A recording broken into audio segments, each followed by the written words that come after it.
And voila, here we have it. The finished painting, which I think came out pretty nice actually. It became pretty nice, yes. And you see the yellow here, it's not that yellow in reality, it's just the camera. But it's kind of the sun hitting here from the side. It's an evening sun. It's my daughter when she was about 10, I think, in Karmøy, Norway, Åkrasanden. It's Viking land, as I say. Also very interesting to paint a small face like this, and yeah. So if you'd like to see the full tutorial, just keep watching. Yay! And here's a photo. I actually cut it a little bit on this side because I had this format. So, but that's the thing, you know. It's like just to build these things into paint, and the difference is the paintedness, and that's the whole thing for me when it comes to painting. That's what I care about, and the motif is basically just an excuse to, yeah, for painting, to be honest. So, yeah, a messy table. I actually have to glue together all these heads here. It was kind of broken. Anyway, so I hope you can give this video a thumbs up. Leave a comment, tell me what you think. And it's very important for the algorithm that you actually do this thumbs up and maybe leave a little, say hi, or ask questions. You can ask simple questions in comment about painting, and I will get back to you as soon as possible. If you want more coaching, you can do that by going to my Patreon or sign up there for one of the tiers. So I will also restart my Patreon giveaway. One small painting a month to one of my patrons. So if you sign up, you can possibly get your hand of one small painting. So with this, I hope you, yeah, do whatever and enjoy and learn something from it, and keep painting and living and having fun. Stay cool, and see you in my next video.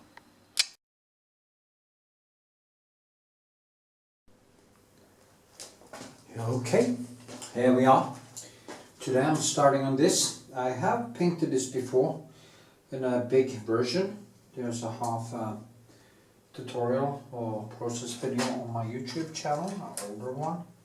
But I want to do a small rendition of this to an exhibition I'm going to be in, and also quite easy to sell, so it's kind of a good thing. What I do now is just, since it's here, it's a tiny bit less, but usually when I keep painting I make them a little bit bigger than they are, so it doesn't really matter. I'm just going to put in the first touch, or the first point, so we just go about up here. And then I go down here, approximately the head, and yeah, it comes like this, here, like this. I'm going to be a little bit careful with the drawing in this and take my time. So you see how light I actually start this. Also, of course, I'm starting on this toned canvas, so it's I have 2 layers of gesso to give it some. I actually removed the linen texture, but I also add in some paintedness in the gesso when I put on those layers. Yeah, oh god. So that's what I do. I really enjoy this sketching process is actually some of the most liberating thing you can do. So it's like drawing, or yeah, stuff like that. So, and here, just trying to pick up information the best I can, and yeah, so it comes behind here. So what do I do now?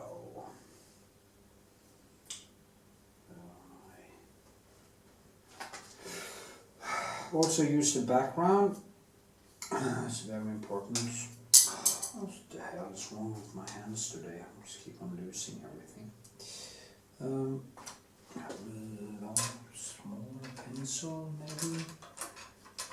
Used one. So I'm gonna add in. This is why I paint on a torn canvas. It's simply because, oh, I have to sneeze. Prosit, as they say in Norway. Or excuse me, is that they say in English. So, because now, as you can see, I can shape the hair from behind. I just go down, and up here, down like this, here, underneath, here,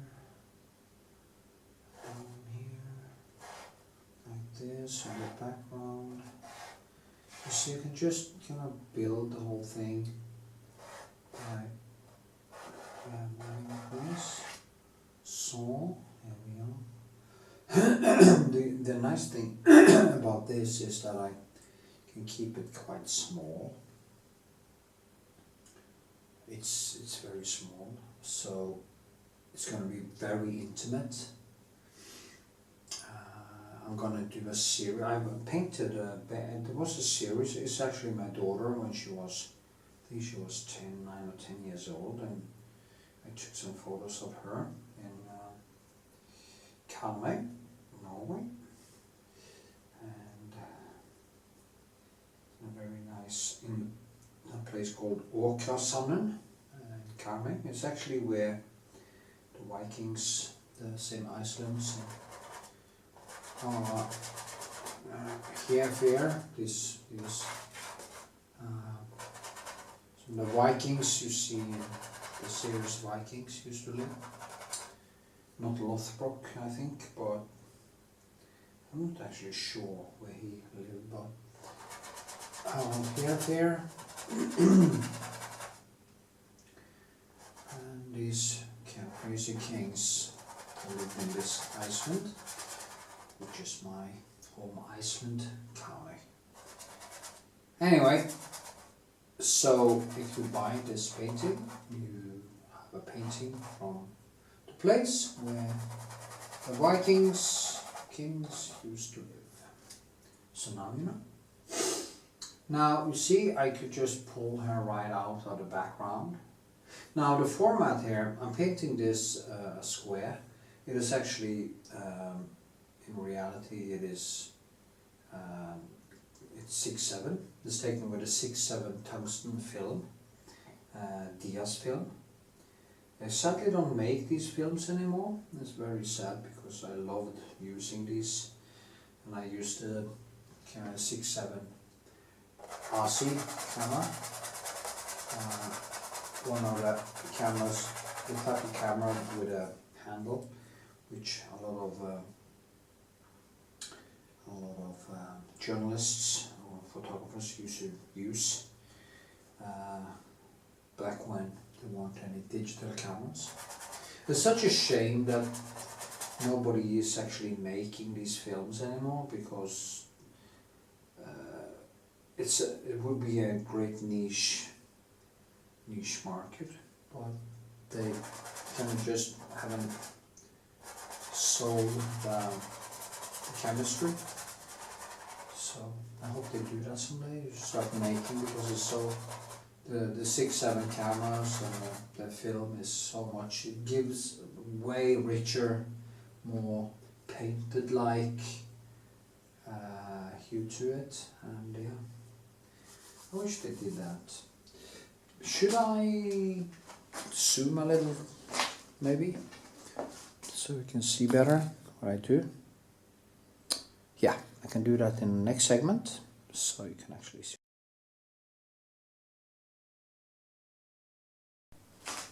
Okay.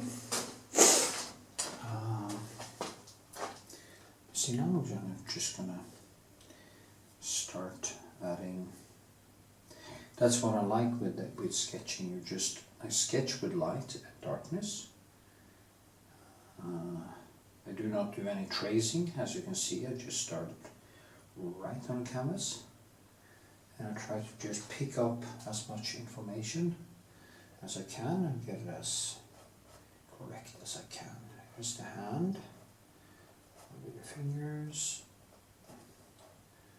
and of course there is the forehead, eye, the nose, the chin, and it goes down like this, in here, and down like this. You see, that is just how I started. And then we have this one, the dress, and it comes out approximately here, and now there's some blue in this. I really enjoy that sketching process. It's very giving, very liberating, and when I do have this grey, I don't know, this raw umber from Vincent Newton, actually, it's so nice to see how the light just start coming out of it. And yeah, that's what I love to do. And as I said many times before, I'm not a photorealist. I'm not out to do photorealism. But I wanted to become as close as my eyes can do it. And this was totally wrong color. So I just need I think I'm gonna use a bigger pencil, smaller pencil, bigger pencil, I don't know. So now, here, yeah, there's some. Okay. These are smaller. Yeah, these are smaller. I bought new pencils, but I think I bought. Yeah, that's this one. This is what I was looking for. No, it wasn't actually. This one wasn't what I was looking for. This one. Okay, and I'm gonna just get in. I'm not gonna start out adding so extreme thick paint from the start, because I want to go a little bit slow so that I know that I have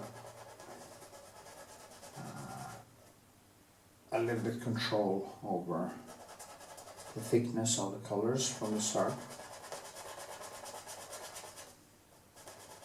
Was it Henry Stoffel's in water? Actually, I have a copy of that. I tried to copy it, and it's quite nice actually. Maybe I should hang that on the wall here, because it's kind of a nice copy I started. And that Rembrandt painting, when she stands in the water, you probably know it's not big in reality. I painted her up much bigger, but it's just brushwork. It's very loose brushwork, and that is how I think in the beginning, just gather impressions, and yeah.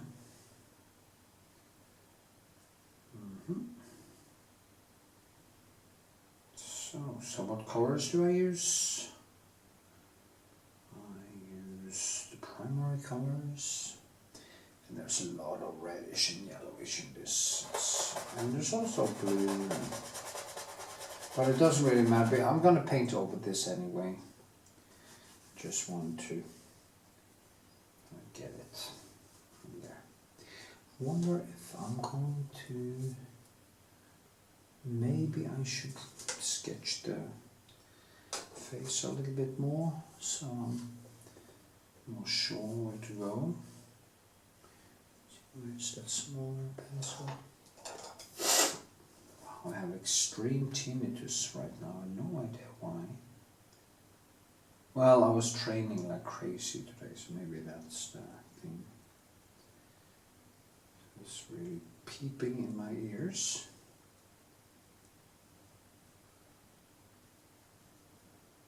Yeah, but who cares?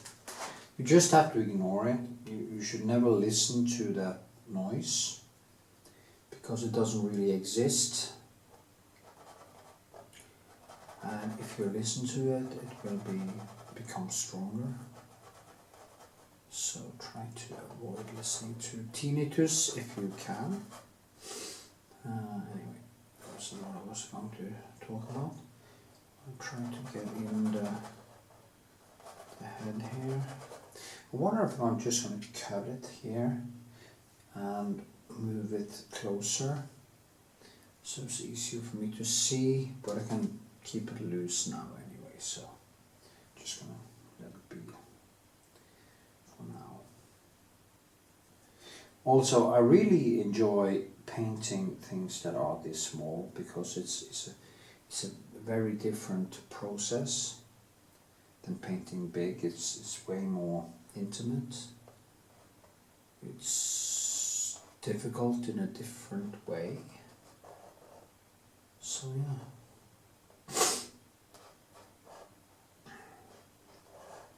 So now, there. I'll just do like this to get a bit here.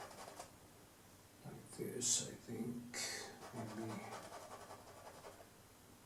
Also, I will use my mirror to see that I get it approximately right.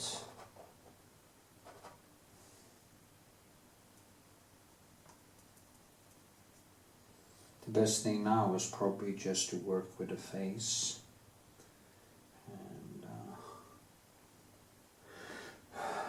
work with this part until it's actually become quite good, and then move on.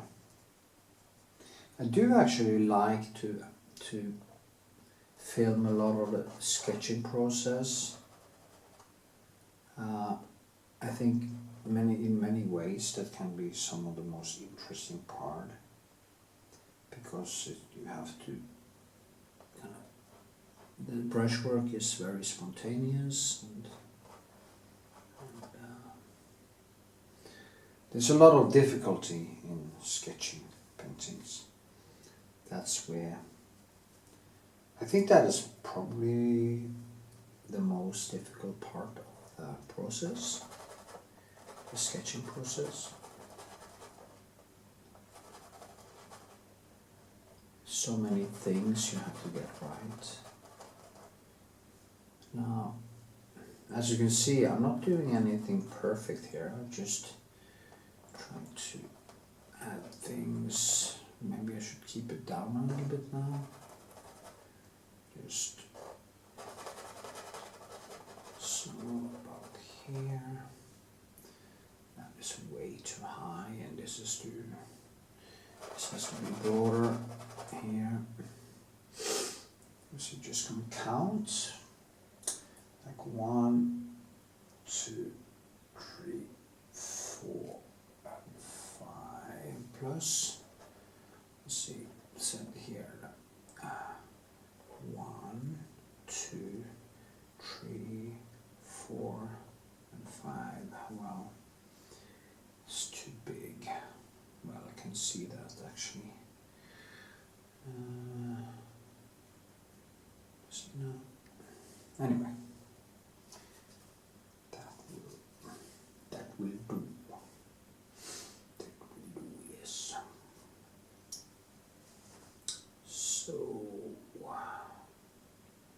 Maybe I should cut it off here and hang it here. So we'll have a better communication because it's too far to go. So, yeah.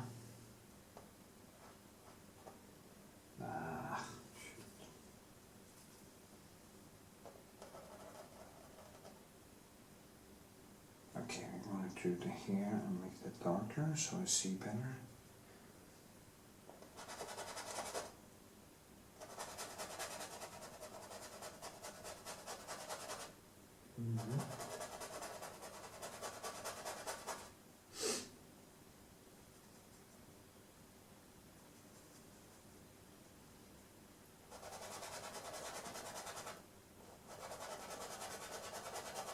It's almost like using charcoal. Oh, that fly again. The fly. So where did the radar go? Yeah, there.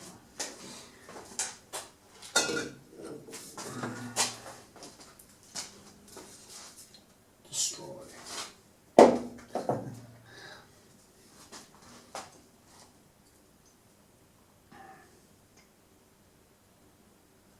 Yeah, think about just getting into fall again. That's weird. That's weird, yes.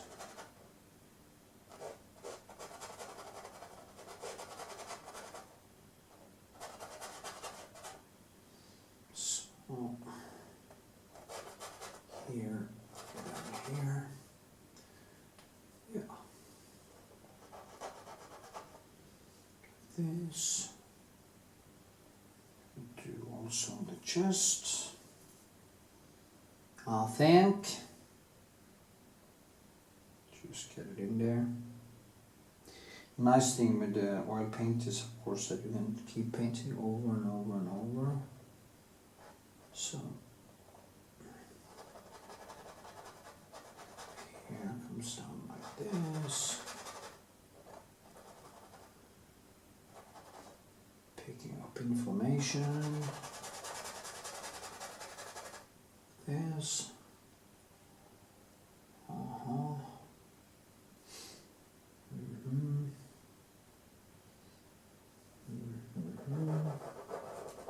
Just mess it up a little bit.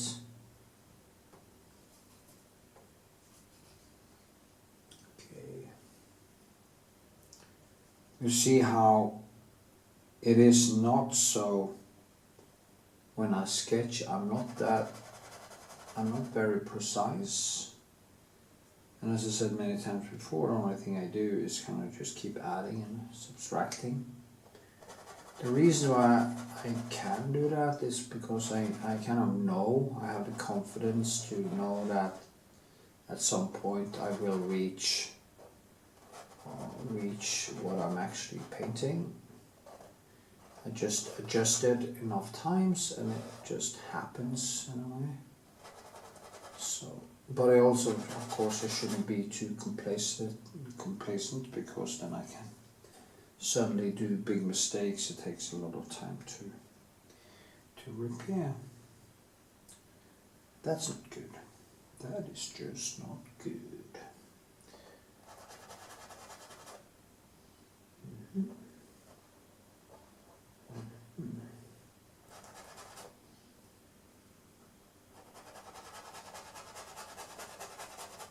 So,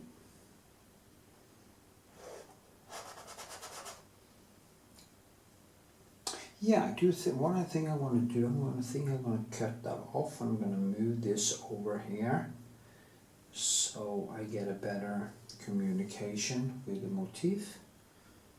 And then I will start up a new segment. I think that is maybe the way to go here.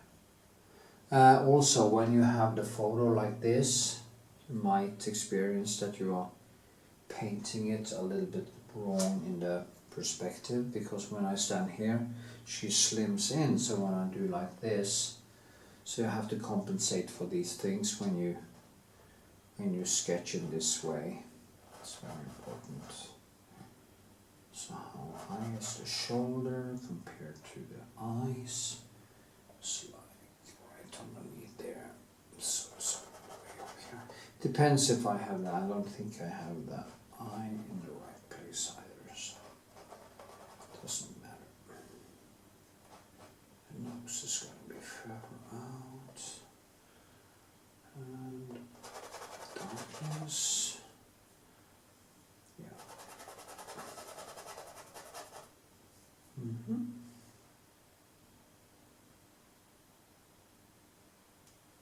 So, yeah, I think I want to move closer and just move the photo also. Okay.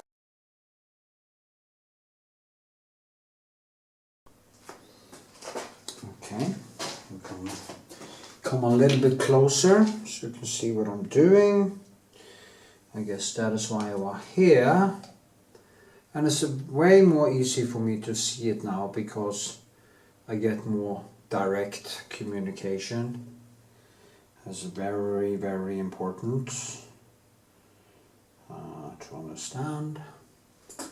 So here, and I put in some light areas here. There is that, no, it's not a fly actually. See now, like here, here. And her tip, basically up here, and this one.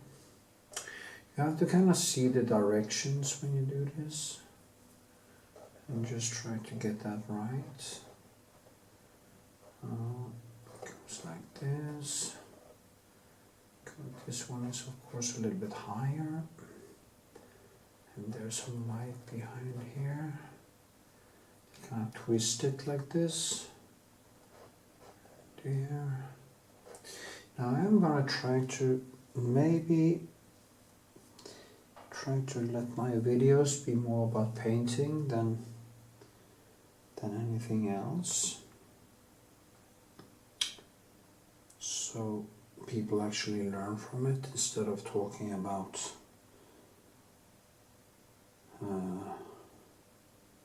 other things that might aren't that interesting for people. So yeah, when you do paint, you have to paint like this. You have to think directions. It's very important to see the face.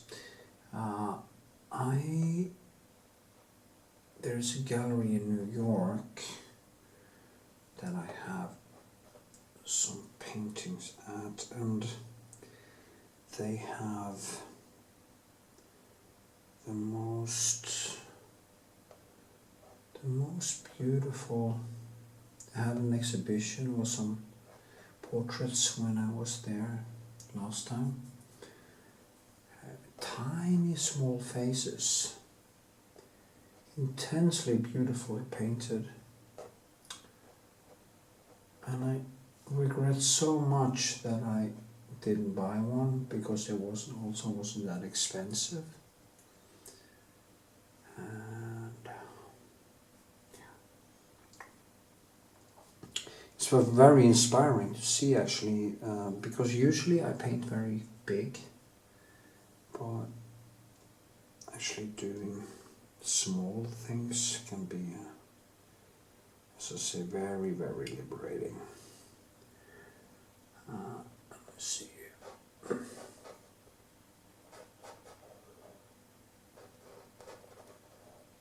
So like this, here, this, this, and going in here. You see now it starts to, because now the communication becomes very more easy. It's very, yeah, very more easy. Quite more easy. I think it's very important to paint both big and small, so we get the best from both worlds. Like when I do the drawings, it is just so liberating to do. Think about this, basically 2 years since I was in jail now. I never really got back to the drawing with, and that is so sad because this is kind of the perfect thing to. Maybe I should draw a little drawing on this face,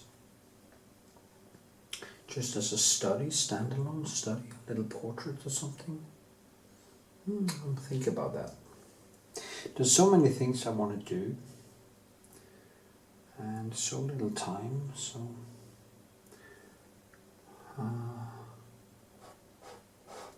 Yeah.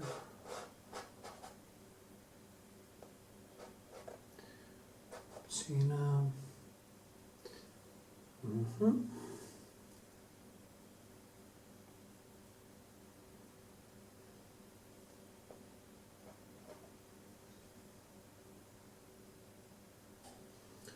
So there it is. There it is. There it is.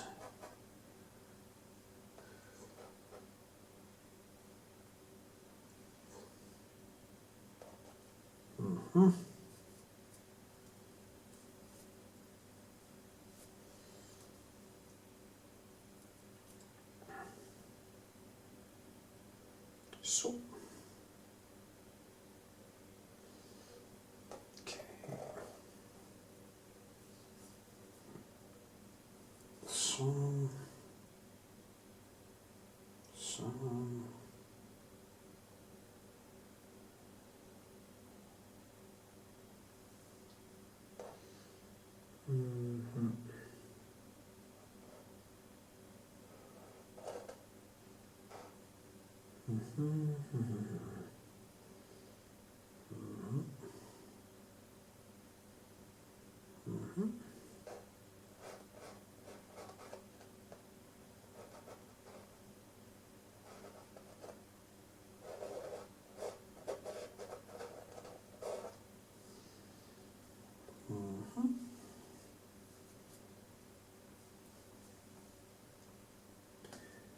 I should work a little bit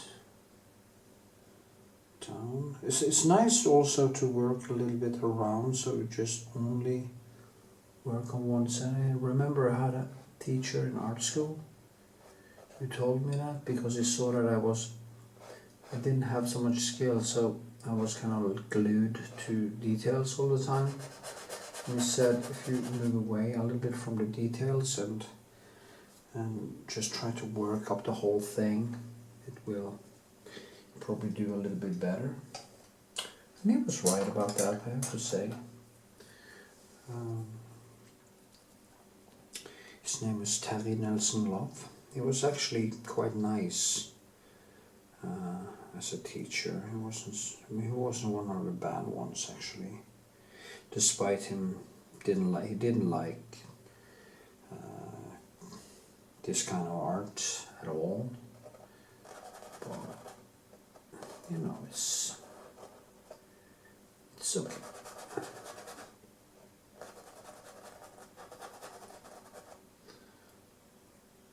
But he was actually quite nice. He tried to teach me something. So, well, other teachers, they just didn't take me serious at all. And of course, I have a very outgoing personality, and back then I was very naive and was before I had real consciousness or introspection. So yeah. Anyway, back to painting. Now I'm going to work a little bit more around here, maybe. Maybe we should throw in some here also first. Could be a good idea. No, I have no idea how much I enjoy my work. It is my life. Yeah. The thing with doing art is that it's very hard to become lonely. I have a friend who is a brilliant painter, but he can't stand being in a studio alone, and that is so sad.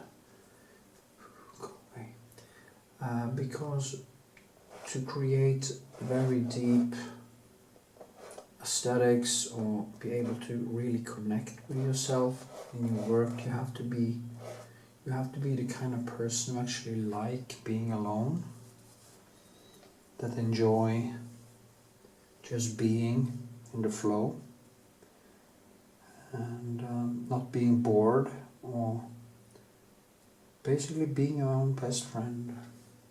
You see, I always stray into philosophy or something, paint, and that is, the reason is because painting kind of enhances my creativity. And you know, I have some bugs flying around me all the time. Why are they here, you know? And then they get stuck on my palette and then I feel bad. Anyway, okay, back to painting now.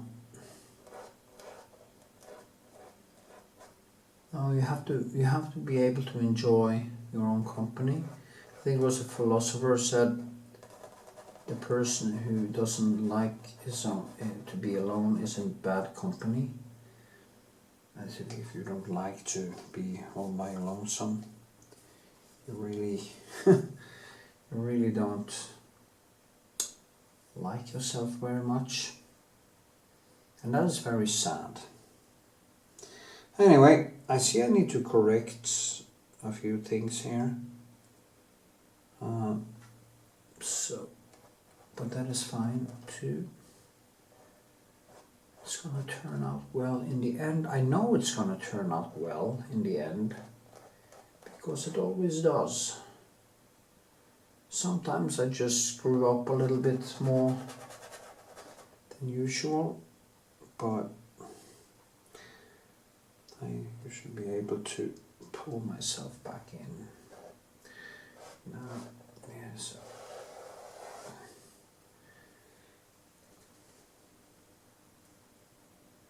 So, I thought about maybe I should make these painting tutorials shorter,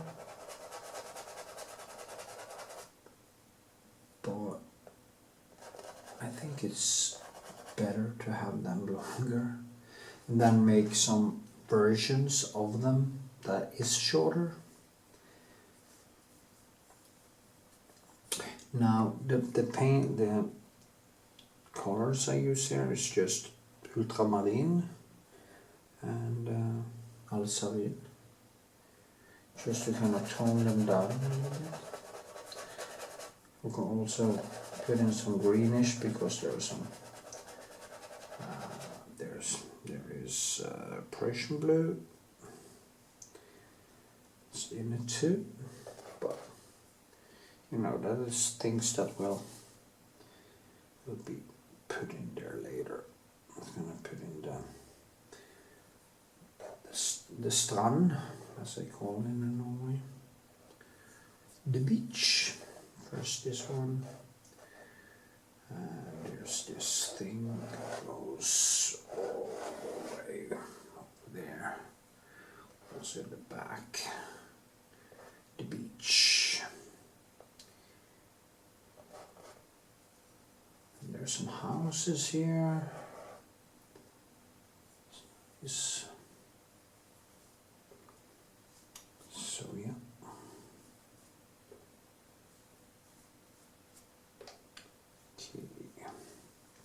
No, I should do that. I should start painting smaller paintings of my photos, because there is no way that I can manage to paint all of these in my lifetime. So it's sad really, I have so much material. And I won't have enough time to do. Now I'll start with that shit again, you know. It's just... Okay, let me see now.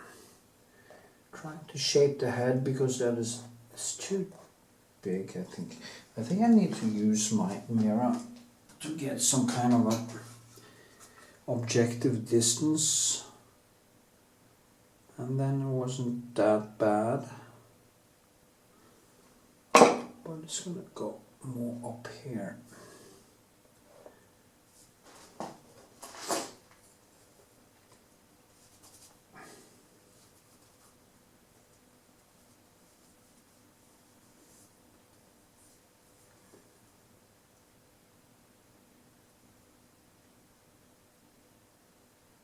The ringing in my ear today is probably stress because me and my girl were drinking alcohol on Friday and my body seems to get very stressed by it.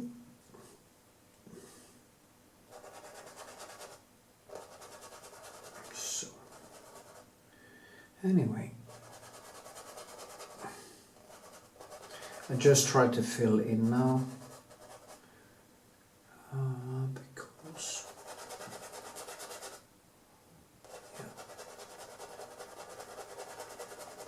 like this, just fill it in and then I can go back to this and maybe fill in also this finger. I think it'll be a little bit longer in here.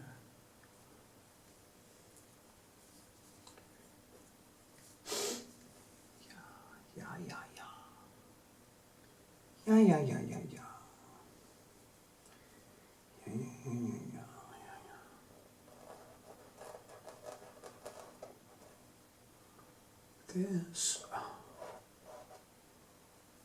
We try to go deeper. Yeah.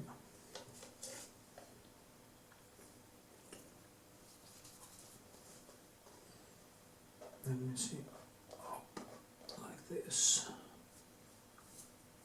Maybe I should get a smaller, even smaller pencil. Maybe this one. Do something with the face. It's like this. It's very, very small. Very small. Very small. See now if I can kind of start doing a little. Now it's kind of in now. So now I can actually start molding the face and stuff.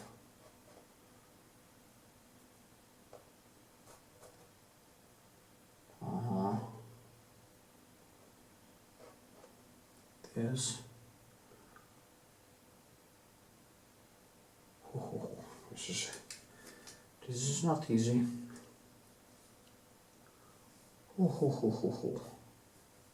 need glasses now because it's so small. Very small. Now I see much better actually. Yeah, I do. Also I see the brushwork much better. Now I would love to do small paintings like this all the time. And I have so much material. You have no idea how much material I have. It's just crazy how much pictures and stuff I've been taking in the last years since I started. So, and there are actually things I also want to paint again, which is of course ridiculous since I have so many things to paint.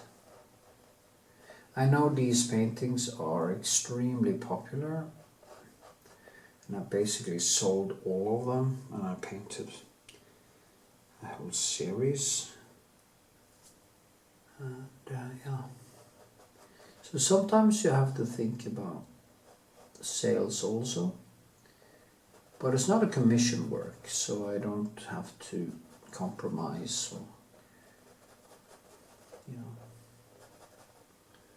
That's good. Her hand comes out here somewhere. You see that? Like here.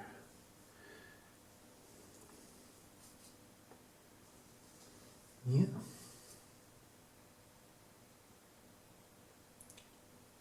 I think 12-hour tutorials are totally okay. But you see, now it's actually starting to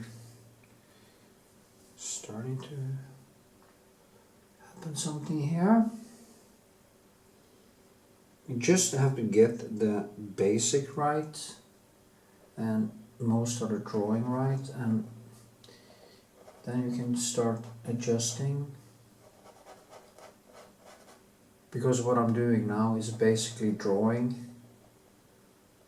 So, but it's faster. That is one thing. It's faster to draw with paint than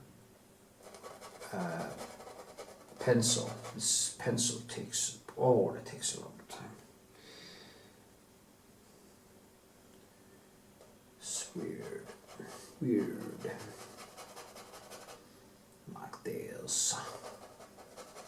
Like this. Okay, see now? Getting, moving the right direction.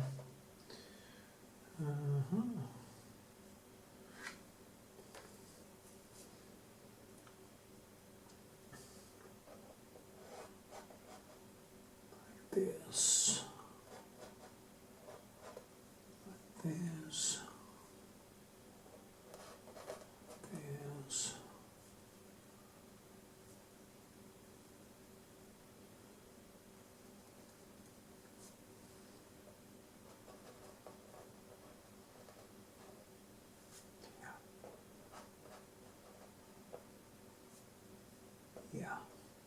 A little break, but I think this is actually moving in the right direction, if I'm not totally wrong. Yeah, I think so. Okay, that's good.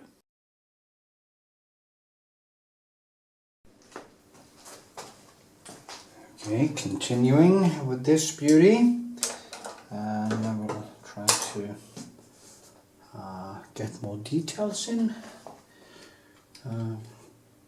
So, let's see. I need my glasses, I think, not these ones. There's so many glasses, it's kind of ridiculous.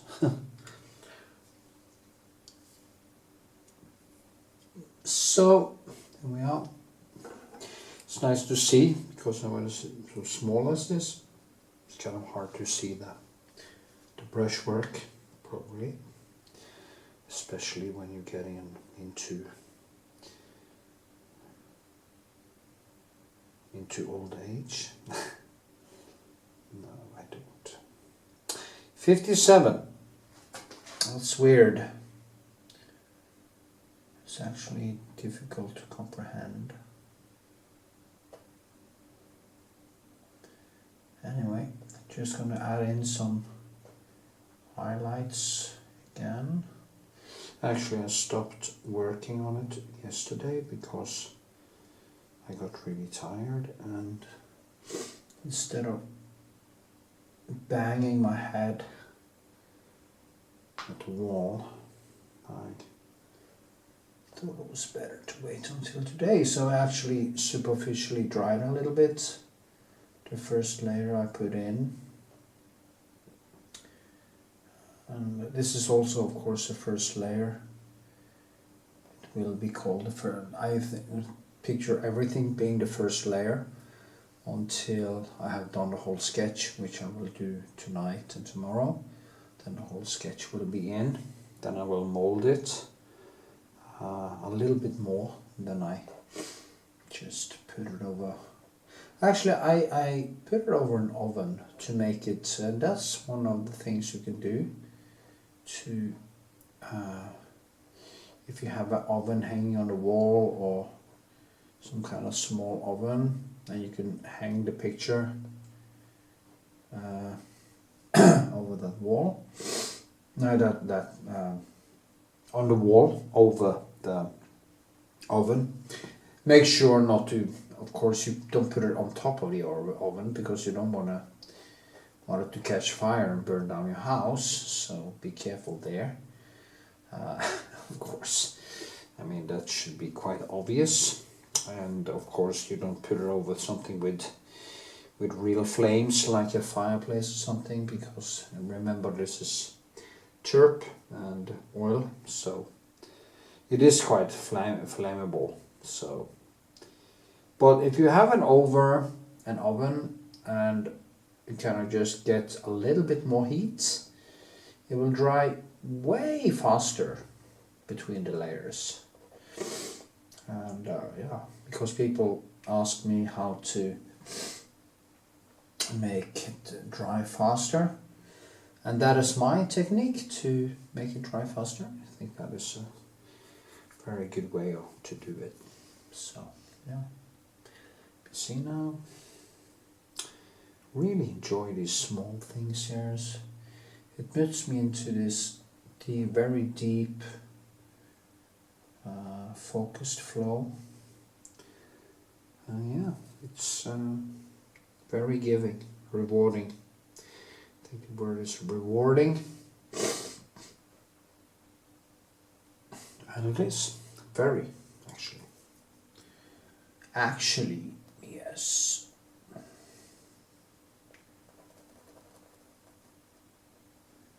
So, here. And here.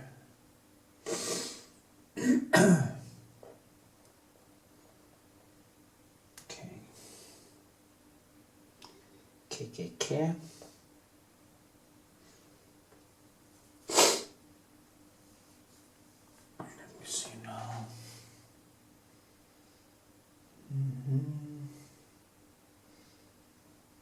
Yeah, this one goes more. Nah, it's longer down there, so that was wrong.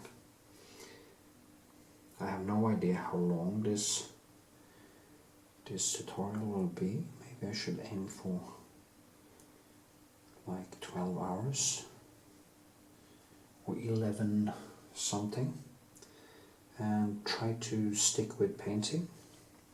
Now there are people who actually like my videos. They like that I talk about all kinds of stuff, and I think that is great. You know, it's kind of liberating in a way. So yeah, because I would love to only make long videos, and if I could get a audience that liked basically like that, it would be nice. You have to remember that learning to painting takes time, so it's not done in a heartbeat, as they say. So there we are. Now I'm using a lot of this Naples Gel Extra, Naples Yellow Gel Extra. It is my favorite color. There are three colors that is my absolute favorites.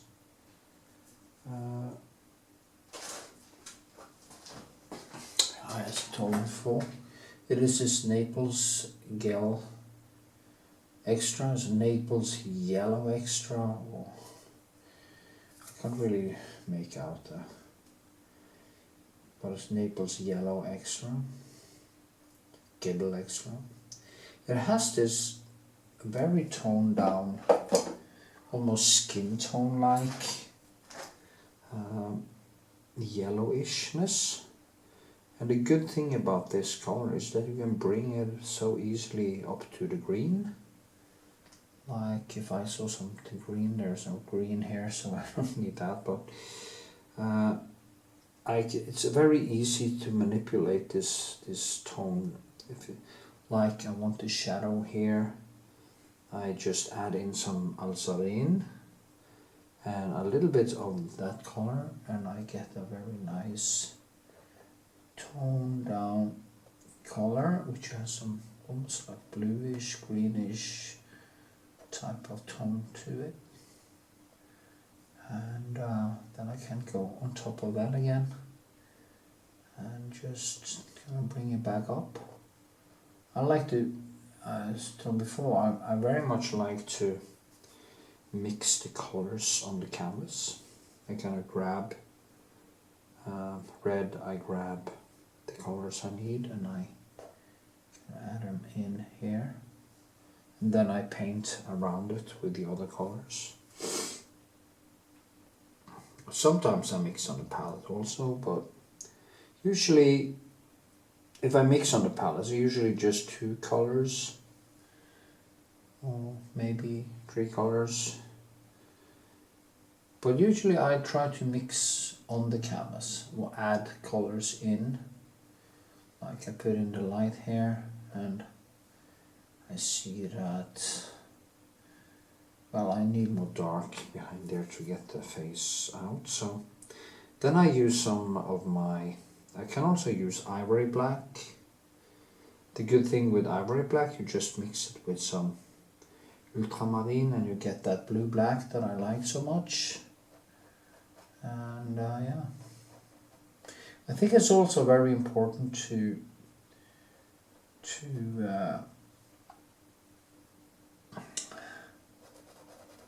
it's very important to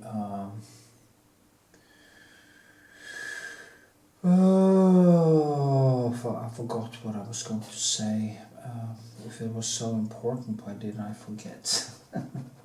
Yeah, to have the same palette all the time. Don't mix around with a lot of weird colors. Use the, I'm gonna do some segments in this video where I actually fill my palette.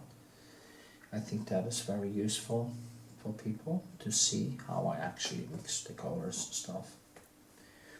Maybe I could do that in the next segment, but then again I would like to film the whole sketching process in this. Let's see what I do. Maybe I should do that in the segment number 2, because if I should live if I should kind of if I should film every step until this was finished, it would have been a maybe 7.24, maybe a week of hours, and that is basically not possible to do. There has to be a little bit of limits to my enthusiasm. Yeah. Also, correcting is something I do directly on the canvas. I also like to get in this now. So many things to do, you know. I typically painted here too big. Now I'm just gonna take it in. It's a very typical mistake to do, actually. So also the distance between a hand and there is kind of shorter, so it might fall into place a little bit better. Yes. Then the sky is coming out here. I just want to add in some of the surroundings. So maybe even doing the whole sketch here will might be. Yeah, I think it would do that. Maybe it's 6 or 7, 8 hours. Just 6, maybe 4, 6. I don't know how many hours. There's on the whole sketch, but it's quite a lot. So if I do that, it will. See, I just crisscross with my brushes. I also use my this is basically, this is really my favorite color. It is the Prussian blue, which you also can lead to become more reddish with adding in Alzarine. Or you can bring it, and Alzarine and Prussian blue, I feel they are kind of complementary. I would recommend trying those two colors together. It will be very nice. Yes. So it's just a mess now. No, it's not right. And then I start to mold it a little bit more, a little bit more. And yeah. My girlfriend says I should make these ASMR. Maybe I should call this ASMR painting.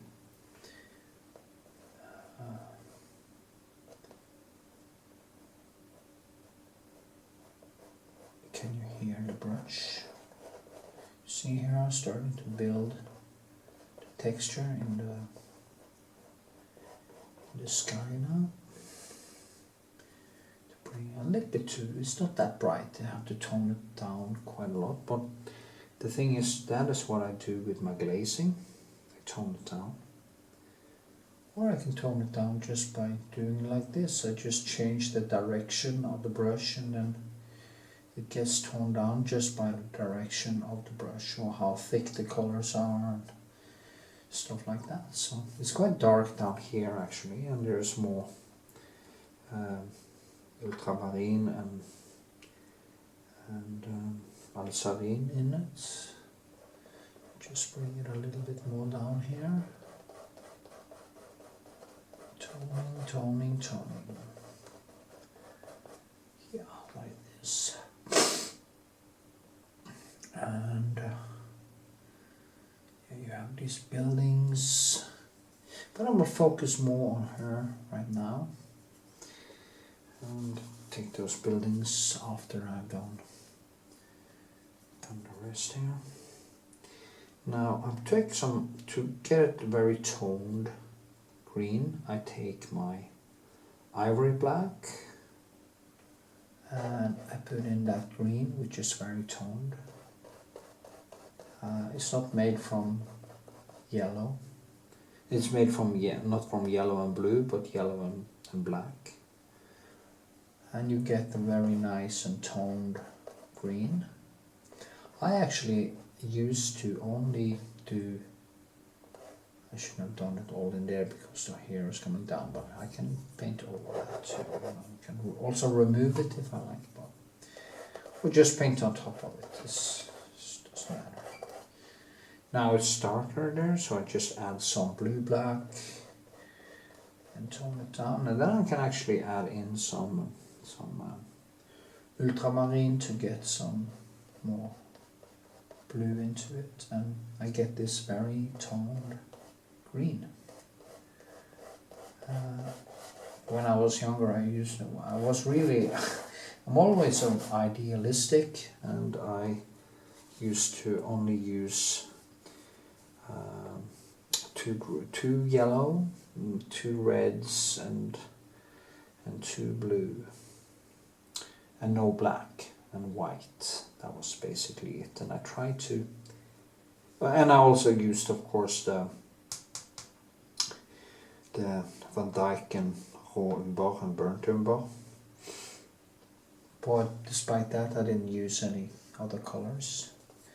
And in theory, you should be able to mix most colors, but you are giving yourself a lot of problems. a lot of it becomes very time consuming actually.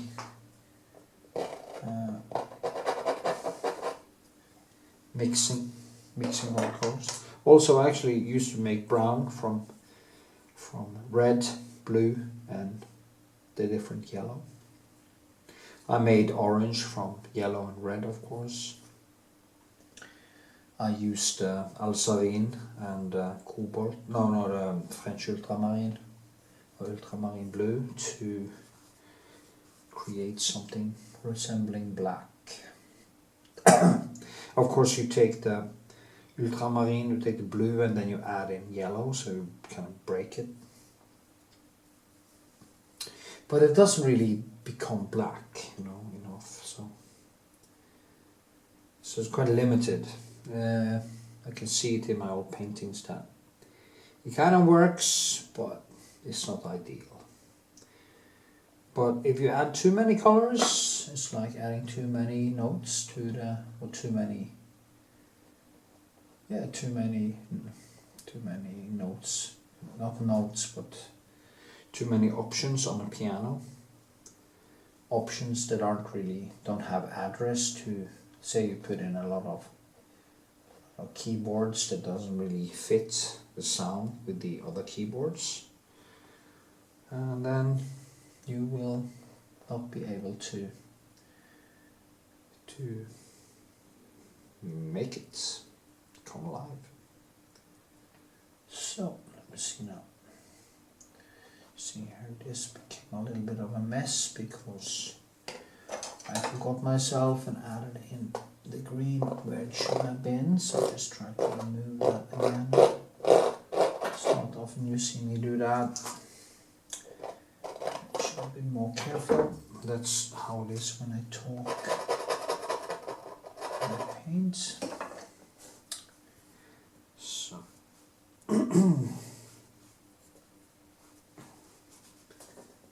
so I think that is better. Yeah. Just trying to go in with a smaller pencil. It's a little bit more control over it. Yes. Never underestimate control. Just add some, then add some yellow. And see now white. And this tiny. But there's different things here, so I'm just gonna add in some. Also comes in here. If I just add in the light things now, I can add in some dark after the fact. Afterwards, I also like very much the Van Dyke brown. It's that's what I put in here now, and it has some kind of a bluish tint to it, which I like very much. So it feels quite natural. This here flowing in the wind.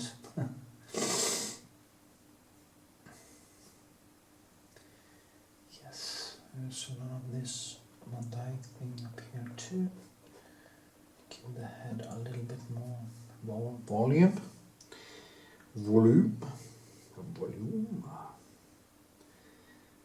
So, yes.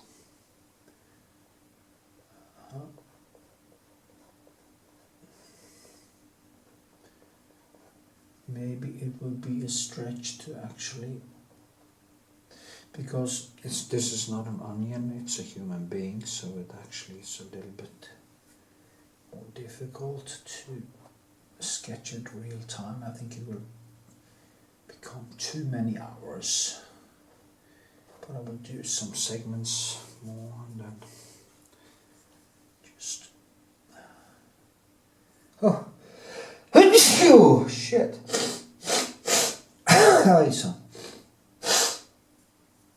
I actually felt I had gotten a cold today. Me and my girl had some wine and stuff on Friday, And it's also fall now, so I guess it's more things. I could feel it after exercising today that my stomach didn't like food today. And yeah, anyway, back to the paint. That's very difficult. I wish I had this artificial intelligence that would tell me every time I stray from the topic of painting and say, hey, get back to painting. The tones in this photo is very much blue and alizarin and even almost pink-like, but pink is a horrible color. So what I use is my alizarin and just add in white and some blue, and then I glaze on top of it, and it kind of becomes as I go along. Also, there's a lot of yellowish and reddish down here. Yeah, it's very nice, very nice, very nice. Yes. Yeah, put some yellow. I just take some pure yellow. I wasn't actually there. That is why I am not photorealist, because I like to just put in. See here. I just like to add in colors and let them melt together and create brushwork and can make it come alive in a more sculptural way. And that is my way. I figured out this all by my lonesome. Nobody taught me this, except from, of course, looking at old beautiful paintings and Rembrandt, and to start to understand the importance of brushwork and thickness and thin colors and thick colors and all these things. That is basically how I taught myself to paint. And it's very beautiful thing to know that instead of going to I went to art school actually, but I didn't learn to paint in art school. I learned it by doing all the mistakes. If I had a teacher like me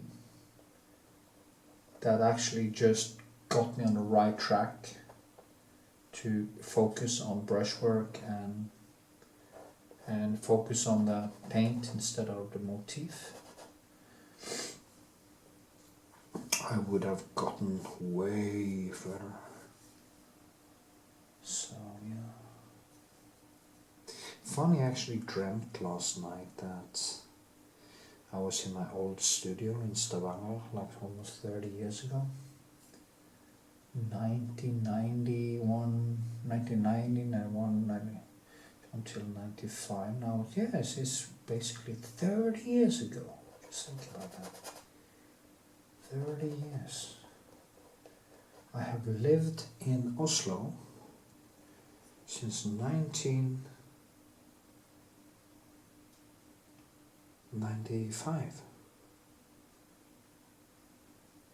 That will be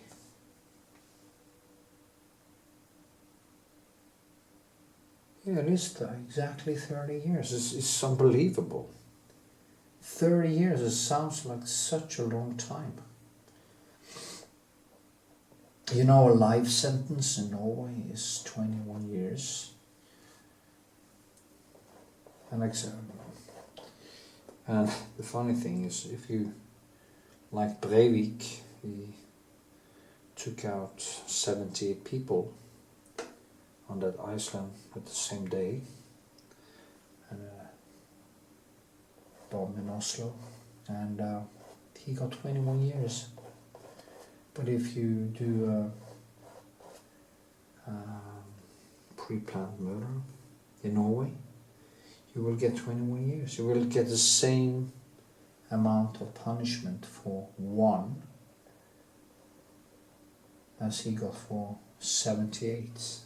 But anyway, it's just, and you also, but this doesn't happen to him probably. He doesn't get out on because if you get a sentence in Norway, I actually was in jail, and I was there with a guy on low security. He had been in jail for 16 years for offing his wife and cutting her to pieces actually and put her in the trunk of his car. I actually remember the case from a long time, but he probably got 21 and he got out on 2/3 as it's called, and he was released after 16 years. So even if you get a 21-year prison sentence, if you act in a good way, you won't get out. You will get out way many years before that. So yeah, it's kind of crazy. That's weird. That's how it is in Norway. But that was also a digression. Well, my point was that I could actually been a laugher, and on my been out for. It's so weird because I remember everything as so vivid. It's my personality or my brain. It never really forget about stuff. It just slowly moves on. And yeah.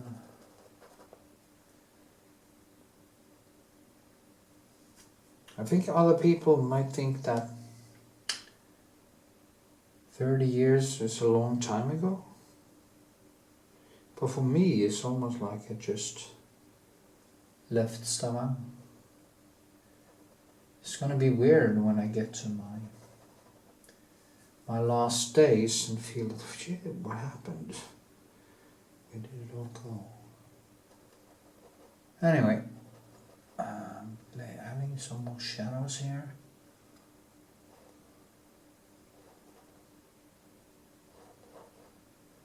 And some more here.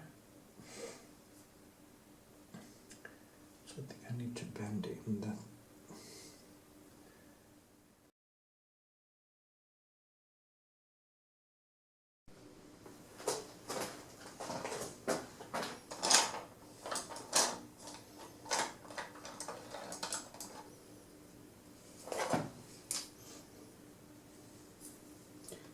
So here we are again, and I am going to add a little bit more detail in here now.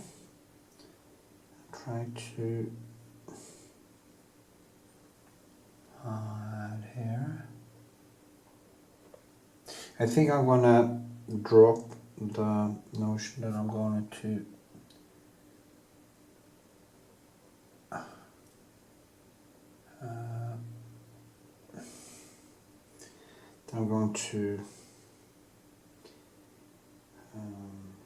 paint every step because it's just too complex a sketch to do that.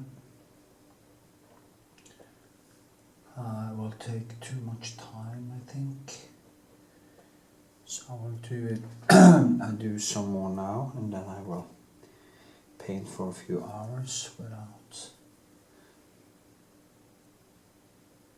filming, because if not, it's gonna be a 50-hour-long video, and that is just not acceptable. Let's see, I'm going back here and just adding these points of light again.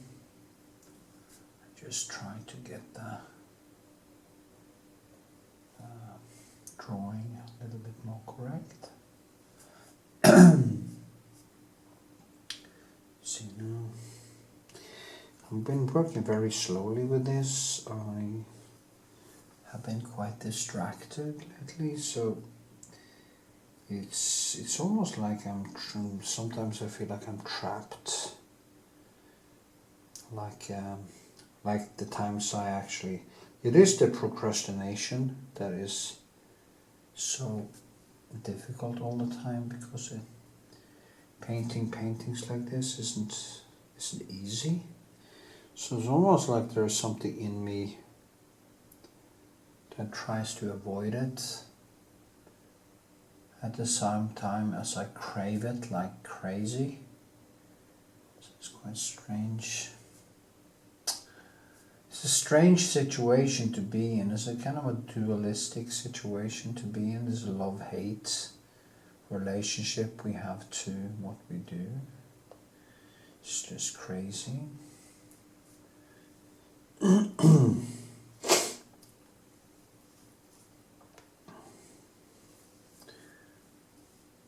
Okay. A little bit bigger pencil now.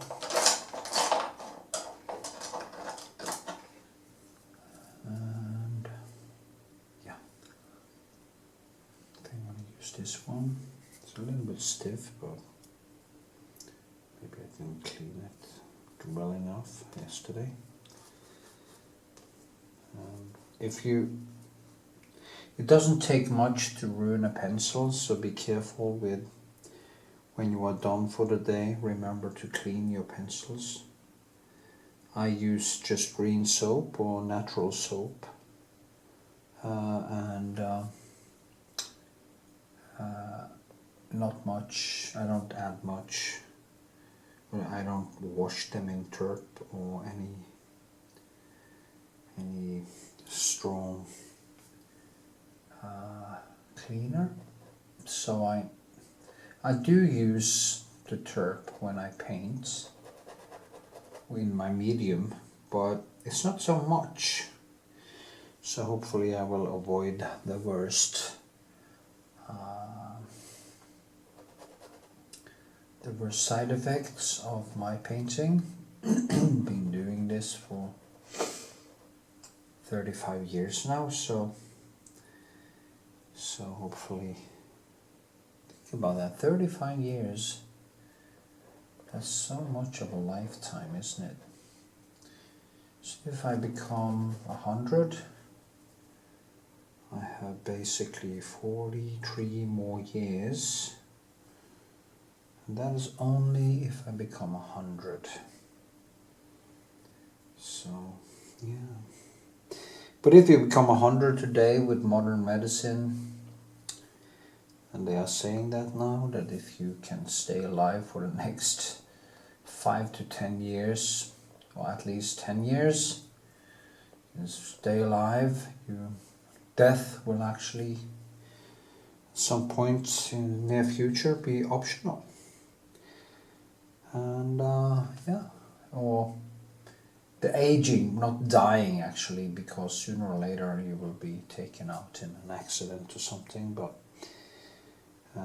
so unless they have a backup system like the Cylons in Battlestar Galactica, you won't be able to survive death. I do think humans, the day we actually start to appreciate consciousness on a much higher degree, that we collectively actually understand how beautiful consciousness is, I think we will understand that losing consciousness is basically not acceptable, and stopping death is, or also accidents and everything, or securing ourselves in some way, having a backup system, will become actually a moral thing. You know, you can't accept anymore to lose all the erfaring, it's called in Norway, experience of the conscious. So yeah,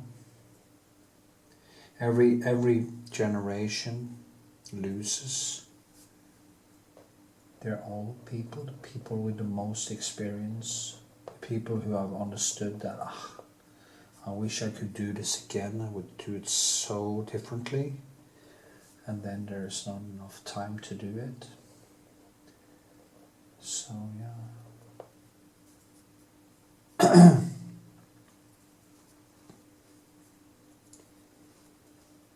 It is weird. I many times think about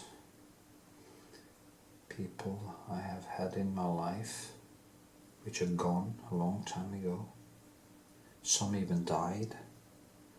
They can be friends, it can be girlfriends and stuff. And for me, it actually, time is strange for me because I don't really, it's almost like I never move on. I do, but I still remember things very vividly and emotionally and as if it was yesterday. I don't get that extreme distance to things. Like I feel like people actually, maybe that has to do with my brain. You know, some people remember things in a different way.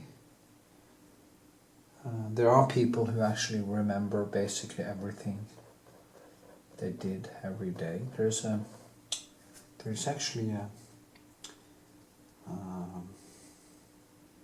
American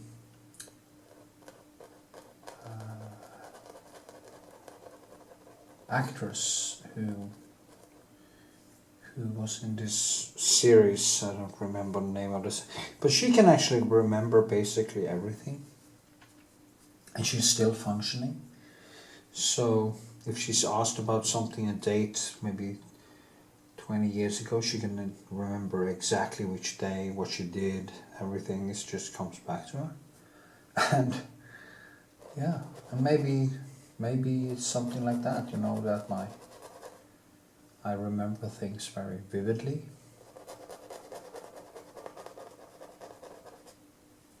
That's also why maybe it has been quite difficult for me to get over bad things that happened to me, you know. People who acted badly, or actually getting over that I acted badly. But then again, some things that was really strong has faded. Some, I don't know, maybe it was a mixed bag. Anyway. Yeah, but back to painting. As you can see here, I just work in directions and try to build this arm.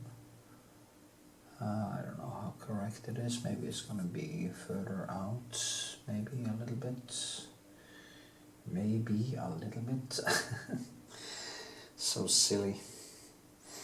Liksom. As if. Not really, no, lissom isn't as if, it is. It's almost like saying not real, lissom, but it doesn't mean that.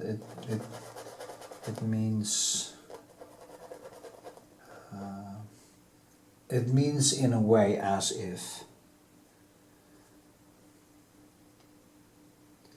But as a former friend of mine, Morten Ørn, an author, did say, there is no thing that is as if things are or not. And I actually agree with him in that.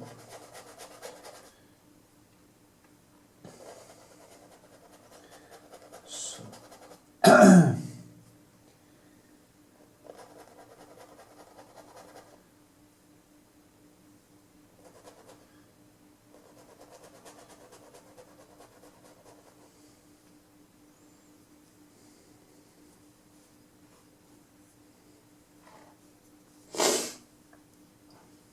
there's also one of the things that is on my schedule, to actually send that painting to him that I've been talking about now for years.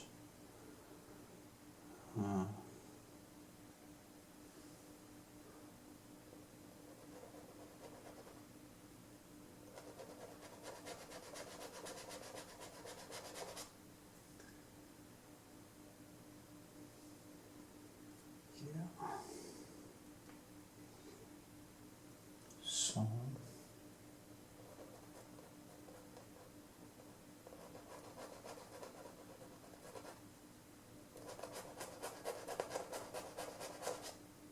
this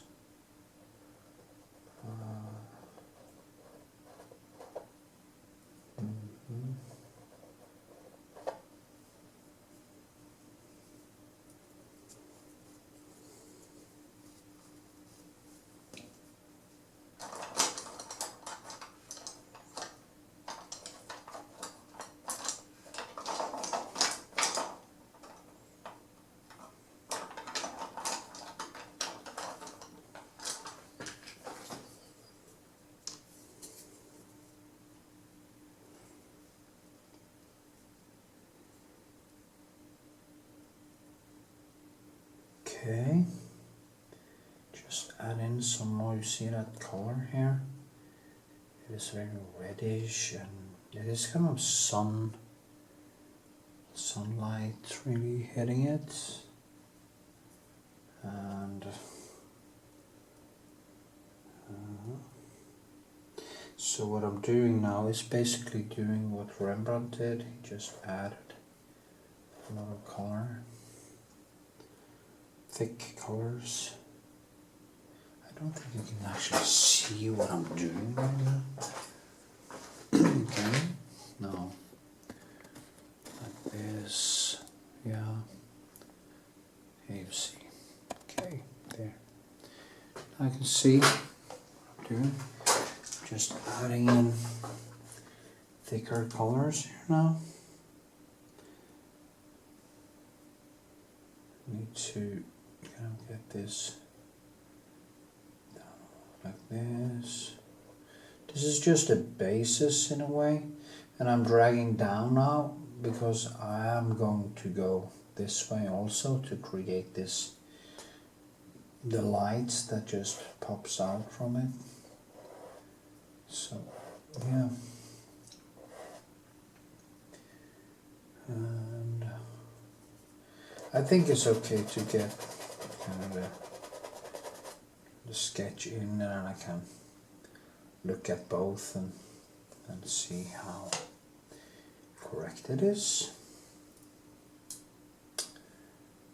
But I'm gonna go back to the face here.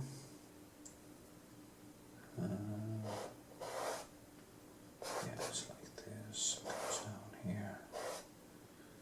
She looks at her foot, it's quite fun. I'm going to go back here for a little while.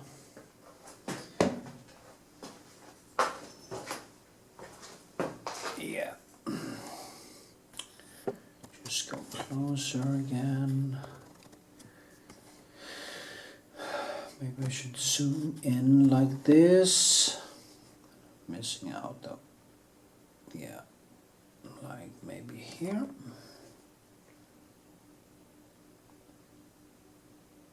Yeah.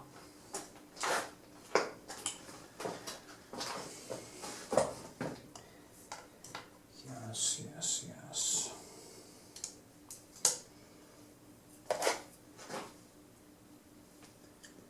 You see now?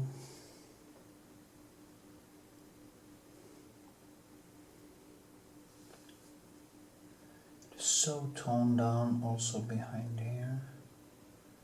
I need to be careful what I do now. I have to kind of make this disappear. Just tone it down. And bring it back up again.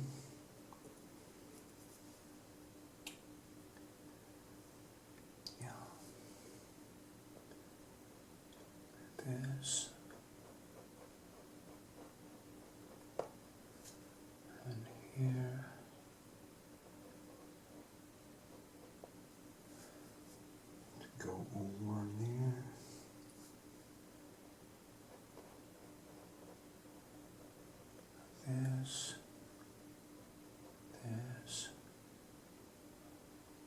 This one goes up like here. Oh, that was wrong.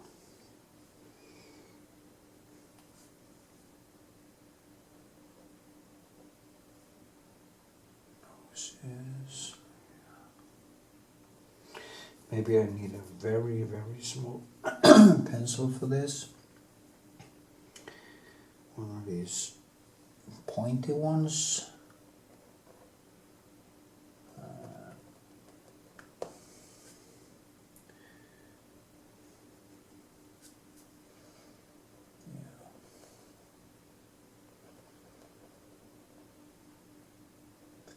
Of course, it's very red now, but I'm going to tone it down again. So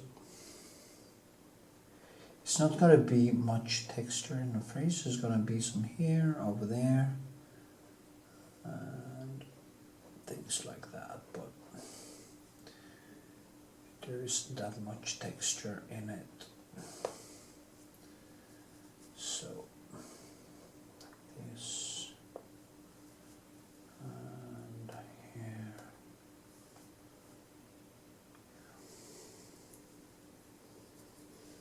Okay.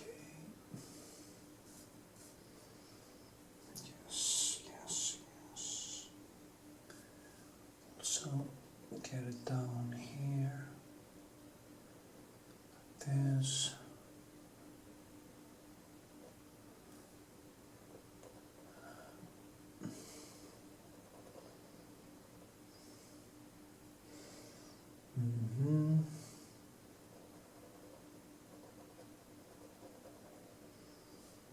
Yeah.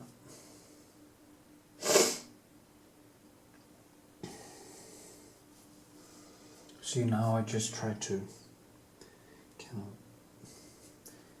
get away some of the detail, just make it into a more grayish gazelle, maybe gazelle, gazelle, or whatever we call it. And then I can bring it up again after effect. Now I always talk against actually making a grey sketch. So that is not what I'm doing here, really. I just try to even it out so it doesn't have some spots that are too vivid, because it can be a little bit confusing. Yeah. Just gently make it be a little bit fluid. And I will add in some more details later. There's so many things happening here. She looks down like this. Eyes looks down. It's the same colors really all the time. There's not much colors directly to work with here. There's way more nuance, and so that's fine.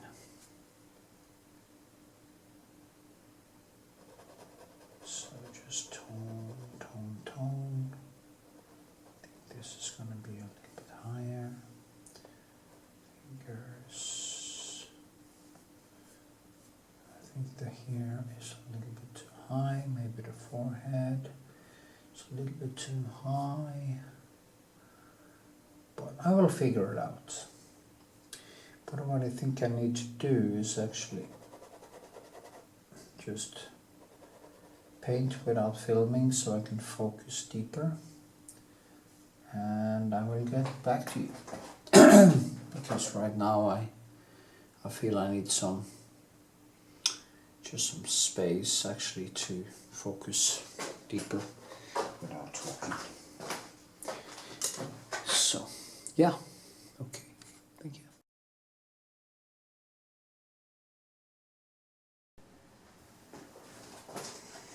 Voila, here we go again. I bought myself some new pencils to work with the deeper details. it's quite important to have the right tools. And for this, I actually chose some Da Vinci. I think it's now these are not synthetic. These are also quite expensive, but I do think it's worth it. Oh shit, sorry, language, or I may get demonetized. I always have to answer that. Are there any foul language in your videos? And of course there's not.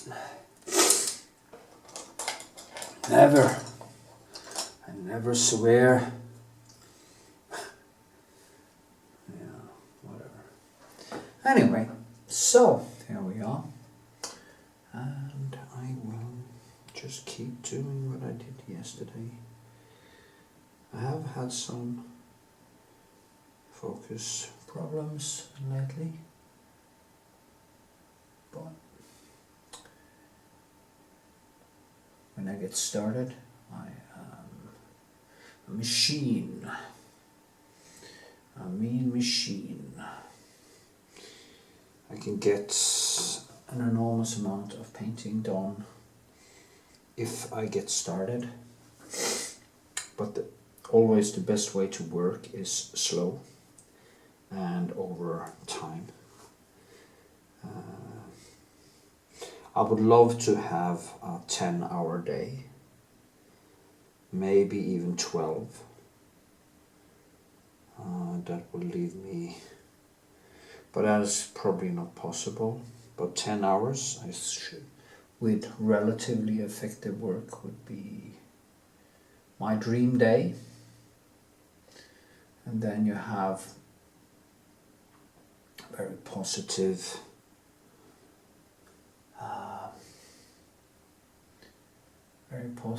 free time where you actually are free.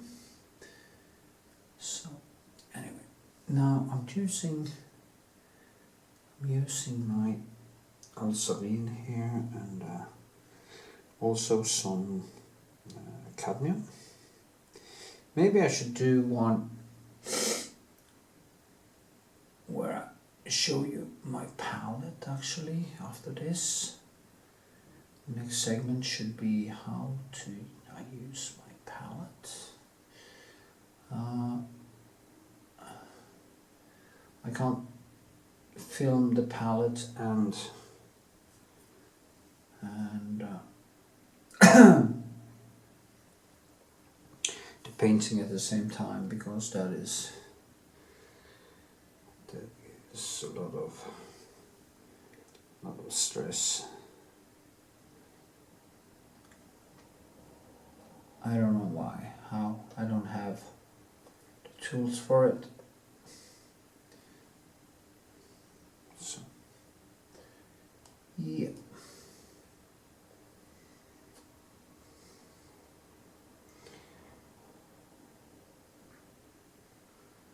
So, tools. Tools are so important.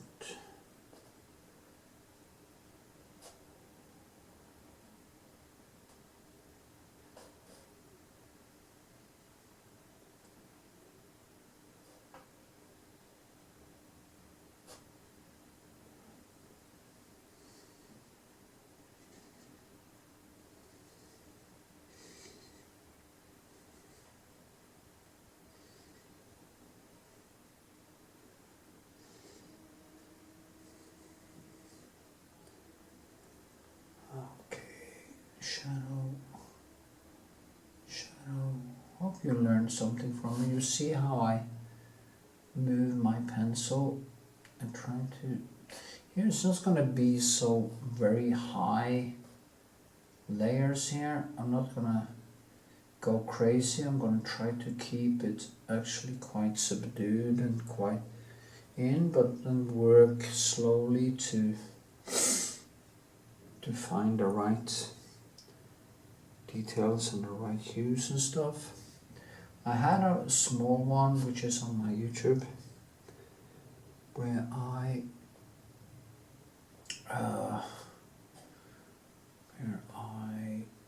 added a lot of paint in the light areas, maybe too much, and in the end I need to scrape it down because a lot of the textures I had added in collided, and if I needed to do changes, the textures that I have added created problems. So be a little bit careful in that when it's so small as this, or even be a little bit careful in the beginning until you know that you have it right, and then you can start adding in more textures and stuff.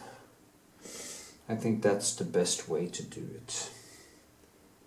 That is the thing I've learned basically the hard way. That is good, nice. If you go to a course of mine, you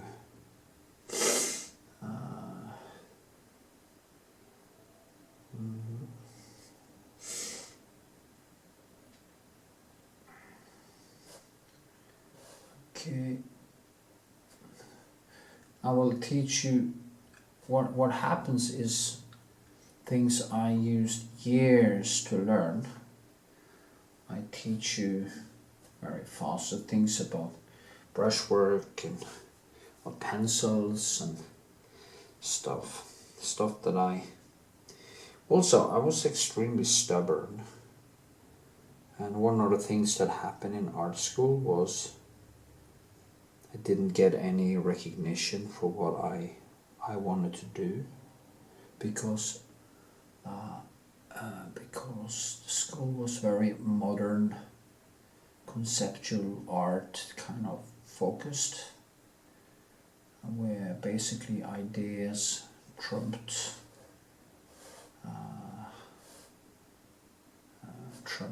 actually being good at anything. So, and when they actually, a couple of the teachers who was actually quite good, tried to give me advice, I tend to dismiss it because I was used to just every time I got a critique, it was always something negative, and you just kind of stop believing in that. However, I see today that a couple of the teachers who actually tried to teach me something had good points. So, but also I was limited in my introspection and capability of actually also absorbing good advice, because if you don't have a deeper understanding of things, it's very hard to be really self-critical and stuff. So maybe that was also a problem, especially in the first 2 years. In the third year I did this, I actually started to become more self-critical and getting some kind of start of introspection where I start to see my own limitations better.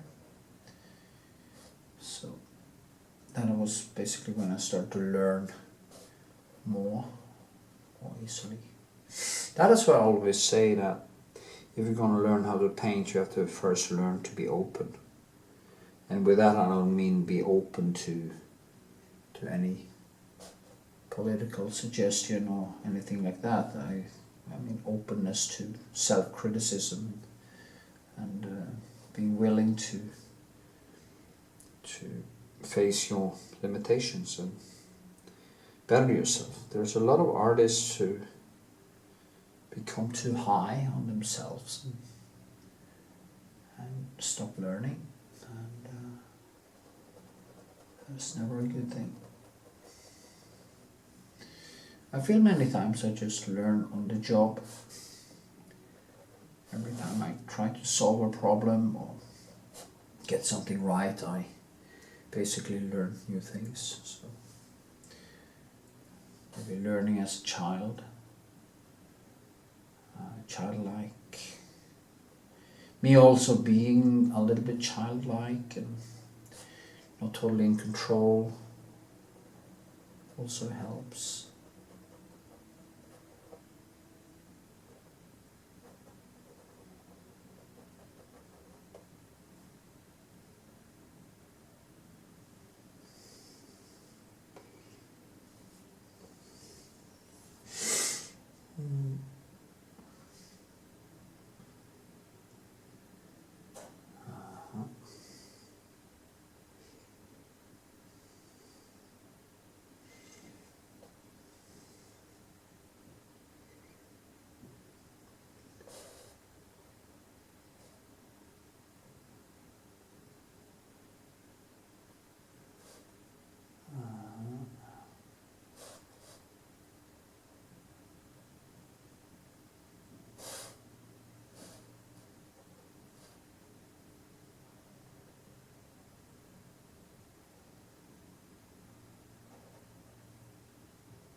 Okay.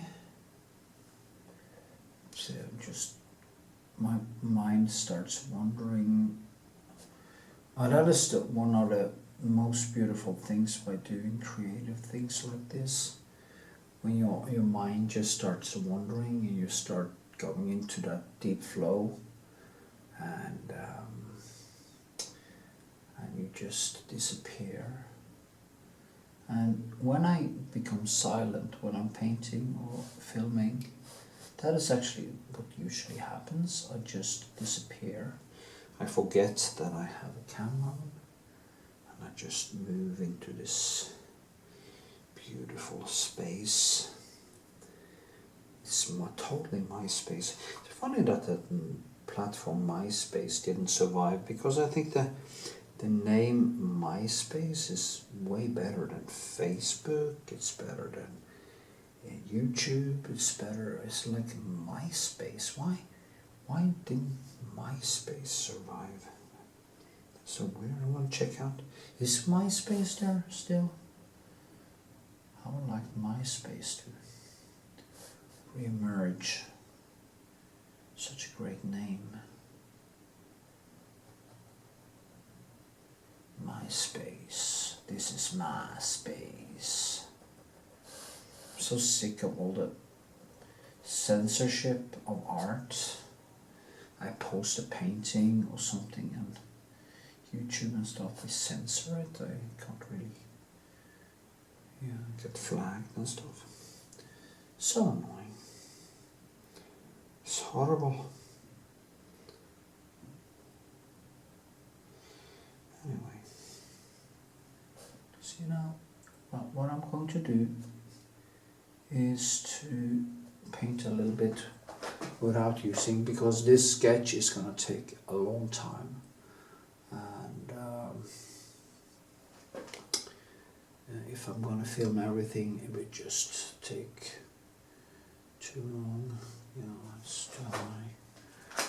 That's the wrong thing here. It's too high. The head is too high. Yes, it is. I think.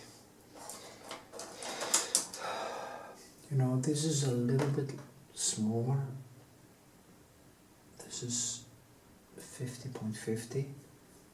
I can only print, I think 40 centimeters. No, I can print 50 actually. Anyway, it doesn't matter. In the high format I can print 57, I think it is. So this could have been a little bit bigger, but I think it needs to be cut down a little bit.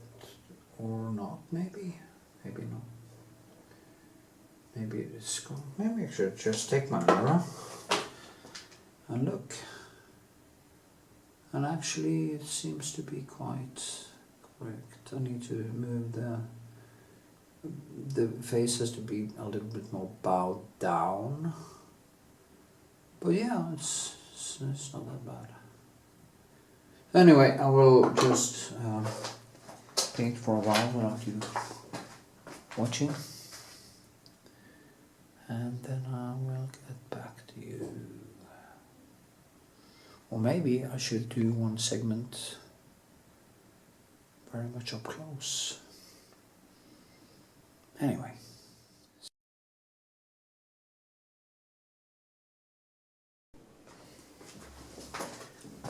So I'm going to do some more detailed work here.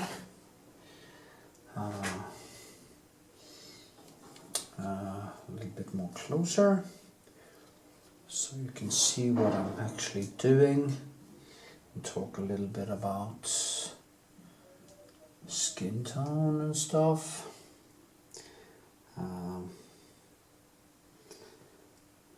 Okay, I would like to try to make my videos a little bit more about painting. Now you see how I do it. I just try to follow directions.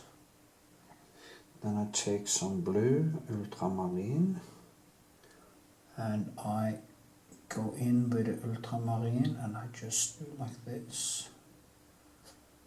And it becomes, I can also use some of my, actually I've been working more with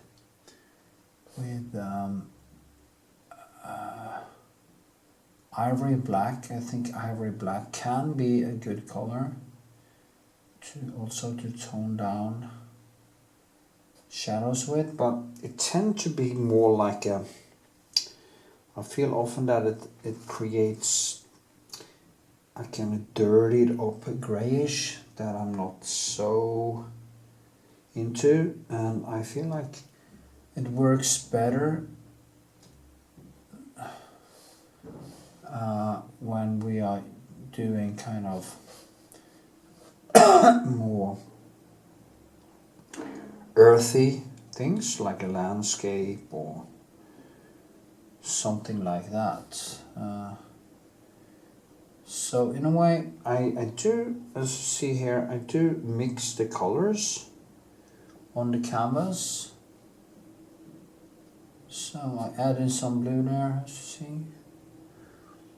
And yeah, because of course I wanted to have a little bit more bluish tone or greenish tone, blue greenish tone, because of the reddish in the light areas.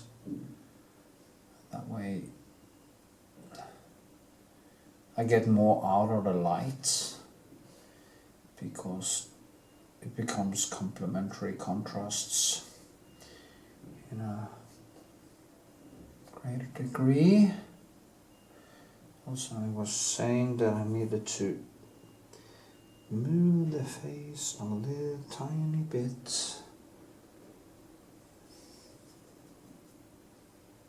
So yeah.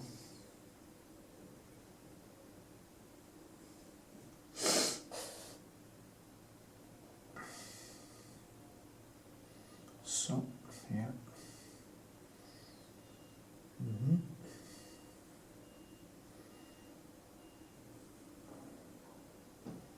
So now it kind of bends a little bit more in the photo. It is strange actually how it just becomes, from all the touching over and over, and suddenly you have something that starts looking like what you are doing. And yeah, it's weird. It's weird. Kind of weird. So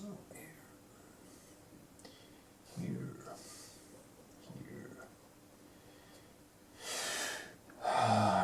this, it comes like whoosh out like that. And whoosh.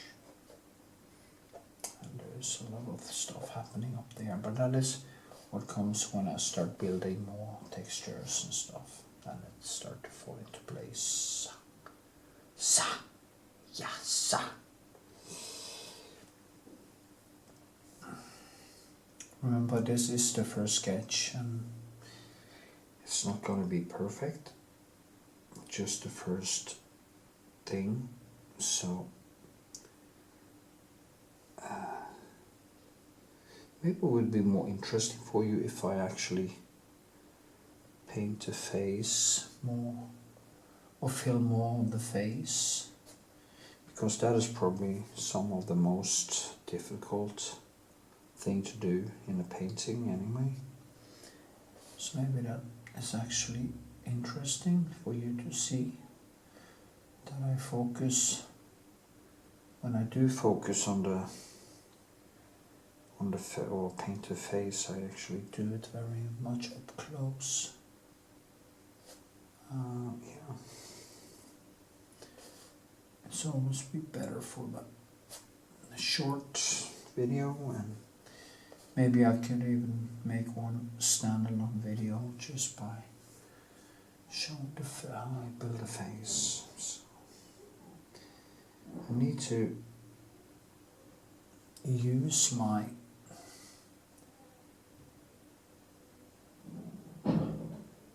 footage more.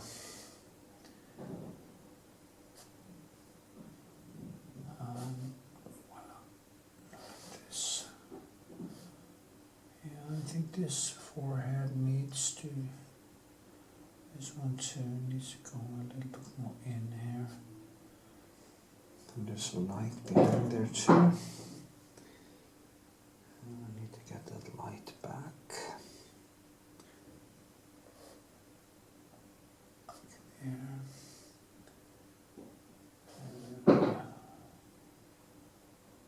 Around like this. It's actually more kind of the color underneath there describes kind of the chin and stuff.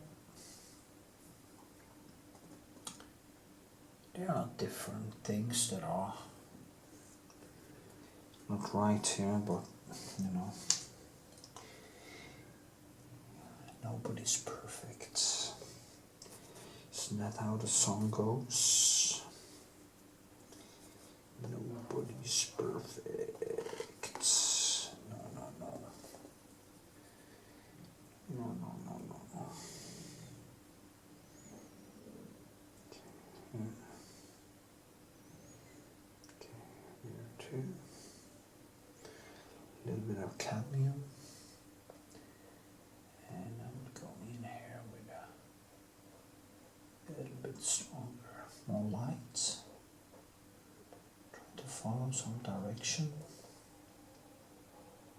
Like this.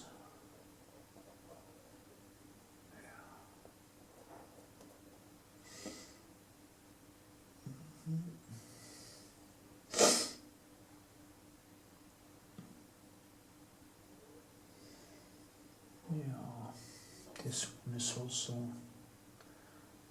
higher up more.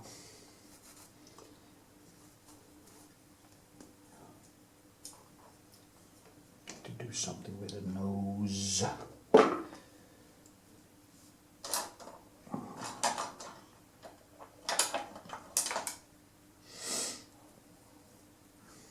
It's a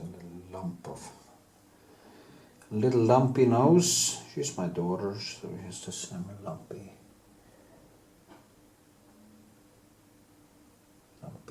her nose as I do. It's not a big nose.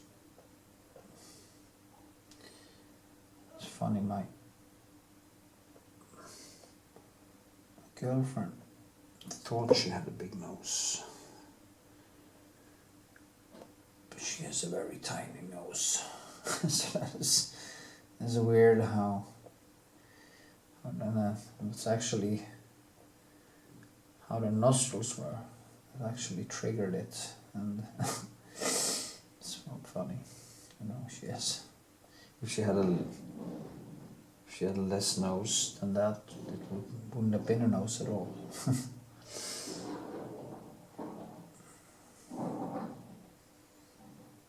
It's funny, we always find something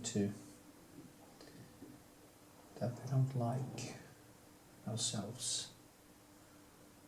We are mammals, you know, and I guess it's all about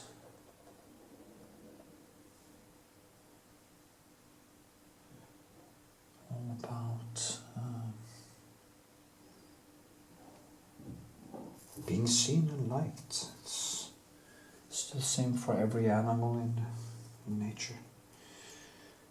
People tend to forget that we are actually animals. It's almost like they are making different rules for us. Like I had this discussion because the Child Protection Services has failed miserably with how they are dealing with young people. And they're kind of dealing with them like to be nice and sweet and, you know. But maybe, as I told my friend, maybe everything with this notion is wrong. Maybe we actually need to look to how chimps or wolves or bring up children or bring up their young. And the method is basically reward and punishment. That things has consequences. That you're not gonna get what you want by acting like an ass.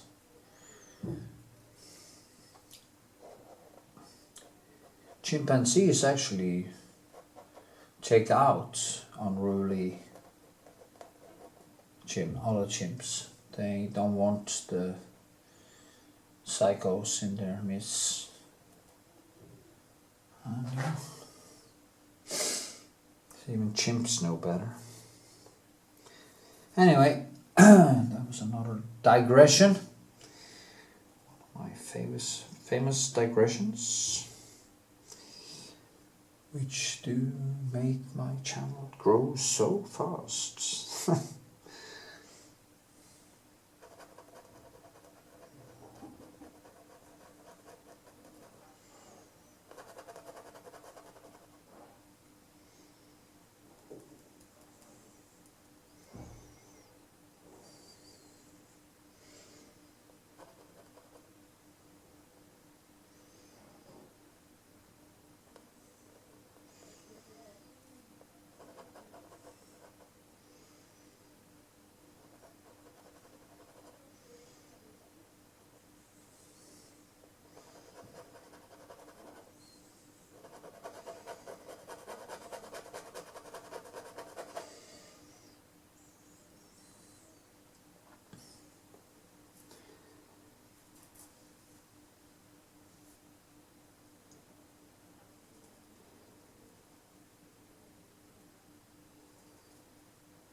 See now.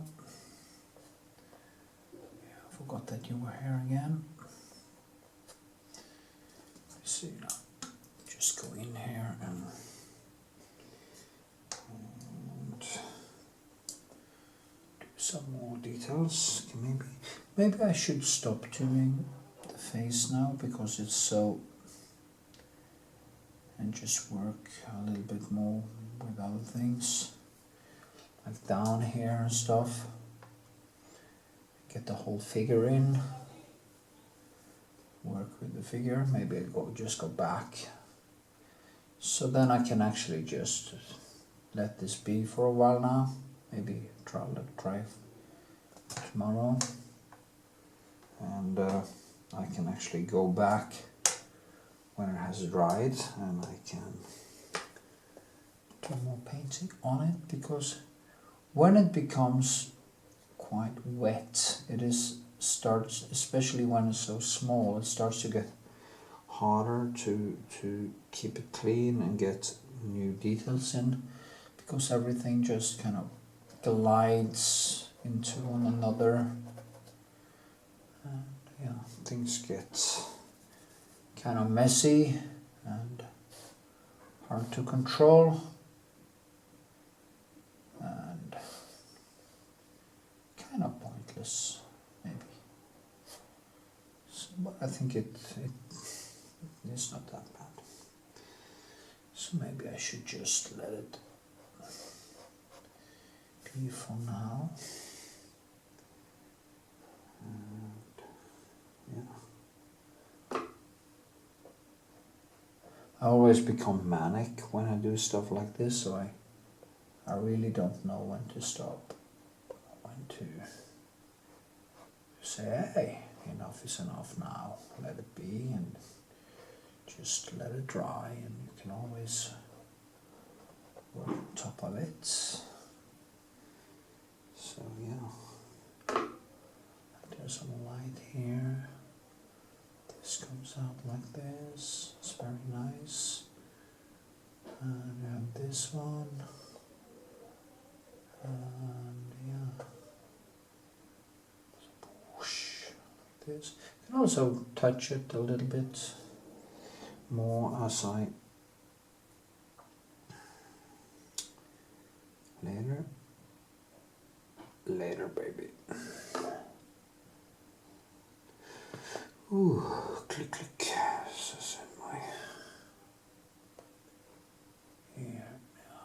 No, that was wrong color, totally wrong.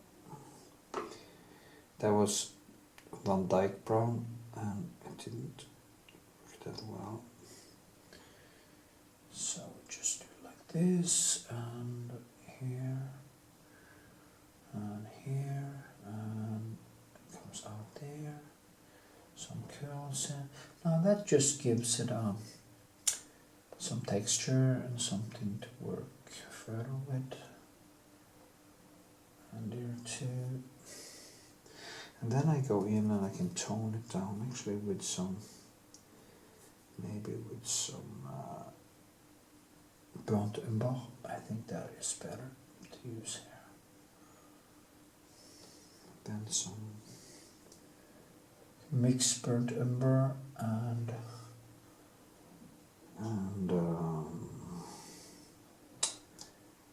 cadmium orange. Get some warmth into the, more warmth. Now you see start to fall a little bit more into place. And also there's some light areas behind here, so stuff happening. Now voila, it starts to kind of fall a little bit more into place.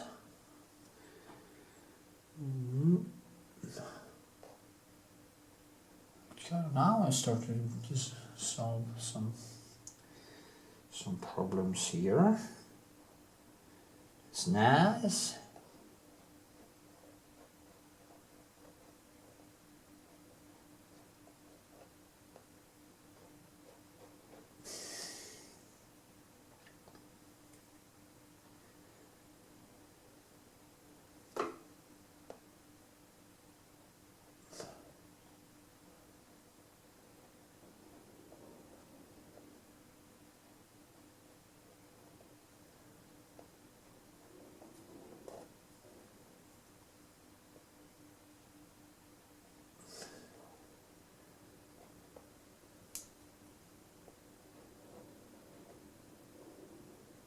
Okay,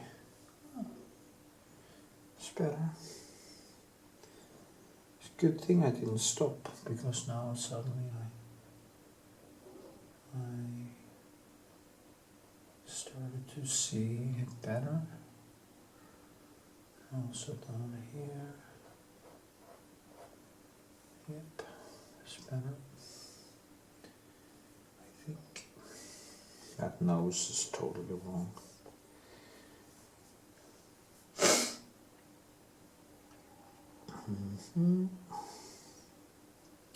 It's very important to get the sketch approximately right before you go. Yeah, there's better. Now you see, starts to look a little bit more like me. I mean, she's my daughter, so she has no choice. Yeah, this is nice, I think.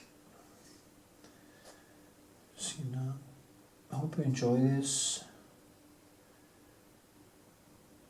It's always very important for you to leave a comment and stuff, because it kind of tells me a little bit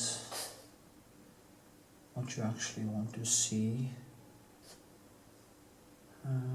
It's very hard for me to know. Maybe I shouldn't care and just make what I think is what I want to see. Would I watch my own videos? Probably not. I don't really watch other people's tutorials because well, first of all, I haven't got time for it. I have seen some more quicker tips and stuff, but yes, yeah. If you're in the beginning or you need inspiration, I think some videos like this can be very useful.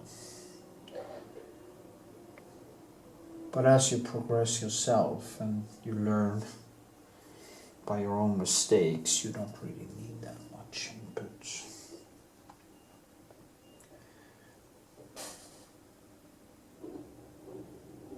I think.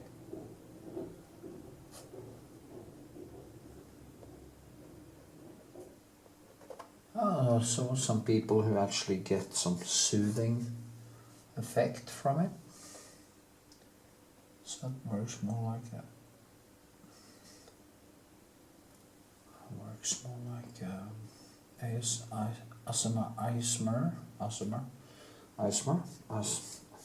whatever.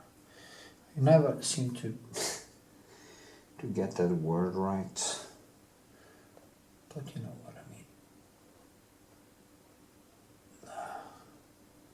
She's sort of scratching her head. Finger goes down like this. Now you see it's becoming quite messy. And 1, 2, 3, 4. It's nice to have all the fingers there. So yeah.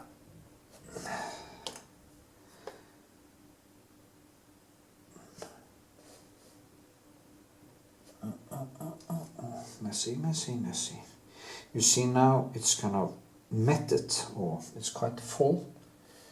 It comes to that point where I just have to let it dry to get further, or everything's just gonna turn into mush.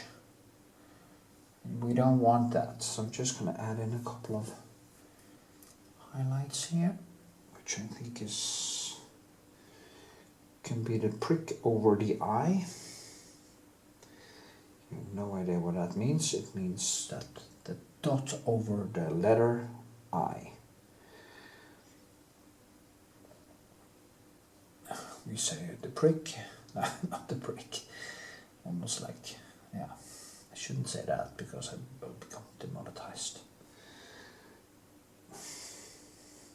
So silly, you know. I think YouTube is very neurotic when it comes to advertising and stuff.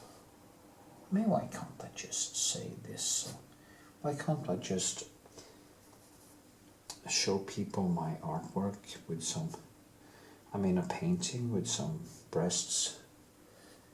Is that going to make any difference in a world that is inundated with the p-hubs and, you know, all kinds of stuff? There are almost no limitation to what you can watch online, even legal stuff. So, I mean, This neurosis about nudity is just annoying. Now I can understand why YouTube don't want it to become a kind of a p-hub. But they are going too far when they are kind of limiting a video that is just me painting a beautiful girl. I think it's so sad because it takes so much effort, and yeah, it's just sad. Simply sad. Yeah. Okay. There. So I'm gonna take a break now, and yeah, I think the sketch here started to become. So yeah. Yay. 25 minutes. That was cool.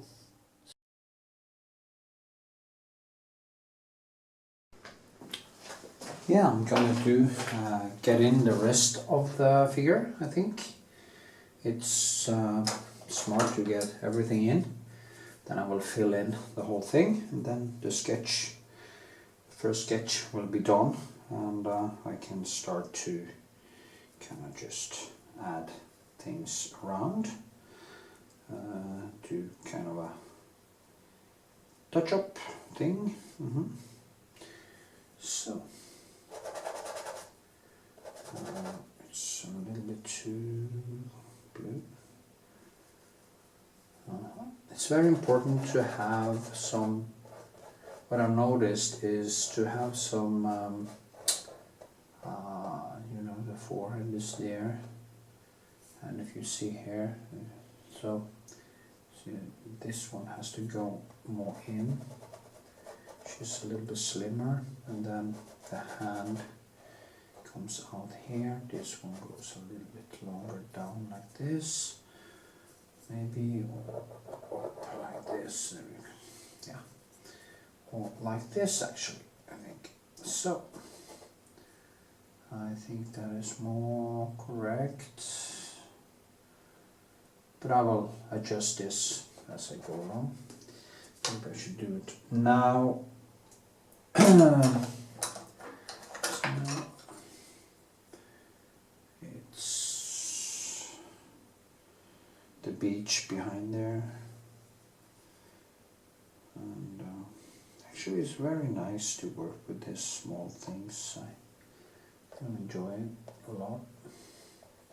So there's a beach behind here, and this was too much. Of course, also there is some green behind here. So the beach goes behind here. So like this, more like this, I think.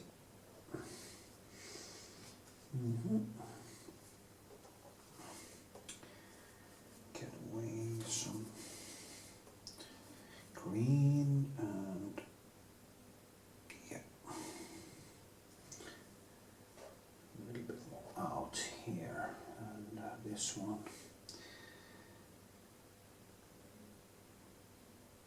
I'm gonna finish this sketch today. If it's going to kill me, as I usually say. No, that was more correct. Also, look in the mirror. Yeah, that's not extremely bad, but a little bit wrong. I was a little bit fast there. I was actually not going to add in so much color in the beginning, but I do like to sketch this way. I do like just to add colors like this, just melt it in and move things along in that manner. It's why I don't have the technique or the concentration to be a total. I like brushwork too much to be a photorealist. So And I just need to be content with that. So what am I using here? It is just, I'm basically just doing over and over and over. I put greenish and I put reddish and all these colors just beside one another. And keep doing that over and over. See now, here, this.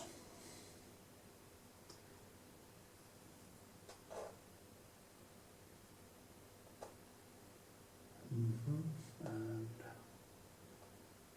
like that, thinner.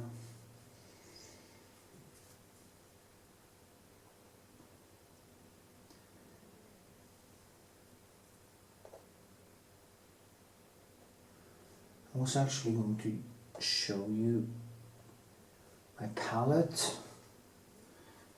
I told you in the last segment, but I decided to wait until I have done the whole sketch and just do some palette segments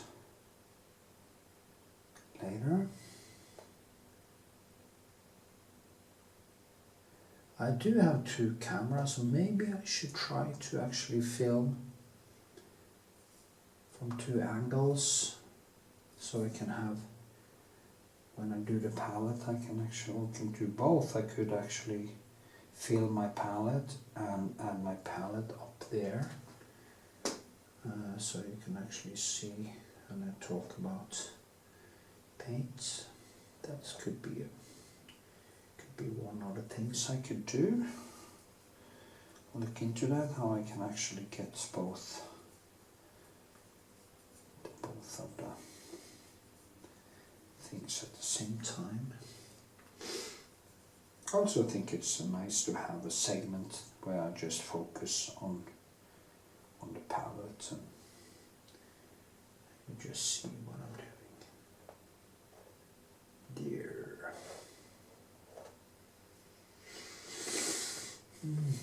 Yes.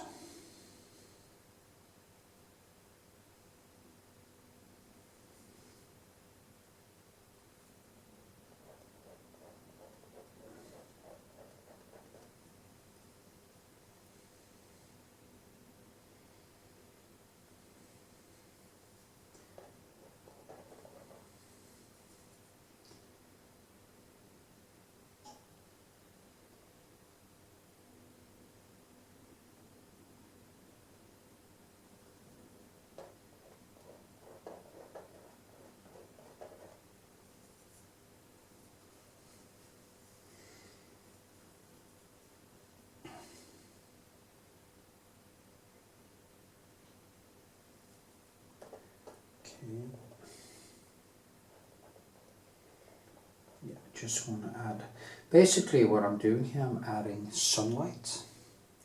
It's kind of sunlight colors. Sunlight colors. Yeah. Then I want to start adding in the legs. Maybe I should do that hand first because this is coming right out there. So that's done. It's easier for me to see. Also need to sketch a couple of flowers. New flowers, not in this of course, but a lot of work to do now because I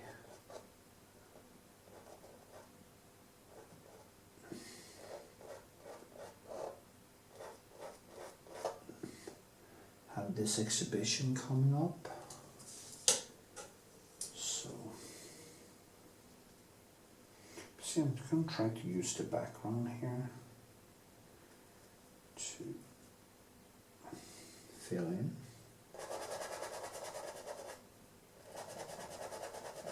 Like it is.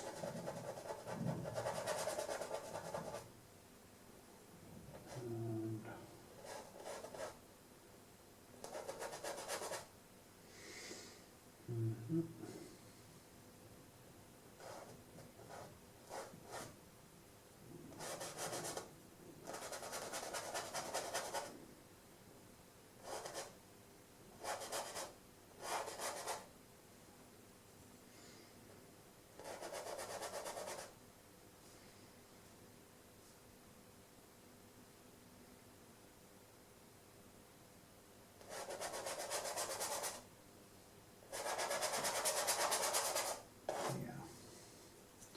Something like that. It's quite crude, so it's not a perfect sketch, but just get things in.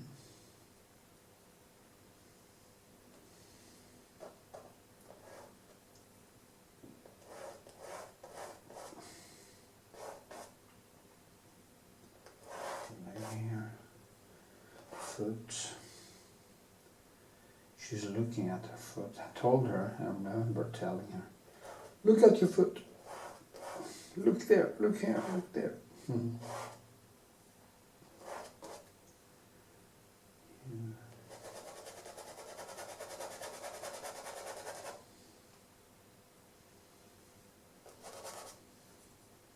She always liked to pose. She liked the attention. And that's a good thing.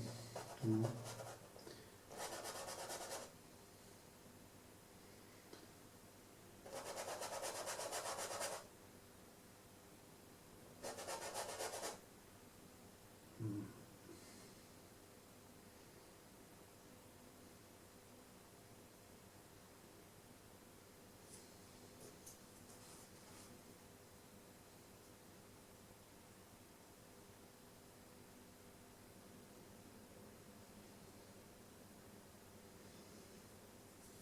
See.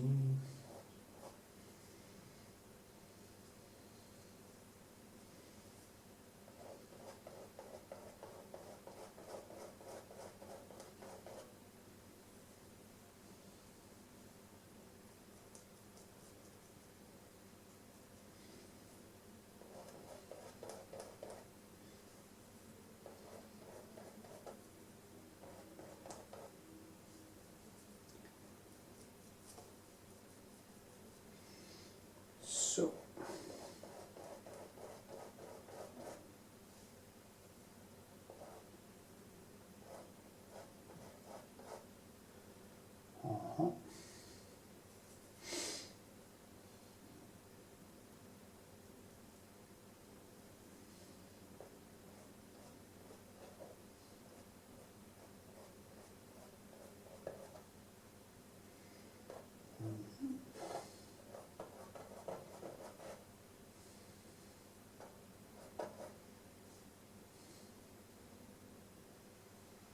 Mm-hmm.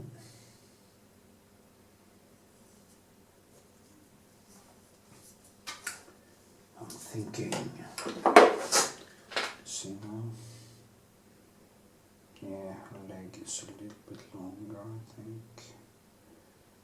The head is a little bit out of whack when it comes to the angle. And yeah, I screwed up a little bit with the size here too, but you know, it's like also just get some blue in the back there, so let's see where it starts and where it ends. Very important, yeah.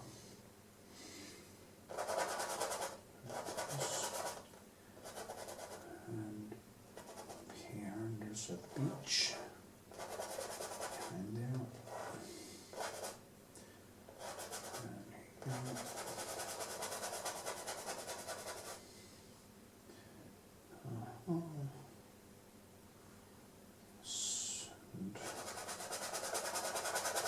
Like this. People think I work very fast. Oh, you work so fast. Yeah, sorry about that. There was electricity left. So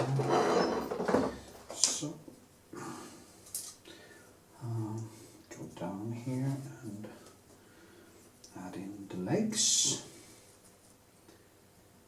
Then I can consider that done.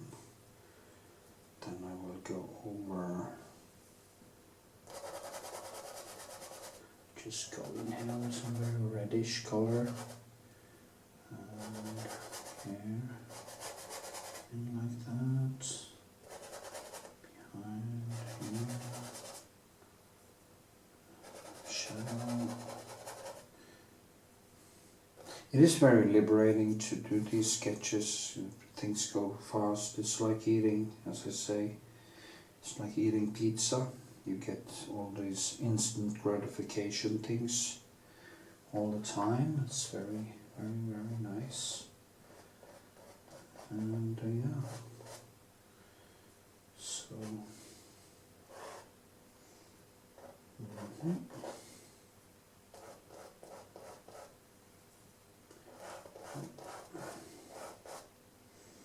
like this, that's good. See how fast I'm working. Here, and the footsie. Some more medium.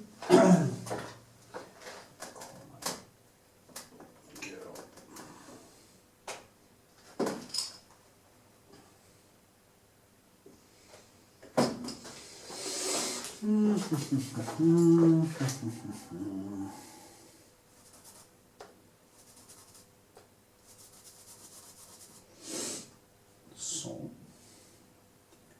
go between maybe and just add colors between. So also a way to put in shadows and all, or just this layer here. Yeah, down. It's way darker actually in the center.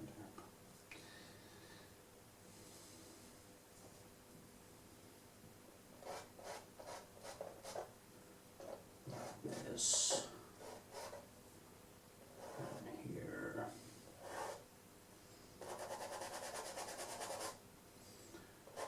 Just get it in. Get it in, yes.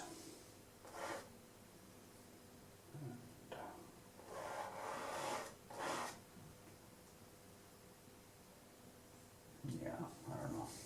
Maybe approximately, because her legs aren't that long actually, so she's 160 centimeters. I used to be 171 or something like that, 172. With all my age, I'm probably 169 or something, or 170. I don't know. I'm not a tall guy, and so is my daughter is also not so tall. It's good that for being a girl, my girlfriend is quite tall. She is like 167 or 168 or something. So if we ever get kids, she will compensate my smallness.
See now, okay, add in some more shadow here, shadow there,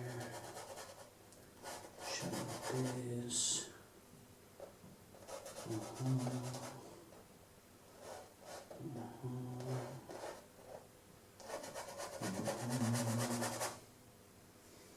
Yeah.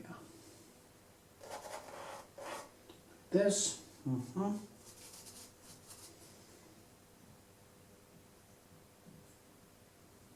Yeah. Something like that.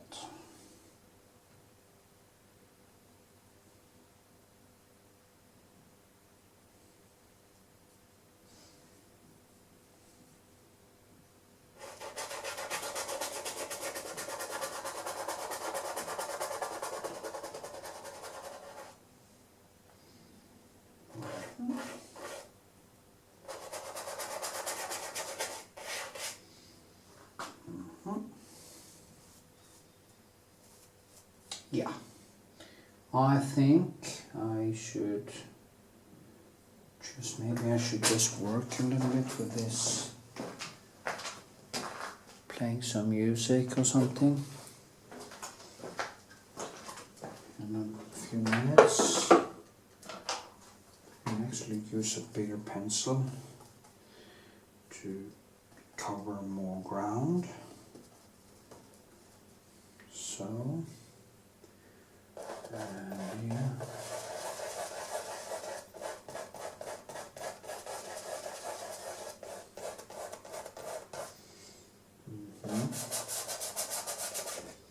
So I'm going over here.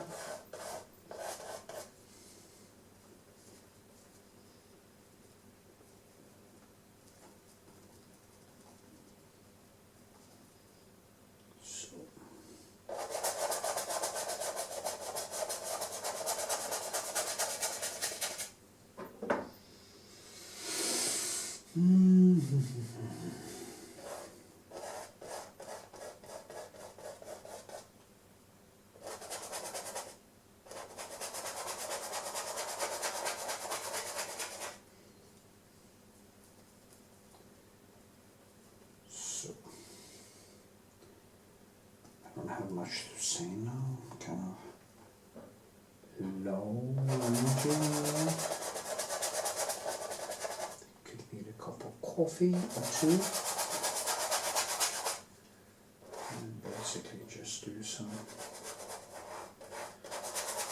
yoga or something.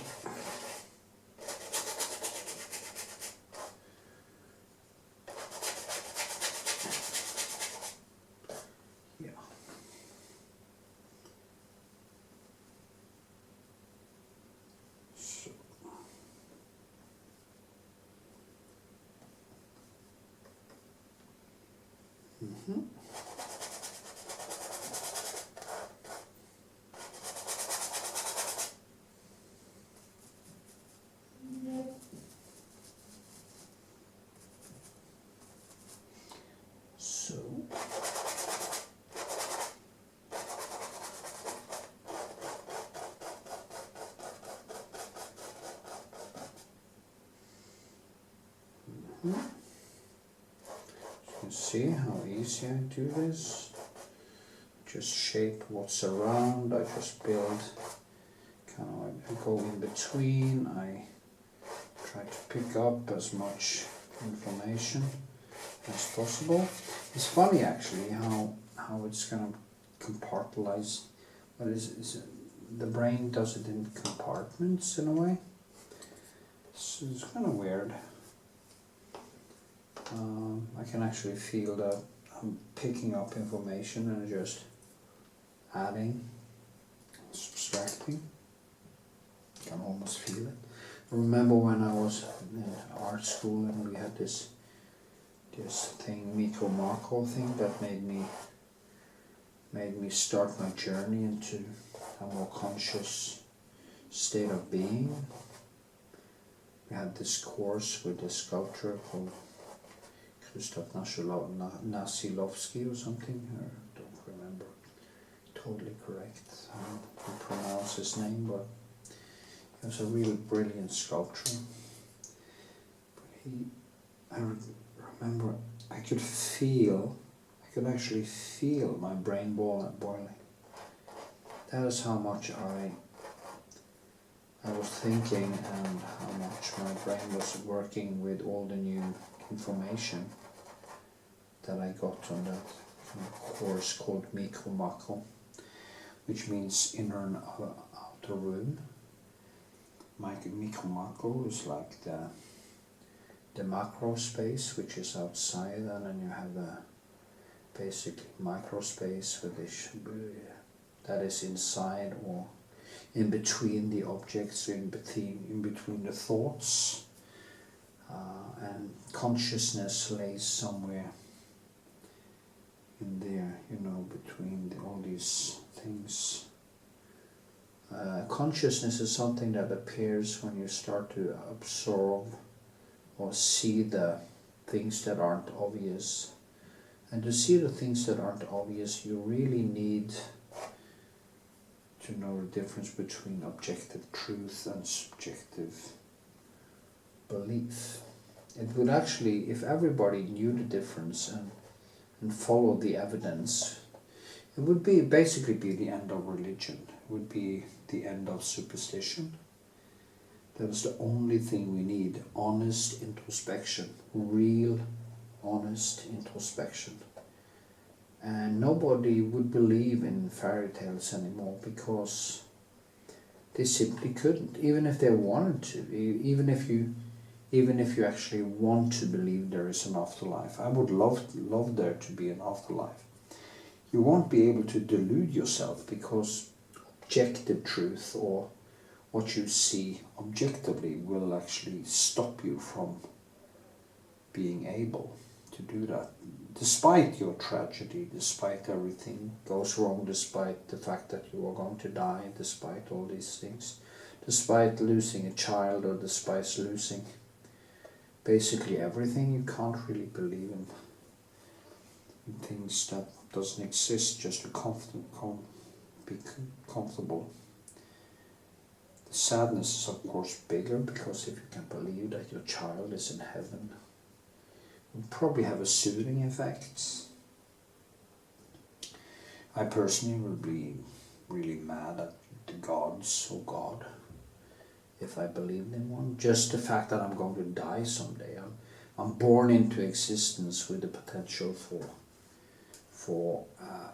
consciousness, and I used a lot of time actually I had to go through a lot of stuff to get really conscious. I mean, if I never got introspection, I would have had much less to lose, because I wouldn't really be thinking like I think many people doesn't really think. They do not have that thing. They might say they have that thing, they may act like they have it, but they don't. And one of the biggest proofs in the pudding is they are capable to believe in fairy tales that, as Christopher Hitchens did say, are so stupid that even children question them. So yeah, I don't trust anyone who is a relativist, which is spiritual or relativistic, religious, that actually believes in his personal God or afterlife. I don't trust that he is real. Actually, I think the fanatic is more trustworthy. At least they believe in something. At least they have some stake in the game. But it's also delusional.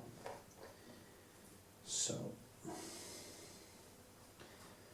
I mean, grown-ups shouldn't believe in fairy tales. It's just it shouldn't even be an option for real grown-ups to believe in these things.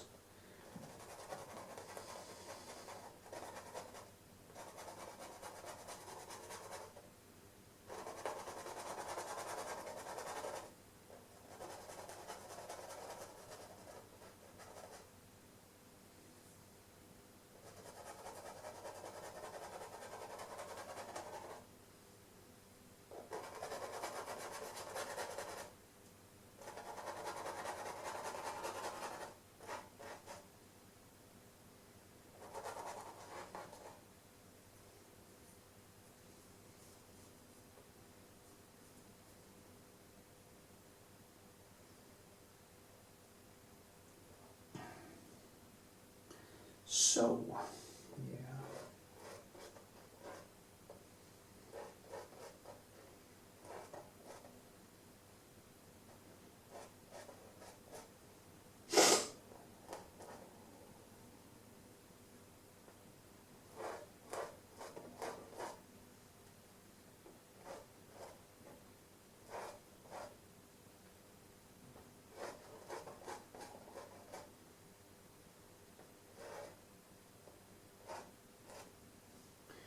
Yay. Okay. Now I'm just gonna, now I've sketched the whole figure, and now we're just gonna start, I'm gonna start just now, just gonna, what am I going to do? It's getting a little bit tired actually. I've been doing this now for a while. I need some carbs, I think, or some food. So, yeah, I'll take a little break and then I'll be back. Yep.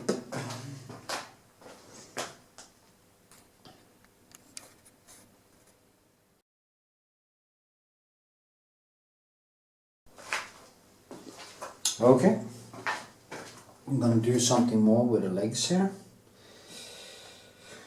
So, yeah. There. And voila.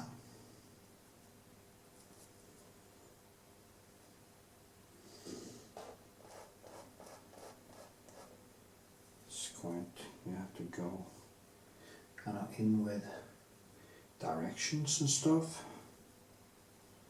So, like this.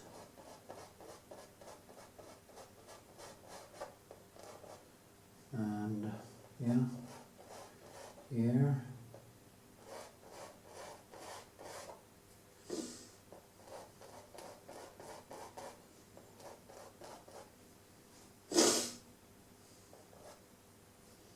So.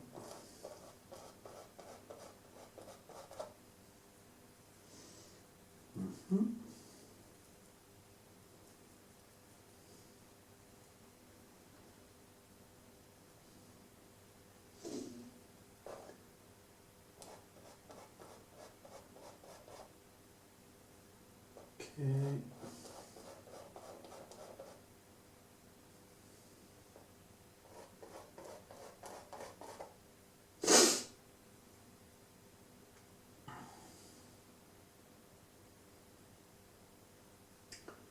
Need to go with directions here, as you can see. I just try to follow down here, like it is.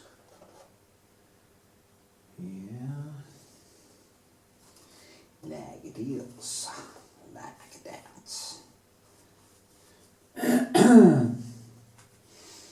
See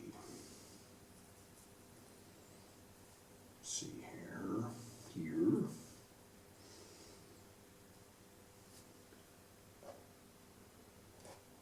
See how I kind of just try to move with the directions of the legs here, and I will go all the way down.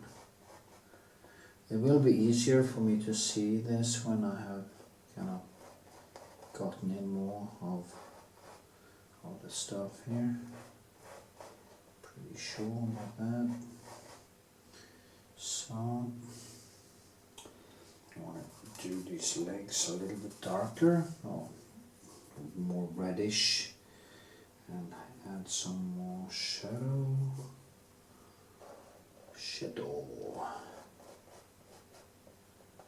Yeah.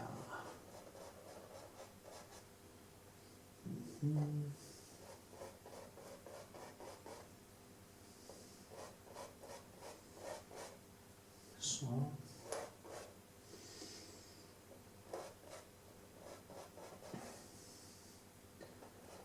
So, I think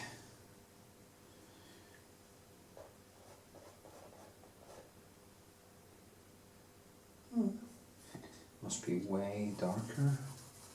The sea is way too bright, so I'll use my Alsavin and blue black and ultramarine to tone that more down. And just do like this first, just to add in some more color. It's quite. And then I go also here in a little bit of direction to get this to become better, monsieur. Oui, oui. So, yes. And that beach is coming here, approximately like this. There's a lot of stuff happening in this painting. This could be nice in the end. I'm pretty sure of.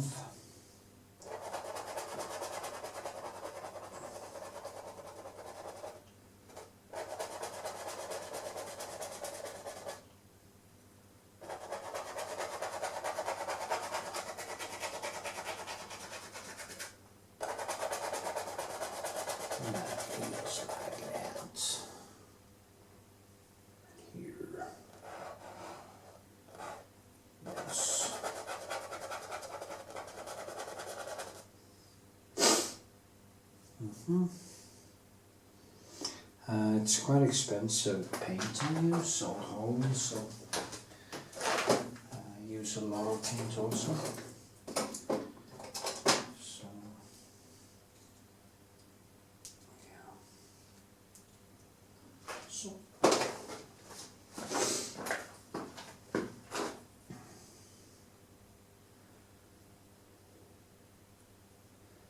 Okay.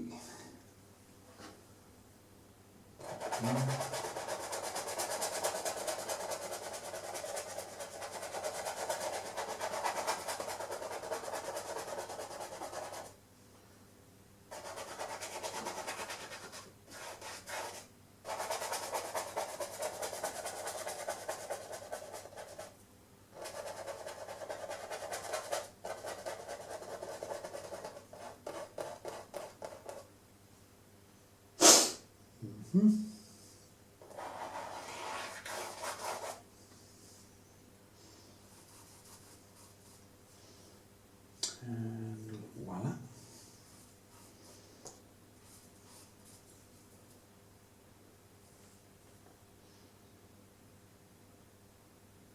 Her legs, sorry, is actually just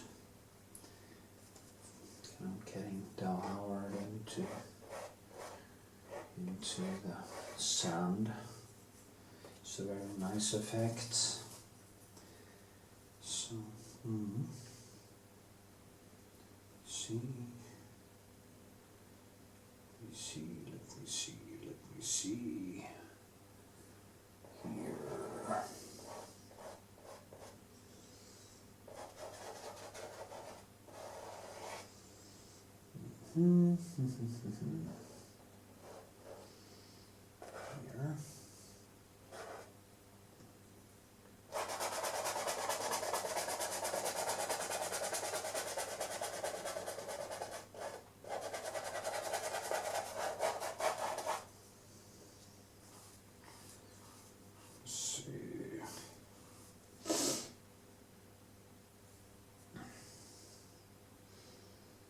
Yeah, just finish the legs first and then you go over to the landscape later.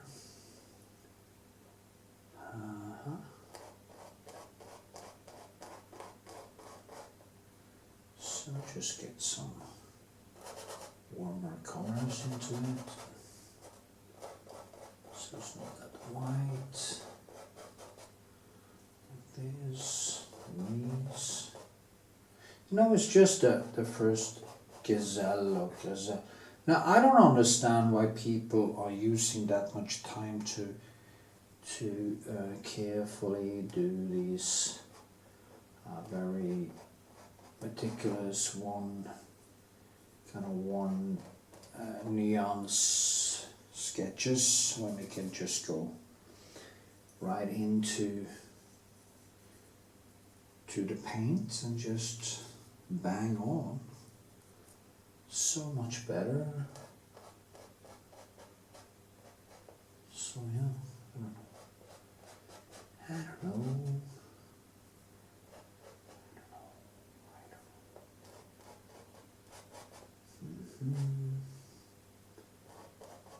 So here we are. This, that. It's a little bit too big, I think.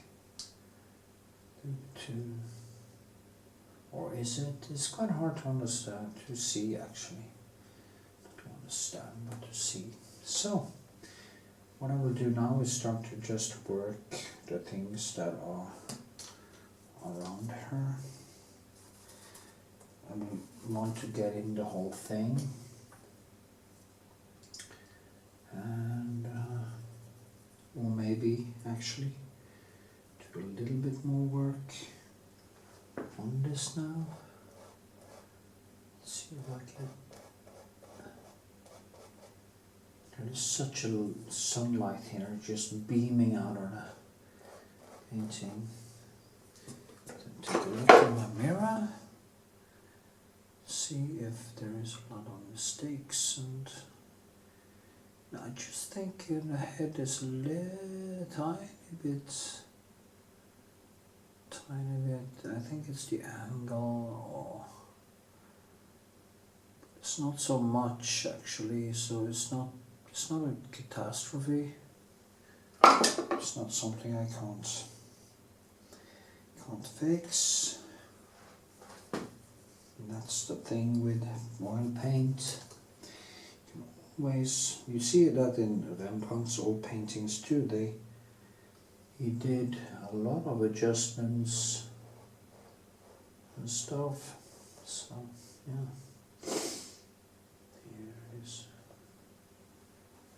Yeah, so that came further down on her thigh.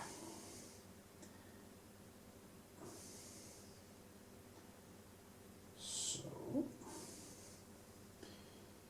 yeah. Actually, it goes more in here.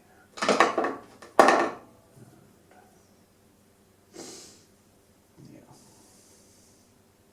Sunlight, I need more sunlight, so I use some lemon yellow, or primary yellow as I kind of like to call it, into that color. And there's some more yellow in it, and it comes more alive.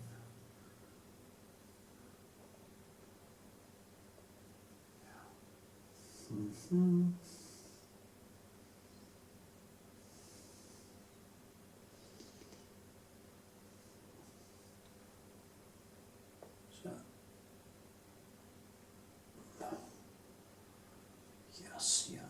Yes.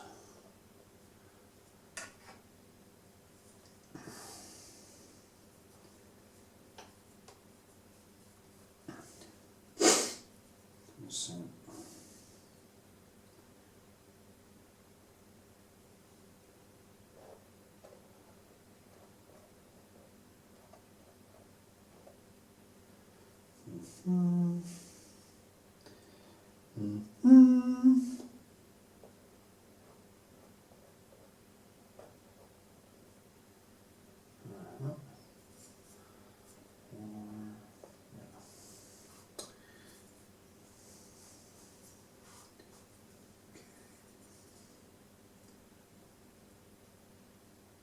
I love the silence also. It's a very nice silence when I hear the sound of my brush just hitting it again and again and again. Toning.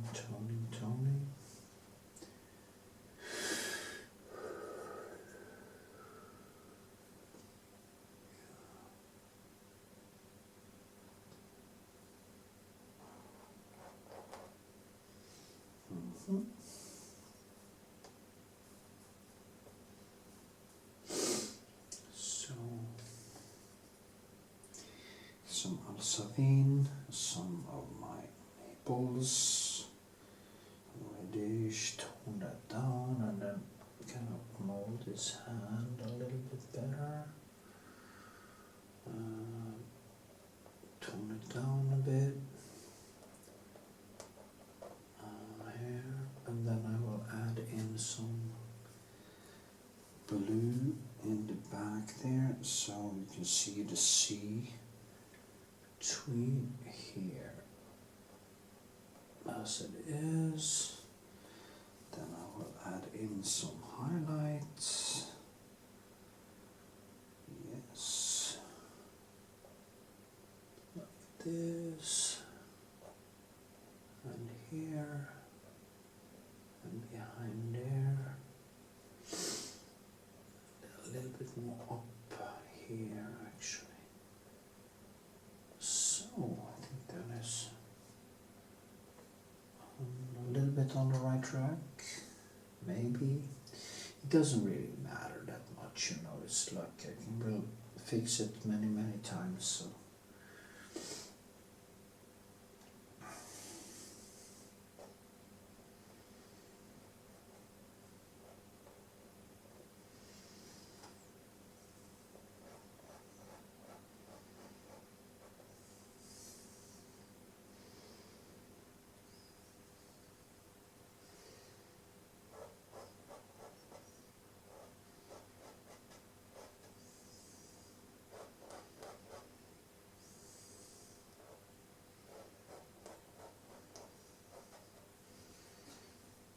See now.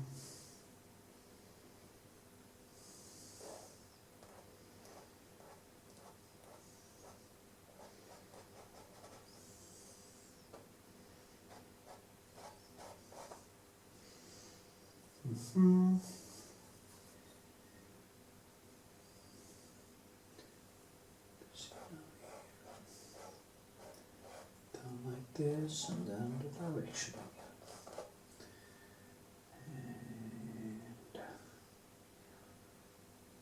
This goes a little bit out. More lights, please. Lights, please. So.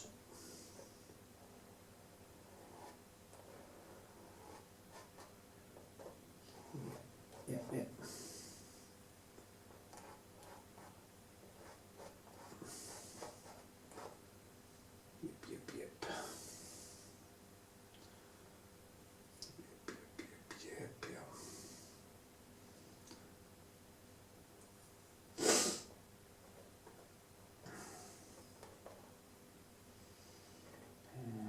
Light from the side here. Something happens there. Yeah. Now this may not seem much, but it has the bases in it. So the rest is just molding and moving stuff around. And yeah.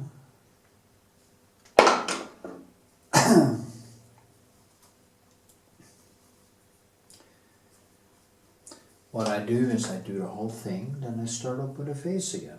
And I do that, and I go out, and then dries and go back to the face again. I do that several times, and in the end, boom. The whole thing is just there.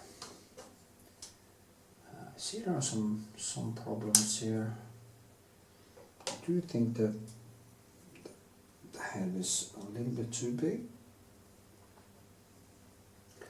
Maybe it's supposed to be down here or something.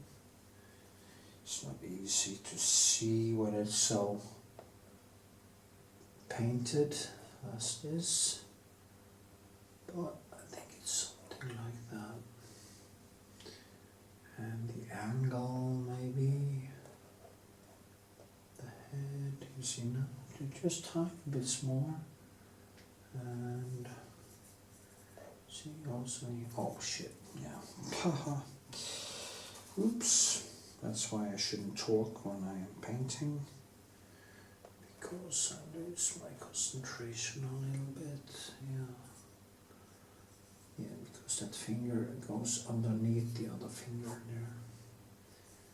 So, yes, yes, yes.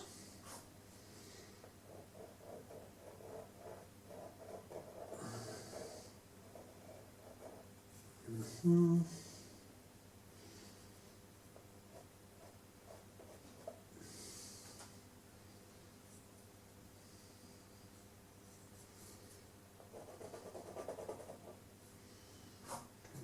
That. I think this also want to go a little bit further down. Down. See.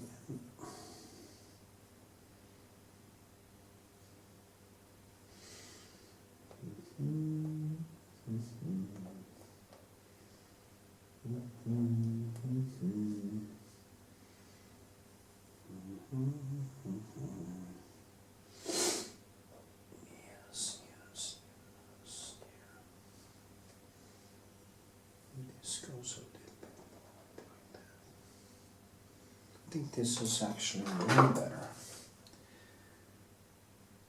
Yeah, that actually is better.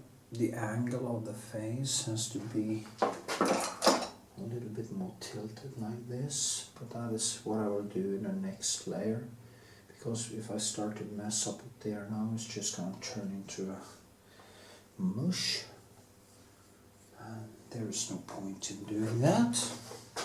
I'm just going to fill in a little bit. It's 20 minutes, so I'm going to stop here. I'm going to remove the photo, and then I'm going to fill in.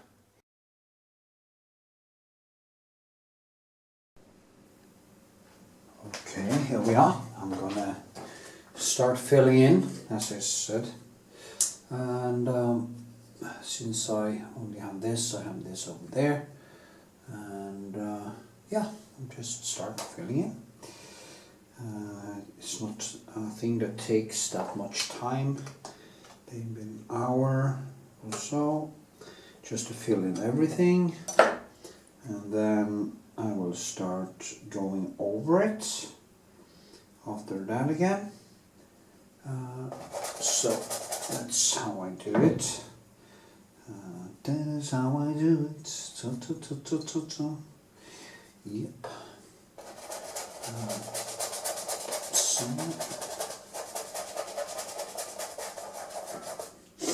it's also much darker over here, so I'll add in my alizarin and my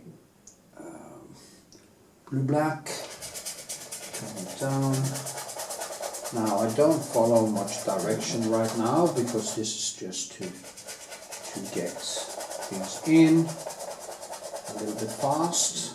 Now when I do this layer will actually dry pretty, or surface dry pretty fast. So the places where it does not, where it doesn't dry fast is in the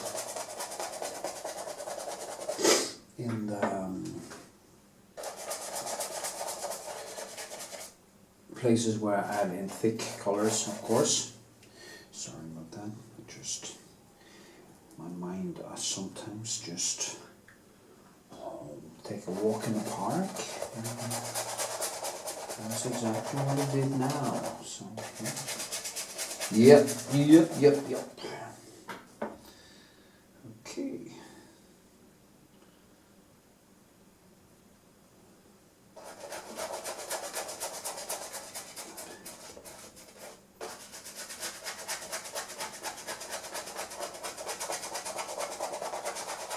So.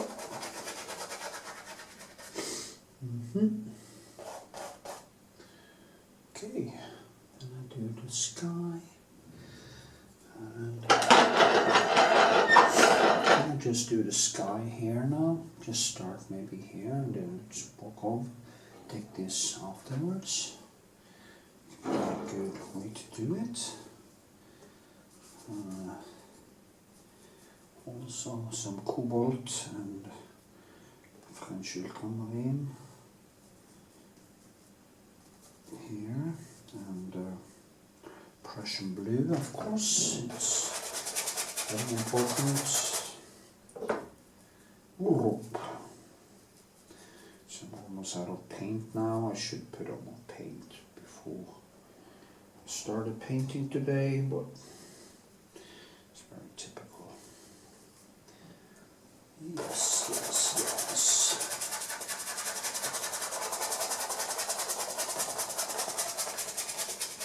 So, okay, here, and there.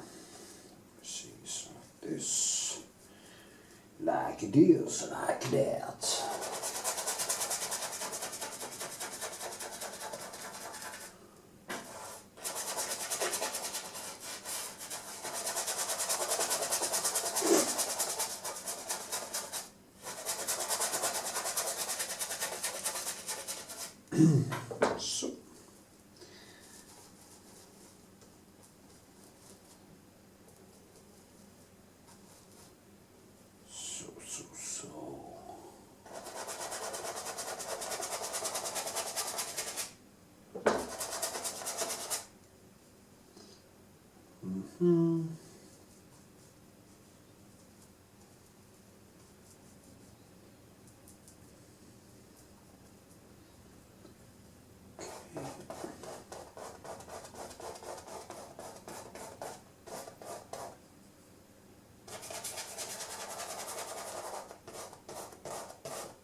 So.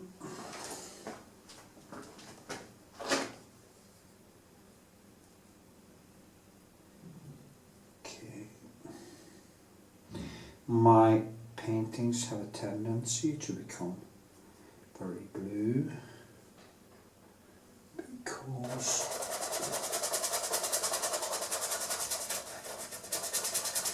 I just like to add colors. Also, of course, this sky is quite subdued, so that's a good thing. And then I keep it down so that I get more out of the small highlights in the face and in the dress and stuff, so it creates this beautiful it's kind of beautiful contrast between the thick and thin colors. You see how fast I actually do paint when I do these sketches, or just add in. It's so easy, it's no problem. It's the skies and stuff, I don't think that is so difficult, but the most difficult is of course always the details in the face or some object. Even always problem with when I do still lifes. I always have a problem with getting, if it is an apple, and getting that circle when it stands on the thing, and getting that right is always so difficult. So it's funny how it is, how these things are. Yeah.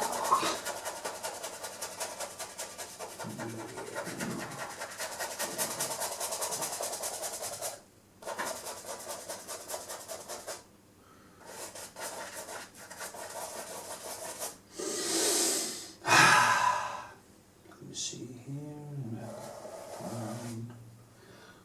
I'll go deeper. They're also greenish, so I add in my cadmium green into the Prussian blue, and bring it more up into the green right there. Then a little bit more white, because there's some green here. Because up here again it becomes more in the ultramarine. And down here you have the violet again because of the clouds down here.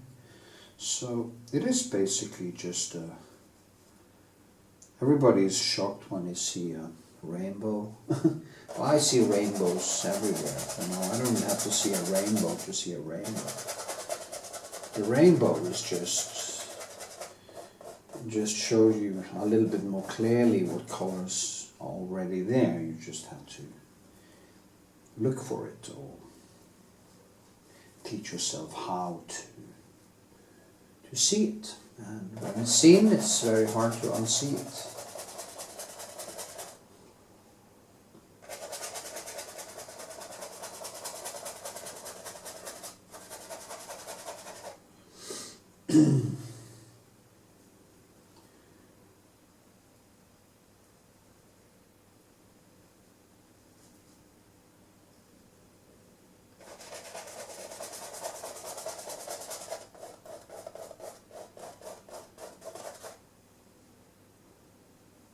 Okay. And then I will go really deep over there. Something like that. Something like that. Pirates of the Caribbean. Yeah. Let's see here. Here.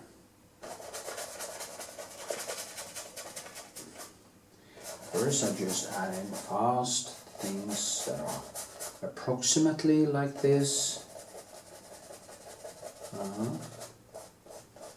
You might think, why do I have this brownish thing in the background? Well, it's because the darkness is already there. As you see now, I can actually see this is kind of shadows. Of course, it could be even darker. So then what? That would really be. So maybe I should do that. Maybe I should do it even darker. Maybe mix some ivory black into the whole emboss to make it be even darker. I could do that. I'm gonna try that. Because the darker it is, the easier it is to kind of bring out the light. Can't have any light without darkness.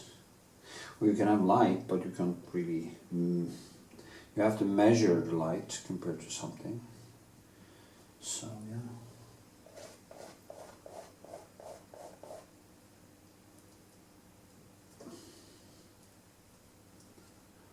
So okay, Prussian blue, so Prussian blue. And these two photos are a little bit different in hues and but just kind of use both of them in a way. So here we are.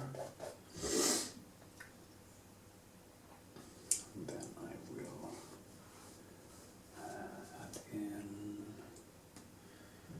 there's these houses, but I will go for the dark first, and then I will add in the houses after that. I don't know where it will actually be. Maybe I should actually, I think the last house is over there, maybe. Is it all the way here? Let me see now. 1, 2, 3. 1, 2, 3. Yeah, it's actually here. So, because this is a square, and the photo I'm looking at is actually landscape format, so it's easy for me to place things a little bit wrong. Yeah. See now, here.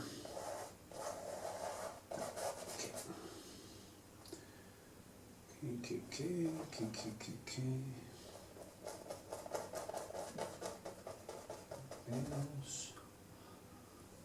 And we need a beach. A beach. And this one is over here. Like this, and there's one behind there. Now it's way too bright, but that never matters. Just push it down. And back and forth, back and forth. This, yes, it's quite thin there actually, so that's better.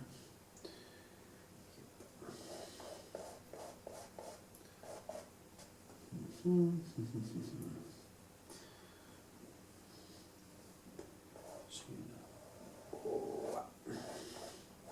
it's not that blue here, it's more in the green. Oops. Yeah.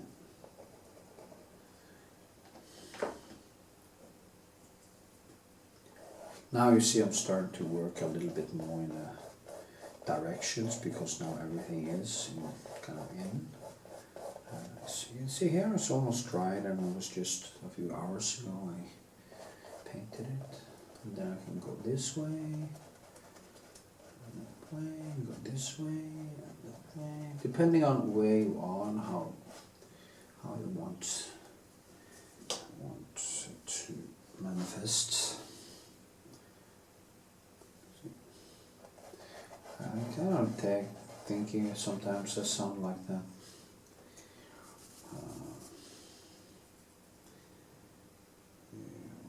Bob Ross, when I talk now, so kind and sweet and soothing.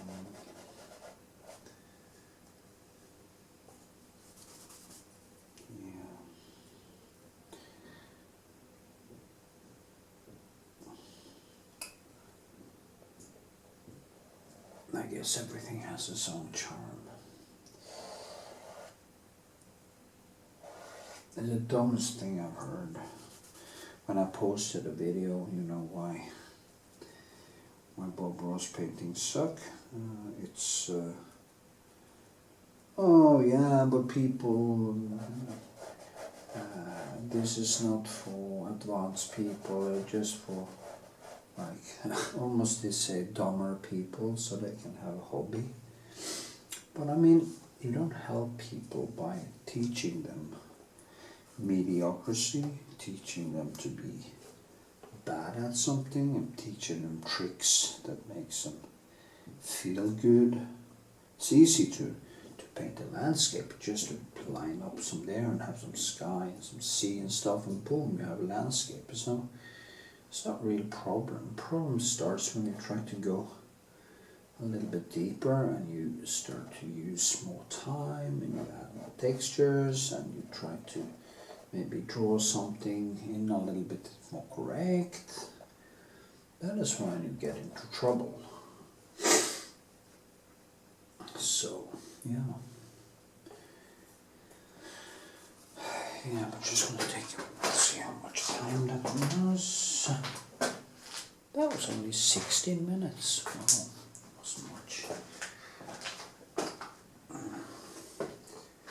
Then I need to,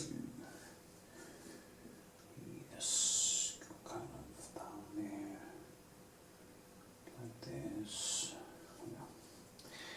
To the sky, the rest of the sky. Go down. That's too dark. Bring it back up. Small light here. So more light means maybe a little bit more paint also. A little bit thicker, at least. So there it is. You see now.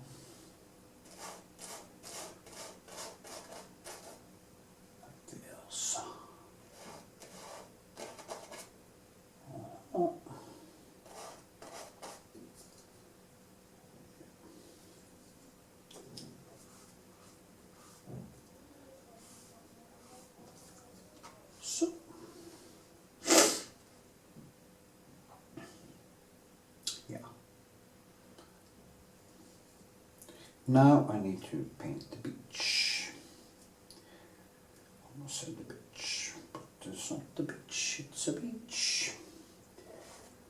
And it's like here.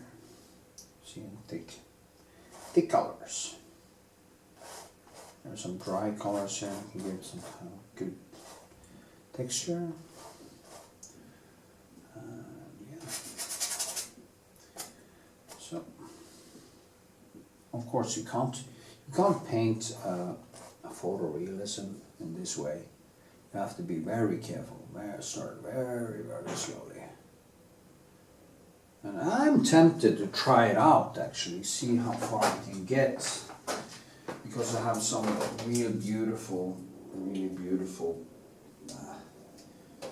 photos that I could actually try it out and try to get as close as I can. This is not really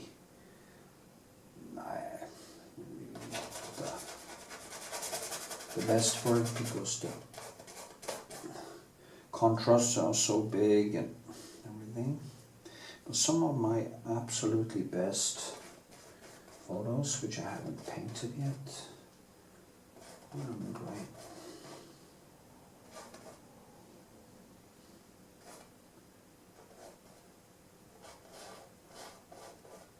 So, and then I'll do here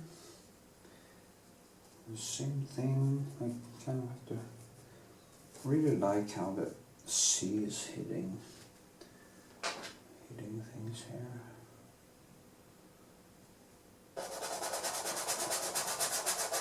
But for now, it's only sketch it in.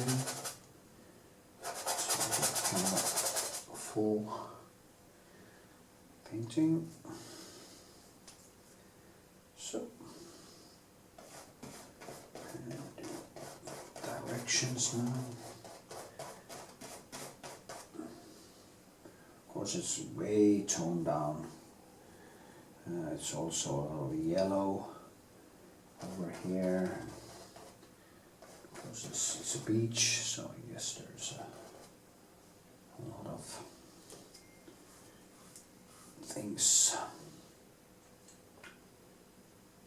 I need to see this more correctly. Maybe I should actually use a tape over to see exactly the right size, not to be fooled, but I figure it out.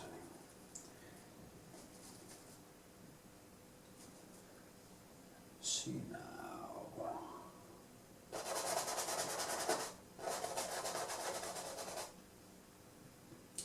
The sea comes in there, and this one like this, goes all the way up. Yeah, it goes all the way up.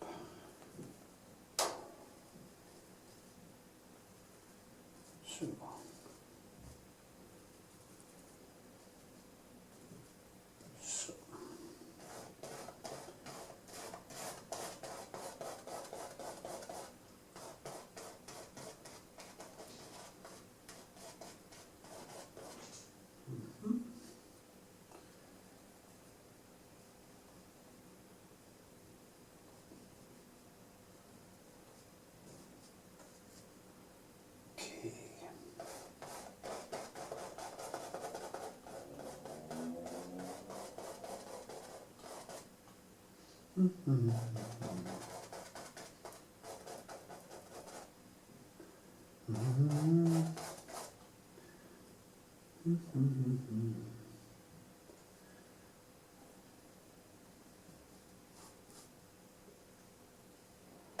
Here it's very dark. That's good.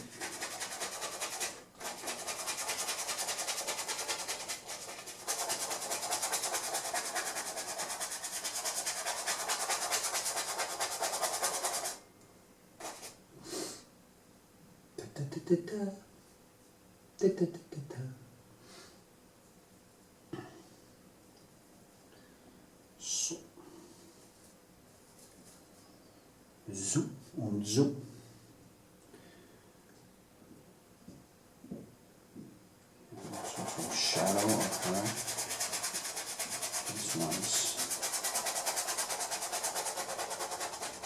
Oh, see, almost finished. If I was a modernist, this would be totally fine, you know. If I were one of these artists that doesn't really care much about techniques and stuff.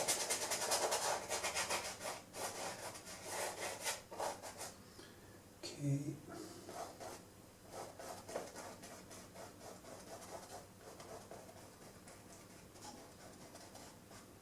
So, and then I need to, there are houses here, where are they? And this house coming approximately here. Approximately.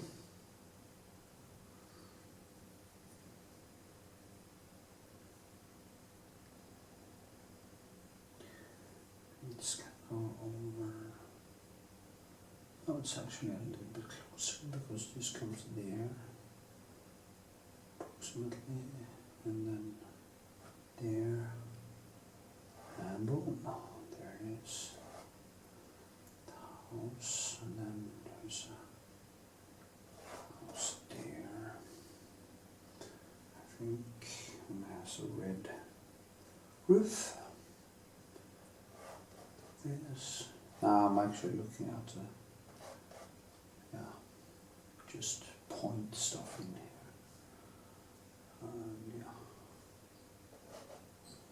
So, just get stuff in. Get it in there.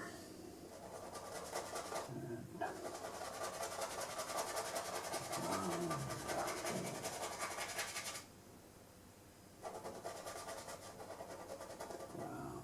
yes.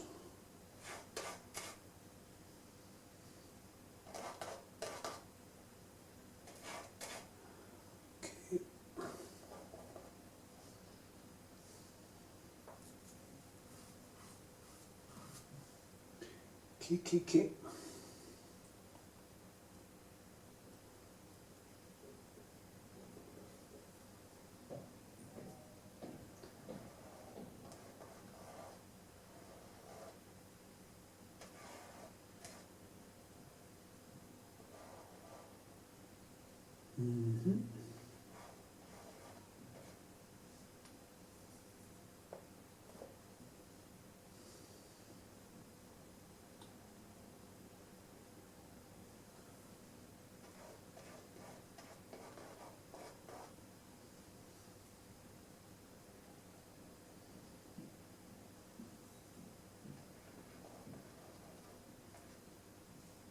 Okay, just adding light here now, and yeah. I really enjoy that shadow. It comes like, goes up like this, and it explains so much because it hits.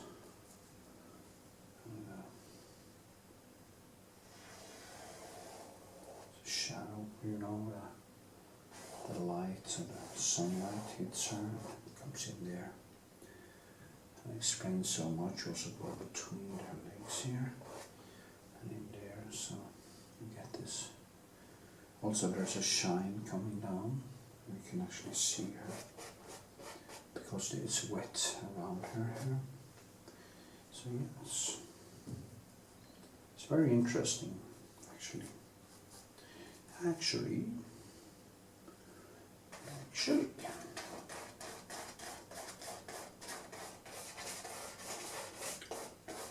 So, it's kind of stuff I make because I like this. Also, it's easy to sell. And, we have to do, sometimes you have to do stuff just to get some sales. And yeah, I don't see anything bad about that at all, actually. Anyway, take a little coffee and then I do another shoot while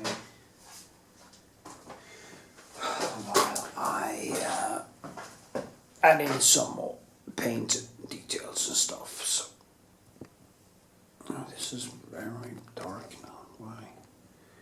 Anyway, that's how it is. Yeah. Anyway. Okay, that was a half hour. Oh, 58.9 minutes.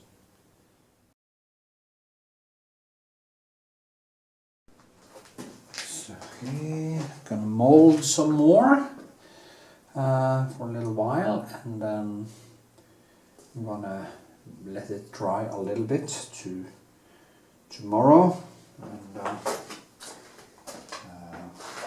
then mold even more, because then it's a little bit more surface dry, which can be quite good actually. So yeah, then it kind of becomes a little bit sticky when it dries overnight. Also, I'm not gonna put it over an oven because then it will dry even faster, you know. So yeah. Anyway, just see how waves comes in, goes up here, and then starts to go down like this. Also need my Isolene, which is very important, the most important color.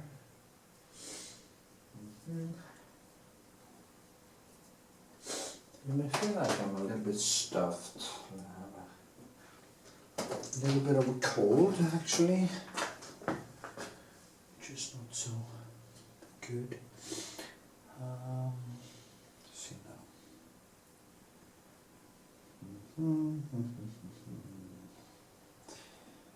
Yep. There we are. Like this. Go in a little bit here too, I think. Turn it down a little bit more. And yeah.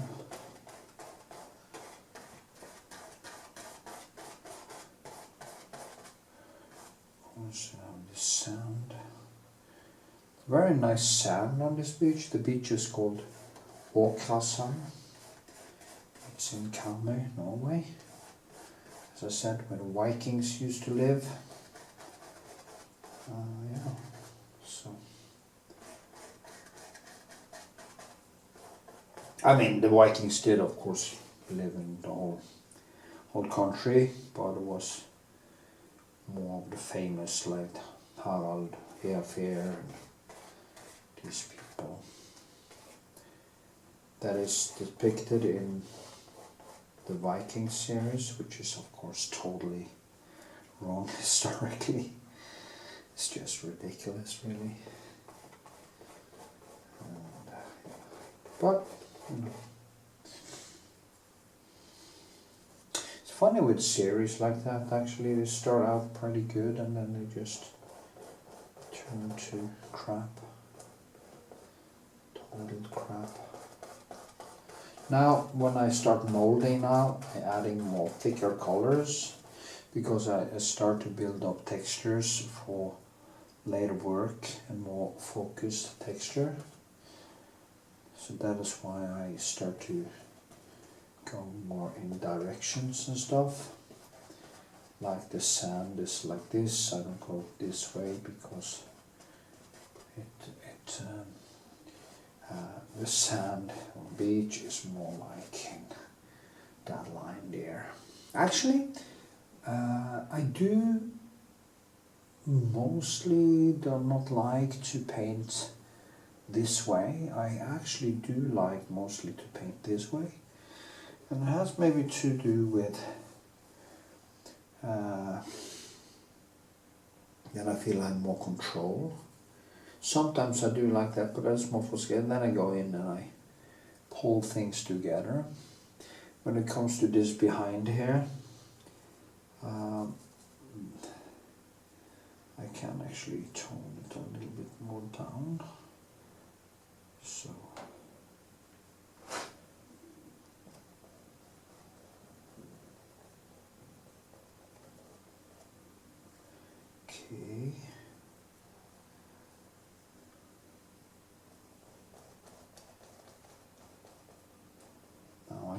different direction.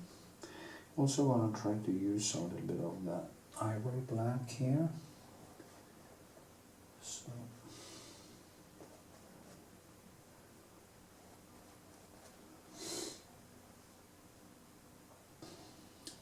yeah, there's that. There's a house there too. This kind of comes in up here, cuts in like this, and there's a forest, little forest behind here, like this. Yeah.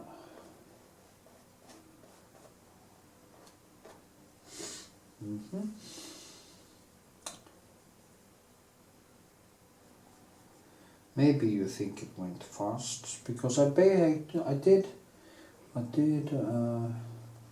film the whole sketching process. I can't possibly film the whole process of the rest of the thing here because it's way too time consuming. The deeper you go into detail, the worse it is in a way. So, yeah, the longer time it takes. But you know, these landscapes aren't that difficult because there's no so much up close. There's not so much up close details and stuff. But of course, the face and getting the legs right, the right size and distance and everything is quite important. So, yeah.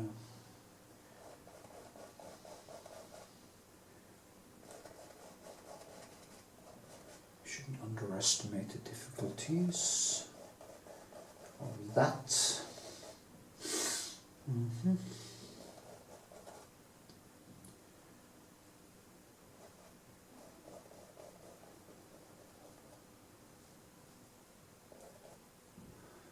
So, you know.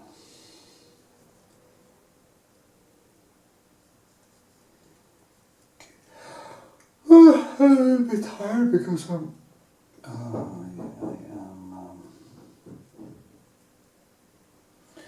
am like this.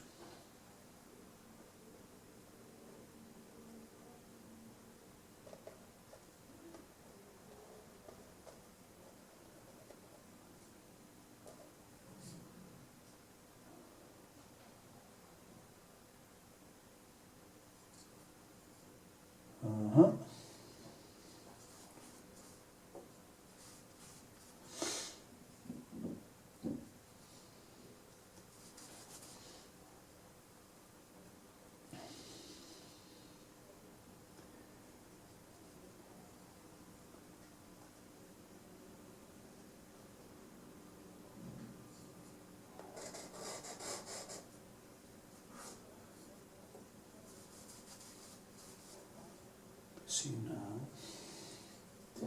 Yes, I go silent. Go silent. Also use this one. I like this one because it's already.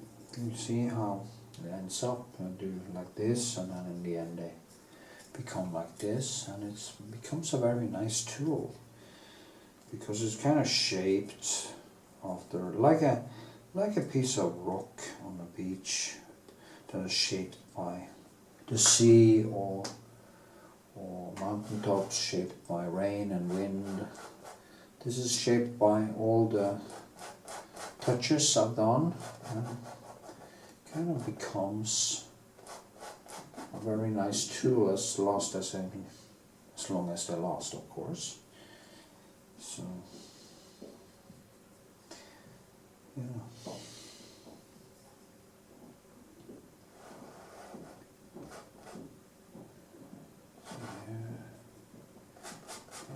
A little bit different here because it's a very nice shine here. The shine goes up like this. I saw the paintings of Van Gogh, how he used kind of these big stripes of brushwork to explain directions and stuff. And you have to see them in reality, and you have to understand the value of brushwork to actually see the true beauty of those paintings. If you don't understand brushwork, if you only say, oh, what nice flowers, so blah blah blah, and you don't understand why it is so beautiful, it's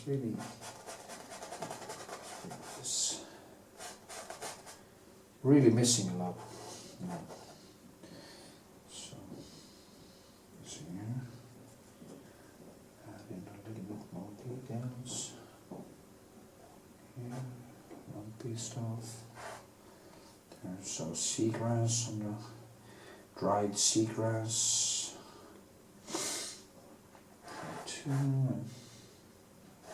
First I might just add, and then as I go along, I just add more and more. And the sum of all my, every time I look at something, it becomes closer and closer. So that's the way. I like it. Yes, yes.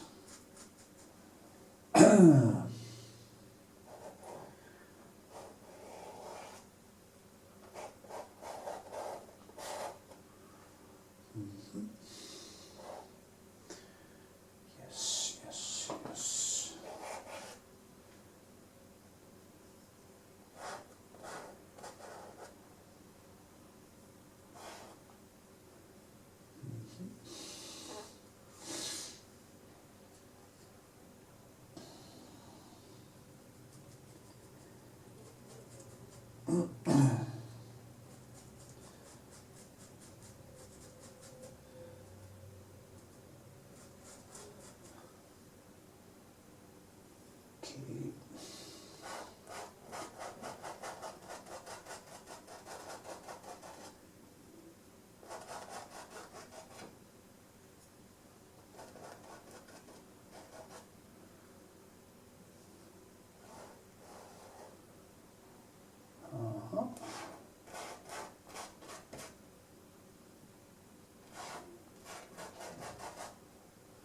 Yay.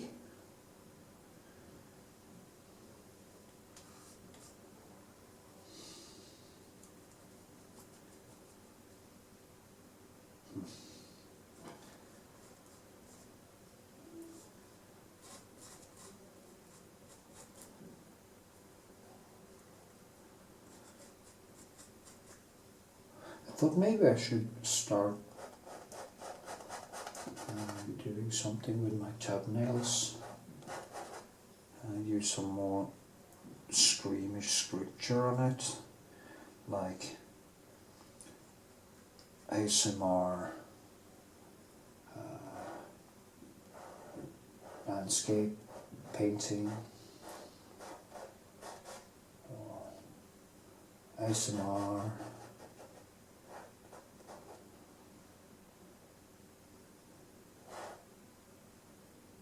portrait painting, stuff like that, to put things like that into my titles. So now I'm starting to shake it up a little bit and get some more things happening in it.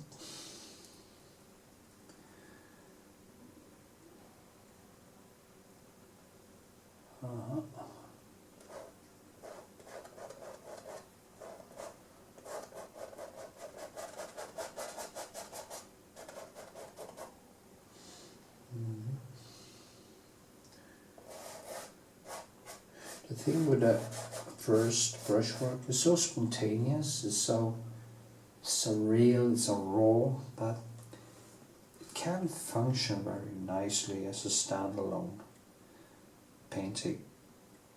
But then again, it would be too easy.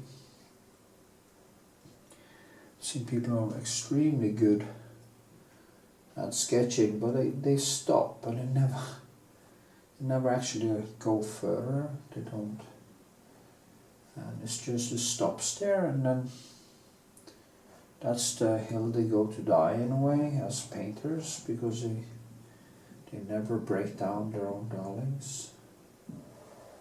So yeah, I mean, if you want to be a sketch artist, good for you, but the real difficulty is when you go deeper into textures and start adding more brushwork like this, and I have to let this dry and then I paint over it, or I paint wet in wet. I can also paint wet in wet, but almost wet and wet, not all the way wet and wet, but almost is possible. Yes. Yes. Here.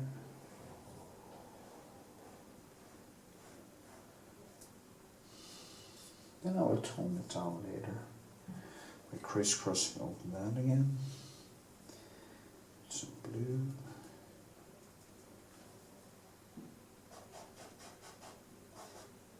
This.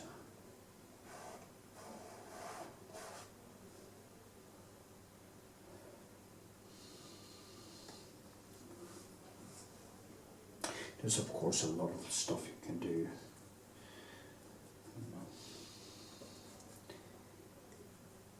So much shine in the beach here. Like this. And between here. It's darker. Directions here.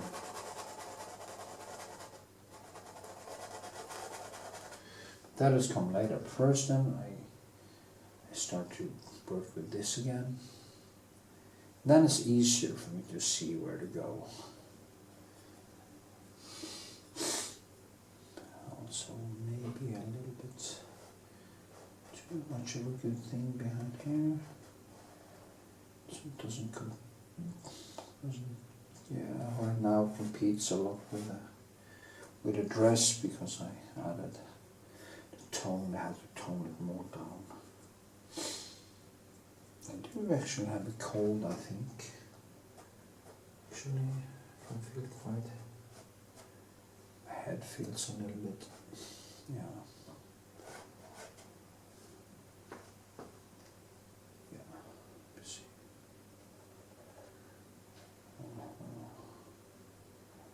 Because it's very bright light exactly in her dress here. So.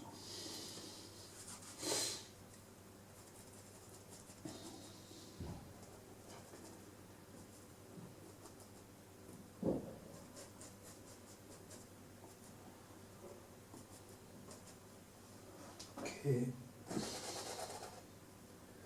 Just have to go down like this a little bit, and then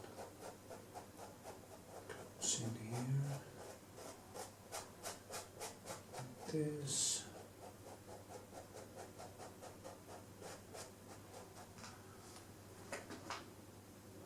And then there's a thin line of light right behind.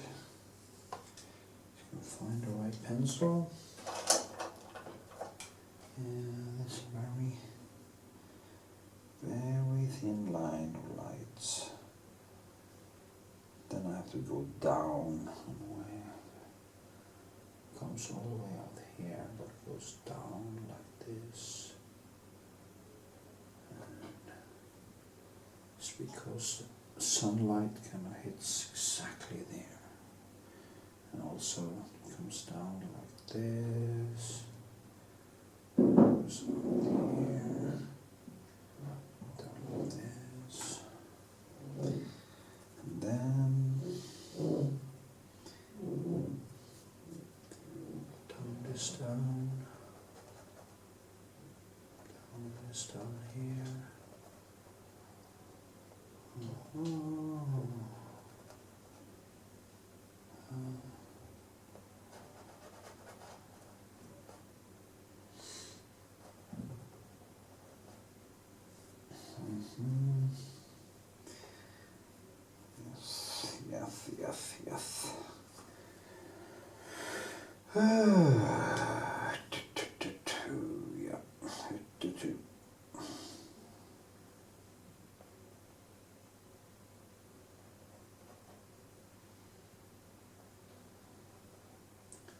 So, yeah.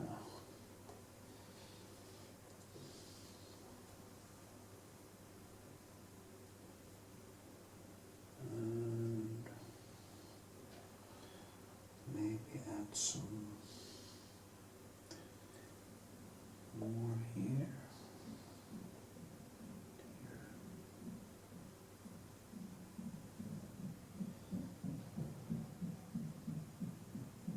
Neighbors making a noise, as usual. Okay, let's can actually dry before I start doing more on the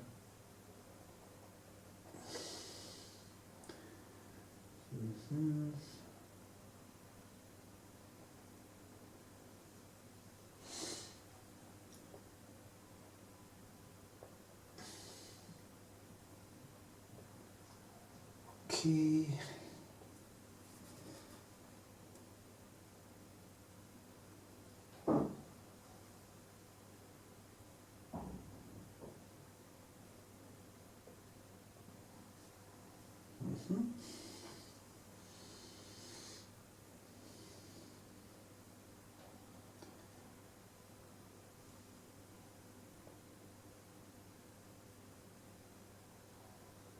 Yeah.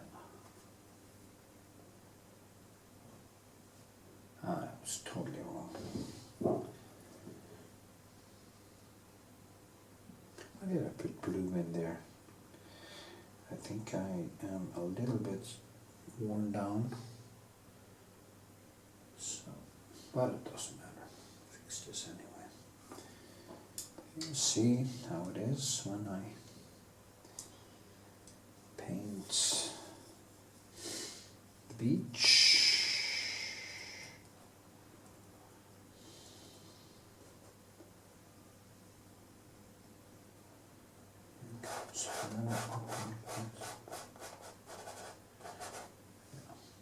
You can't really come to a point where the mat is kind of full. You can't really add more without ruining the things you did before. So you start to collide, and that is when you should just stop and let it dry a little bit.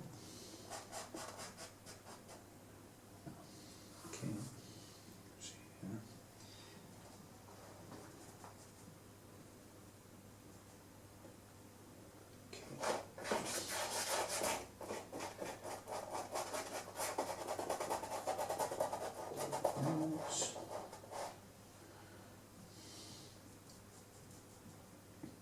Of course, a photorealist would have painted every single little thing.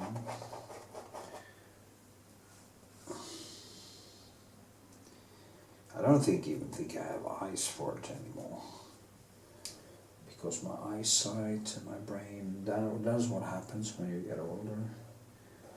It gets harder to do extremely detailed work.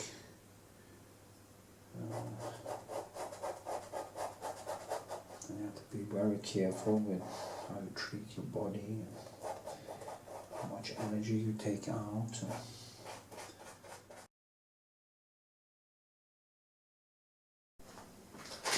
Okay, here I'm starting on the sketch again.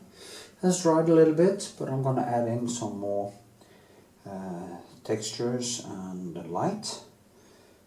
Basically get a little bit more of the houses, a little bit more of the surroundings, these things in. I'm not gonna, from now on, I'm not gonna paint every stage because the video would be a mile long, and that is not what I'm after. So I'm going just down here, and I'm going to crisscross like I always do. Crisscross, crisscross, and just add in more colors. You see it starts to light up Also, we'll add in more of these folds a little bit more correctly. Correct small things that is wrong. But that is what I do all through the whole process. Just adding and subtracting and molding.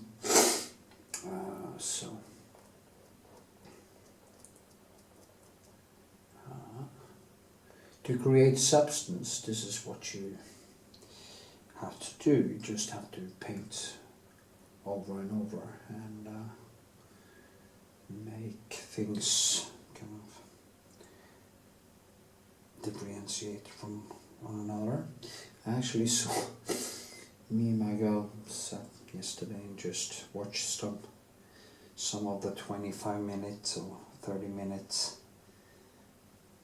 painting files of Bob Ross, and you know, I have a video on my channel where I talk about how crappy I think his paintings is, and they are crappy, you know. It's just total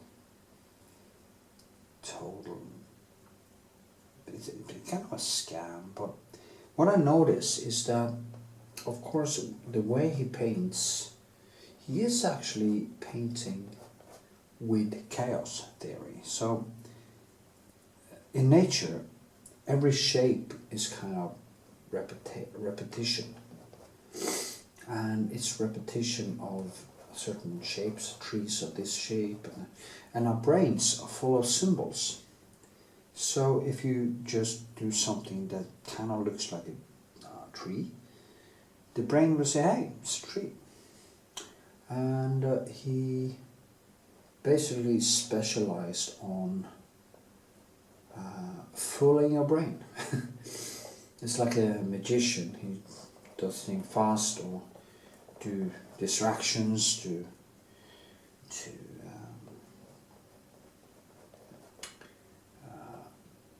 so you don't see what he's actually doing, and the best of them are really brilliant. And he thought himself some tricks to create different things in it. The trees and the sky is always just a wash, and it's so easy to create depth and create a landscape. But if you stop where he stopped, you know, he couldn't go over it again and fix it. It has to happen there. If he starts painting more on it or adding more details, it will fall apart, because then you have to start correcting stuff. And also he doesn't really have a photo that he looks at when he paints. Not that I know anyway, you couldn't see it in the video. So, yeah. And it's a technique that it just repeated and repeated and repeated, and there's 50 million views for that. But it does have this ASMR dimension to it, and maybe I should learn something from that, because people do like ASMR. Asmir, as I used to call it. It makes my girlfriend laugh. And yeah, Asmir, Ashmir. But yeah, so I'm gonna start sounding like Bob Ross now. So I'm gonna take some yellow, and I'm gonna be bold like Bob Ross. I'm gonna add a thick layer to create some paintedness. Just kidding. Well, maybe I should do that. Maybe to get more views, that is what I need to do. And he was actually also using some of my colors, you know, ultramarine. He used Van Dyke brown. He used the alizarin, as I'm using here now. And these colors are basically what nature, primary colors. He used primary colors, but it's still horrible painting. It's like the cheap ones you can buy from China, where you have factories, they produce this all the time. Actually, my uncle, he bought into this stuff and bought a lot of paintings from China or something, and he tried to sell them, but he didn't understand, because he didn't understand painting, you know. He just thought, was fooled, like most people who like Bob Ross. They are fooled by these tricks. And maybe that has something to do with depth, you know. When you become more critical and you start seeing how things really are, things become way more complex, and you have to do like I'm doing here. I'm using directions, I'm using thicker colors, thinner colors. You have to do the things over a long period of time. So the moment you go deeper, it becomes more difficult. And if you want to go real deep and create really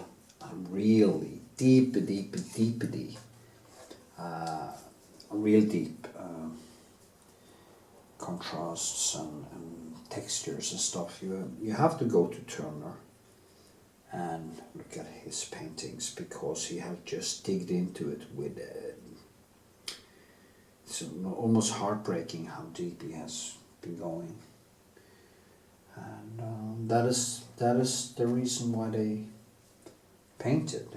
They just love to paint, they love the process, they love to dig deep into it, and they never, probably a very manic dimension. And I think that manic dimension is very important, because it will make you neurotic and make you want to go deeper than try to do better. I have no idea how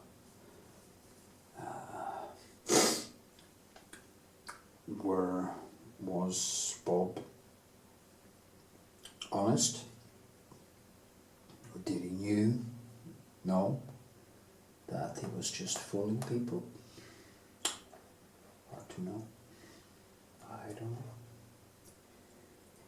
know. But I think he was a liar, you know. I don't think maybe he actually thought that he did people a favor by teaching them crappy painting.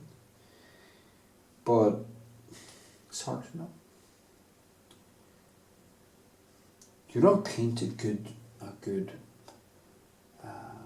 landscape in 20 minutes. I can make a sketch quite fast, but it's not a finished painting. Some people actually do like my sketches better than my finished paintings, and that is because they are very open and immediate. I even sometimes like them better than myself, but I want to push myself to go deeper. I want my paintings to have more substance, and if that means destroying them, that is the price I have to pay, you know. Willing to pay. And to get better, you have to go deeper, or you just won't get better. So, and that is why, if I wonder what would happen if Bob Ross tried to paint a portrait or an apple or still life or anything like that and give it real substance. I wonder how that would turn out. I think it would turn out quite badly, to be honest. I don't think it would have ended well. So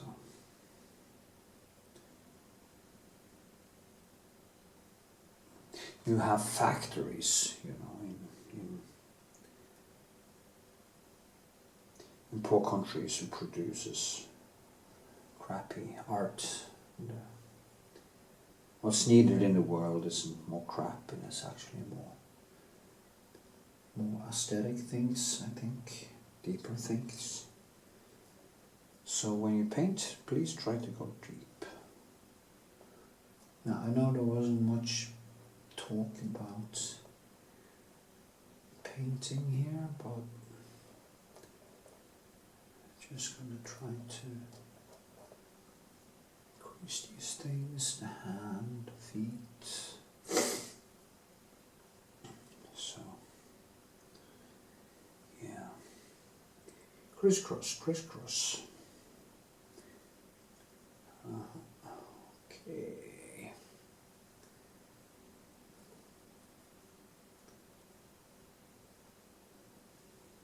Gonna do this, and later I'm gonna go back to the face. I'm first gonna go over a lot of the, and I'm gonna go in with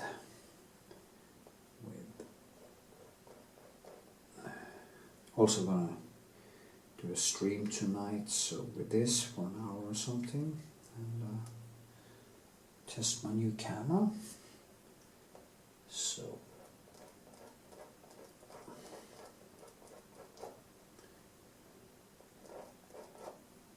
okay, it's very nice to work with this. I have painted a lot of them. It's my daughter when she was 10 or something.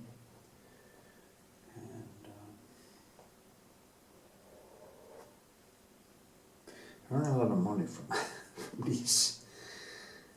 And as many artists, it's no, I painted this one before, bigger one, 130.160 centimeters big, and but this is just 60.60 centimeters. It's way more intimate, and yeah. So. See, I'm trying to work in directions here, and for some reason I do go these ways too, but I usually go over it like this before. There is something with the directions. I try to follow the shape in a way, and that is things you can learn if you go to a classical painting school. In a normal art school today, I guess they focus way more on the modern art, so they don't care so much about these things. But if you do it long enough, I think you will actually see this, you will experience it in it's almost automatic, you know. It's in here, put in the shadow. Shadow. The shadow. And here. That's how we do it. Boom, boom, boom. Yes.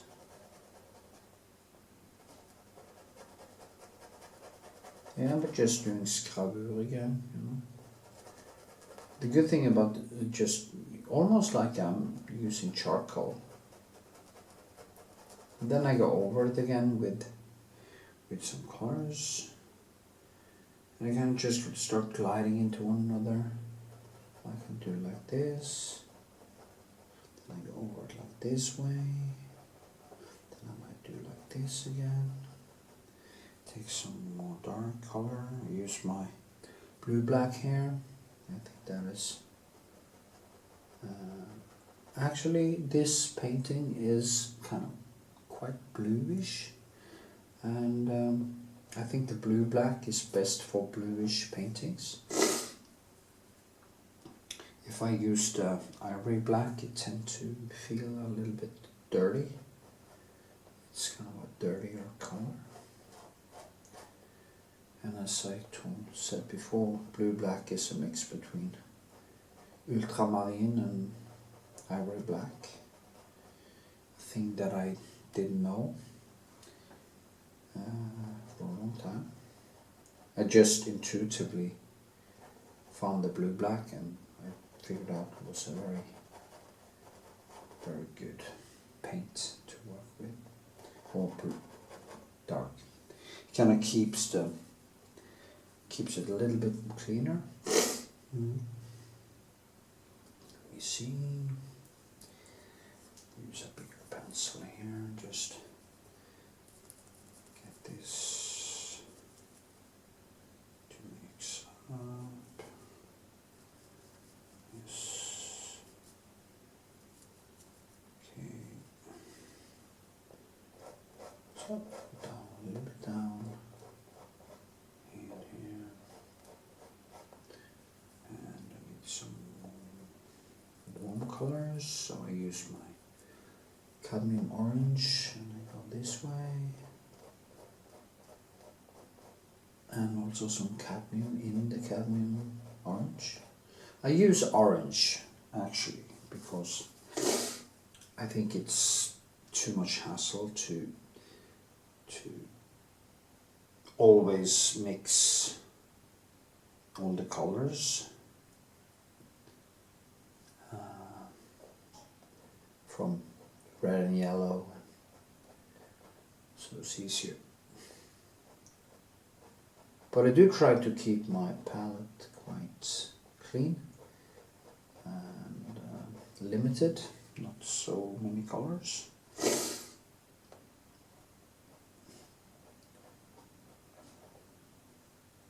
There are so many colors out there on the market. It's so funny because I'm joking with, why isn't there a black person flesh tint? Why is it always white? Isn't that kind of racist? Black. You shouldn't say that, but they used to say negro, like because it means just black. And of course it was created into some kind of a slur. This comes from Spanish, negro. So why isn't there a negro flesh tint? I mean, that's why the word flesh tint is so ridiculous, because I mean there's so many skin types and skin colors in the world.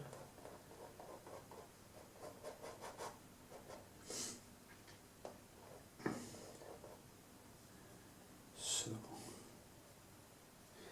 I painted actually a couple of we had in my art school we had a nice guy from, I think it was from Sierra Leone or something, and I painted him a few times in art school actually. And I gave the painting to him, but he had this really black skin. He was just totally black, and it was really fun painting him because his eyes were so white compared to the blackness of his skin. Yeah. Of course, it's a set. Then you go over to the more darker colors, and you mix kind of.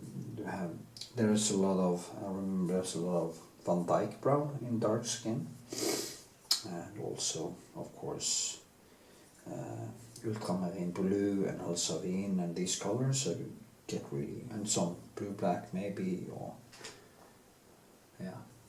Some of them have basically almost bluish dark skin. So, but there's very different. You look at the Somali person who seem to have both some white or Arab in them. They have much more lighter skin. So there's great diversity in Africa, and basically great diversity in Europe also, and among so-called white people, Caucasians as they're called. I mean, from the redhead to with a bluish green, yellow skin, white skin, to the more darker or kind of olive skin type.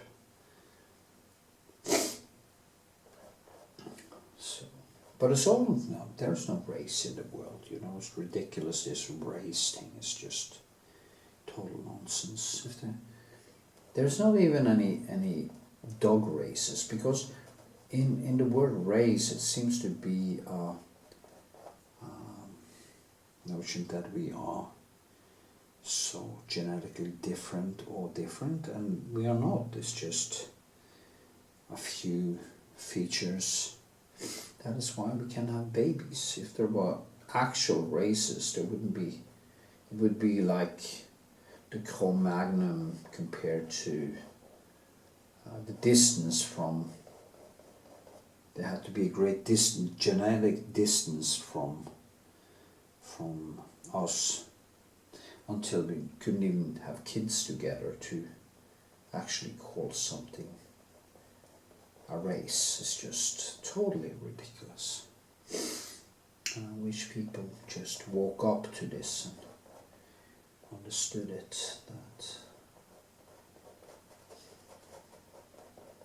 the only thing I think maybe is kind of a loss or something, but that is just how the world is. Is that the redheads will someday disappear, because there's simply not enough of them. And blue eyes will probably at some point in the future disappear. And there will be kind of green and more different. And rarely, of course, to find some, because the mixing are going on. So there's actually a little small difference between non-Africans who have any interaction genetic with Europeans at all, and that is despite we coming out of, when Homo sapiens left Africa, they intermingled or got some kids with the Neanderthals, and that is why Europeans has 3 to 5% Neanderthal genes in us.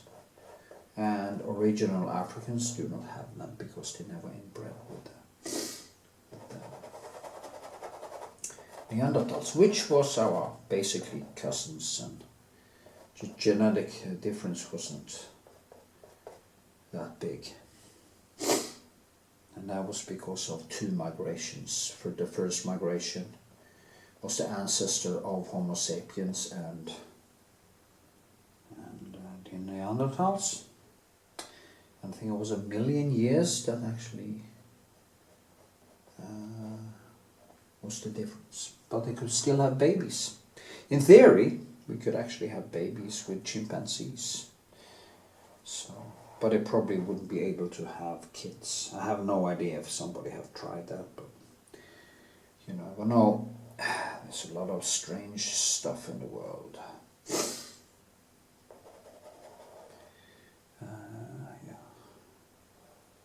It's like a horse and a donkey. They will get a mule, or an ass as they call it. But that one can't have babies, because there's some flaw in the genetics. They're too distant to be able to reproduce. Okay, that was a total digression, but you know, same thing. From skin tone to human evolution. Is kind of a stretch, but that is typical me. So it's so nice when there's a lot of things happening here with the shine, and there's so much to do. Now, of course, I'm kind of out of time again, and I should have started a long time ago, and I thought I had one more extra week, but I didn't, so this is going to be another one of my horse races to be able to finish this, but I'll just do what I always do when I get into that situation. I just paint 24/7, and usually I manage to pull it together. Yes. Yeah, I'm just gonna continue like this.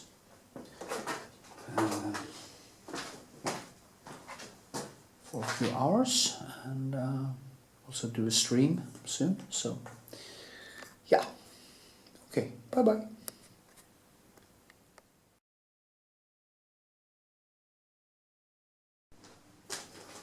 So here we are. Can do some more work today on the face, and as I said, it's kind of have to kind of twist it a little bit. I think it has to go out here a little bit more. So that is what I'm going to start with. I have a fresh palette, and I'm going to work very slowly because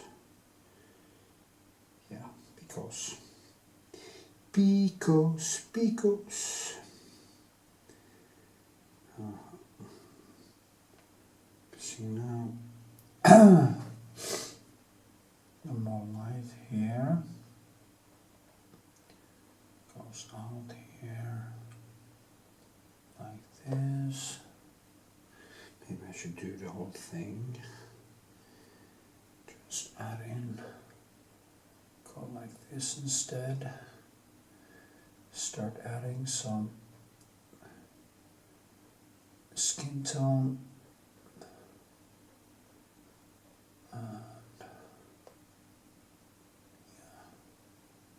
It's very enjoyable, actually.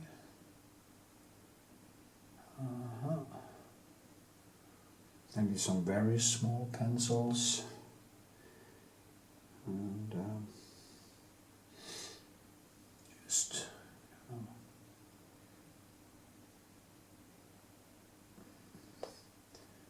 this one goes further out here. Yeah, so now it's actually starting to fall more into place, I think. Yep.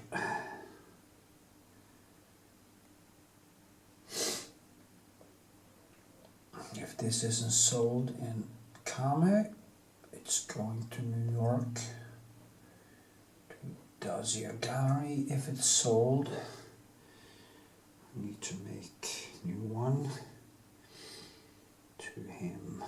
So, a new brick. Maybe I should start on that as fast as possible, so I have some in reserve. And yeah, this was going to have a Christmas exhibition, so I need to get myself to New York again. I miss that place. It's a beautiful city with all this art and stuff. It's just amazing.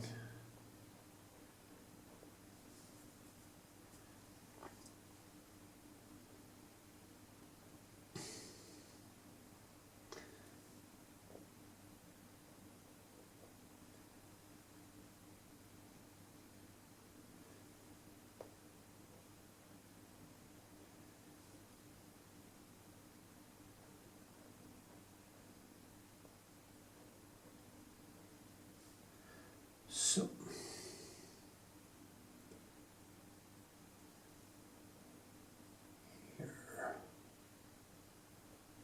here,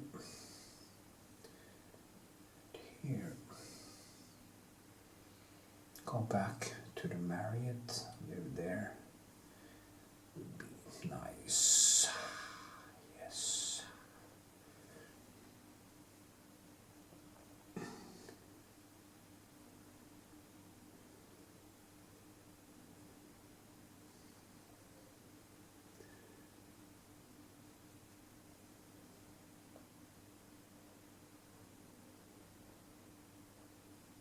So,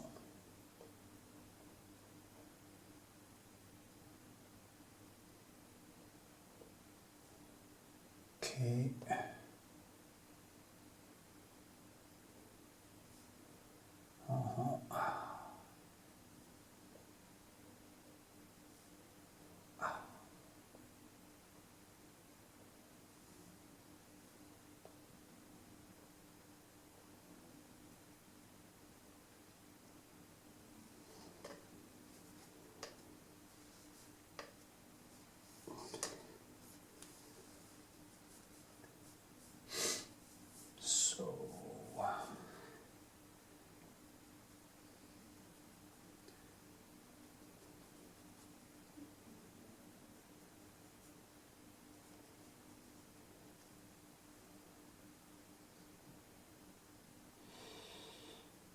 see how fast I actually work with this.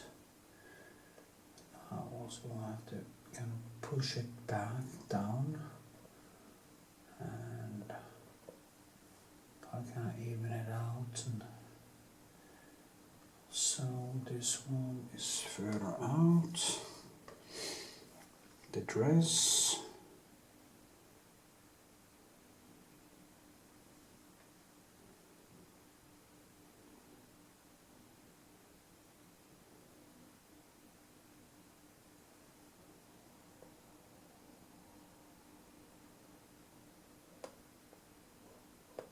So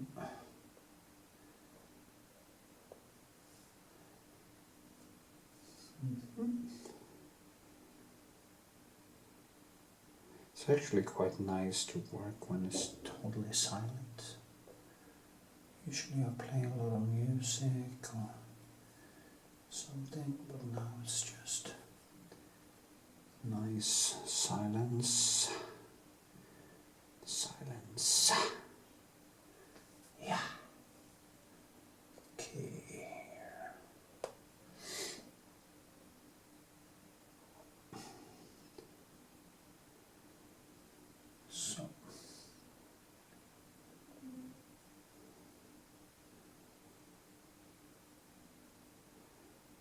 So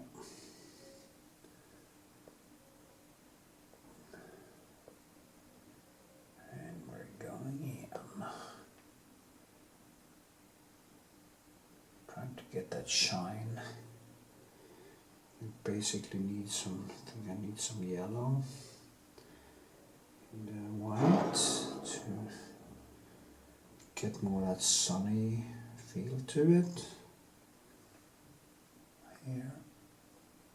And here you see, now boom, that really worked, and this goes out a little bit more and then comes down here. I'm gonna work with the whole thing today, work myself down, then I go over to the background and do that, then I go let it dry, go back again and repeat till it's done.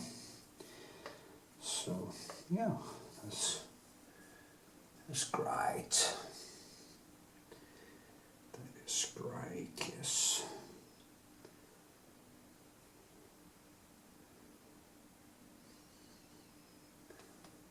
Okay.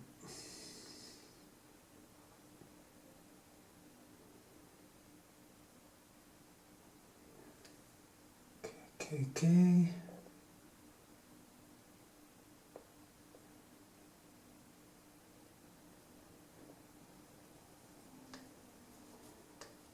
Mm-hmm. Boom, boom, boom, boom, boom, boom. Boom, boom, boom, boom, boom, boom.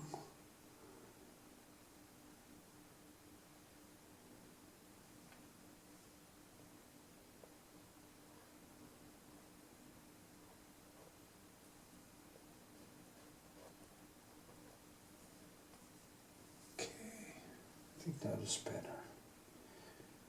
See, it's a little bit bigger, as you see. These are also bigger, so because this is a little bit bigger, now smaller, and it's basically, I think it's about that actually. So they will fit perfectly here. It won't be too big, and yeah, maybe this is a little bit too high. But these are also things that I will fix as I go along, so there's nothing, no reason to stress. It's funny, me and my girlfriend did some MDMA on Friday, and I just feel so, today is Monday, and I just feel so harmonious after that.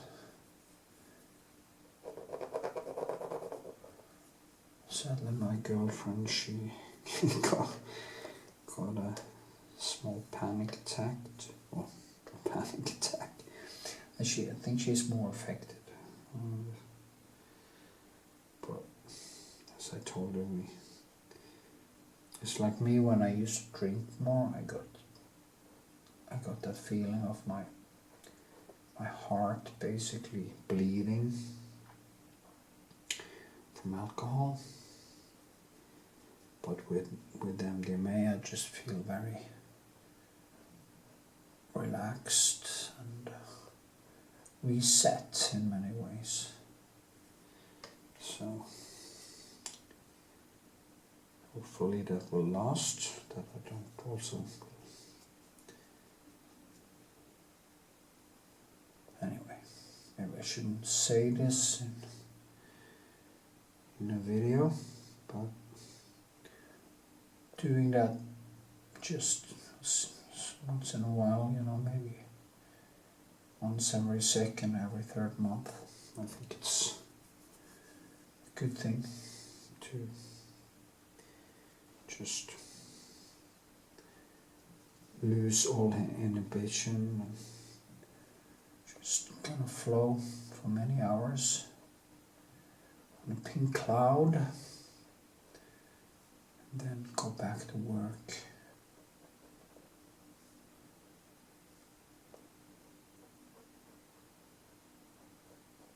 So here, yeah, I think it starts to kind of, oh, it's not bad.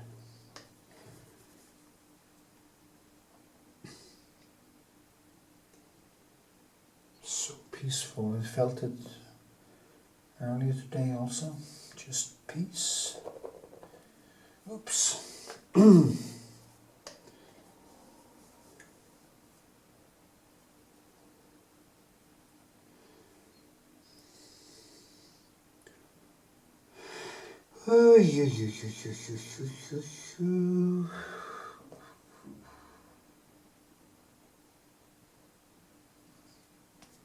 Yeah, I have to add some more light there.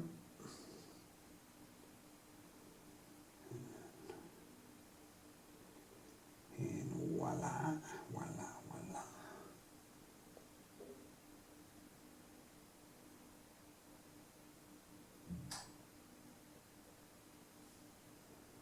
Yeah.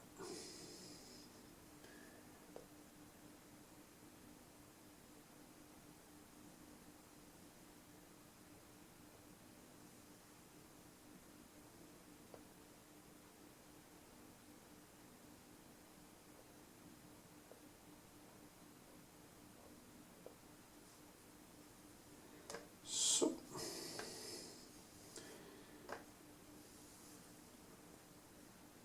okay. Now this is freaking out. This is kind of opening up like it's bad. It shouldn't be like that. Yeah. It's darker here. Also need to work with the hand, and yeah, but as you know, it's just gonna keep working. And take a smaller pencil, even smaller, like this. Maybe I get it all right. Yeah. So there's quite limited colors here in this because the sun is just so sharp and so strong, so it kind of knocks out a lot of in between colors, and it kind of is in the more orange reddish range, blue, orange, red, a little bit green, but you know, it's good.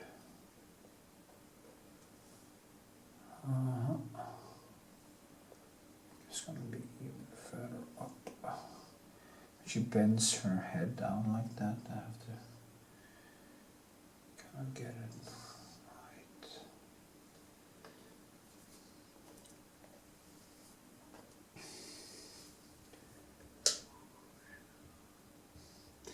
Van Dyke brown is also one of my absolute favorite colors. It has this bluish kind of tone to it. You can bring it up to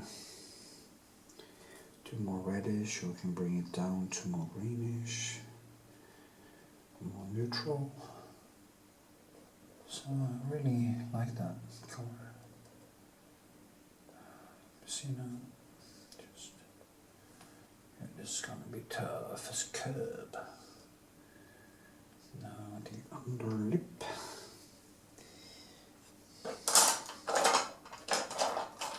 Even thinner pencil. A pointy one. Let's see. Is there a pointy one over here? Yes. This one. I put them in my mouth and do like this. It becomes even more pointy. Pointy, pointy. And voila. This actually goes higher, so.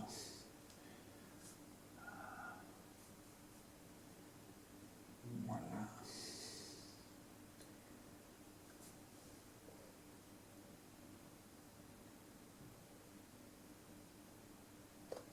So, yeah. And there's a shadow underneath here. This one goes a little bit more down like this.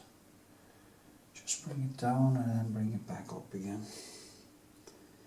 That's the best thing to do. It's funny how one can intuitively know. You've been doing this for a few years, you start to intuitively know approximately how you're gonna make the different things. In the beginning you will just, it's almost like you're giving a task to do ballet and you never done ballet before and you have no idea how to move, you have no muscle memory, no memory in your brain to do the things, and as you practice you just come closer and closer and closer and closer. And the closer you get, the more difficult it actually is, you know. The smaller step is like chess, you know. The better you get, the smaller steps to get better. And also the slip-ups will be smaller. So.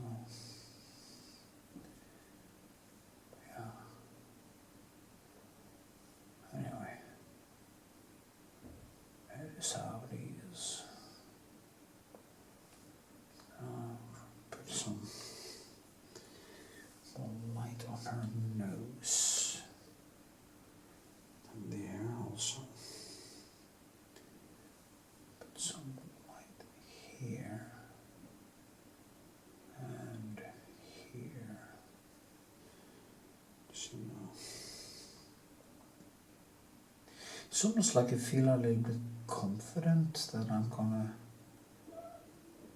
when I start on something, I'm not kind of panicked about not being able to close the deal or manage to solve the problems, because I kind of experience tell me that usually I'm able to do it, to get it right in the end.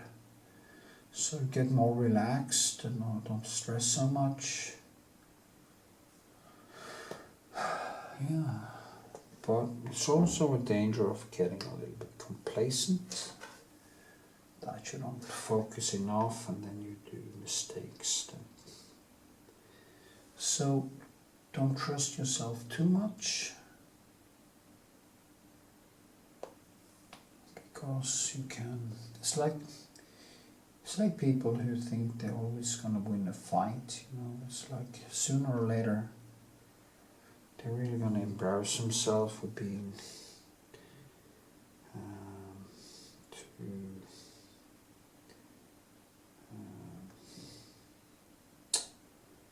what do you say, like McGregor when he was acting like an ass. Then he lost against that Kirkstanian guy. And he didn't just lose the fight, but he also lost face. But if he was a nice guy and acted in a good way, he wouldn't lose. What's worse to lose for a person like him? Face.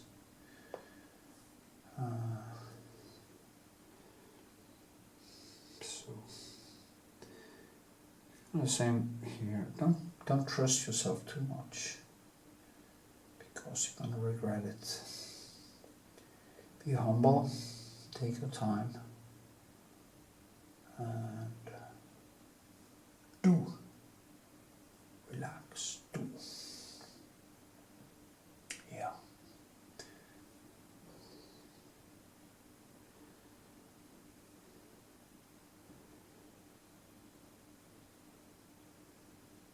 So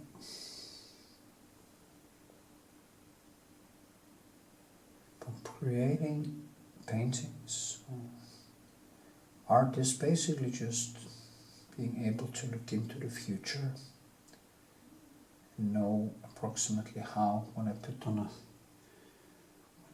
on a brush work like this, I cannot know how it will manifest in the future. So that is how you get better. Just think about a gymnast, or even worse, a person in a circus, who actually do things that are, if I miss this, I'm dead. So, and they have to foresee the future in such a profound way, not to die, simply not to die.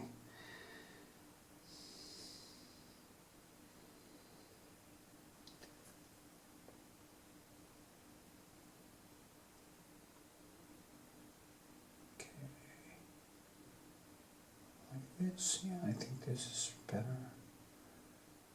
And then I think actually that maybe the head is a little bit lower, but I'm not sure, so I'm just gonna use my mirror later and see if this is right or wrong.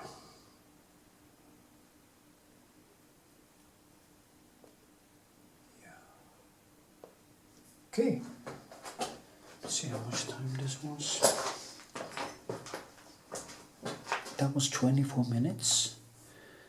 Yeah, I think it actually started to resemble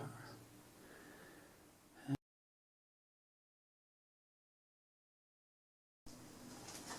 Yeah, I'm just gonna work a little bit closer now and add in some small details here. I've been working around maybe to add some more color on the nose and try to get in some color. It goes quite fast, but then suddenly you hit the wall and things slow down.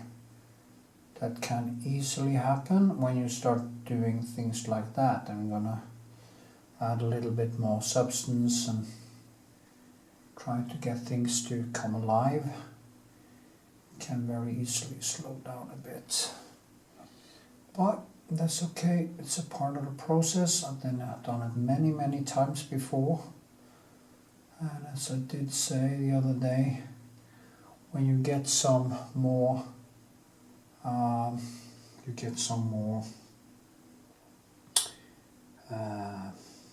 well, foresight or some more experience, as it's called. That was what I was looking for. It's not always that easy to find the right words because I'm a Norwegian, but try the best I can. I wondered actually making some tutorials in Norwegian, but that would of course maybe limit it. If I don't know if there is any way to get a translation on YouTube, or if that is actually done automatically. I mean, AI should be able to do it, so. And that is the good things about AI. It will be much easier to communicate with people. All kinds of stuff will be easier in the future. That's a good thing. A very good thing, actually. You see now here, get some more color in underneath here. A little bit more in her cheeks, sweet little cheeks. And here. So, yeah.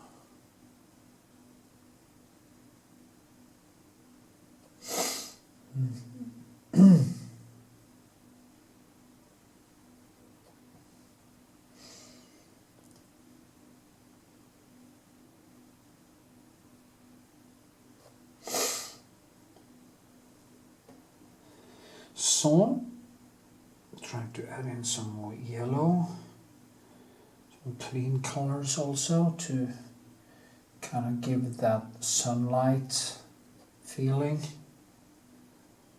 So it's nice.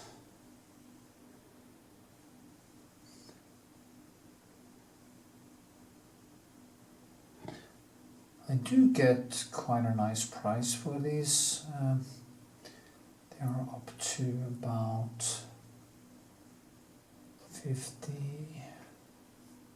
Is it $50,000, $5,000?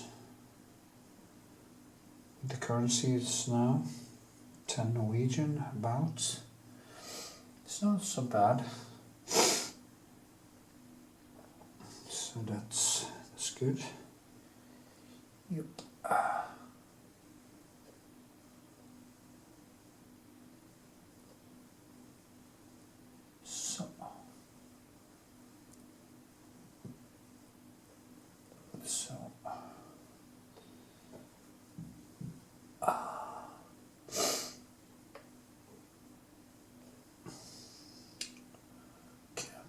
Something here. Yeah, can you see that actually? No. Yeah, you can.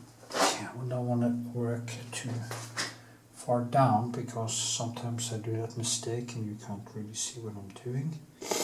So here I used more like the ultramarine blue. Just trying to add in some more contrast underneath here. Also there is ultramarine underneath here, but I need a flatter pencil, small one but flat one. There's also quite you know, you can change your brushes to what work you do. I talked about that. I saw this thing with Bob Ross. It is, I use all these big brushes. The fan brush is a fan of the fan brush. Actually, I don't think I ever used a fan brush. So it's to maybe you should try it actually. To get different, maybe more different textures. Try to expand a little bit into more different brushes because I'm kind of a little bit stuck with the brushes I use. It's always the same. I got a question on YouTube. I always use the flat brushes and, you know, talk about these flat ones, or these. This one is then shaped after a lot of painting. And I really like that, but I said that before also. I said everything before. I usually talk about the same thing in every single video. Maybe there is a little bit of variation, but as we do say, if we should shut up every time we have repeated something before, it would be very difficult to actually talk at all, because you would very fast use up basically all conversations. I remember I had this kind of horrible ex, probably covert narcissist, and she was so, oh, I was so intelligent, oh, she loved hearing me talk, oh, she couldn't compete with my intelligence. And after a while, she started, oh, you said that before, oh, you said that before, oh, you said that before. And it's like, you know, that's what they do. They when they go into this discard thing, they start criticizing what they told you that they loved. And yes, I do repeat myself. And I think it's very hard actually to inventing the wheel every time you're gonna have a conversation. That is why I'm a sucker for creative conversation or dialogue, or I need triggers. That is also why I kind of will like even better to do lives when people actually start to engage more. And yeah, so yeah, that's and then it will become a very lively live. And yeah, and I'm not I'm not scared of people calling me names or telling hate, telling me I'm ugly or whatever. I don't care. Really don't care. Every single irrational bad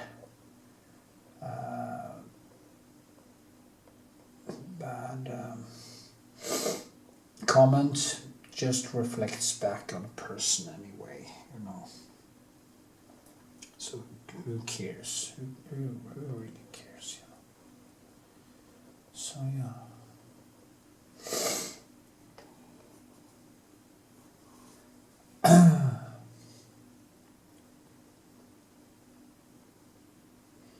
Yup.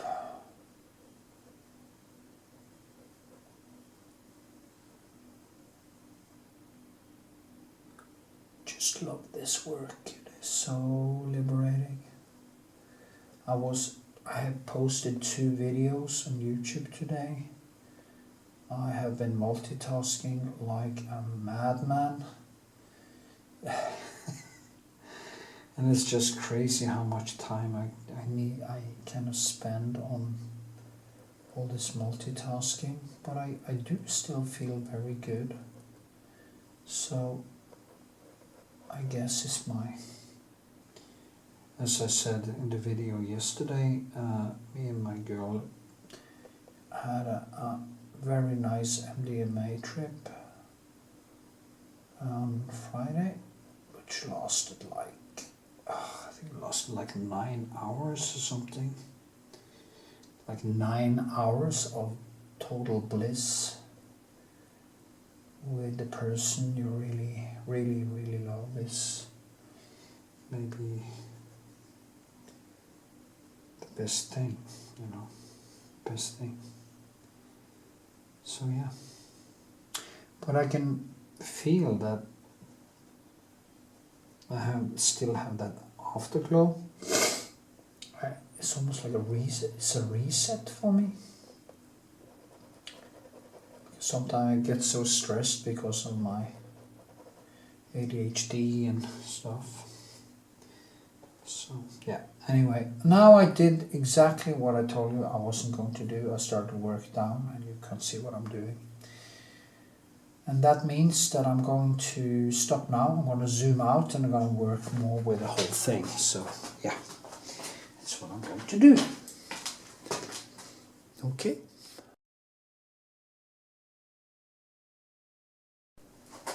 Yeah, here we are again. And now I started to work down there and I realized that I didn't show you what I was doing. And yeah, now I'm gonna just add in some nice tones here and try to make it happen. I do, as you can see, I do go out like this and yeah.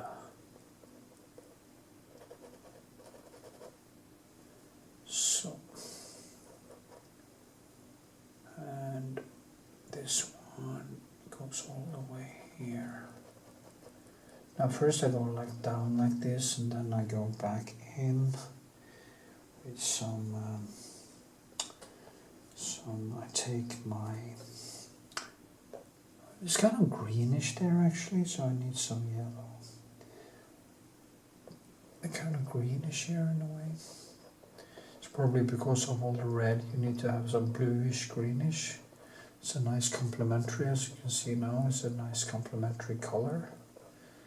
And then I see I go in directions here to create this cloth texture. And it also has to do with how I press on the brush. It's very important how the different textures work out. There is so much to think about. I have no idea how much it is to think about. Think about. So here we are.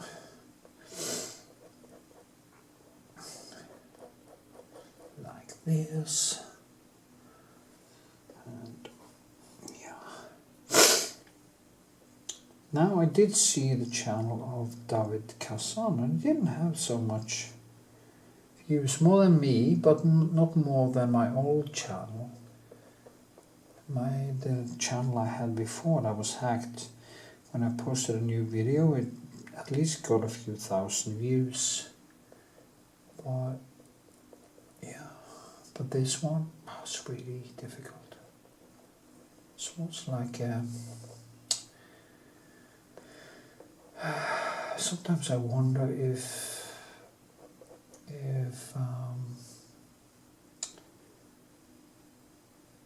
Google is kind of holding me back, but then because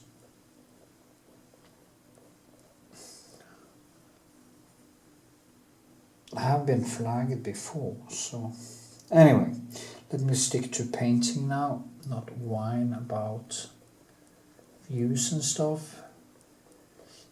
I would, if I wasn't even making videos on YouTube, I think I would have liked to film anyway. I'm glad I do, because this is frozen time. Thinking about this as, if you have a hobby, please make a YouTube channel and just show to the world that you do something creative. I mean, despite all this AI and all the social media and stuff, just do something creative, do something that demands something of you. Show that it's possible. So yeah, it's good.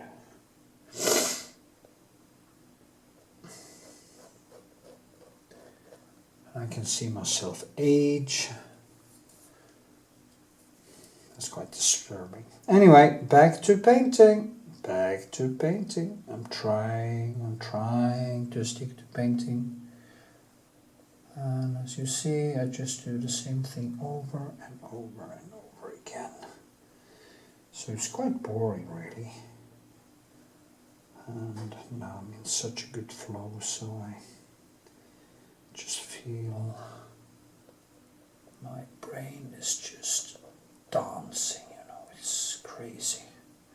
But this was totally wrong color because I didn't really focus that well. But I can enhance it again with adding some bright yellow, lemon yellow. I call it sunlight. I can put some sunlight in here, if you see what I mean. That was kind of almost pure yellow on top of that darker color. That was a little bit wrong. So I just lifted it up again. And then I kept this line here, almost like a shadow. See that? That became very nice actually. Because there's a lot of yellow in this, and the shadow down here is actually quite cadmium. Or is cadmium orange and cadmium red. And then I can go in here and do like this. And I kind of even out that shadow like that. Then it was a little bit too thick, so I go back, add some yellow, and then I just make that shadow or that line there a little bit smaller. But I keep this cloth thing now. It got a little bit too dark again, so then I just go in, do the same thing over again, and I pick up this highlight. And it comes alive again. And then I let it dry for a while, and then I do the same thing again. And this way I start to build more and more life into it. Yeah, I just love it, you know. It's hard to say. That is I remember so clearly. That is why I became a painter. Simply this feeling of seeing things happen in front of my eyes. It levels out my dopamine. It levels out my psyche. If I don't get to paint, I get so stressed that I just start to fall apart. Maybe I start watching porn, or I start doing bad things that I know is not good for me, and but all I need is to do creative work, and everything else kind of fall into place. It's just amazing how. That is why I say to people, please do something creative. It's gonna feel so good. Okay, so super good. Super duper duper good. But yes.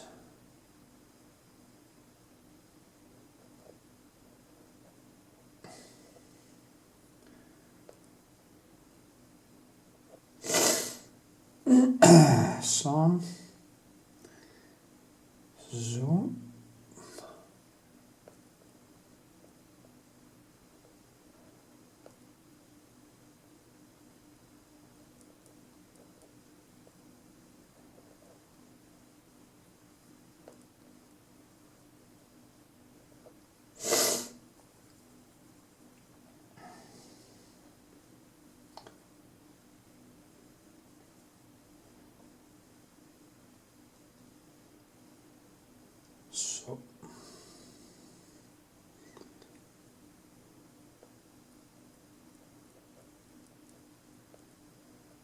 here we are.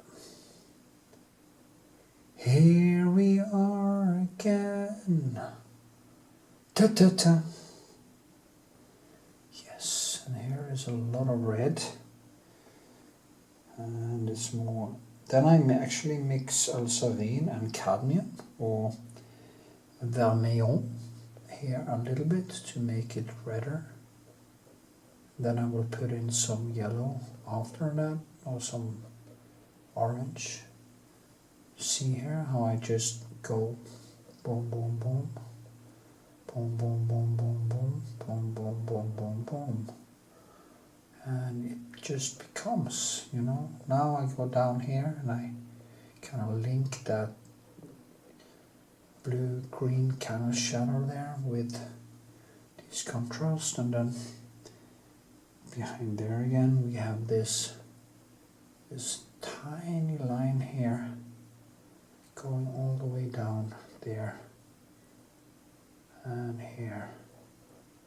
But I need to be careful. This is just a mark where it's gonna be, and yeah. So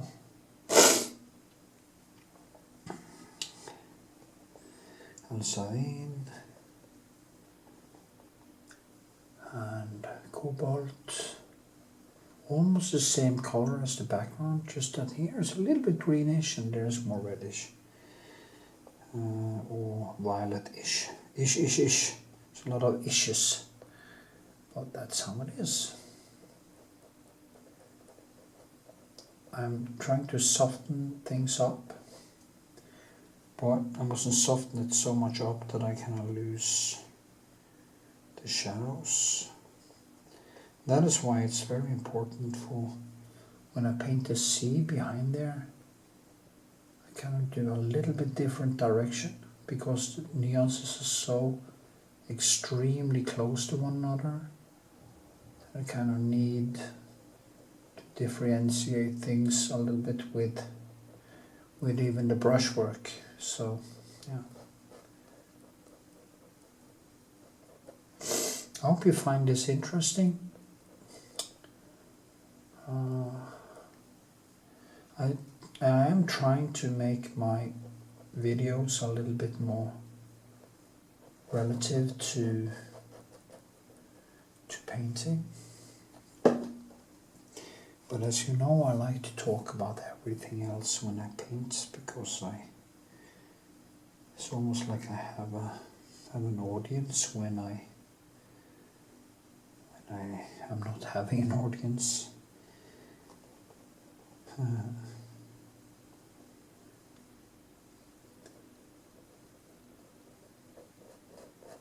It's like doing theater on a desert island. That probably would make you totally crazy. Like Tom Hanks in the Castaway movie. Yeah, start to talk to a coconut, yeah. Anyway, I do hope you enjoy, and yeah. Okay, I go down to that hand a little bit more.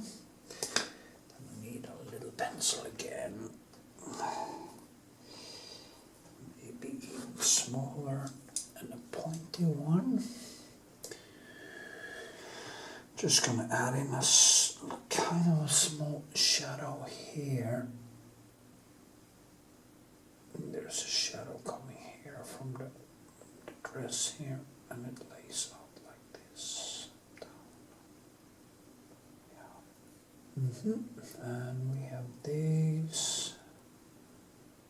There's kind of have some blue, black, and cobalt. No, I know ultramarine there. I saw ultramarine actually is a very expensive ultramarine that they get from some rocks in Afghanistan. So the Taliban is actually getting us, but that's really expensive. I guess these ones are synthetic, but these colors are Old Holland colors are really expensive. But I don't think it's real cobalt. I don't know. Maybe I should Google it. But it doesn't matter as long as it works and it gives me the right tools and clarity. It's fine by me. Let me see now the finger like this. Tiny hand. There was this discussion many years ago with an artist called Vebjørn's son. He's quite a good painter, but he's kind of a little bit, maybe a little bit narcissistic. Not all artists are probably a little bit narcissistic, so, but in that way that he talks about him being a genius and stuff like that. And it's the kind of language that I don't really like very much. But he had a discussion with the art world about what is art. And he was going to the art academy, and they probably let him in just to shut people up in a way. It's like the Norwegian fall exhibition, the big exhibition in Norway, the yearly one. They are letting some figurative art in as basically as alibi, so they avoid that discussion anymore, because of course modern art can't really explain why it should get funded, why it should exist. I mean, they are making art for the artists, and yeah. Anyway, and one of the things he said was, and that has actually become a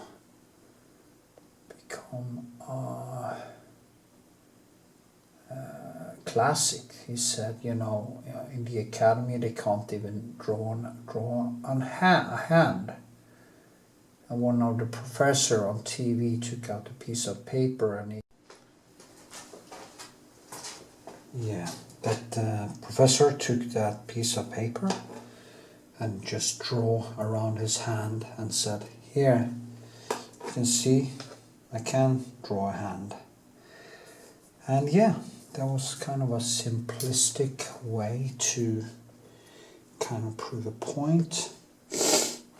But, you know, for the people anyway, the people, they like skill. They like to see, in general, people like to see things on the wall that actually have a little bit of difficulty and some exclusivity, and the art scene is just, if you see the video I made from that exhibition, which is already on my YouTube channel, you will see how bad it really is. It's really horrible. Yeah, and that is what we are dealing with in the art scene. The lack of skill, the lack of will to do something with substance, and it's kind of sad. I'm not claiming to be a master or anything. People say that, tell me that, oh, you're a master. Well, I don't see myself as a master. Master of what? The most important thing is to try to reach some kind of objective standard that is at least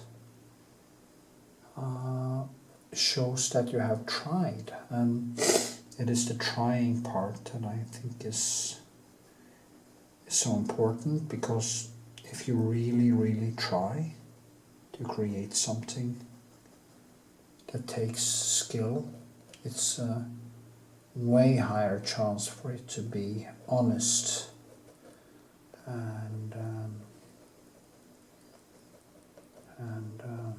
demand something of you, that can be a good example for other people.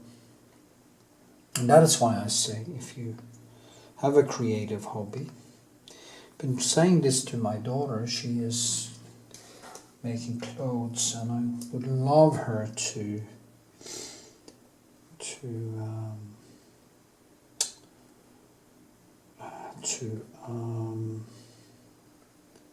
start making tutorials of her work on YouTube. She's also a very beautiful girl, and she can use that youth to actually get a following on Instagram and stuff. But she doesn't use it. It was kind of sad. But anyway, she's only 29. She's becoming 30 now. Poor girl, going out of her 20s.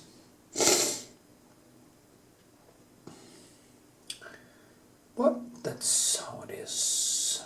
It's not old. My girlfriend is 32.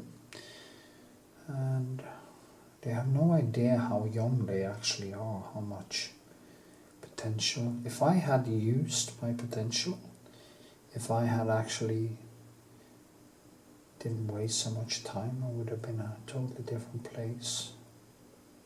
Even 1 year in prison for some stupid hobby, for my curiosity and stuff. It's just unbelievably ridiculous.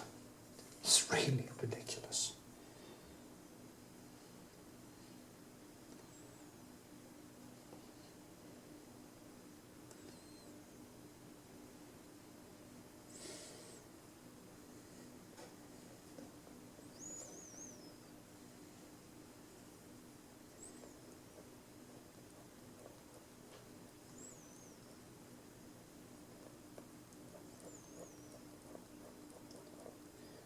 Anyway, so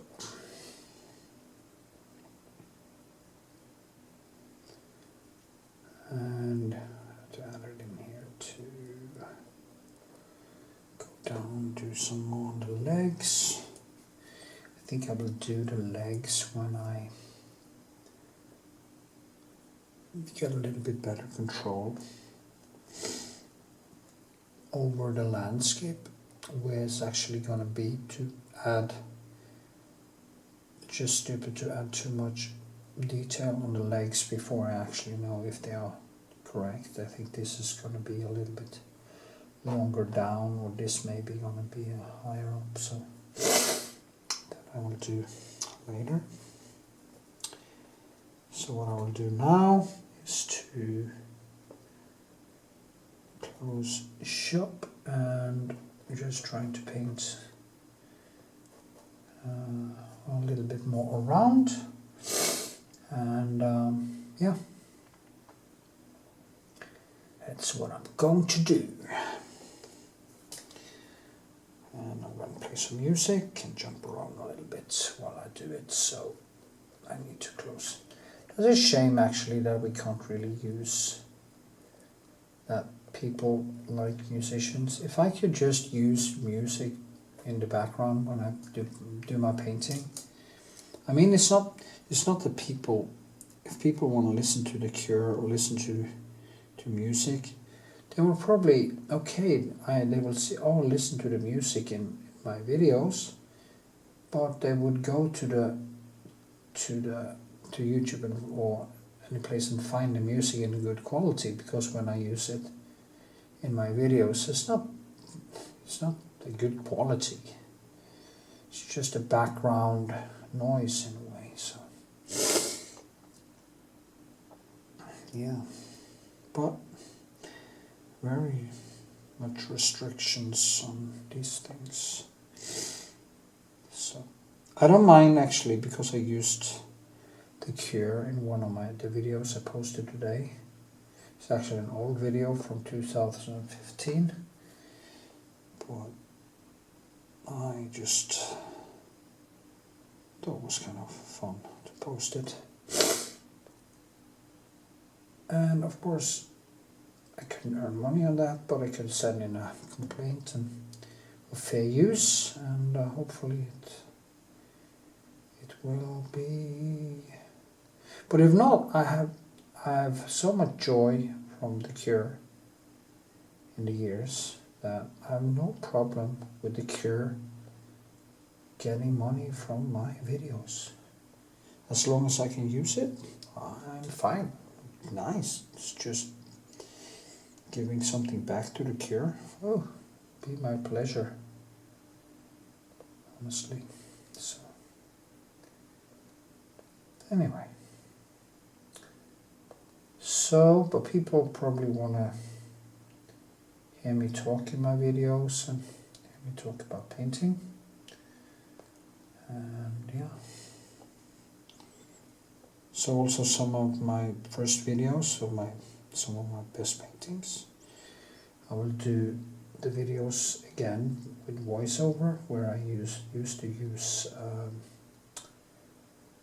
music or something else, so that I can talk about painting and show you the same things. Maybe even zoom in more and talk about painting and redo the videos. So that was a cliche, huh? Wasn't it?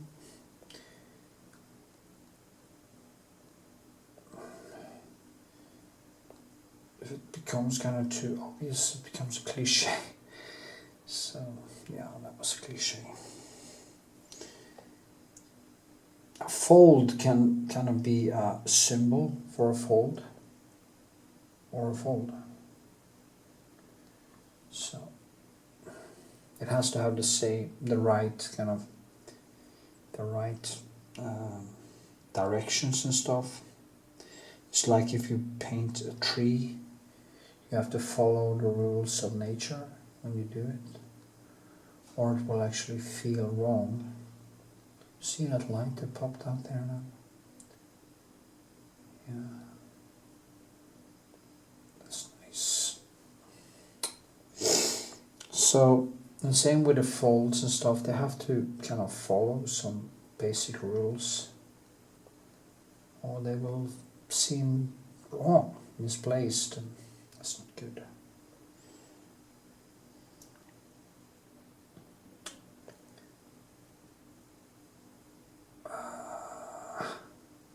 So, just going to add a couple of small lights here. This is just the first, but I see that I'm actually reaching, that I'm actually managed to get it pretty right. So yeah, I need more. I was supposed to put in some light there, but I made it darker, so I guess it's full of paint and I can't really add more to it right now. I just need to wait until it has dried and paint over. But I have time, so it's good. I'm content with that. Yes. Here. Okay. So then I will maybe wonder about the distance from this. Maybe this is supposed to be smaller or something, but that is details I will figure out as I go along. So anyway, I hope you learned something from this. The good thing for me actually is I learn from teaching you, so it's a good thing. Yeah. Okay, bye-bye.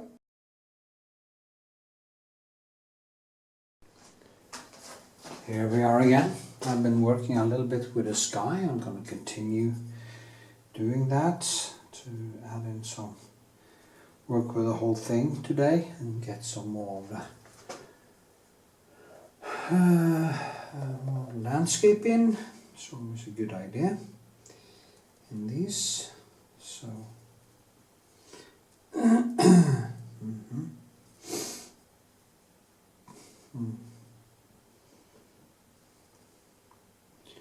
So, Zimzalabim.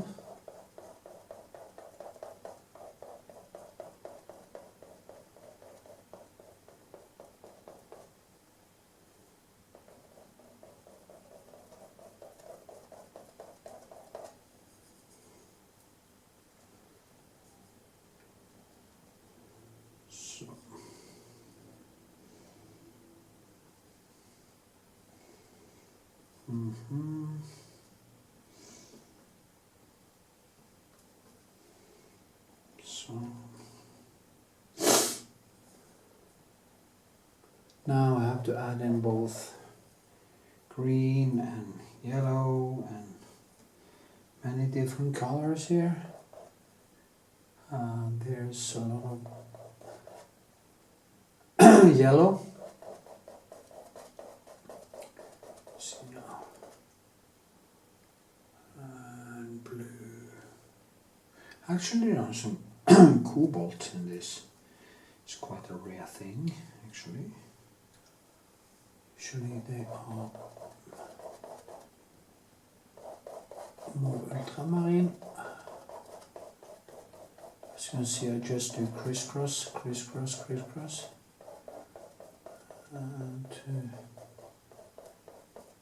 get this going to kind of just glide together. Also it gets way warmer down here, so I have to do something with that, but I'm gonna just paint out there. Usually these skies is painted in basically 4 or 5 layers. So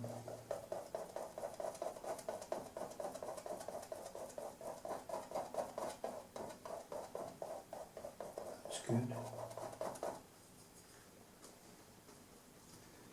Yes, yes, yes.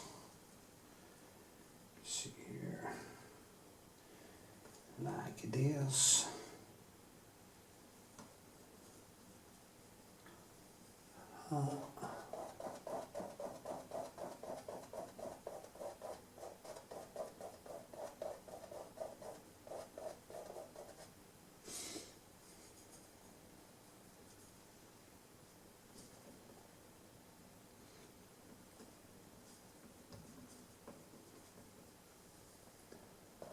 Here, get in some more. Use some cadmium yellow here in the sky. Now it goes more and more sort of green to the almost ultramarine. So it is these green and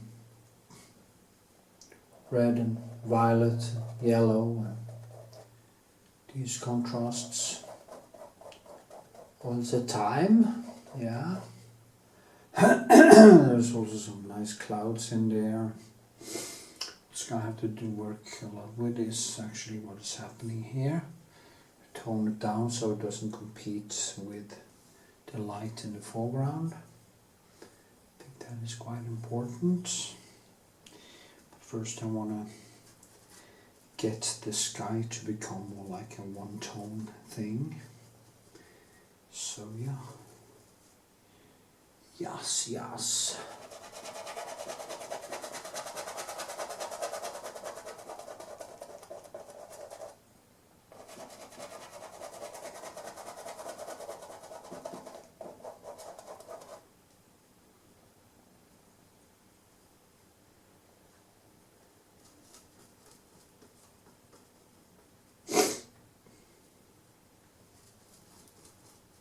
Mm-hmm.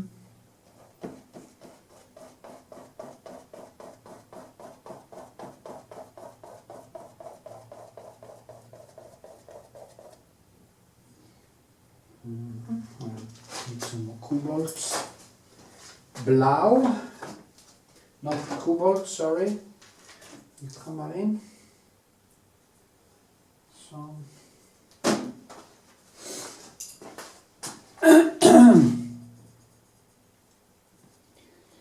Und so.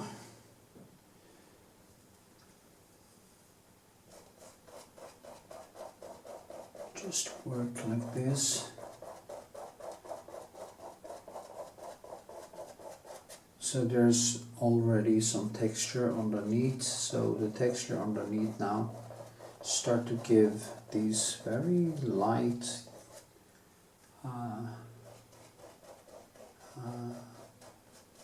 brush strokes some texture anyway, so give it some.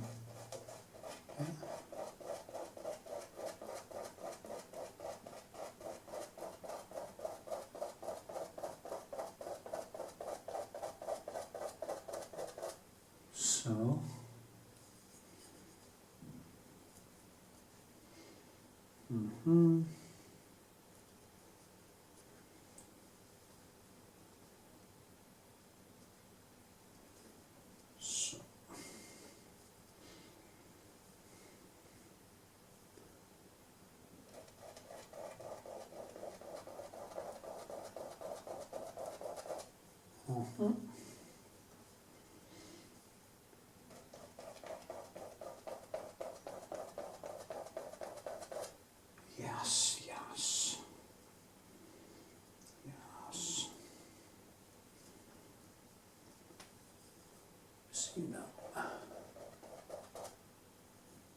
goes further down, but it becomes way more,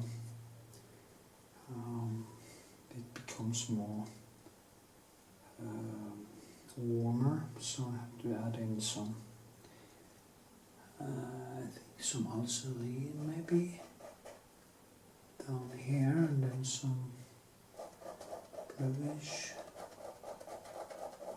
So now just go in directions here, and there's a cloud. Now it is the ultramarine again, and try to just make them glide together like this, like this.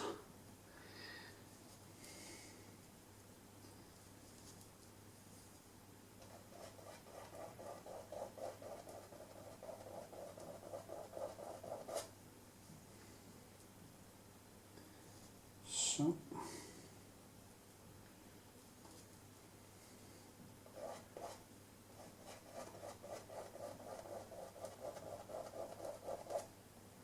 Okay.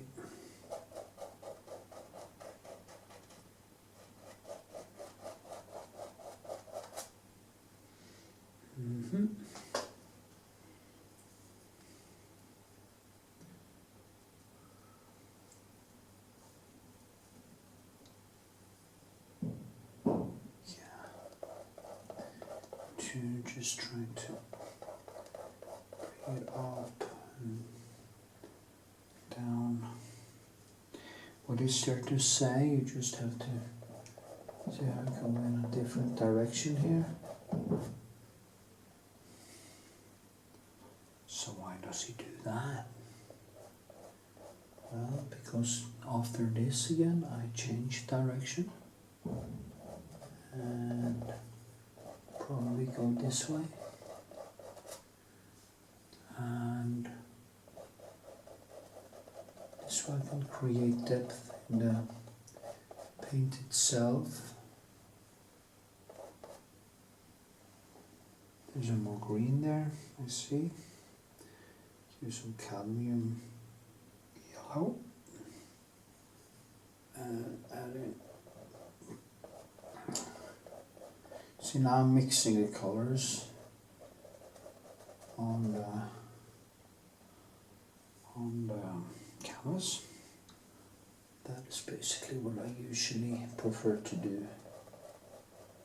It's way easier to see the color, how it turns out when you mix it on the canvas, because when you mix it on a palette, you don't really know if it perfectly suits the color on the canvas.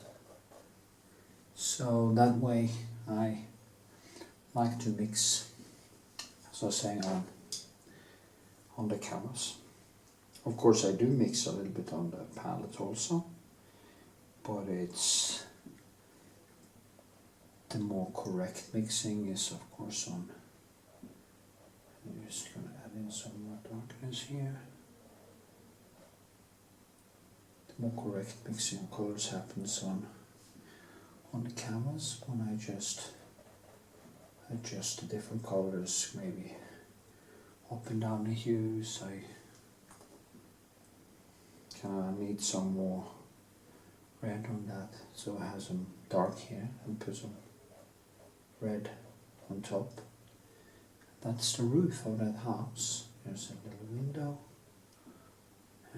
There's also a red roof. So yeah, that now mixes just in nicely into the dark, and it becomes very opaque and without any concrete. There's not much detail, but it kind of feels a little bit correct anyway. So yeah, that's the way to do it, I think. I'm kind of tired. Oh, always so stressed out when I'm doing these exhibitions.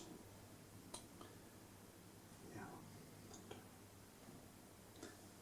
Maybe I should lay down for a sec and just relax a bit and then go back to the things here.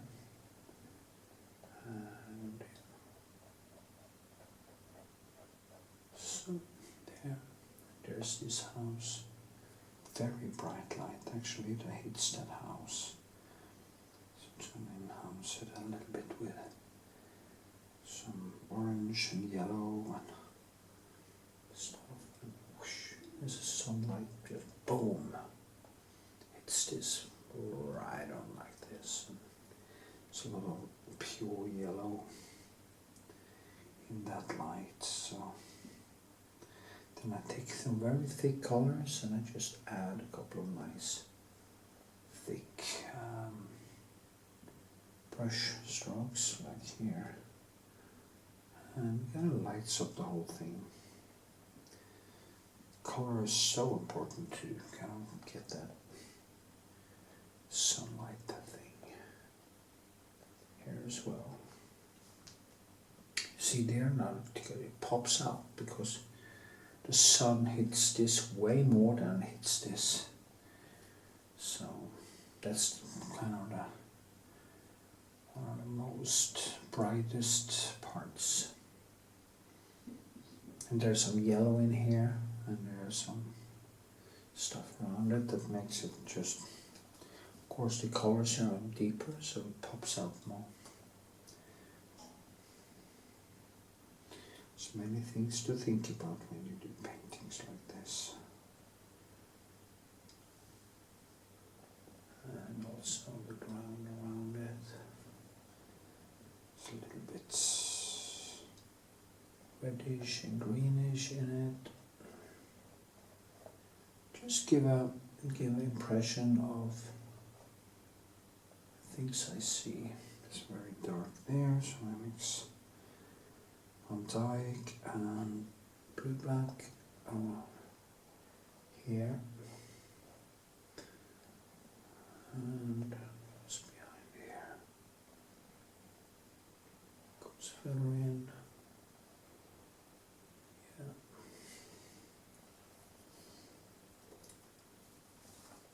You just have to make impressions that people will actually believe in, and that's what I'm doing. And let all these things just slowly glide into one another. This one's actually just gone out here. Continues some ulcerine,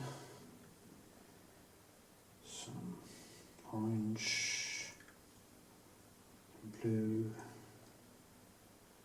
And kind of just drag them together here. I like to let the brushwork kind of make the motion happen.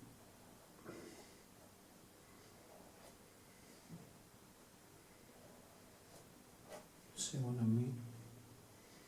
Becomes a little bit more natural. And I start adding a little bit more details in background. And here's a house. And here's some kind of a top like that.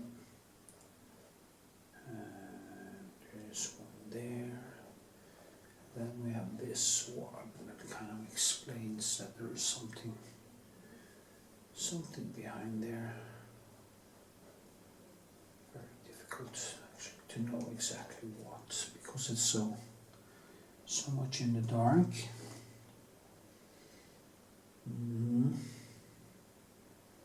Yeah. Well, of course I will also put in some clouds and stuff, but I think that is more comes in the next layer, or maybe later when I kind of gotten the other things more correct. Let's see now. Needs to be a little bit more in the green. I think very hard to say, and then I will use some more violet, deep violet in this direction. Then I get this micro mix of the blue, red and the green. So all in all, that makes things just pop out and start to come alive. It's a combination between the brushwork and kind of what I call my micro impressionism. I think that is a good word to use, micro impressionism.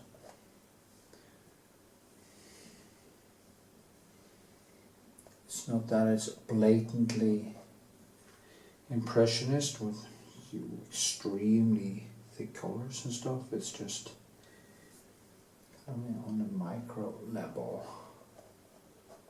so which makes it come alive. Yes.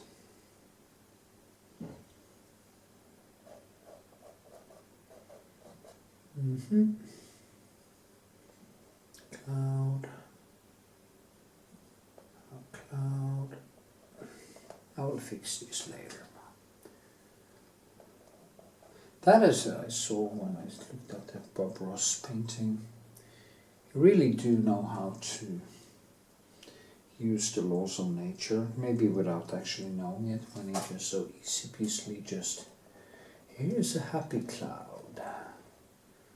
And he just created an illusion of what the brain actually put together into being a cloud. There's not much you have to do actually before people see it as a cloud. So it's kind of like magic to trick our brain into believing things. So yeah. Okay. Then of course I go over this like this and kind of tone it down a bit.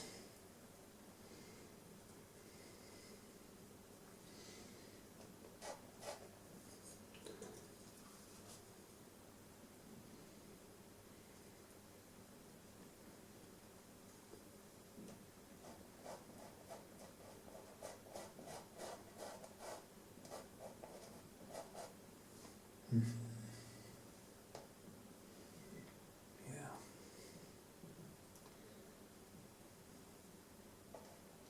Actually higher behind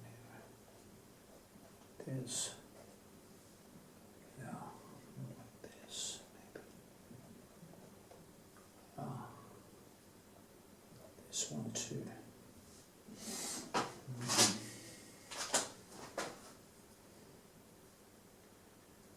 And here.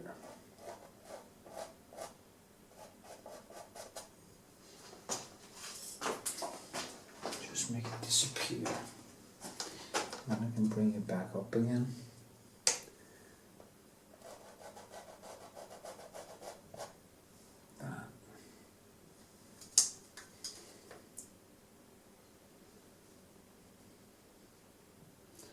Take some also in here.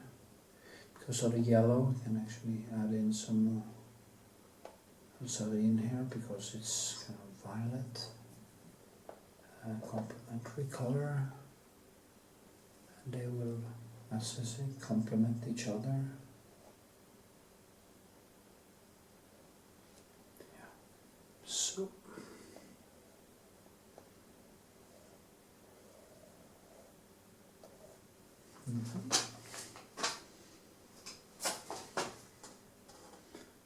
Yes.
Okay.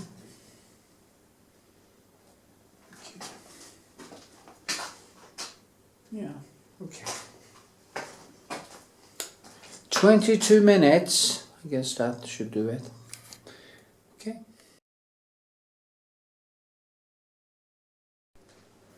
Okay, here we are again.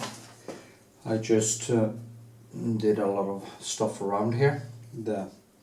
It turned off because there wasn't any more battery, no space in the card left. In the meantime, I did a little bit of adjustments here, as you might see, because the head was a little bit too big, and now it's okay. And I just used the background to move it.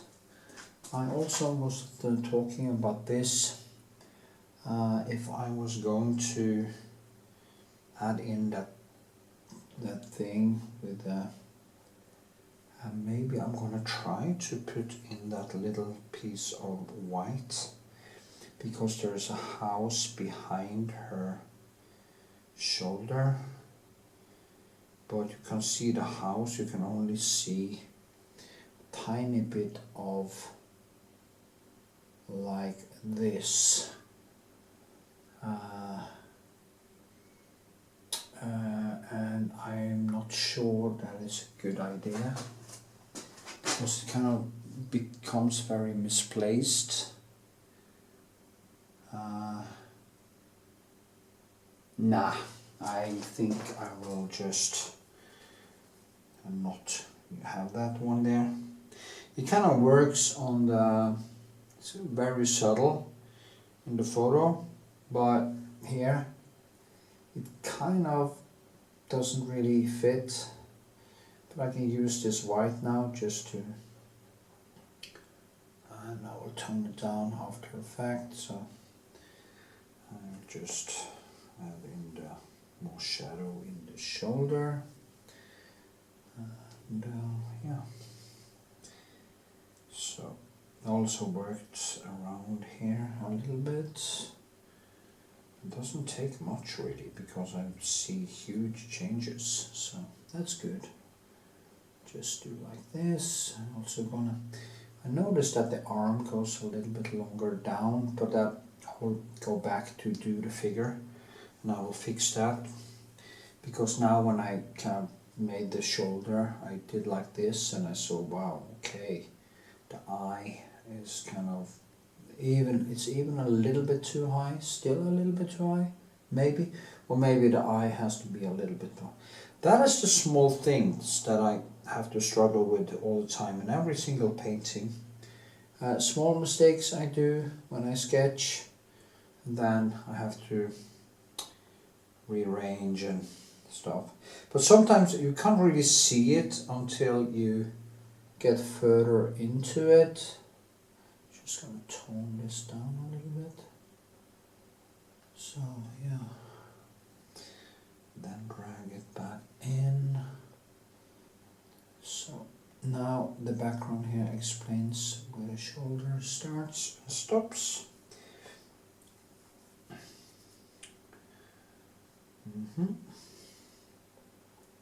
So now here, yeah, I'm just gonna do a little bit more this today, and then I'm gonna, maybe I should do that now actually.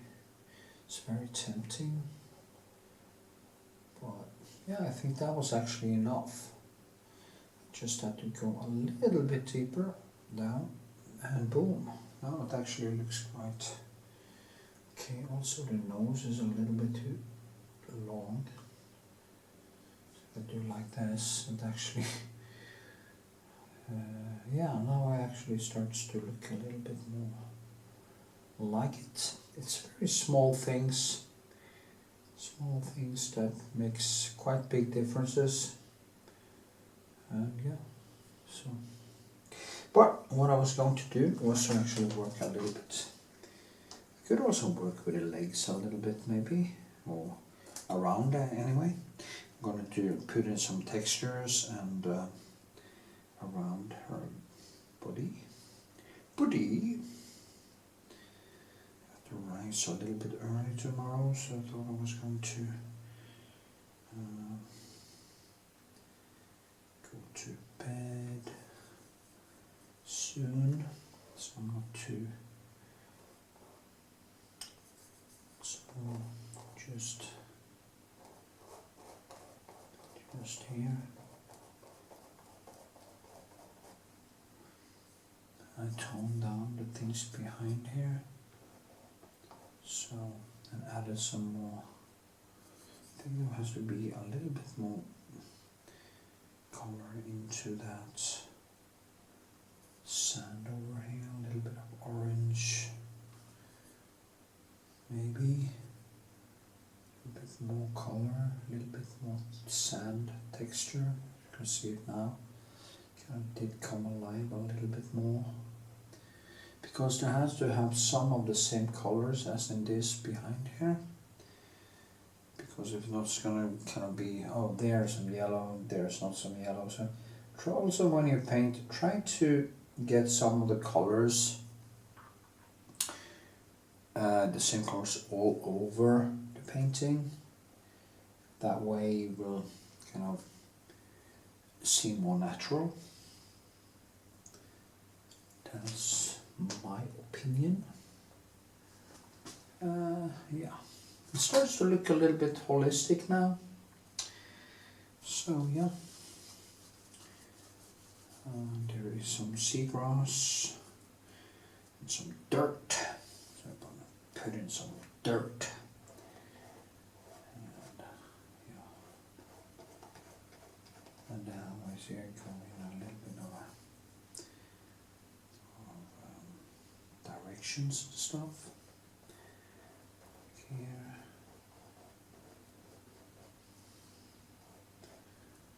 There's this very quite strong shadow, actually, or deep shadow here.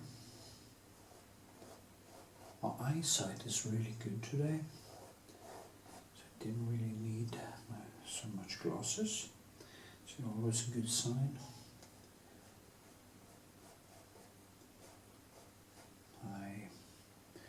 I'm basically a carnivore now, with a little bit of greens and stuff, not much carbs, and it has done wonders with my eyesight. So, as a painter, try that. You want to keep your eyesight for a long time. Alcohol, sugar, and stuff, it's not good for you. Get enough protein, exercise. Remember, your brain needs nourishing food. It needs all the... Now this shadow is now at the wrong place, so I need to move it a little bit. That's actually a good thing, you know, if you have to move stuff. When you paint like this, you get some more textures in. So not necessarily about a bad thing. And here, so I think it has to be maybe, there's also some red here. So do like this.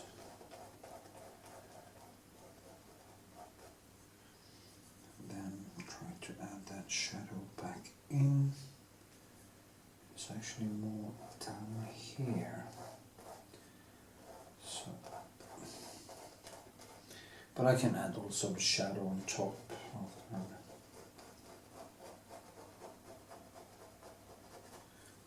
this. And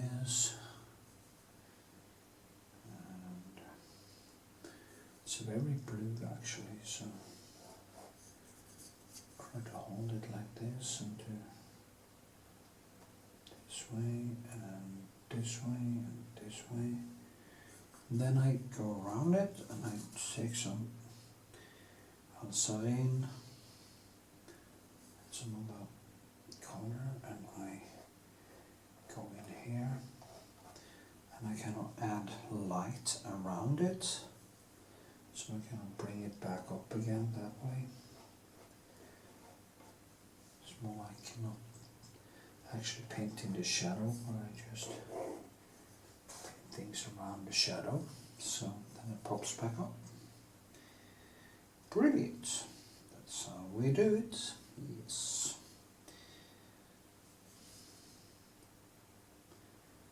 Okay. Yes. Then after that again, I will add the shadow in even more. And then all the time, every time I touch it now, I come a little bit closer. A little bit closer. Yes.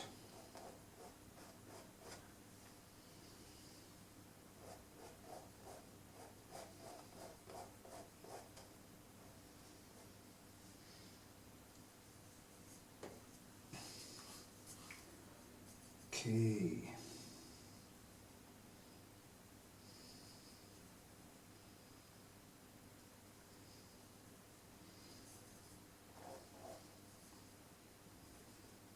So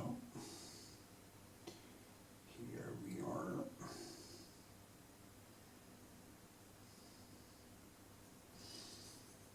Mm-hmm.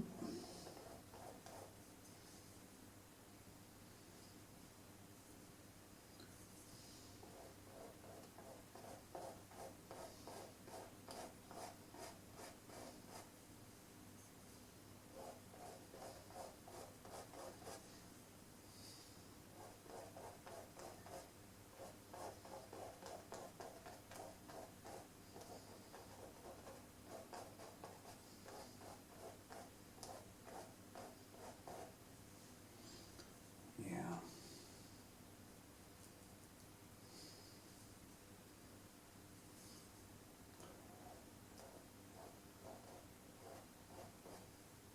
Mm-hmm. Forgot you were here now. I went into this strange place called flow, and I just forget that you are here. Isn't that nice? Hmm?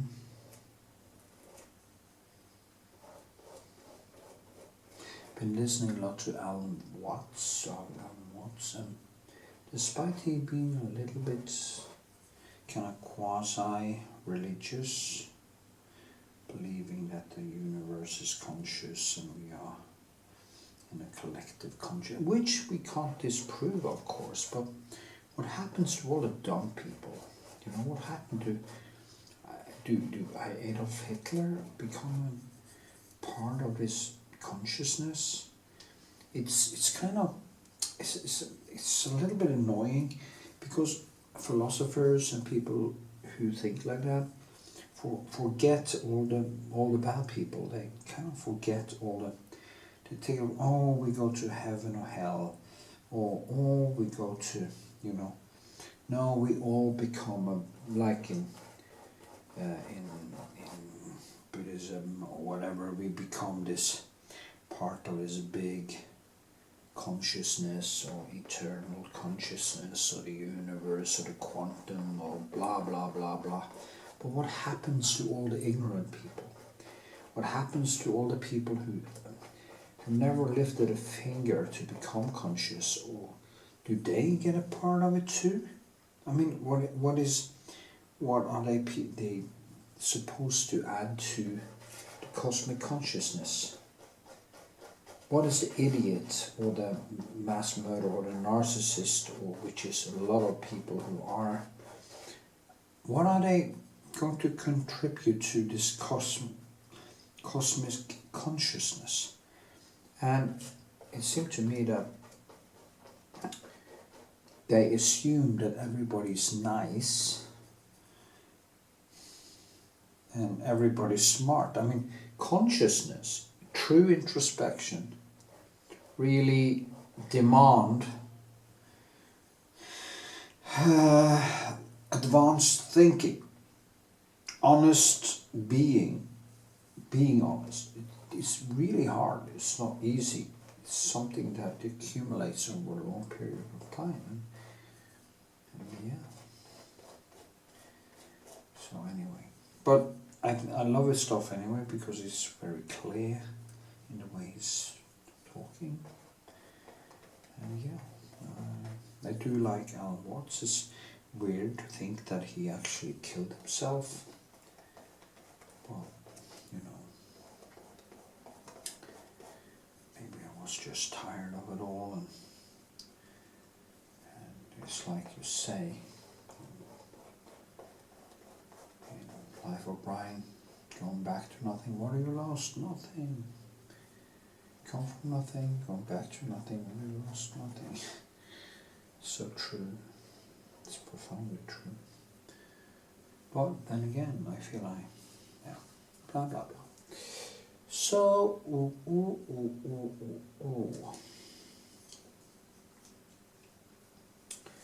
just add in a little bit in the legs, maybe. And find a good pencil here. This one is already basically a gunner. That's annoying. Didn't last long. Synthetic, I think. Where is it? I don't know. Quite expensive too, but it didn't last. So that is quite annoying. But yeah, okay.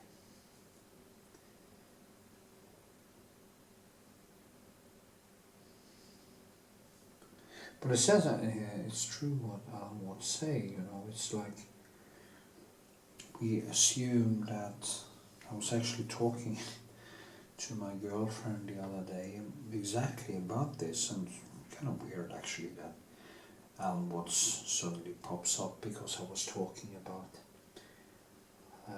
this thing that we actually, when we're dead, it's almost like we believe that we're going to experience being dead, and even atheists like me who really don't believe in any afterlife or anything like that have great problems actually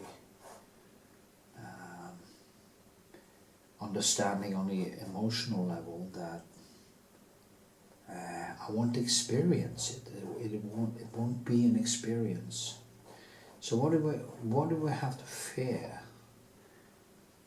Well, I don't like the idea of not being. I think that is my grudge against it. I would like to exist forever. I would like to just exist, just be, smell, eat, see the sunset, have another day. That is what I would love, and it's not that I'm being dead, because that, yes, Bertrand Russell did say I was dead for billions of years before I was born. Actually, he was dead for infinity before he was born, and he suffered no inconvenience, and that is very true. Existence just exists, and it has existed always, just also before we were born and after. But we suffered no inconvenience, and that is the absurdity of it, because we come into this short blip and then we're gone again, and it will be as we never were here. Well, how many people actually remember my great-grandmother now? I have a few, just a couple of memories from her. We have some pictures, but she's gone. All her consciousness, the garden she took care of, all these things are just gone. It's not there. There's nothing left. Probably not even in the grave. She just vanished from existence. Now in quantum physics they say that if you could actually take the radiation she left behind and you put it together, you could actually replay the whole thing or put it together again. But doesn't really matter, you know, we will never be able to do that anyway. So this existing thing is just, it's almost annoying, you know.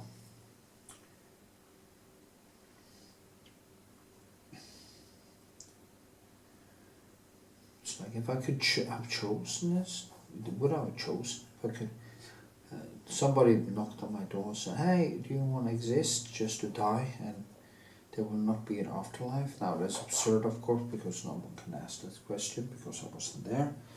But if I could, would I accept existence just to be soon to be gone? It's so strange. It's like when I was in jail, in prison. It wasn't really a prison, more like a summer and winter camp, but beside that, it wasn't a, it was just like a, it was like a military barracks. It was like being in the military in a way, with a little bit stricter rules. But anyway, I felt every moment. I was so in the moment all the time because I saw the passing of time in a very weird way. And I kind of took it with me out a little bit. So now I'm almost like I'm watching myself dying. And I have now started writing in my diary again. And I write down now yesterday, compared to the average lifetime of the Norwegian male, I think I have, was it 8,800 days left to live. So, and I started doing that in prison because I was counting down and writing in my diary every single day, just to be conscious of the time. And some people told me, you shouldn't do that, you should just ignore time. No, I wanna be in the moment every single moment. It's like I didn't even want to let go of the heartbreak. I didn't want to kind of ignore it, or I want to feel it. I want to feel every moment of sadness, because I grew so much from it. It's like, and the strange thing in hindsight, when you see these extreme sad feelings and how, despite, you know, I never really get over it. I have still a little bit of sadness in a way when I think about it. I do kind of feel like almost like something wasn't finished in a way, but it's just an illusion. And of course I'm also in a very nice relationship with a very nice girl now, so I wouldn't, of course, I wouldn't have gone back to that other thing for anything. But it's not that. But you know, when you have been quite hurt, you never really. I personally, of course, never really get over it, because in my brain everything is extremely vivid. I still think about Elin in Stavanger, and it's 30 years ago since I left Stavanger. And I kind of hurt her by not being able to give her the love that she deserved. And I still sometimes think about her, because she's one of them who had deserved to get a better treatment. So there's two things I actually don't forget, is being hurt and hurting others. That's all the things in between, all the one-night stands and all these encounters, must be hundreds of them. during my lifetime. Most of them. I didn't make a dent in my personality. But a few things where I kind of hurt someone, where I got hurt, stays with me. It almost stays with me like an unresolved thing, in a way. But then you have to realize there are certain things that can never be resolved. So you just have to live with it, in a way. It's like he says in The Big Kahuna, the movie with Kevin Spacey. The Big Kahuna. When you have done something wrong to someone and you realize you can't change it, you just have to carry it with you. And now I was saying it will tattoo itself into your face, and you just have to carry it with you, kind of as a scar in a way. And that is when character starts to evolve. So yeah. Anyway, this was a lot of digressions. Yeah. But you shouldn't feed bad things either too much. You have to walk away. You can't really.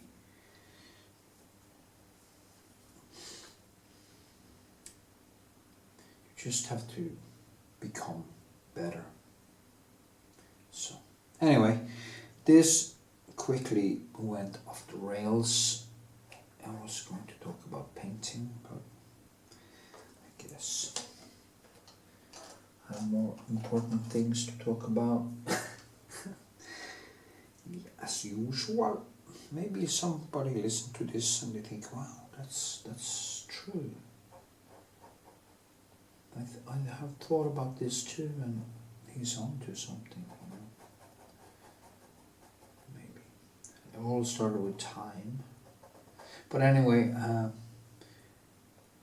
writing a diary and writing down every day, and because I hadn't been writing for quite a while, for some reason, it's almost like when I feel good or I don't struggle that much, I tend not to have anything to write about. But I do. I can write about, that things are quite good.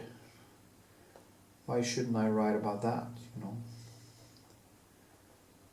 Write about love and write about my focus and what I want to do the next day, and just journal, just to get it out of my head. So yeah.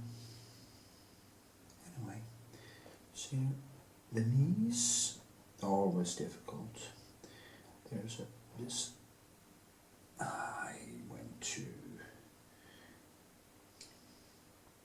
I need to go deeper with that shadow, but I can see now that I'm getting tired. So I made myself a nice bone broth soup that I want to eat, and I'm gonna go do some stuff tomorrow, so it's better to just.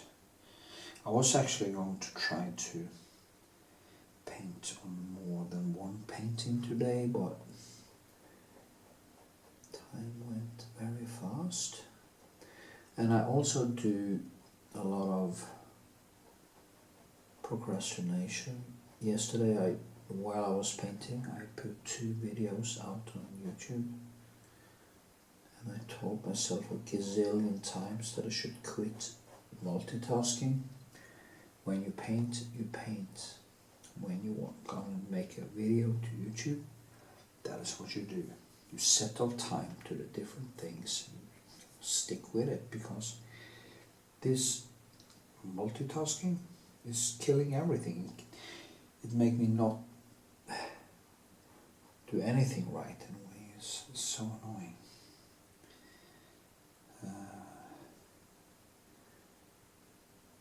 the thing with painting is that it is a little bit difficult, so I try to escape from it in a way, and escape by watching some YouTube video. I guess there weren't any more battery left. Yeah, it was a half an hour video where I talked about existence and everything and time again. Anyway,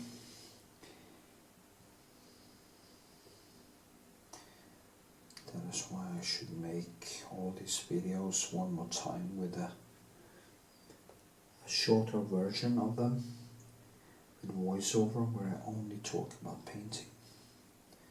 Maybe cut them down and remove all that thing. But then again,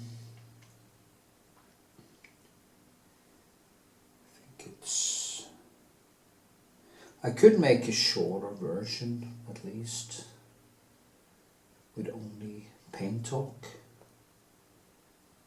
so people can actually watch the main file if they want.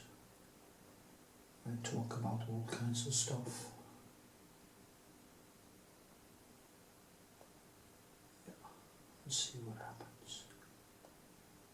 See, it's slowly growing now, my channel. That's good. See, now I go in directions here. I just want to finish this talk. So there's some very nice shines here. You can see actually the feet, the foot in here, like this. Actually, it shines like this, and the same thing here. Then you get this very tiny shine on this side here. Yeah, and here. It kind of goes down like this, and yeah. Starting to feel quite confident around this painting now. I feel I'm going to be able to finish it in time and stuff. Like this. Yeah. Here.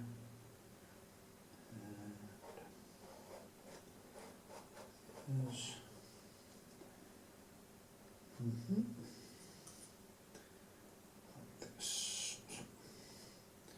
You know, this foot is just, disappears into the ground. So, yeah, I think that was a good basis. Alright. Yeah. So, with this, I think I'm going to say farewell. And see you in my next segments.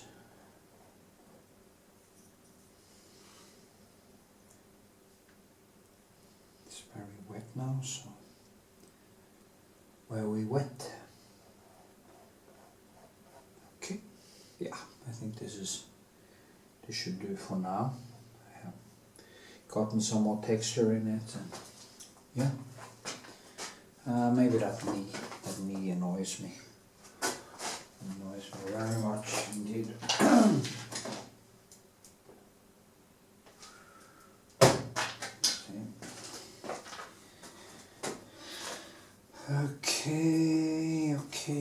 Okay.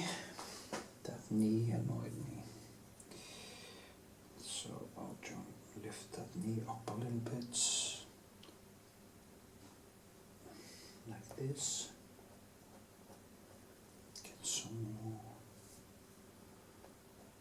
like this, yeah, and here.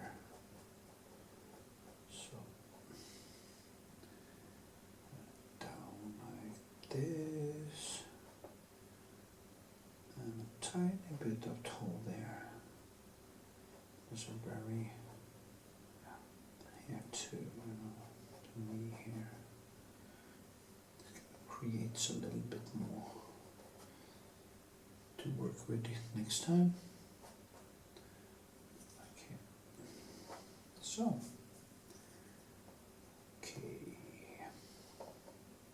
yeah, I think that was better. So, maybe a little bit there. And so.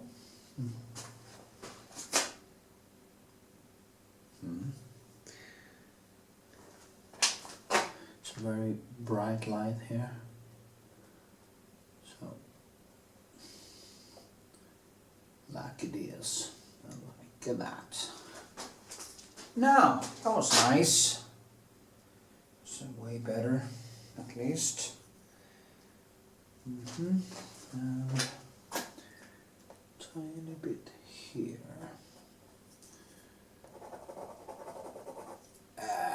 Shit. Yeah. Skit. And on this side also.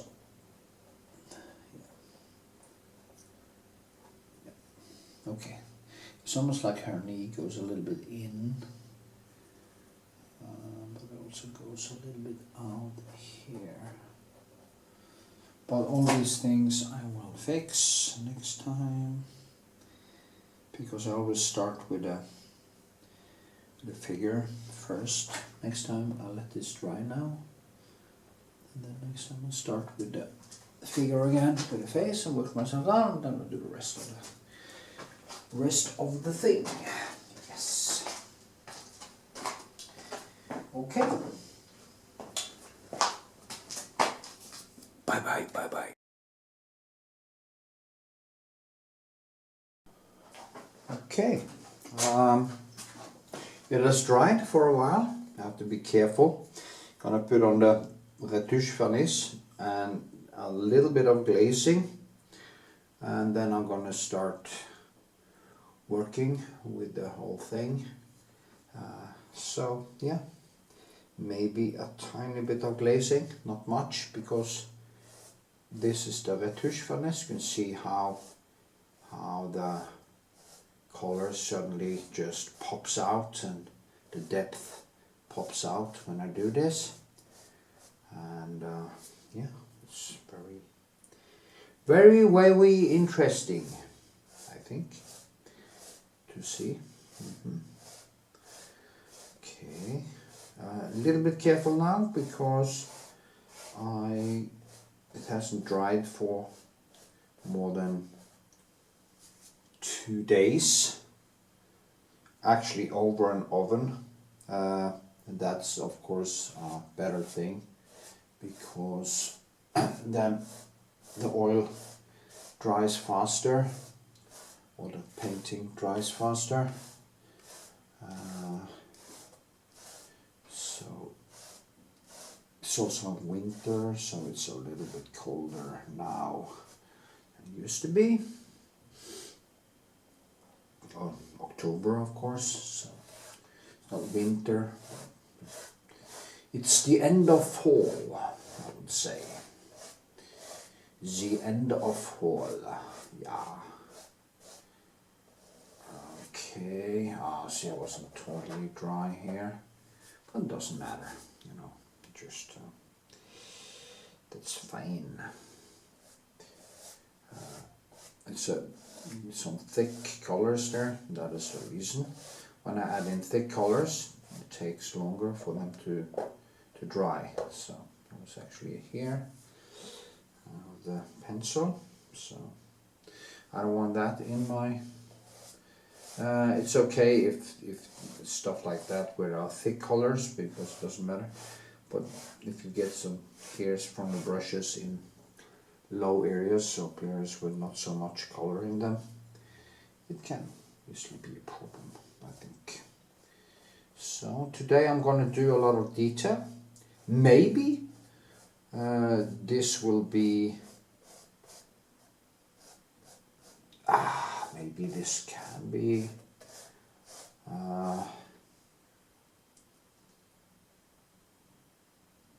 the third and not the last layer, but I'm going to try to get over most of this. I also have other paintings to do today, so maybe I'll just focus on the most important things and do the other things after. But anyway, so now you can see where I put on the retouche varnish. Then I just let it dry a little bit, and then we just do some micro glazing. I'm not going to glaze over the whole thing.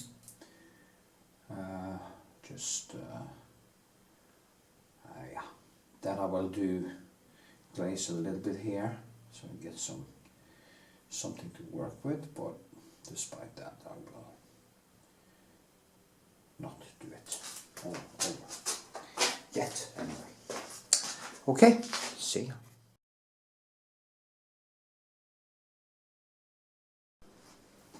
So here we are. I'm going to use this very small palette for this. I'm also going to film the palette after I've been doing one segment here. And I will start by doing what I said.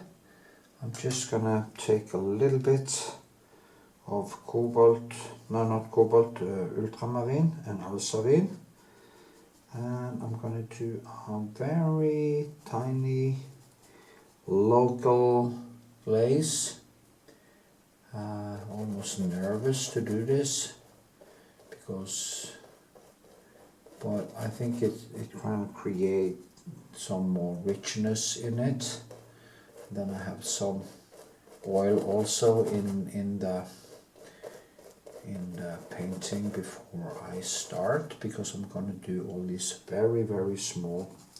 You see there becomes more shadows now. Okay, you see what I mean? Becomes a little bit more natural, and yeah, that's way to go. And also down here, and at the arm.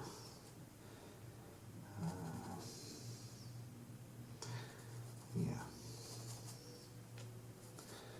so that I have some more shadows and stuff to work with. It gives it some extra texture. Yeah. So some extra shadow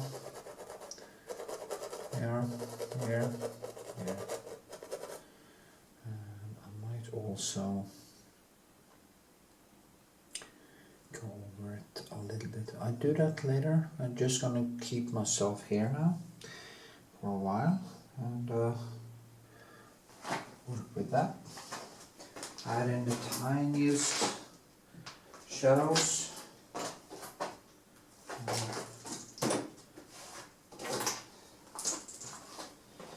So just gonna scrape a little bit into it.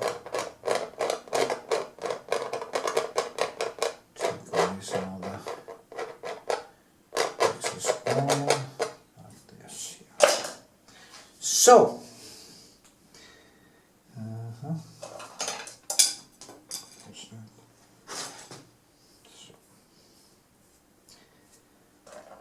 Use some very small pencils like these and stuff. I'm going to start actually with this light here. Maybe it's the best place to start. My glasses are usually horribly dirty. It's almost like I can't keep my fingers away from them. It's so annoying. Now here I actually use some cadmium red to get this tiny bit of light in here. So I mix the cadmium red into the white just to get started.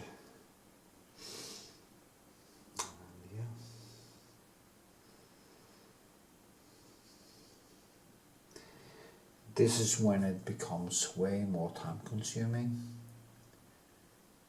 So you can see, it's really hard to get that shine here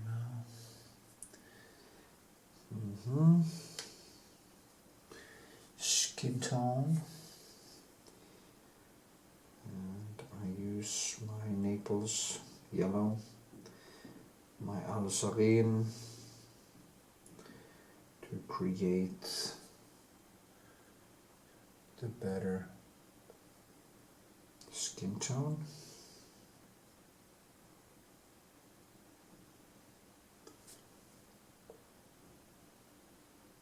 And now the color I put on in the glaze now, it kind of mixes into the color, so I have the blue already there. So I can add in the other colors, like the skin tone, this yellowish thing here, and get that forehead to be better.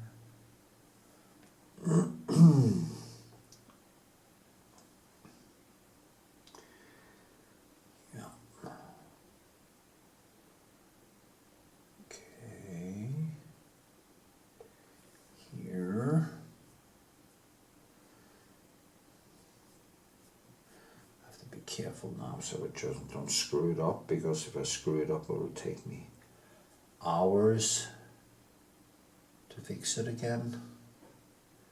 I want to work very, very, very, very slowly.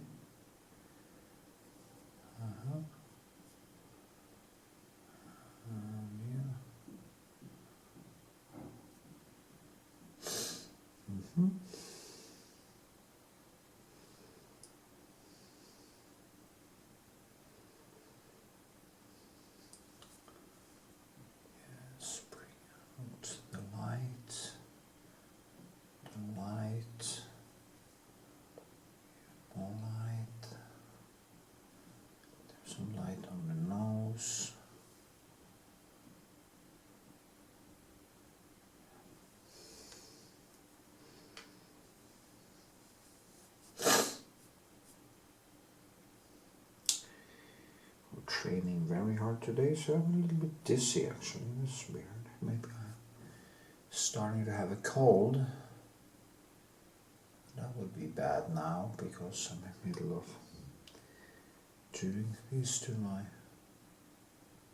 exhibition, so that wouldn't be the right time to get sick. That is why it's so important to have a good schedule, so you finish in time. So if you should get sick or something, get influenza or something, you can actually just lay in bed and feel sorry for yourself.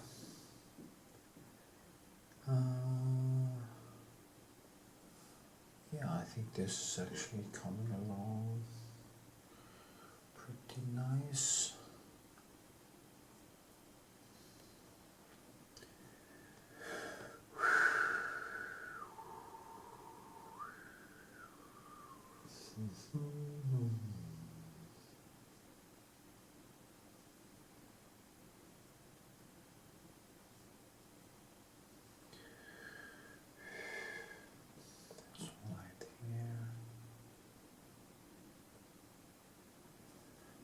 This is way redder.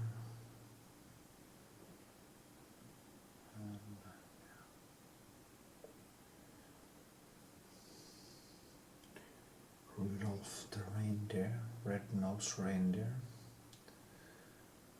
Let me see. Tiny, tiny face. Tiny, tiny.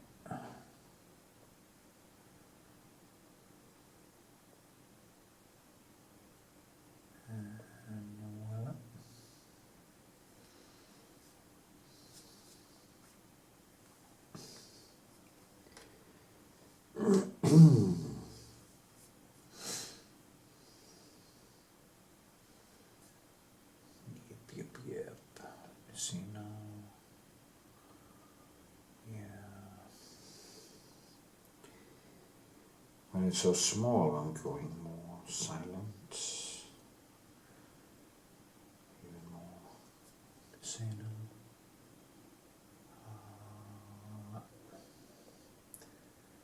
Yes, you see that? There's kind of there. I think that is more like it. And strong shadow in there. And here.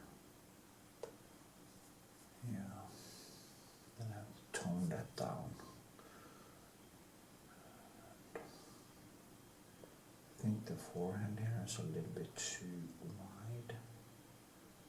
So, like that, I think. A little bit in here, huh? Or was that wrong?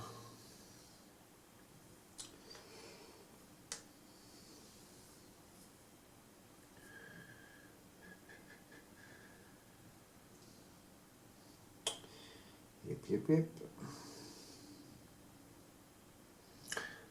It's kind of surgery work, this. It's very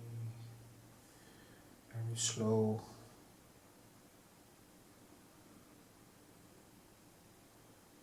This one, lips. I think I'm actually getting somewhere now.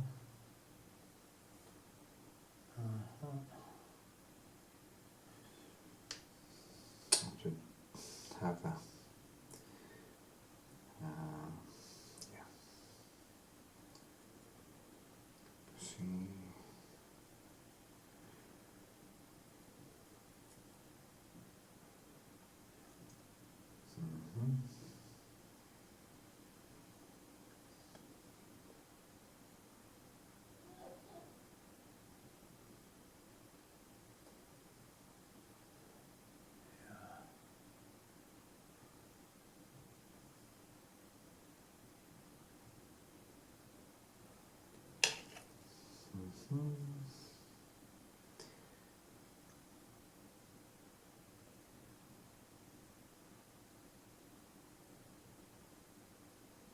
Yes. Here. These are very nice to paint. It's going to be nice. And also, when you look at it, you can see the sky between her hairs there. It's a very nice effect, you know. Kind of, you can see the sky between here. So,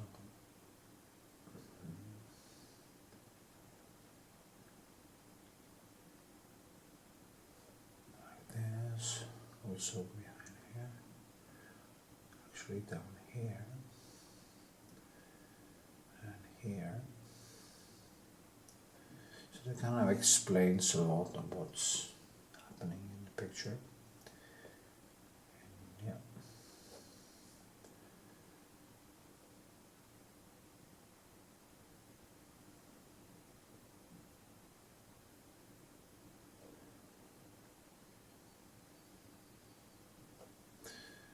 I should actually, maybe I should every single month just paint a small, very small portrait. I was thinking about making one self-portrait every month also. It shouldn't be a problem if I could get my ass up in the morning and just start painting and not do all the gigantic U-turns. Like today, I should actually started 3 hours ago, and suddenly, but you know, it's always something. Oh, shit. That's scary. It's haunted house. Now that finger. There's a cute little finger there. Just to do something about, and it comes in like this, and it touches her skin, if you can see.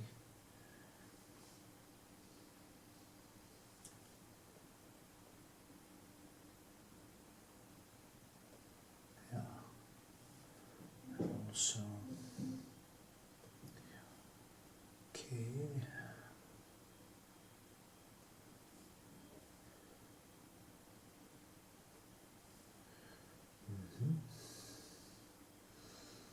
It's going to take a few hours, there's no doubt about that.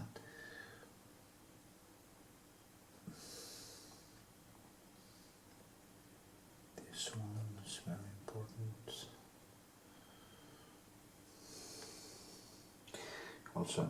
Also that even out lines and stuff. Like here. Just even this out a little bit. And then just use light and shadow to explain things. It's as small as this, there can't be any hard lines or anything because it's just gonna screw up the whole thing. Just gonna do it like this now. Get this right. Yeah.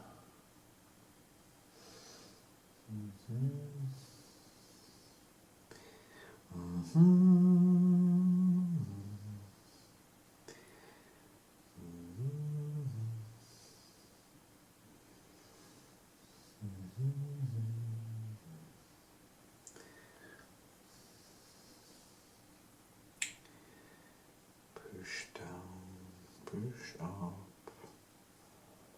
This is way too. This is just a mess. Let me see now.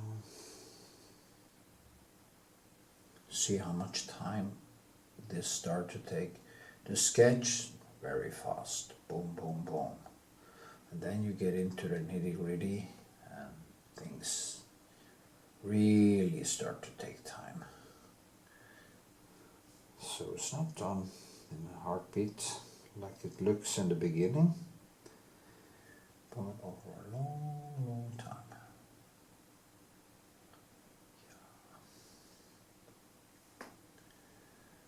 Long, long time.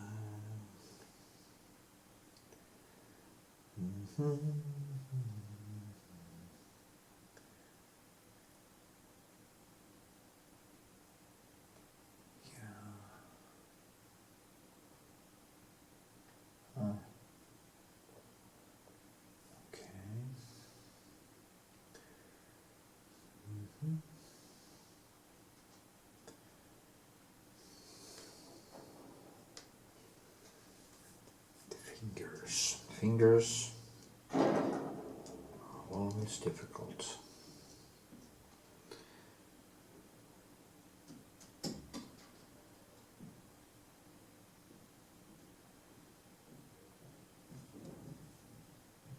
Okay.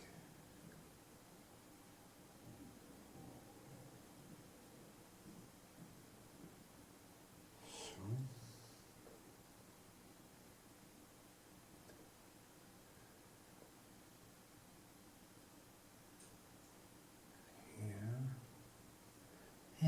It's like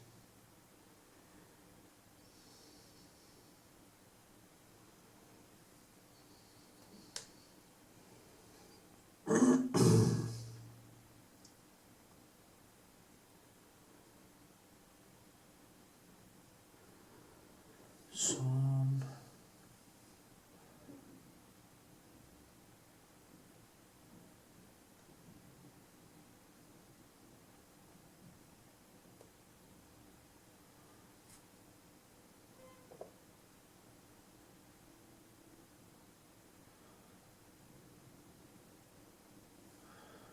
Okay.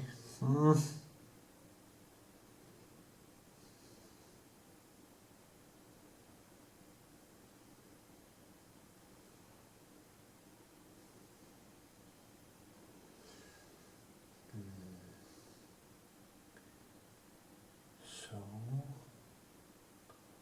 see, the position here is just, and it's so easy to make a mess out of it. And then you have to do it again. And it can be really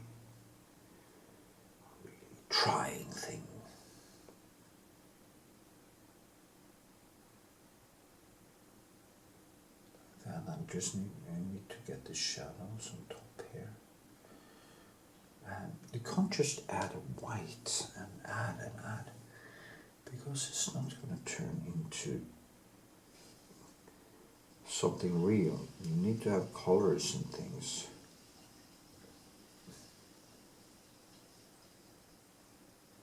So first I can kind of create it a little bit, kind of one color, just shadows and stuff, and get it more correct. And then I fix it afterwards. Yeah, so go a little bit deeper.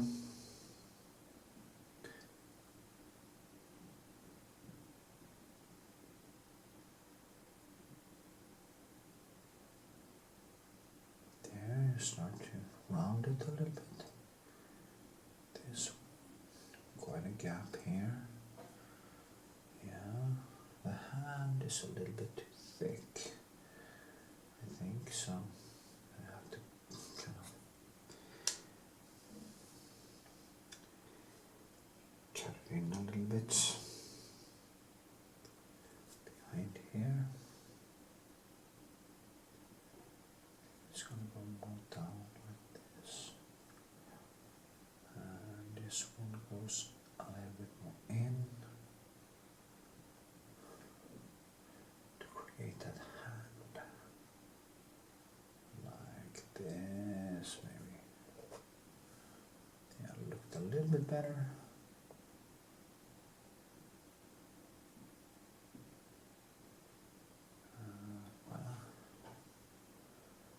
Yeah, there's a lot of things to do there.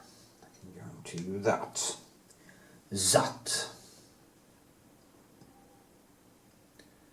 Also see that the head is a little bit too high. So I will move that a little bit. And then I need some Prussian blue. Prussian blue. Yes.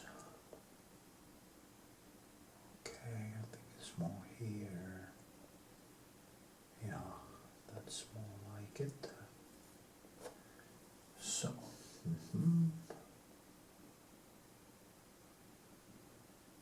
yeah, I can do these small things later.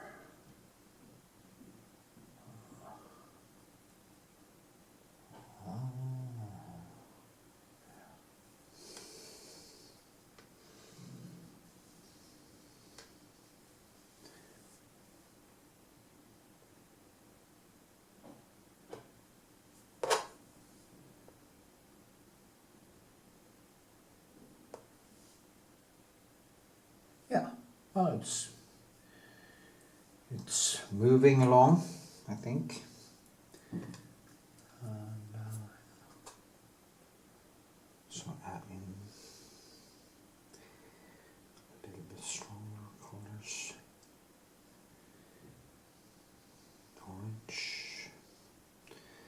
Orange, yellow. Actually, I forgot to put cadmium yellow on my palette. Why? Is there yellow there?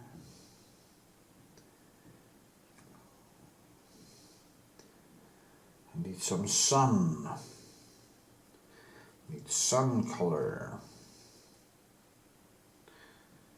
There. I kind of like to work with this small palette because it forces me to, you see, now I'm painting the sun hitting her. Huh? That's quite beautiful. So get a yellowish tone here, because there's a lot of violet around. So yeah. And then I go over to more reddish as I go higher up.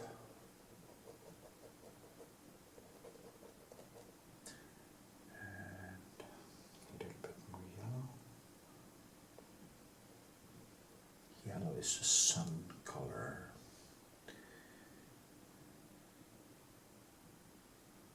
Now this is just wrong. Here, this goes out like this. Here. But a little bit more toned.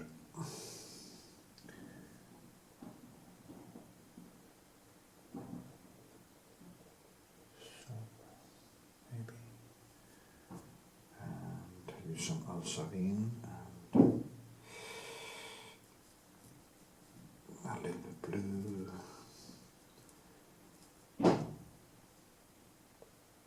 and tone it down.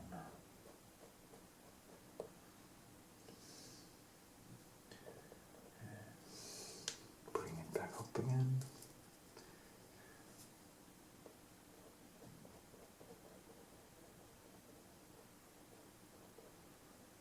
So, bring this, and here are these shadows, quite nice. I have this, comes down here, and like this. It's more blue actually, some flowers here.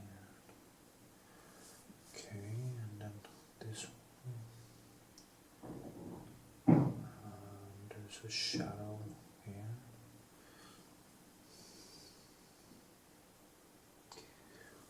The shadow is quite blue. No wonder why, because there's so much orange. But also there are some reddish in it, so that kind of, you see the. If I don't have reddish in it, or red in it, it will seem like a hole. So you need to have some of that skin kind of tone in it.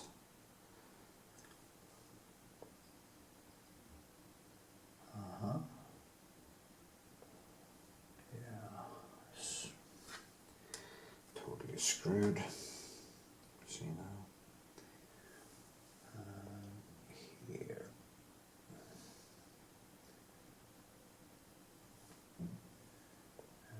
And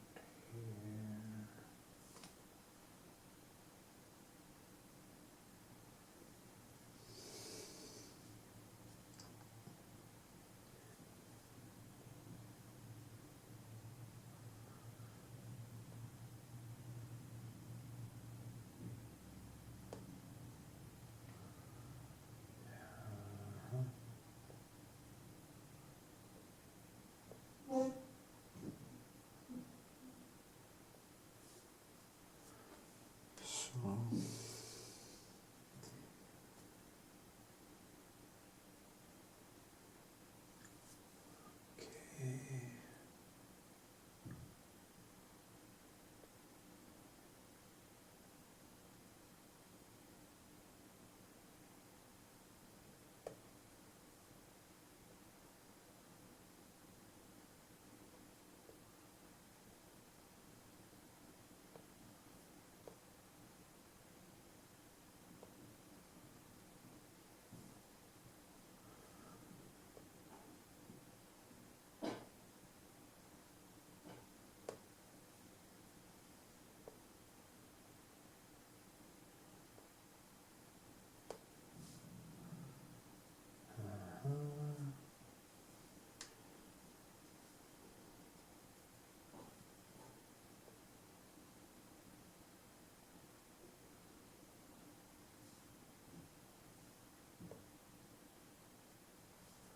So, okay, I think you get the point, at least. As you can hear, I'm just going silent because I'm focusing so much on it. Always here is also, there's a lot of stuff that I'm going to add in. There's some light points here. It kind of goes, do you have this one?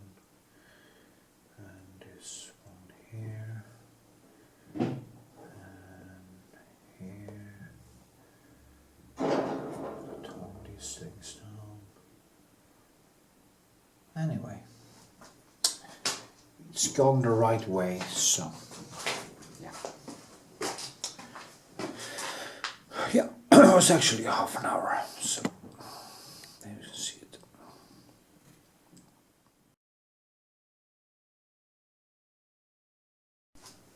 Okay, here we are. Now I'm going to show you how I use my palette, as I promised, and yeah, so I can talk about how I make the, now this is the color which is kind of the best to make skin tone. Usually you can mix it with blue and it becomes a very neutral skin tone, greenish, and you can add in reddish and you get more the red parts, and then you go in with some more white, and these two are kind of complementary now. So this is basically what I do, but in this painting it is less of this, more in the red, especially if I now go for the arm and I paint the arm here. It is because of the sun is hitting it very, very hard, not hard but very intense. I go in with very warm colors. Now if I'm gonna do the skin tone in the face, I will go more in these here. And as you can see, my palette is basically yellow. I forgot this one, by the way, the cadmium yellow. I have to have this one too on my palette. Just find one here. This one is. So what I have is basically 1, 2, 3 yellow. This is an orange, and I have 1, 2, 3 reds, which is Damion and cadmium and Alsarin, and I have the ultramarine, cobalt, and Prussian blue, blue-black. Sometimes I use the ivory black, and then I have raw sienna, I have burnt sienna, I have Van Dyke brown, and this is burnt umber and raw umber. And then I have these more broken like colors, which kind of helps me to kind of get faster to what I want. Remember, there is no such thing as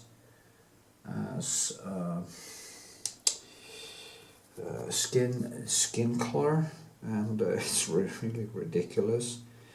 Skin tone, I usually use this one and this one. I think they are very nice together.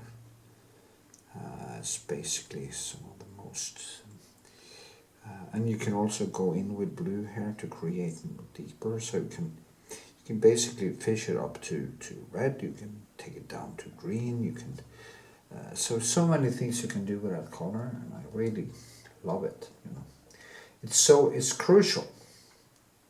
It's like if I remove a color like that, I need to basically reinvent my whole. It's almost as if somebody should suddenly just make a totally new piano with totally different tones of different chords in a different spectrum or whatever, and the pianist basically had to rewire their brains to make it work. Now, if you have some skill from before and you know colors from before, of course it would go way quicker, but also as a musician, of course, to learn new things because you know the basis. But it's not that. I think you should actually find your palette and stick with it. That is my opinion. Find your palette and stick with it. The Alsarin here is extremely nice because you can use some ultramarine and a little bit of black. You can use whatever black you like for me, but I prefer the blue black. If I do very earthy things, I can have ivory black, but for the kind of painting I'm doing now, I prefer to have the blue black. Also, if I add both in, it tends to collide. They do not go very well together, I think. So there's different things like that. So yeah.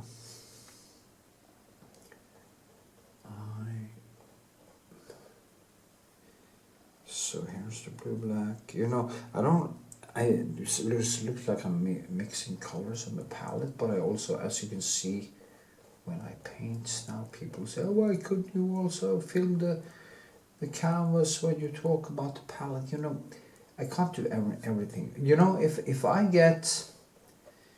I start earning a lot of money on my YouTube, I'm gonna do that. I'm gonna just film a lot of stuff.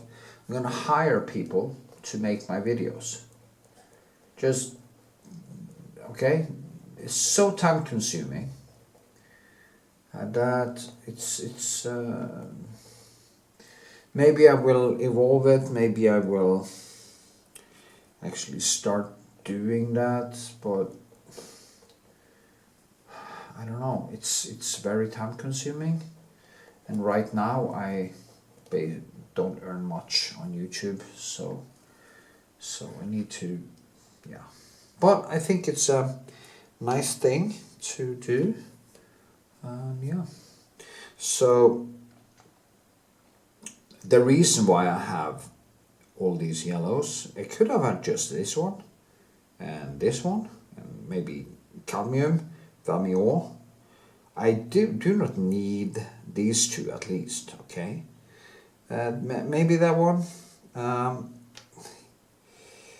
I could do without, yeah, I could do without these two. I could of course do without these also. I probably could do without this one too. But the reason I prefer them is that I get quicker to it. There was a time when I'm gonna put in some light in the forehead now. There was a time when I basically only had blue, yellow and red, and this one. And I didn't even use black. I made something very dark out of this one and this one, the ultramarine and this one, and I had of course a couple of I had a Van Dyke brown. So I'm basically made a dark tone by these, or added in these and shifted them to more greenish or to more reddish or darker or neutral or whatever, with only a few colors. But as I evolved as a painter, I started adding a little bit more to basically, and I feel it was the right thing to do, because despite being a total idealist there for a while, it was difficult to get all the colors. Also, when you mix a lot, and especially since I back then didn't have so much we could say erfaring, so much I can't remember the word now.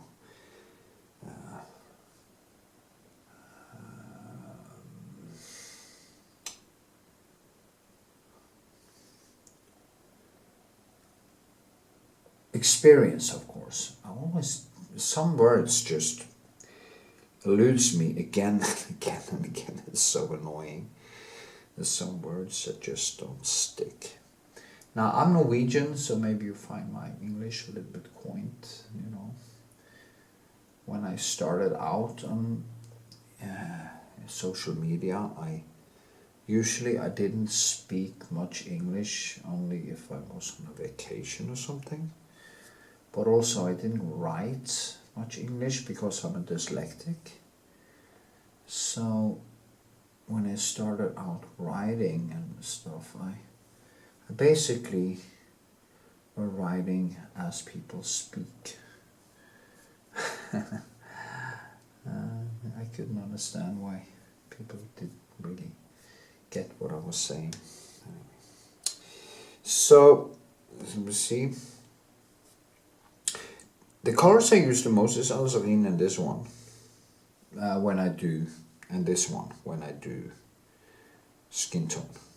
So, you see here, okay, and then you can add some blue and it becomes greener and you have a perfect, you see here, perfect, it just glides over into from the green to the red and you get this very beautiful nuance thingy, yes. So yeah, I hope that was a little crash course. This is also a very, it's basically, it's impressionist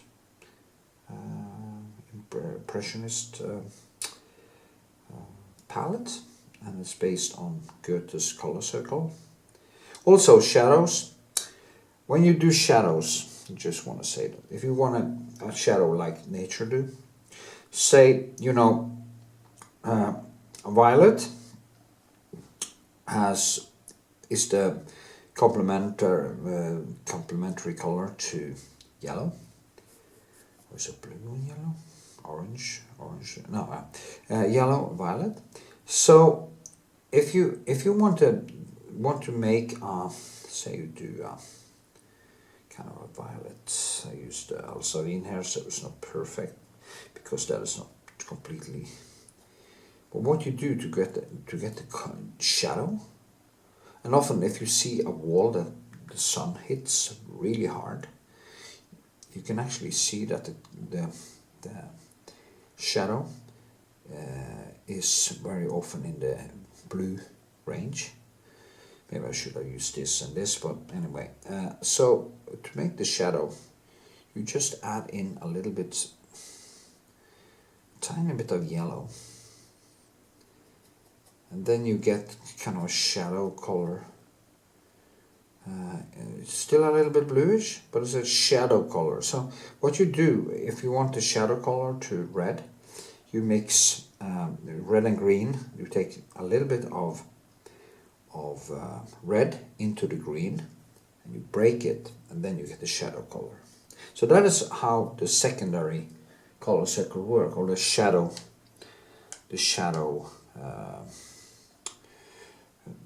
color circle. Because they too are kind of complementary. Yay! Okay. So that is okay. Since I just show you the palette, I can actually do something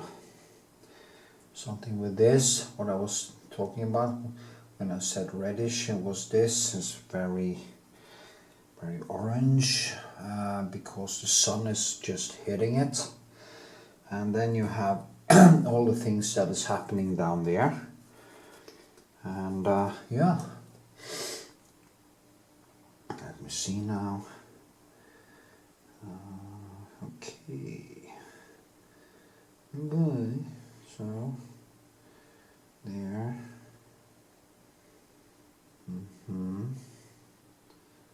Like this, and I will add in some more light here too, add in some yellow, and then I go to my cadmium and I kind of do like this,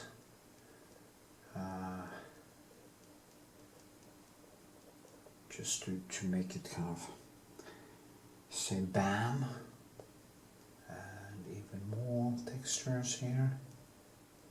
So that is how I build a cloth. Now, as I was talking about in my palette, I was talking about basically the shadow colors.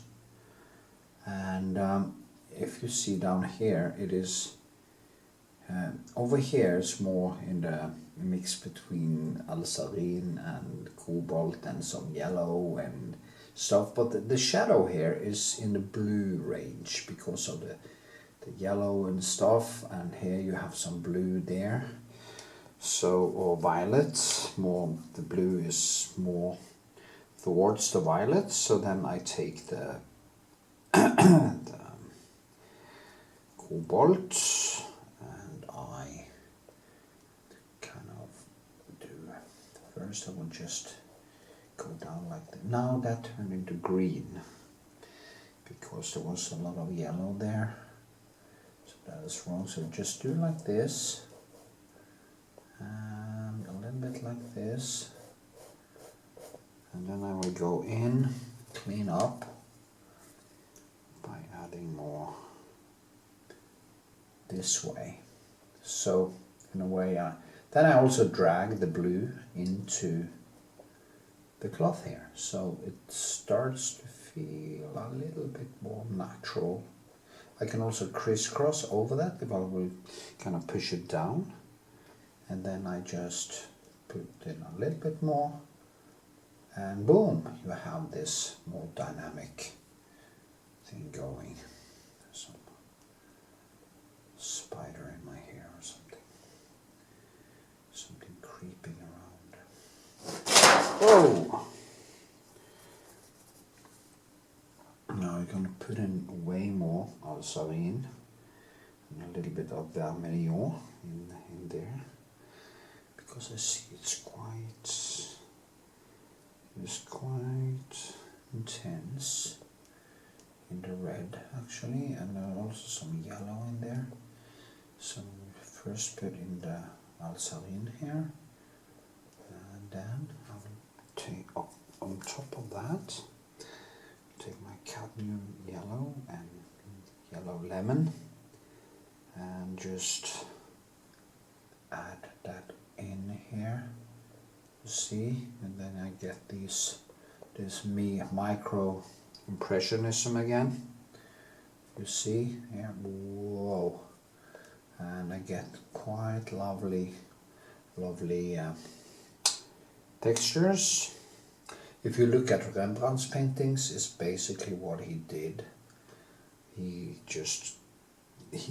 didn't hold back on his color use, and that is why his paintings are so intensely beautiful and timeless, because he dared. Actually, you have to dare in a way. It's not just you need to dare to go a little bit further, and maybe, and also take a risk, kill your darlings. It's very important. So here, so okay.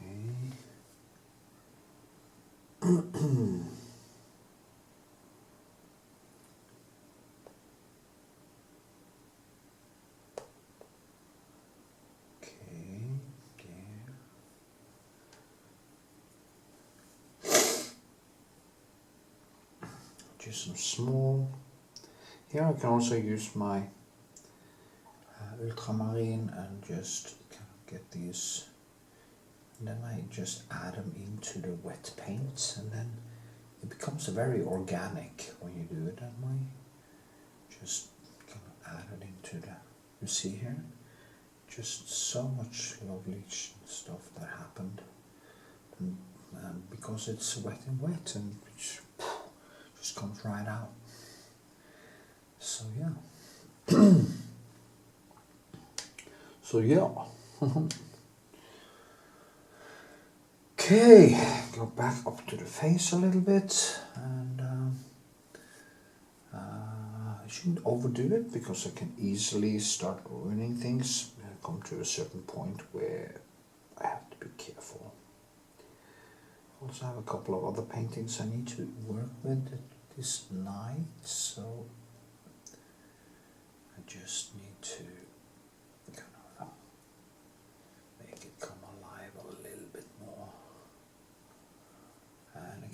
almost be, it's not a last layer, but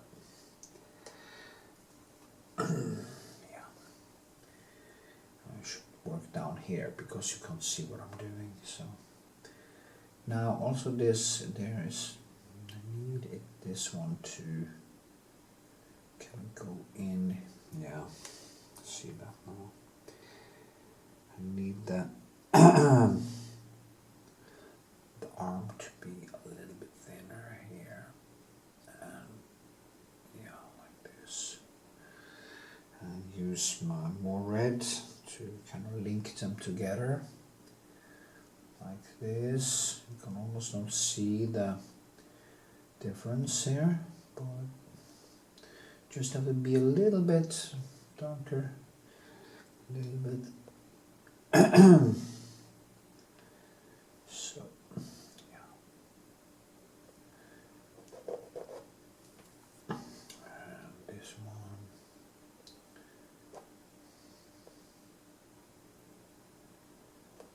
yes. Yeah, anyway, I think I'm just gonna I think this was a long enough clip about this, and yeah, I think the clip with the palette and this clip actually works very nicely together. So yeah, see you in the next one. Bye bye.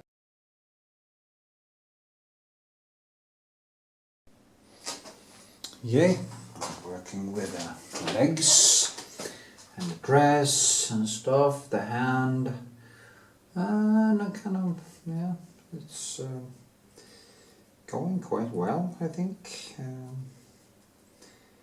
I am quite good at getting things done when I actually get started. So anyway, I need to get some reddish in between here, and then I will use the cobalt to tone it down again, just to, yeah, like this. Also, this one goes in a little bit more, and this might go up like, yeah.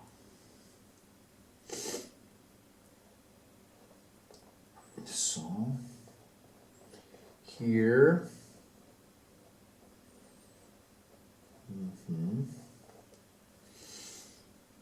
okay.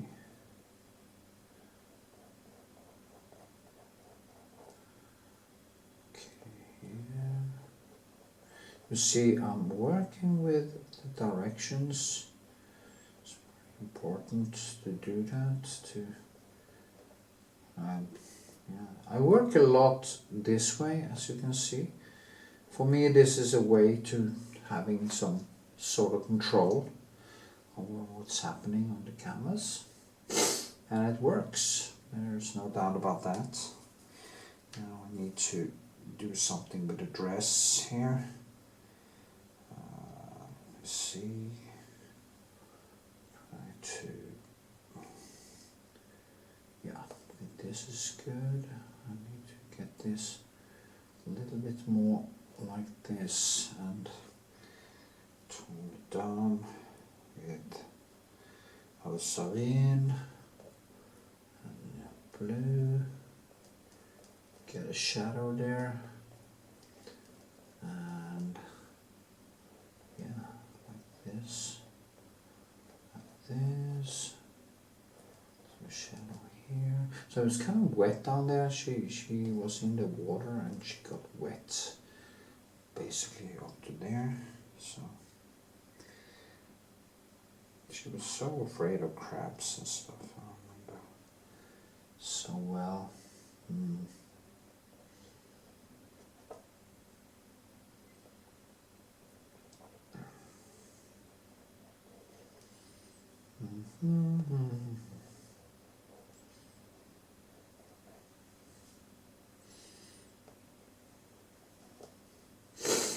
So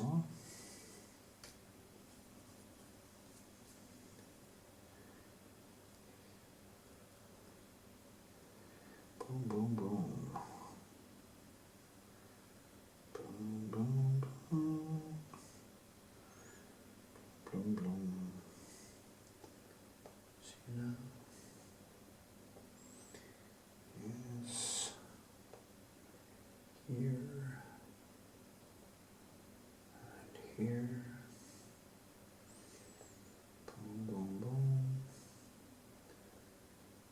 Okay. Not so much to say, but just trying to make it come alive here. So also the hand, it is a little bit more, let's see.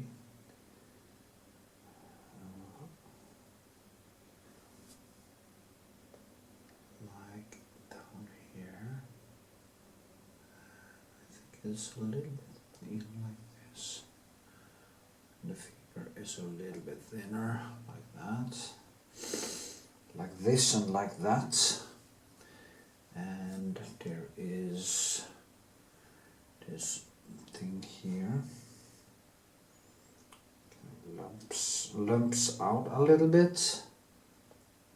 Like this. Comes out here.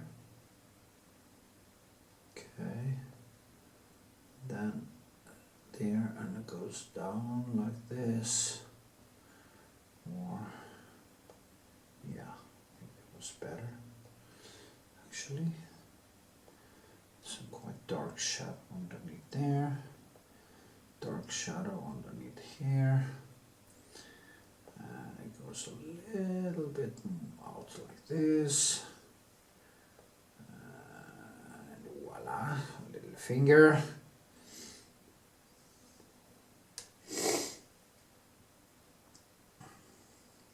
I'm getting the hang of it now.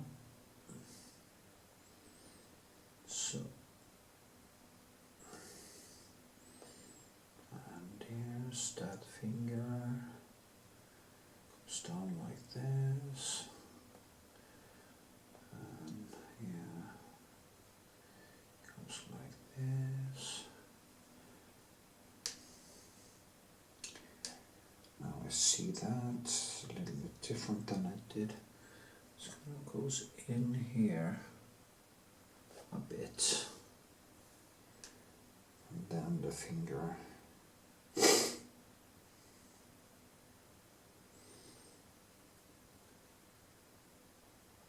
comes up here and behind like this.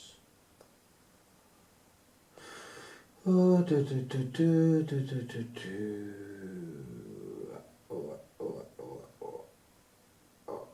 like this, yes. Okay.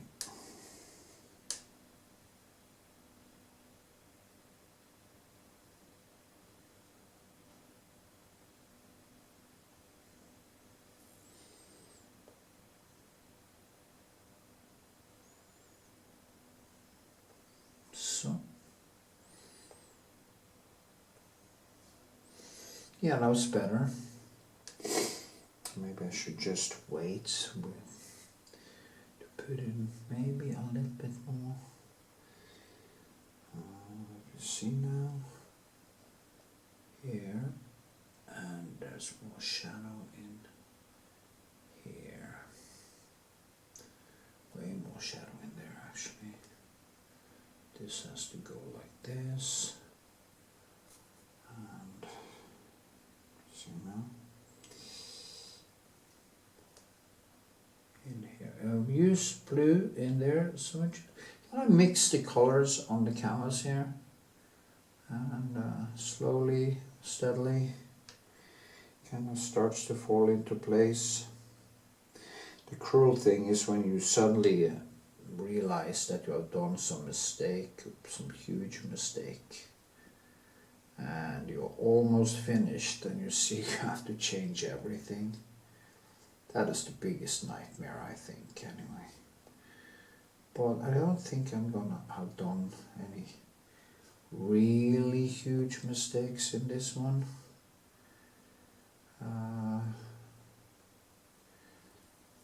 Maybe here.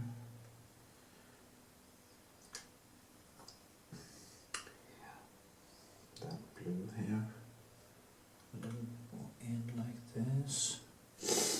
I'm gonna start making small paintings all the time with really cool frames, and just go crazy when it comes to the framing and stuff. Can I just get this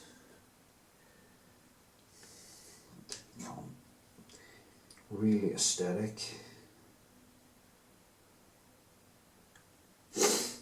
Aesthetic.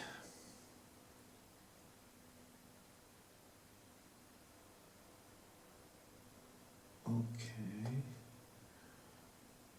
And of course there's this nail. I need to have the nail. Yeah, that's cool. And this. Damn. Really starting to feel I'm getting a hang out on this. Yeah. Crazy. Getting better. I'm getting better. I still feel that I learn basically like a child in a very natural way. And this is probably because in my family we tend to be kind of overgrown children in a way. Like,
yeah.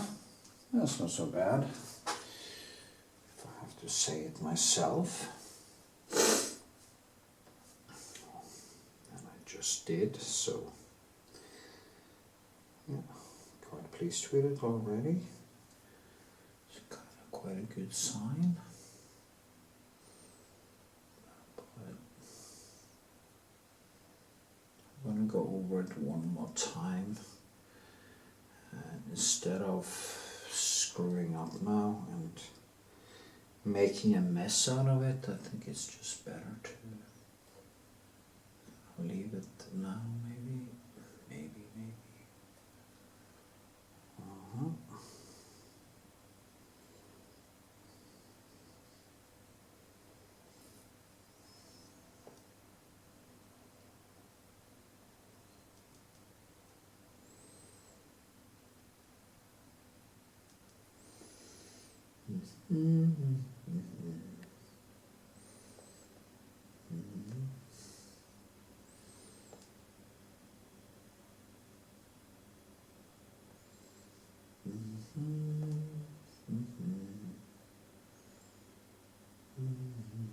So,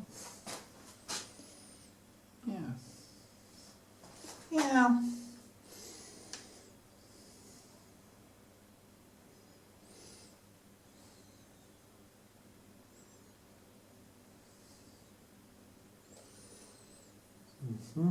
Always have to put in some color into it.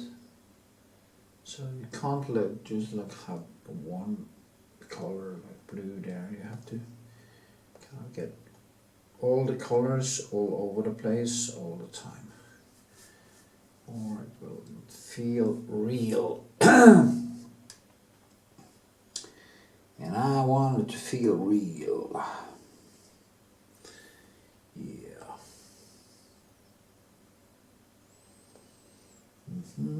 Take some yellow. white, and then I will do some red after that again. Light it up a little bit. Light it up.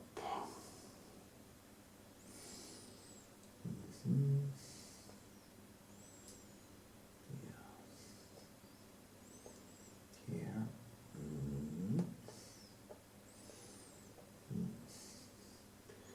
Have to have some blue in this, or it looks way too close to the hand color. Yeah, and there's also this coming down from here, goes in here, like this. No, it doesn't. Probably just down there. That was a little bit. Yeah, that wasn't so good. I need to fix that. Like this.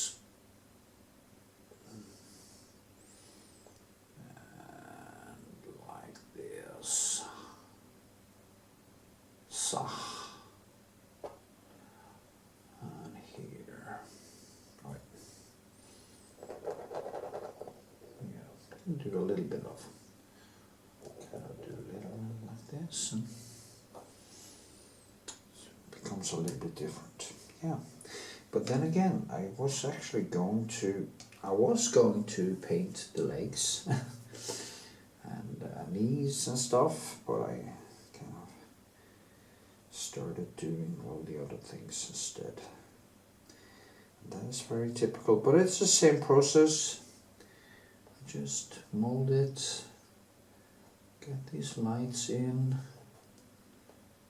just keep going, and going, and going, and going. So, yeah. Okay.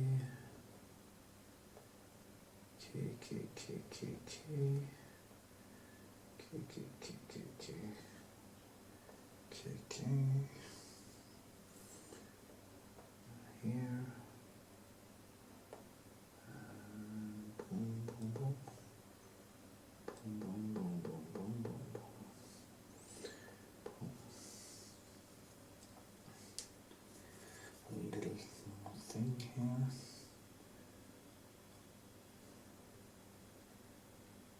If it was up to me, I would have filmed everything. But I can't. It takes too much time. Way too time consuming. So it kind of looks wet now, doesn't it? And to make that illusion even better, take some yellow here. So and just do it like this. And a third of red. And voila. Voila. Voila.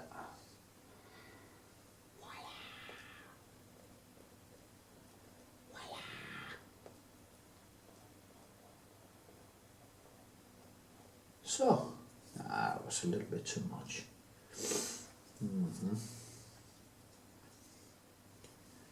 That wasn't so right. Blue again. And with blue I mean, of course, ultramarine.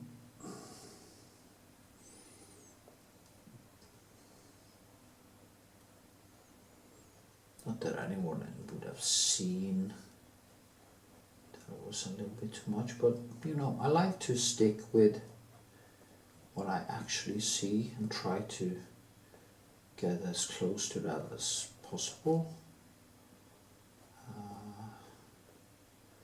because that's where the difficulties lay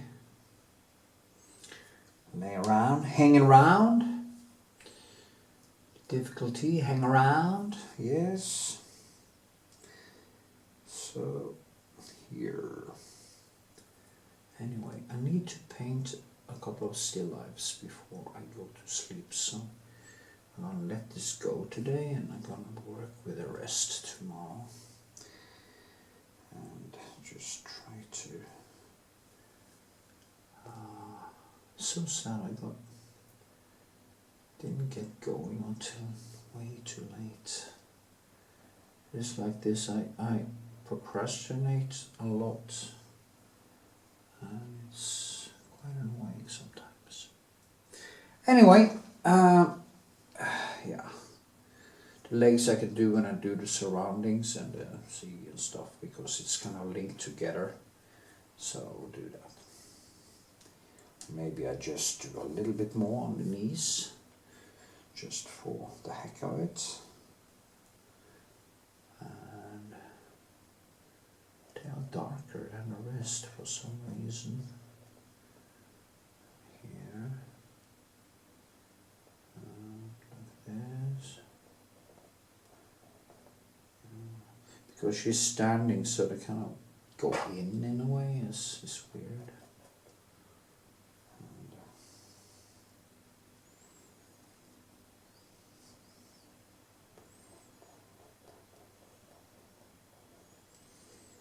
And there's this light behind here.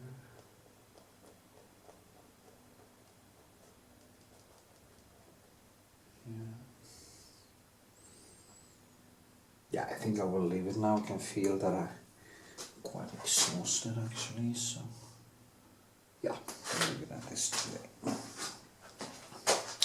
That was 20 minutes anyway, so yeah. Okay.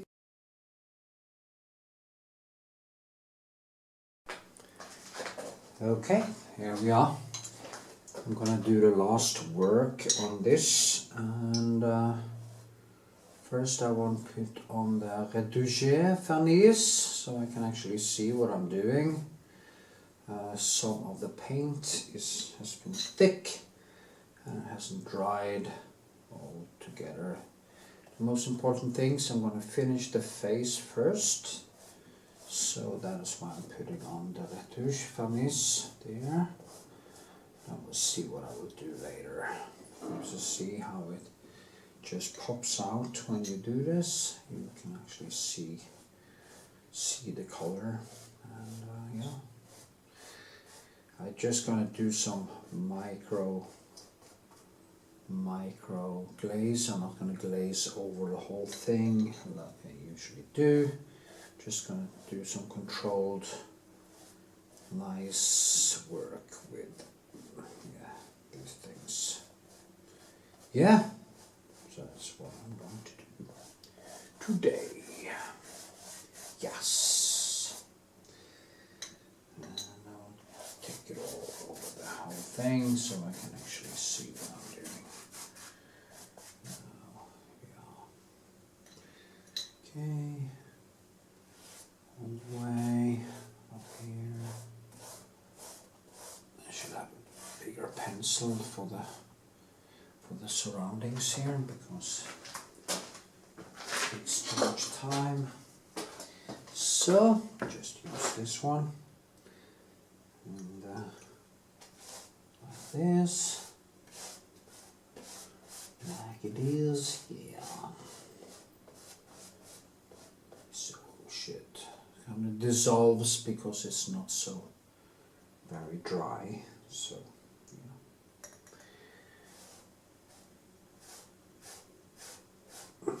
it is terp, and it will dissolve some of the colors if you're not careful. That is just how it works. So here, so take a few hours, I guess. This hopefully I will be able to do more than I should be do 3 paintings today at least. So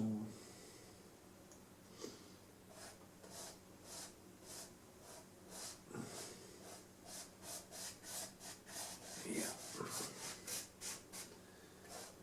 Okay. There we are. Yeah, that's good. I just have to dry for a little bit and I will start painting again.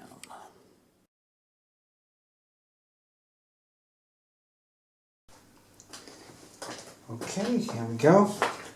My goal today is to, there's a bit of rain running down a little bit, to get in the last neons and basically just getting some more colors into it.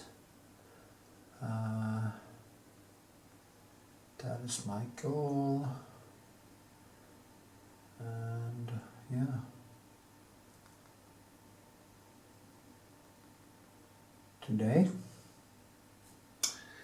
and as I said in the last segment, is that I do some glazing, but not all over. I just do kind of local and glazing to kind of enhance things and stuff. Also get some more colors into the skin, body stuff, so I just glaze over this with red to get better shine, like this. You see now it kind of feels a little bit more natural. And that's the great thing about glazing. Instead of adding so much color, you just add some very nice colors on top, so that in a way the light areas, they just shine through and creates very nice feeling of real light and real skin, as you can see here. Also, I'm going to do a little bit of detail and enhance a little bit of stuff, but mainly just glaze. That is the thing with the classical paintings that I'm very wary about when they actually do the cleaning process of it. I can't understand how they can differentiate between these things I do here and what is actual brushwork, because this is more like a wash. And also here, just getting some more shells in the fingers here. Differentiate things. Here too. And then maybe just a tad of white and red, and enhance a little bit, just a tad. You see now this melts into the color I had underneath, and you start to gain these very beautiful neons that kind of pops out. I was in the famous the Frick Museum in New York, and I had this epiphany when I was looking at Vermeer, and I saw these techniques. I didn't really, I had figured out things a little bit myself, but when I saw Vermeer's painting, I just, aha, that's what he did. It's almost like when that light bulb goes on and you just understand it, and and you, that is what I have to do, you know. You see now, it's just popping out. It's not so, doesn't demand so much. just a little bit here, a little bit there, and boom, it starts to feel very natural. Also, as we know, white isn't necessarily light, because if you use too much white, it will just feel like white, and you don't want that. You want it to feel like light, also real light, not white. So, yeah, it's very important when it comes to these things. So just a tiny wash. I guess some people do this in a different way. I prefer to do this, and yeah.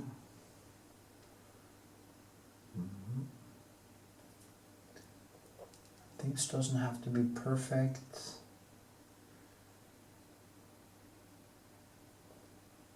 Just do, like here, this is a nice thing here. Yeah. Put in some highlights, like this. There's one down here, your elbow. Also the hand is actually a little bit, I don't think I can see the hand now. No, almost not. So I'm gonna stick to this up here for now. Clean up what's here.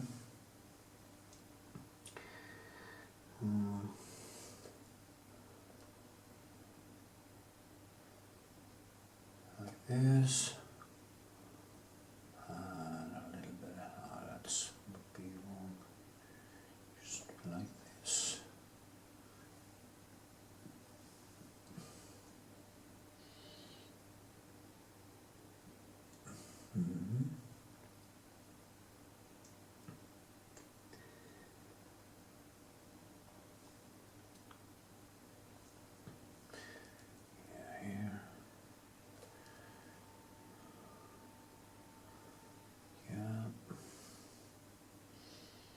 Also just that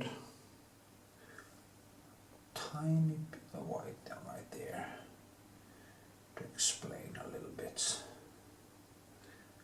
And yeah.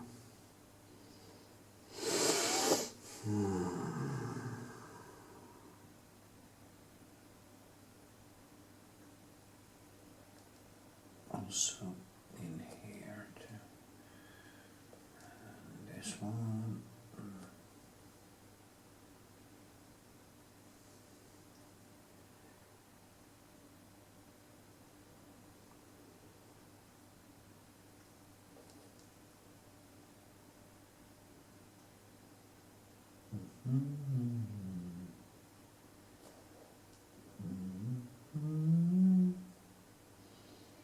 Like this, yes. Okay. Yeah, that's nice. And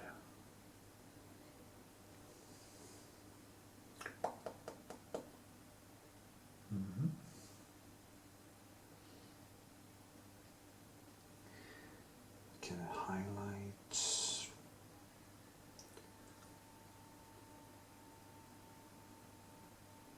See now, highlight here,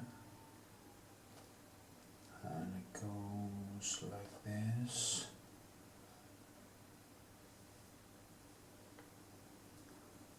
See that this is kind of gliding into one another now. A little bit here.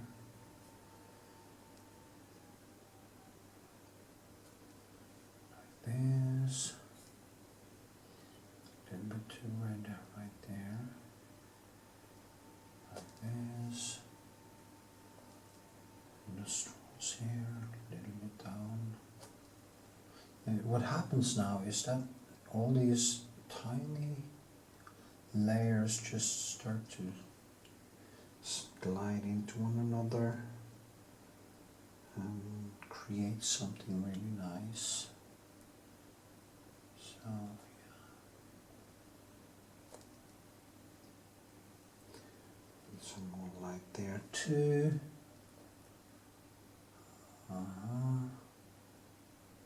It's very hard to get something this small exactly right. It's not easy, but I'm gonna do my best, you know. It's like a little bit here, a little bit there, and suddenly you would just say, oh yeah, oh, it fell into place, you know. So, and now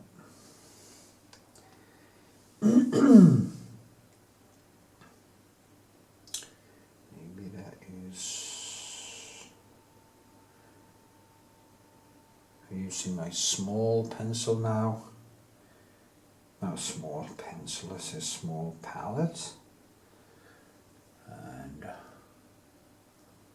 yeah, and like this, just to, and there's this here coming right out there, but it's so much thinner.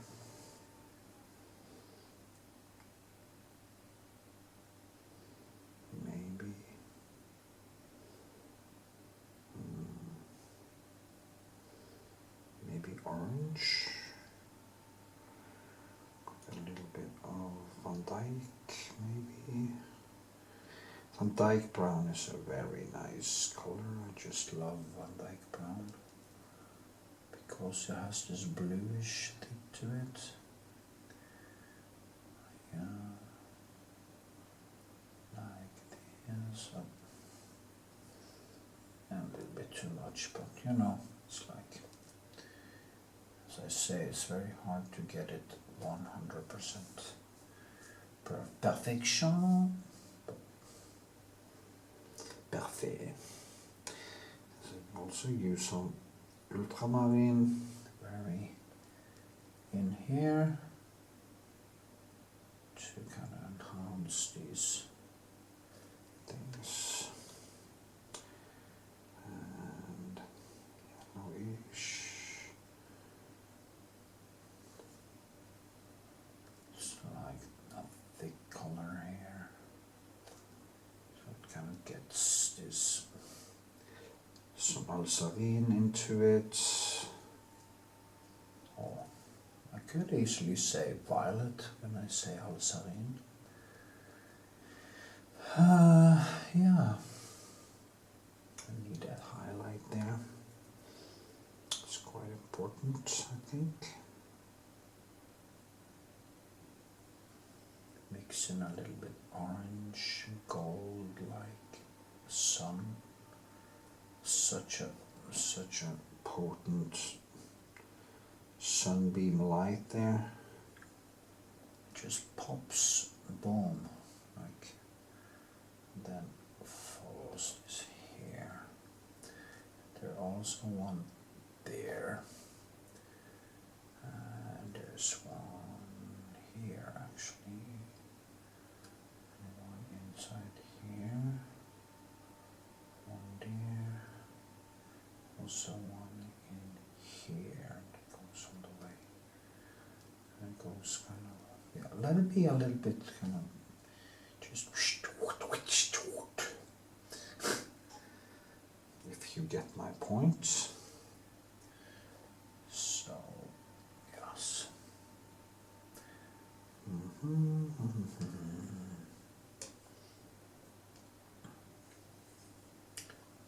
See, I need a tiny, do I need more? Maybe.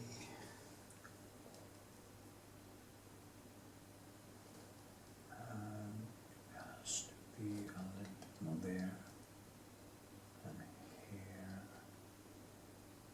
and there, a little bit here, and there's a little bit of a difference here. Maybe.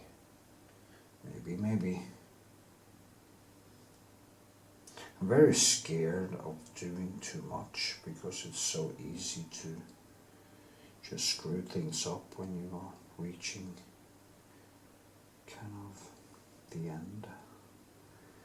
The end is near. Da da da da. Da da da. Oh.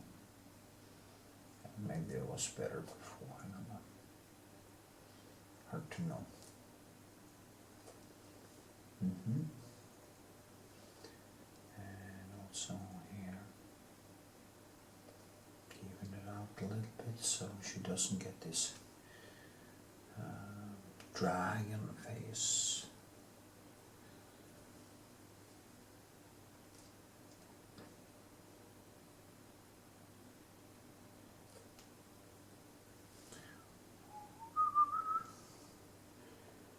The final curtain here is this one and like this.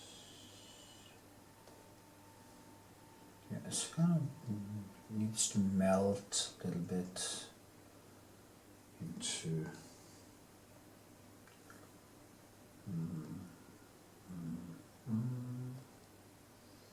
and here. Yes. It looks quite nice actually. Not 100%, but you know, it's like also it has to be it's supposed to be painted, you know. So I'm gonna do a little bit of work now when you're not watching. Yeah. See, maybe add a little bit more potency to the light in the arm there. Like do some brushworks like this. And get it kind of up a little bit. Up, up, up. Up, up, up, up. Now, the color is now basically melting into one another. So it's very nice. So I'm going to put in some extra yellow here just to make it pop out a little bit. I think that would be a good idea. This one is kind of popping out a little bit. So it really seems like that, and then have a little bit more red in it. Not that much. Here, so get that shadow there too. Come a little bit more alive. So here.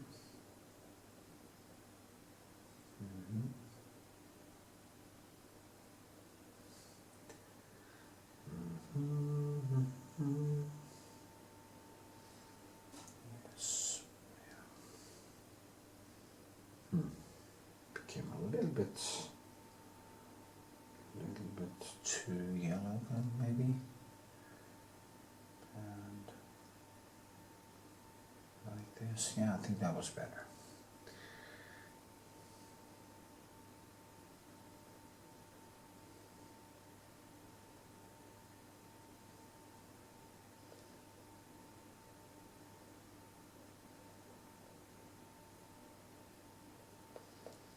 Yeah.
this.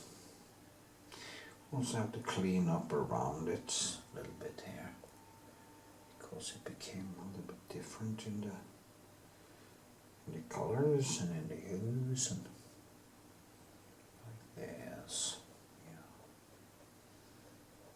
Do some of the sky also later, so just need to clean up a little bit. Kind of get some of the same. Oops. But that is not so important right now. Really. You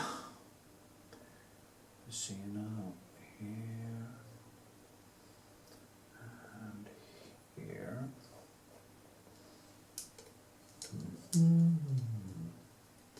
You see now some tricks you can do, since they're quite dark there now. What you can do is go in between like this and just create the illusion of here you see kind of between things like I did in back here and behind here maybe, so you actually see through.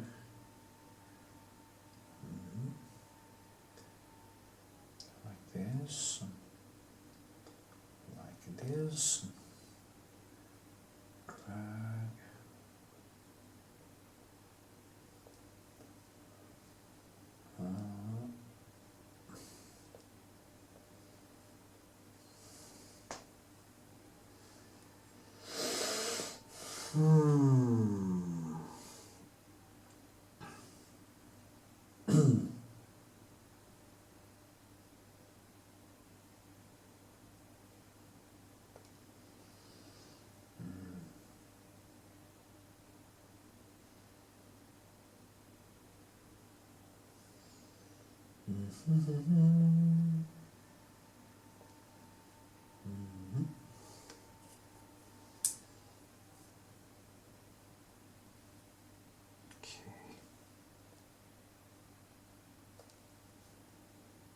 Yeah, I will take a short break and paint while you don't look at me, because actually I can get some prestationsangst when maybe I should actually add in some, when I go silent, I just add in some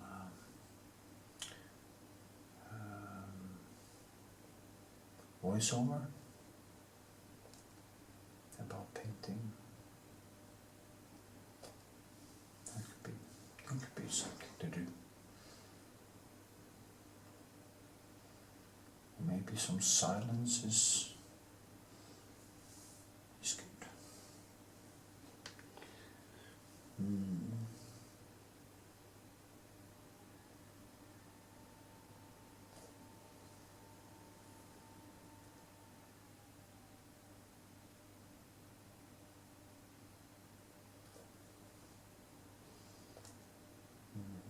Okay.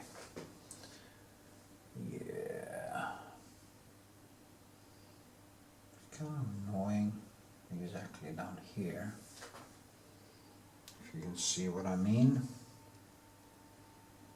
I can't do.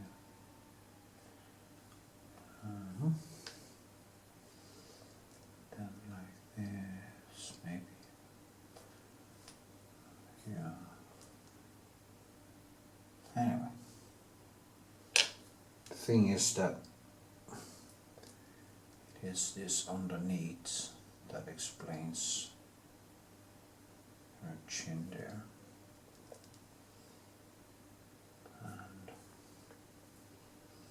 that is not easy. This is the thing you need peace and quiet to actually be able to do. So that is exactly what I'm going to do. So, I'll see ya in the next segment, my friends.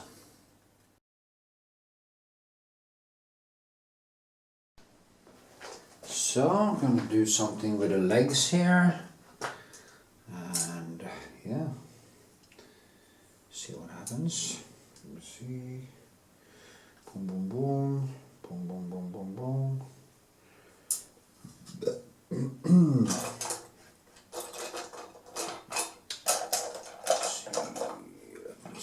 Let me see.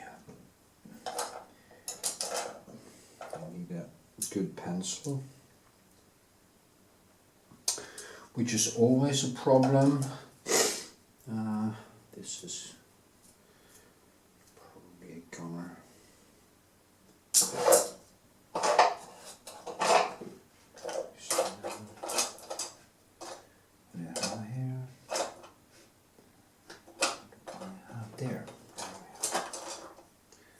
There we are.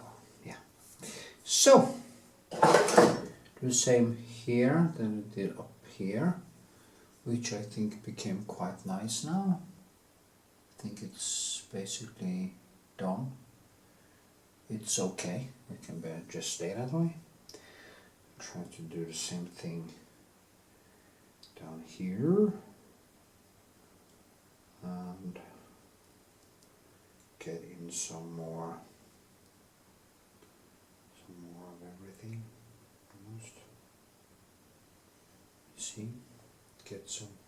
It's a very highlight here, and it kind of balances the whole shape, which is very important. And voila, here. So, yeah. It goes down.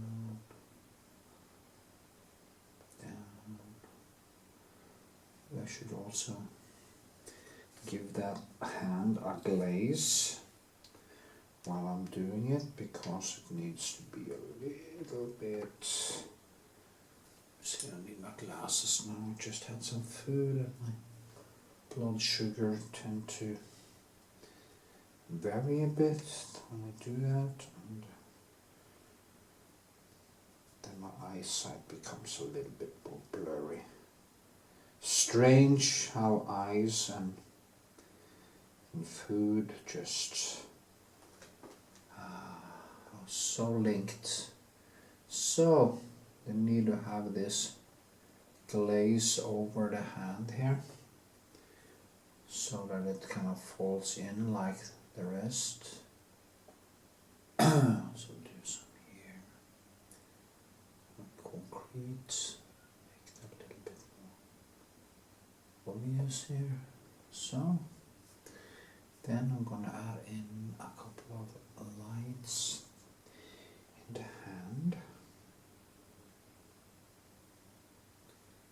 and I just have the nail here. To talk about the nail in a picture that is this small is kind of crazy, but it has its place, you know. Has its function. Here, a light there, to be a little bit more. And then here, best is to do like this, like this, down here.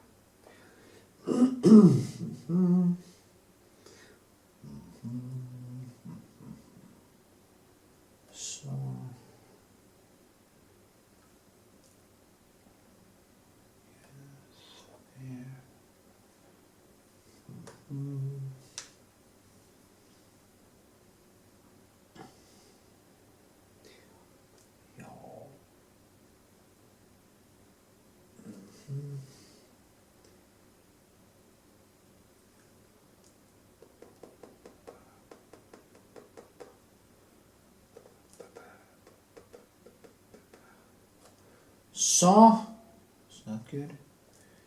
Yeah, I think this had did its job. It's not that much when you have the bases. It's not that much that is needed to kind of get that last oomph into it. Of course, you could go further and further and have a kind of a one of these glasses, you know, magnifying glasses, so that you can even see it even like this. So keep doing crazy detail. Could be fun in itself. Actually, it's I experienced when I did drawing that I had more of that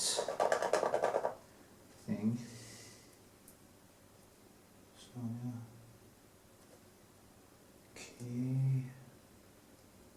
Okay.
Okay.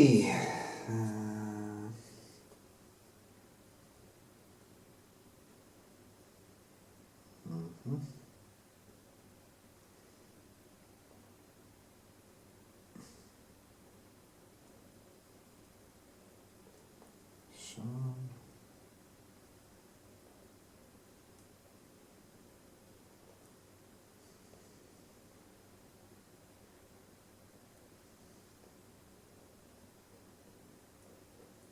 some here. I'm zoning out. I'm just going deep. Deepity. Maybe I should zoom in. Do you think I should zoom in?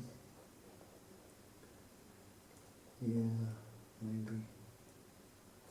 Maybe that's better. I think I'll zoom in. So you can actually see what I'm doing. Yeah. Just do like this. And go a little bit closer. Closer. And voila. So, now you see the two legs. That knee is difficult, there's no doubt about it. You know, it's not perfect. The drawing isn't perfect, but you can see classical paintings too, even of Rembrandt. It's not necessarily perfect because not that I'm gonna hide behind the paintedness and what is important, but it's something to it, you know.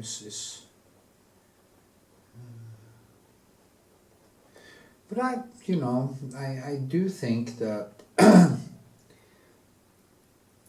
given it extreme amount of time and a different approach, a slower sketch process, way slower, of course I could manage to draw it more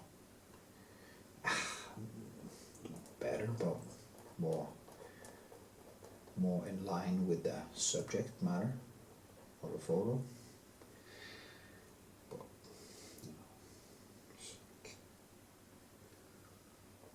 yeah. So I'm going back and forth. I'm a sucker for this direction. For some reason I sometimes think, oh, I should get another direction or something, do something else, but it is what works, because I kind of drag the, first I put color here, and then I mix the colors here, and I tone it down again, then a little bit here. Okay, and when I do this, it's almost like I'm not mixing the colors together so much. They don't become dirtied up. Yeah, become more linked together than mixed together. So that is the way I like to do it. Maybe I should just accept that.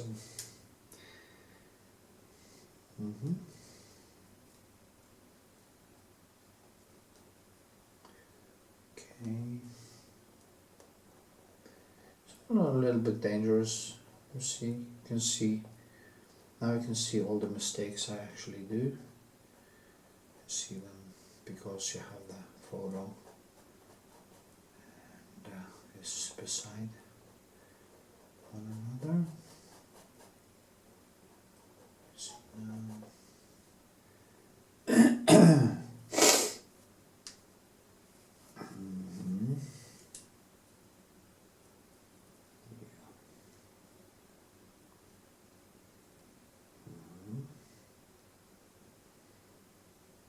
so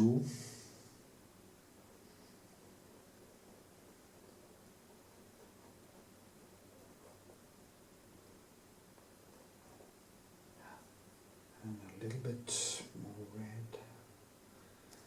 Now I'm actually using more of all the spectra of my reds, the cadmium and vermilion. Yeah. So need a shadow, crisscross. See that crisscross? Gonna go this way also, if needed, to create some. Because if we go this way here, maybe it's okay to go this way, and maybe then a little bit this way. So I just round it. I try to follow the rounding of it. So yeah, so it becomes a little bit natural, and then I go in over that again, and that way I get closer and closer and closer and closer and closer and closer. That's the deal. That is the deal. Yes.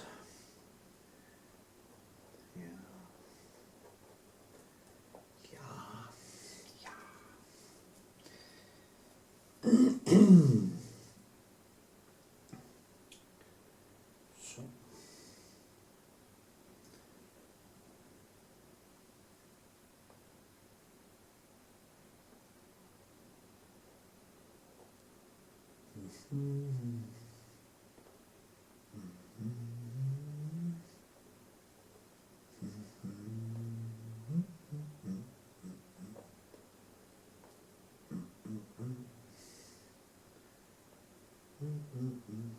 okay, well, you see what I'm doing, I guess.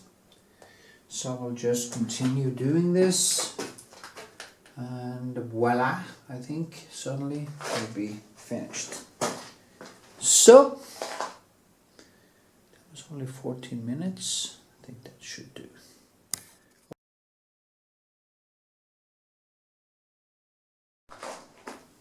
Yeah, maybe you can see it, but I've been working for quite a while with everything here, and I think it's getting quite good, to be honest. It's always difficult to these small details, but yeah, exactly that. It's hard to see the foot here, so I'll just try to see and do what I see, as usual. Now I'm gonna do the upper part tomorrow, I gotten to a place where I actually feel I need some sleep, so.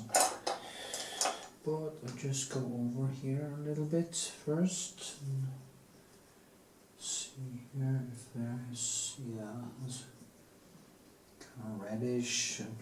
And it's a lot of issues.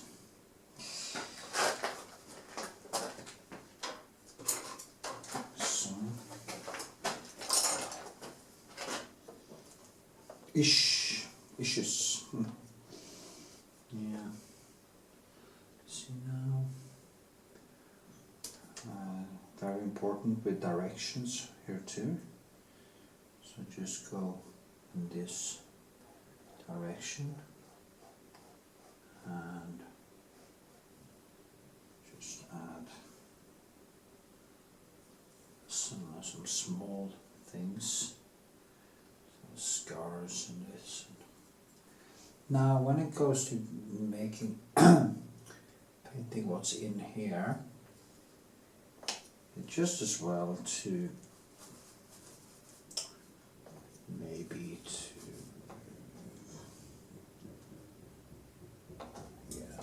letting it can just disappear. Do a glaze there first. And tomorrow, and that way it will be easier for me to tone down these things in the back here, do some with the sky, and then I think I'm done, to be honest. Let's see, I'll just go in here with some directions too. It took a long while with these legs and stuff. It always takes more time. I was supposed to paint on at least 3 paintings today, but it just didn't reach over it. So tomorrow is the last day. But then it's no more figure painting, so it's more landscapes and stuff, and that it can go a little bit faster. I just have to be smart about it.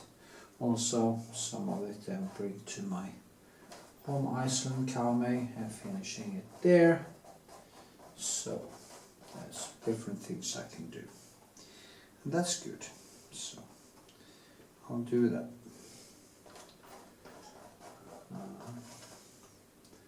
It's very dark here, so I can use my blue black, and the blue black also tones down the yellow part, not the blue, if it becomes a little bit too much blue. And some spots of light here in the sea stuff, which I really enjoy doing. It is my brain is doing way too much procrastination in between. Because I'm kind of a little, I haven't felt stressed, but now I actually start to feel a little bit stressed because every day I saw that I couldn't get over all the things that I was going to. So yeah, but it's a part of life, I guess. I tend to be a little bit late with everything. Because it's a way for me to suffer, inflict suffering on myself.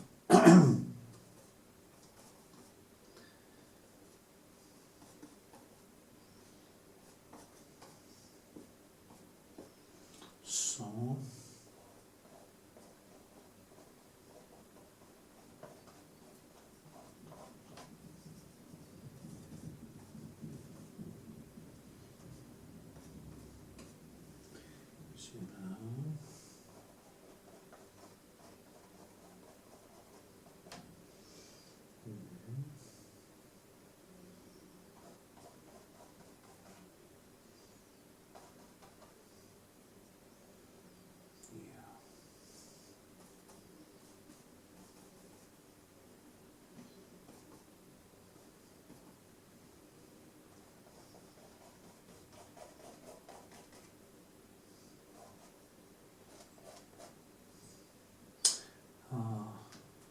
my streams, one of my followers told me that I will have to have some green here, and he was totally right.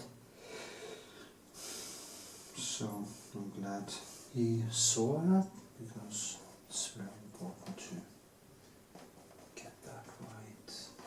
You can't just pour in a lot of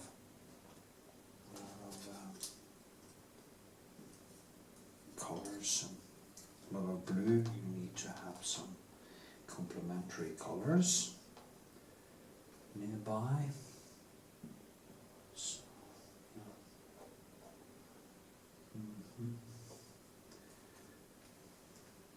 yeah. Also some green actually in there.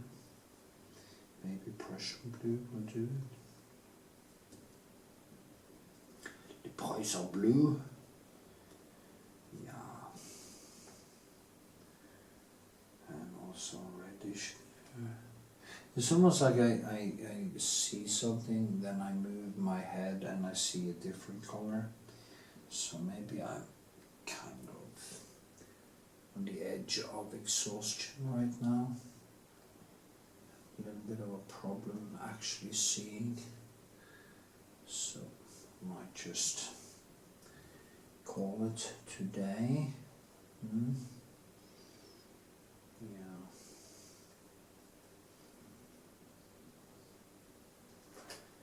Nice with that beach, you know, from here.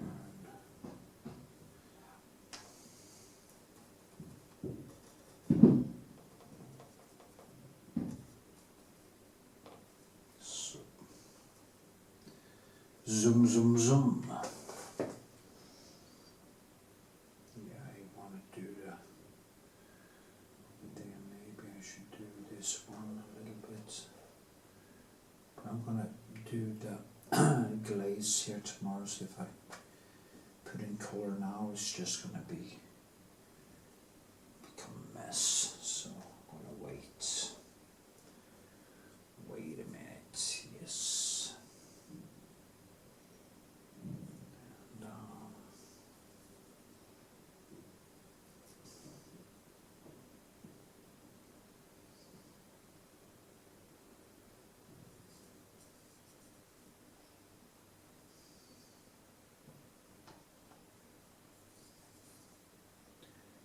okay.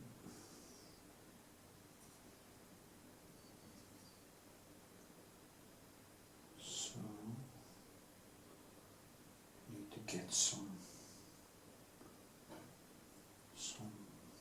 things in here. A little bit of sand and stuff can be nice. So you see, this is why this takes way longer time than Bob Ross paintings, because there's so many, a lot more detail, and it makes it way more difficult. And you should learn painting from people who doesn't put effort into the painting. People do. It's almost like people want things to be easy, and because they don't want to feel bad about themselves when they can't do it. But it's the wrong approach, I think. As they say about, oh, he made art for the masses, and anyone could do this, and yeah, that's the problem, you know. You should do things that are a little. Now I'm actually wasn't going to paint up here now. You see what I mean? I just, oh shit. So I was actually going to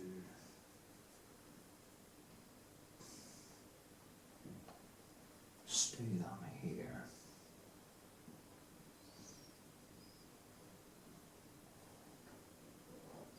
So yeah, I think this also here.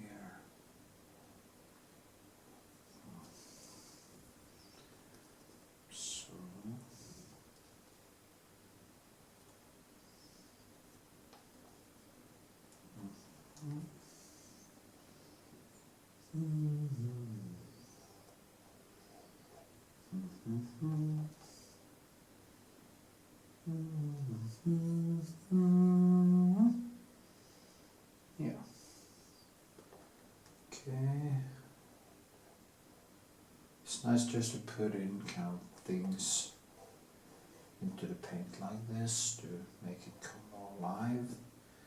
You kind of see a dried sea. Let's see, you know, what we call it, seagrass.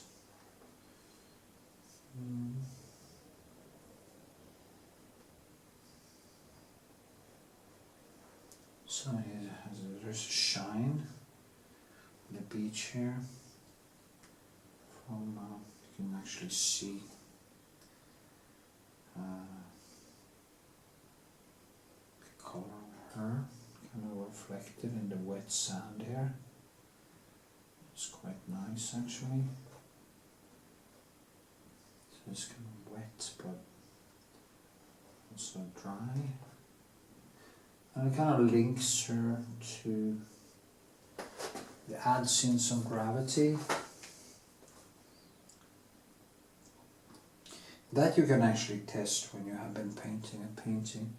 You turn it upside down, and if you feel like the figure or the object is kind of dragged down, it means you have probably done something right, because you have basically painted gravity into the picture, the painting. It's nice to know.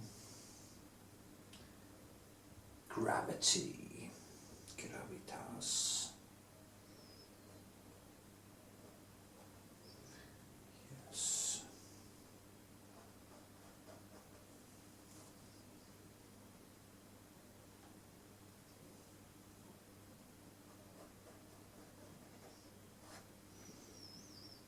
Mm-hmm.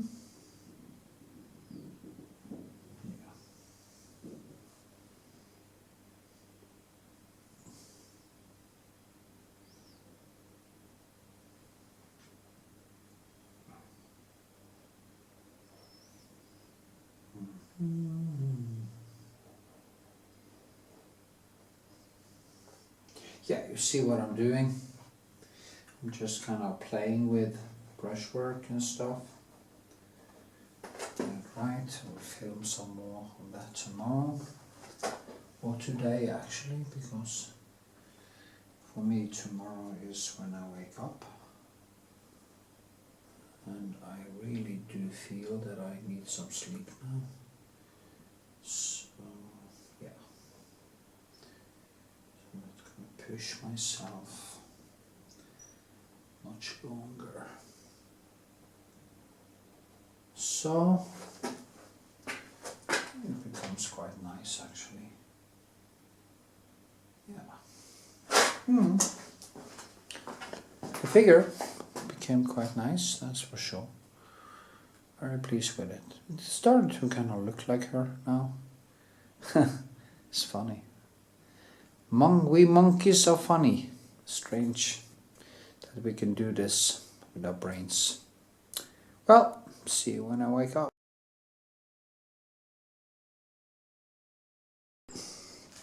So I'm gonna put on a little bit of a glaze with my cobalt, and as I said yesterday, to get some colors into this, to get some warmth into the colors, and it's a very good way to kind of get some more light into the surface. And you see here all the textures now are just popping out, and yeah, it's a very good way to get it to come alive. Simply come alive and put it all over the place. This is 70% turp and 30% linseed oil, and it works like a charm.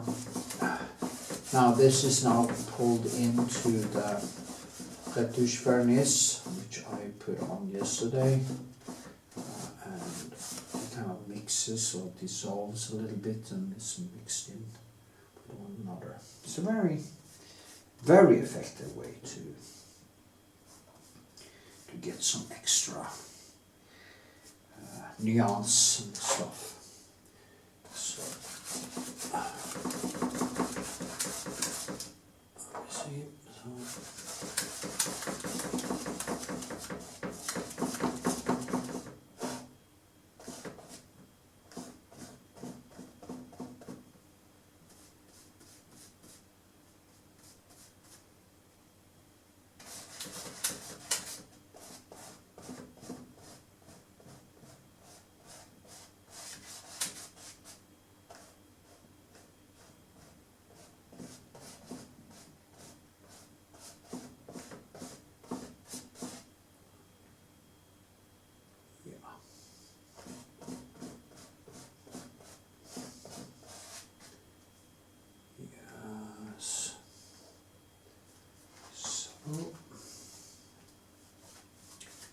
okay, I think that will be it. Actually, a little bit here too. So it's easier for me to get that beach to come alive when I do that. Yeah, definitely. Like this, like that. Yeah. Okay. Let's see what I can do.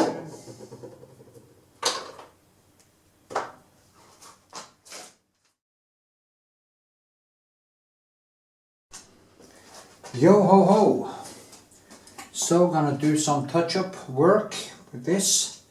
Since I put on the Retoushing Varnish, I can then go in and do some touch-up, of course, without any medium.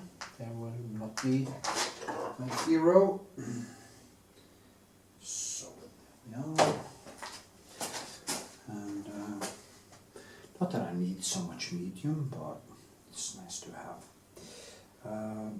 Also wanted to dry pretty fast, so it's a good thing. So I just want to even out this overhead, because I could actually see that I had painted around her head, and that is not a good way to do it. So just try to even out these things so it doesn't look like a shablon, as they say. So it's quite difficult, this one.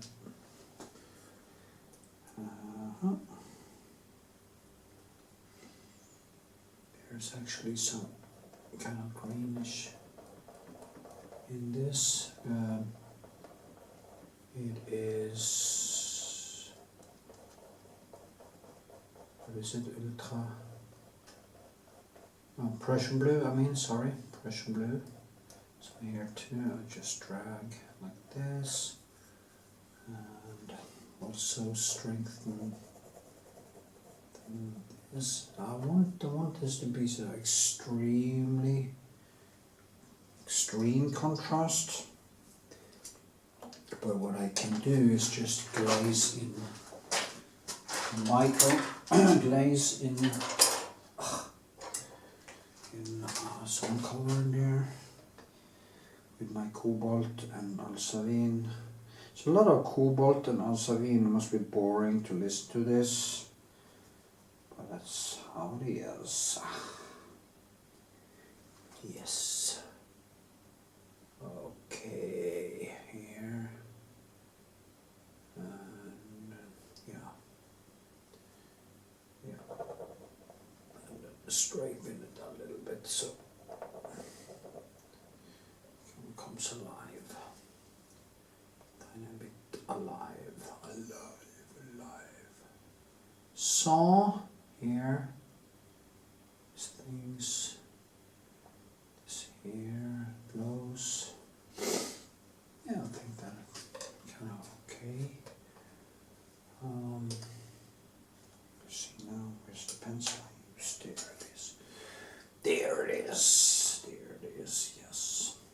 Now behind here there's also a little more Prussian blue and white because it reflects the color. Now I put in the glaze here and I will have a lot of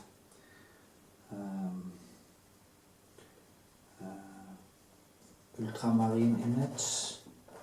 It became a little bit too dark and I need it to be a little bit more greenish, so that's what I'm putting back in. But the good thing is that the glaze is now mixing with a new color. Also you see me go in directions here, which is very important, I think.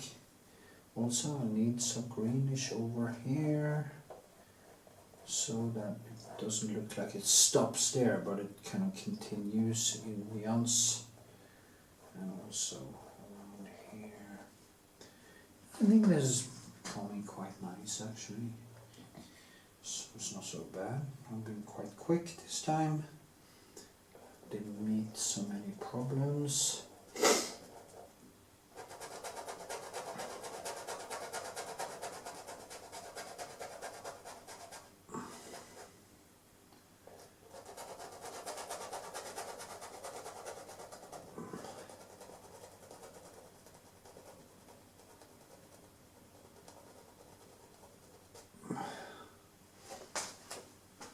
Okay, that's very nice actually. So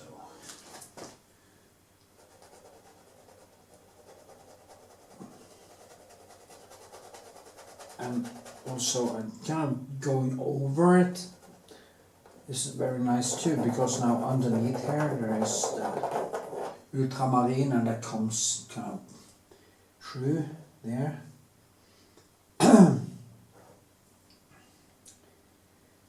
So I get kind of the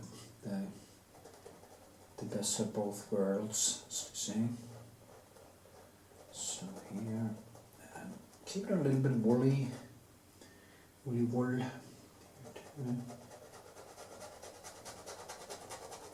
So then we have the beach over there. So do some. First put in this one.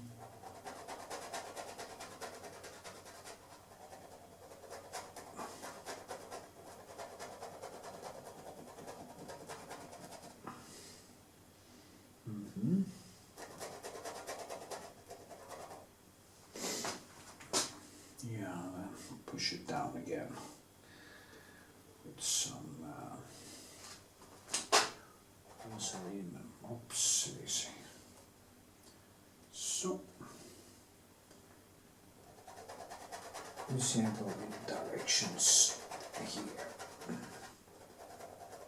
Then it was a little bit too dark, and I can bring it back up again by doing it like this, as you can see. It starts to look a little bit like the sand and stuff. Also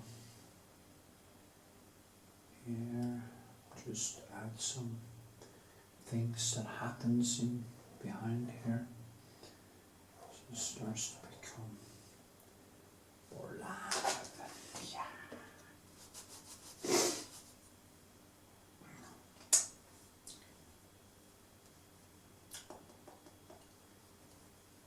Okay.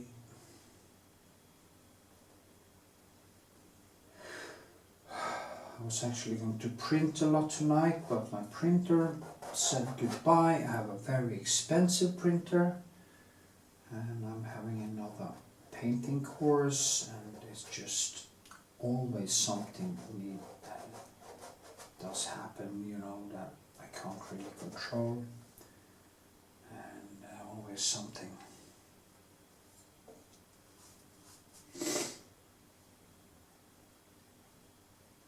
Somebody can't find my printer.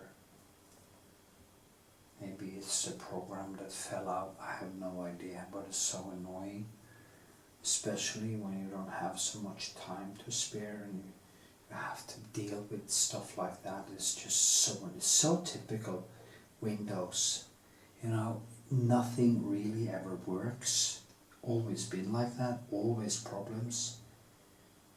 And then I make a new stuff without actually fixing the old stuff, and I just bring it with them. Of course it can be the printer also, that is a problem, but I think it's actually more the Windows program, which sucks. That's a problem with them having all the markets. And people are strange. I mean, I'm strange because I don't change. It's, you know.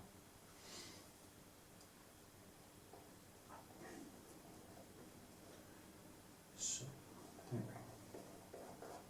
so I have to deal with that, and my brother needs to do it for me, and then he gets angry. It's so not helpful.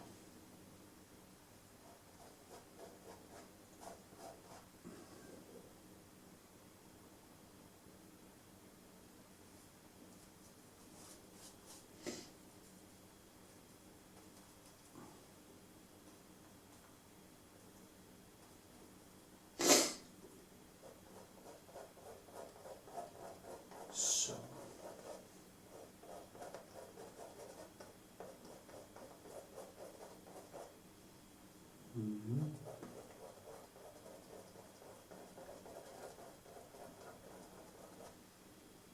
So yeah, I think that actually is quite nice. Kind of flows. It's a good flow in a way.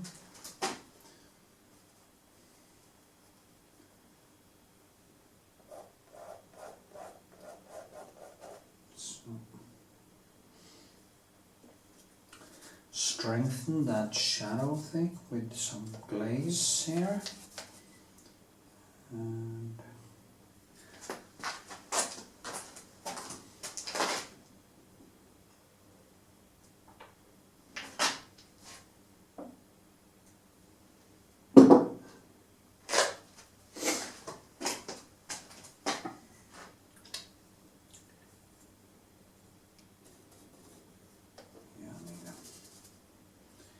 pencil without any white. When you glaze, you don't want any white in it because it just makes it into a mush. You want to glaze with clean colors, or it just turns into this mush, kind of nothing thing. So just gonna add in. Something happened there. So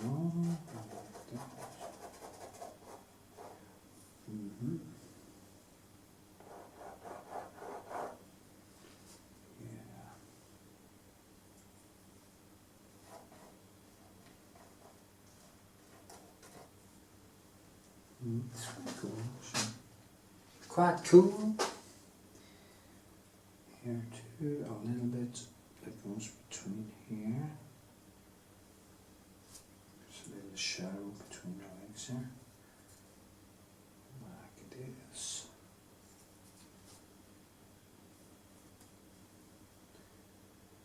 It's not much actually, so.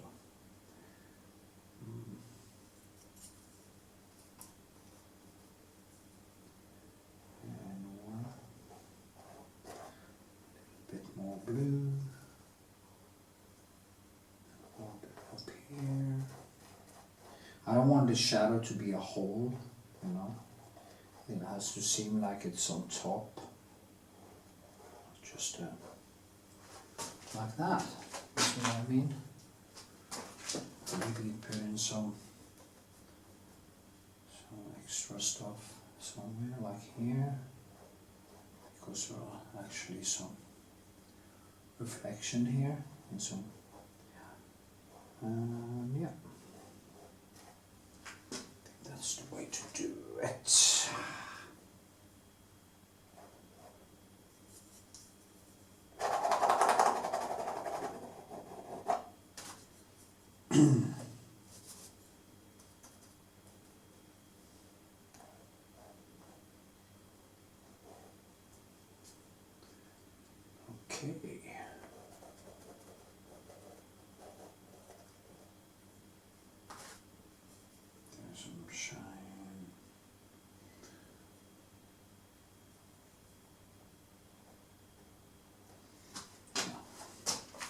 wave there.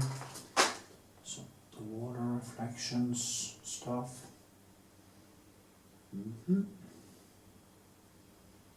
Yep. Yeah. Then we'll go up here and shape that a bit better.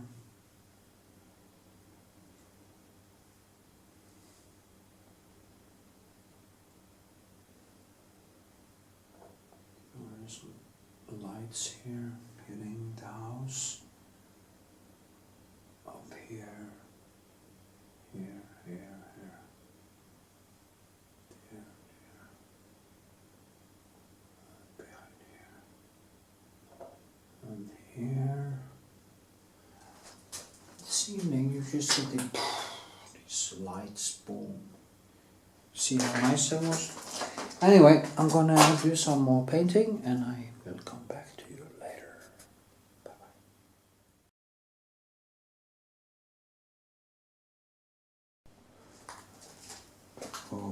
Okay. So, I think I am getting closer and closer. Just gonna add in some more things, small details. Yeah, just to give it some oomph.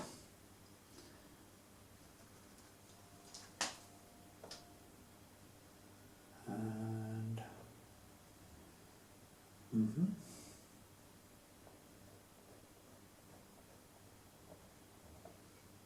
okay, like it is, like it out.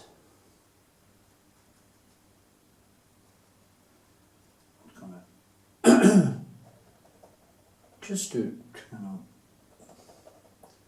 add in a little bit more details and stuff. If it doesn't get sold, I am going to send it to New York and then I'll probably do some more work with it before I do that. But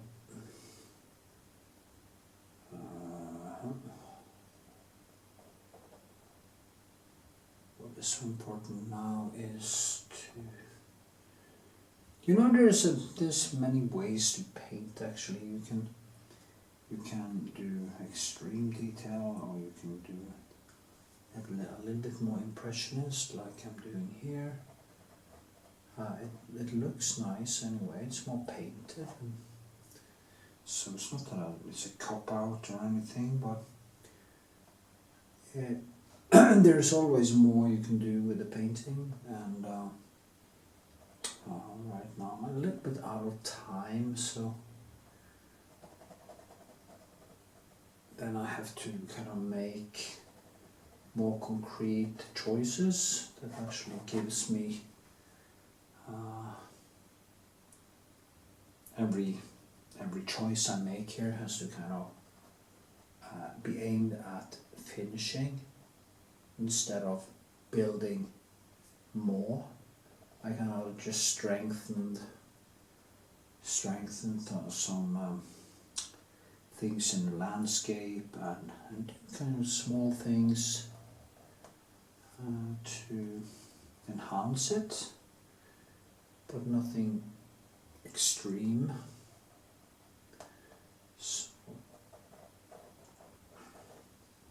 So I figured out the best thing to do when you are kind of nearing the end. So,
Here it is. I guess it's not 100% correct, but it's close enough. Depends where you see things from and stuff like that. Remember, if it becomes too clear, it doesn't. So you have to kind of let it kind of blur into the background a little bit. So you scrape it up. Not really try to be too concrete, because you can easily kind of lose it, the potency. So yeah.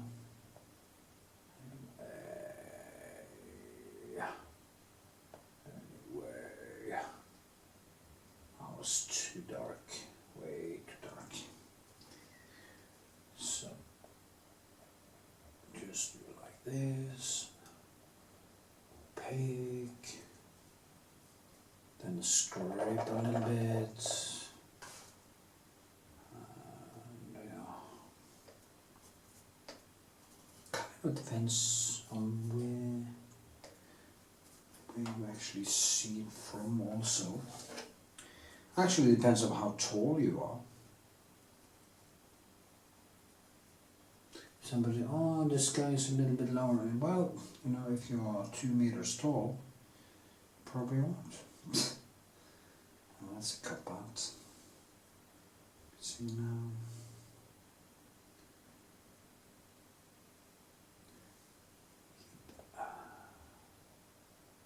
So, if I do like this, kind of let it melt more into one another.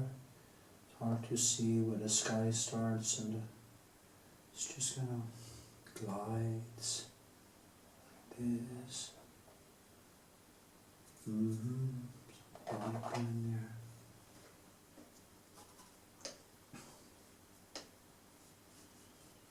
Yeah.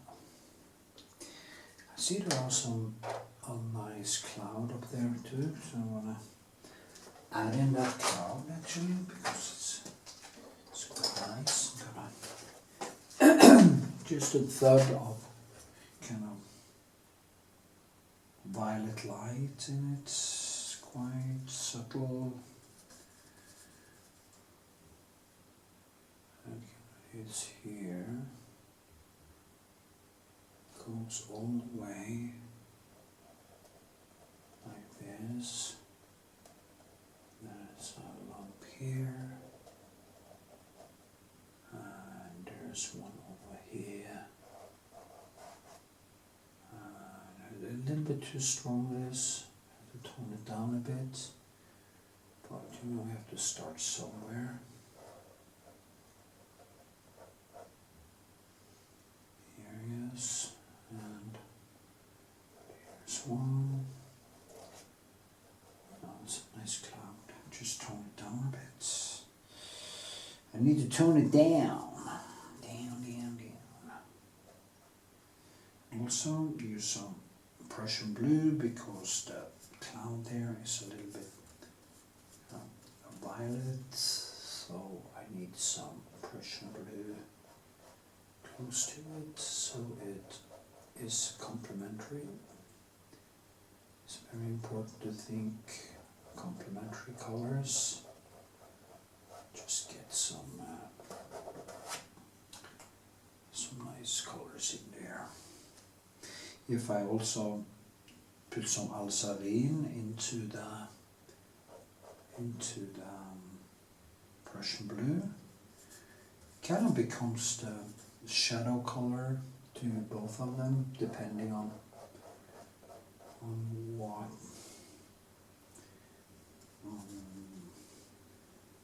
On the amount, if it goes more to the green or more to the red or violet. So see now we kind of start to lighten up a little bit, and I go a little bit darker with a Prussian blue over it again,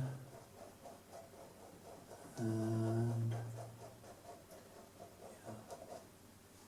now I like, actually, many people maybe they like a sky that isn't this painted, that it's more subdued, and and you can't really see much brushwork. Like if you look at the classical Norwegian paintings, there weren't so much brushwork actually. The sky was very kind of clean and everything, but I think it becomes so boring. I kind of wanted to live a little bit more, and that's why I don't mind people seeing the brushwork. Go in with some green here, because there is a lot of green down here, and then I can kind of go back into it, and you see there's so much happening in the sky like this. You just have to kind of get in some nice colors like this. Okay, and there's one cloud here. I want to work around it, so I worked around it, and then I just line it up a little bit with some green. See, it just comes alive here too. And then I go over this again, because now the glaze is kind of also mixing into the new color I put on here. So you get this. It's not going to be like this, of course, but I'm going to tone it down again. And I do this way. And that way I mix these colors into one another as I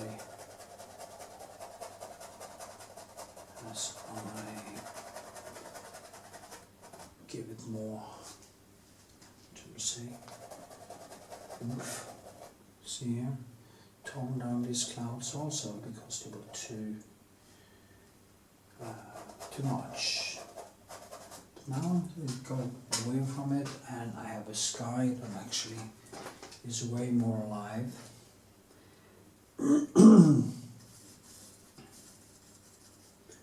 So yeah.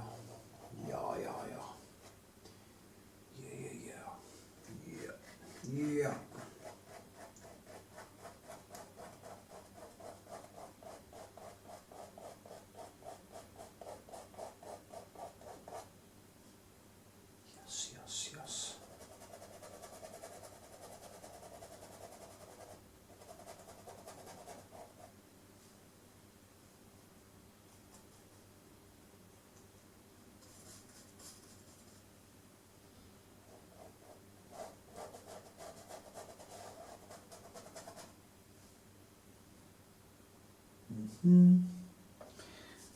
Down here there are some deeper violet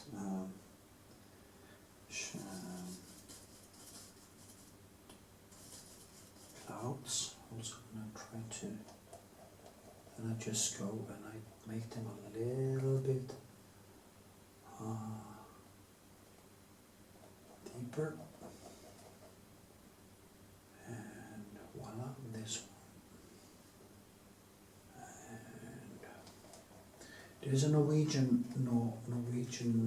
artist called Lars Hertavik, and he painted the strangest clouds you can imagine.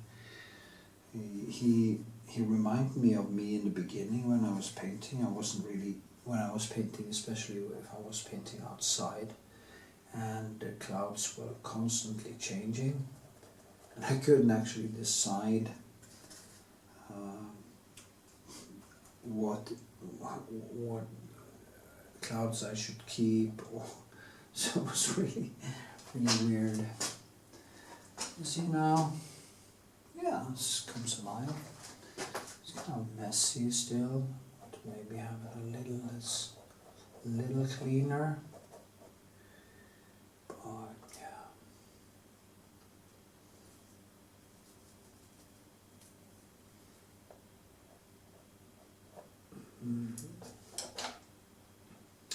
Now there's a very tiny detail in the hair.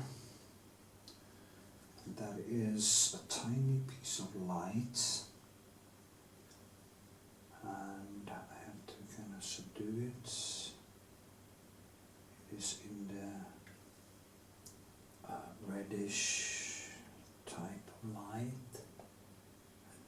hits this here,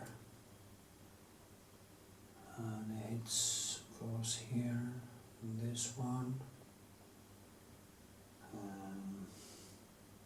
not that much this one actually, and then I have this tiny here, this tiny whack, it's like just a tiny, motion there with the hair. Now here went up. In reality it goes down, maybe, but you know, that can just be as it is. This one and this one here. Yes. Okay. There's a mistake there. Just need to remove this here. Remove that one. And voila. Yeah, it actually crosses over the whole thing, as you know. It's very hard to see, so it just comes down here, kind of crosses over like this. Not that far down actually.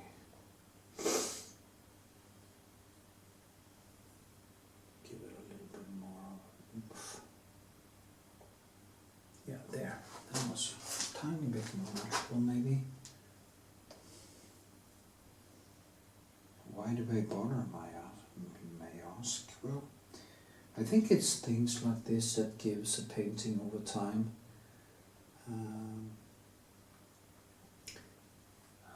What's the difference between good and bad and better? So yeah. Here too. Okay. This.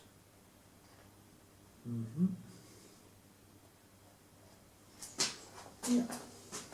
It's so funny because it feels like I just grab her, drag her out. That's nice. I like that in a painting. I enjoy that immensely. Okay, there's a spot of light here. Little house on a prairie. There's a little house there. Light here.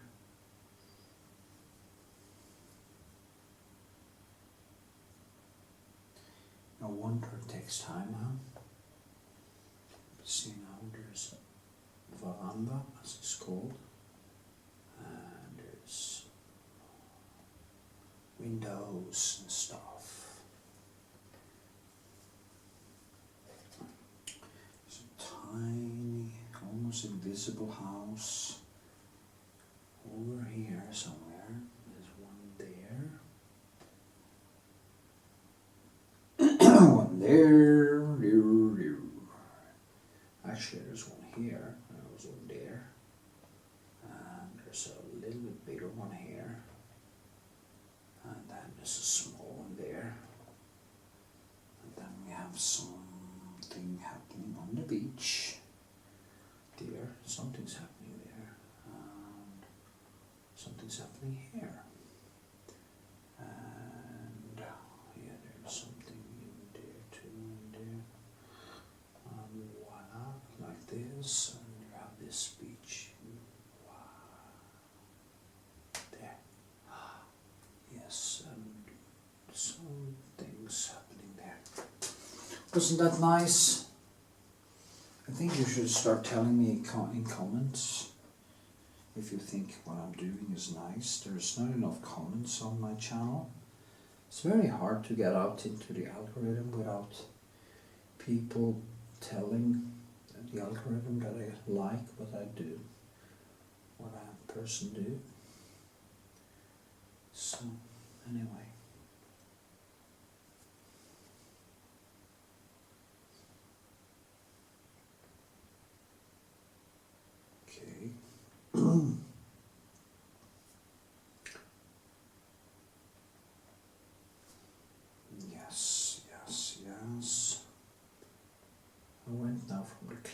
clouds to this. That is very typical. I kind of move about a bit.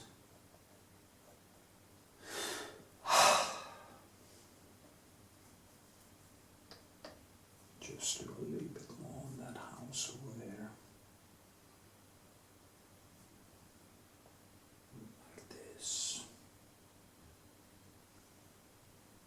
Like this, I think.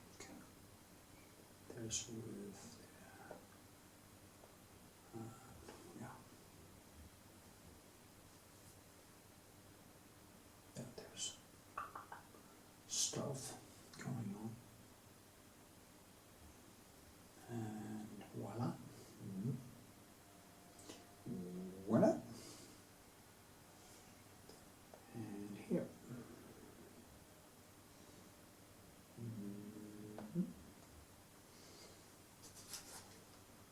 Just a little bit more with these clouds here. Maybe.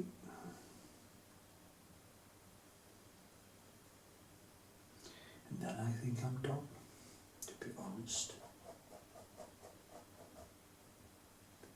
Some reddish here too, but I need to tone it very much down. So have them a little bit thinner so they are further back, or they will dominate too much. So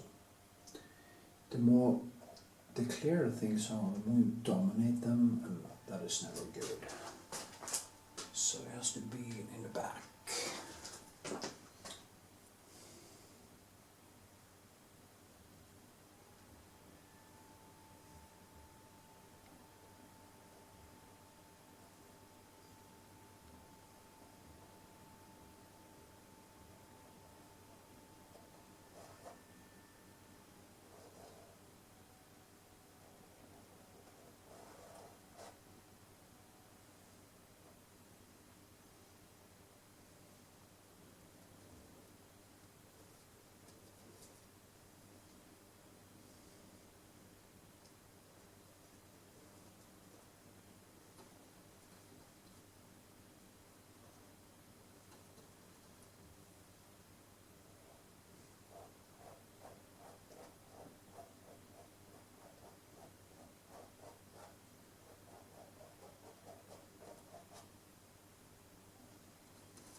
So,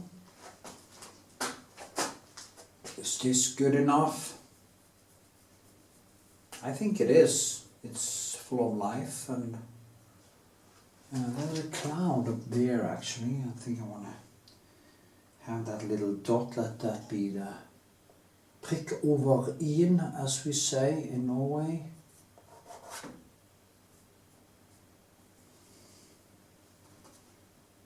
Like the thing over the E or I.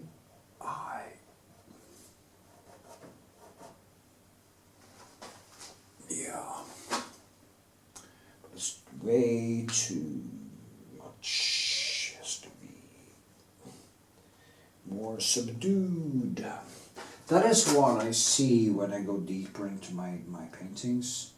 I start to see, you know, more and more subtle things, like here I want it to be there, but I don't want it to, because I didn't really see it until now in the photo, and I kind of want this to have the same thing. Yeah, that was actually better, I think. Well, maybe it was better without it. Yeah, I'm gonna take it away. Gonna remove it because it just it functions there in the photo over there, but I don't think it functions here. So I just take it away like this. But then there's maybe something there after all. And now I'm putting in some green in between the blue.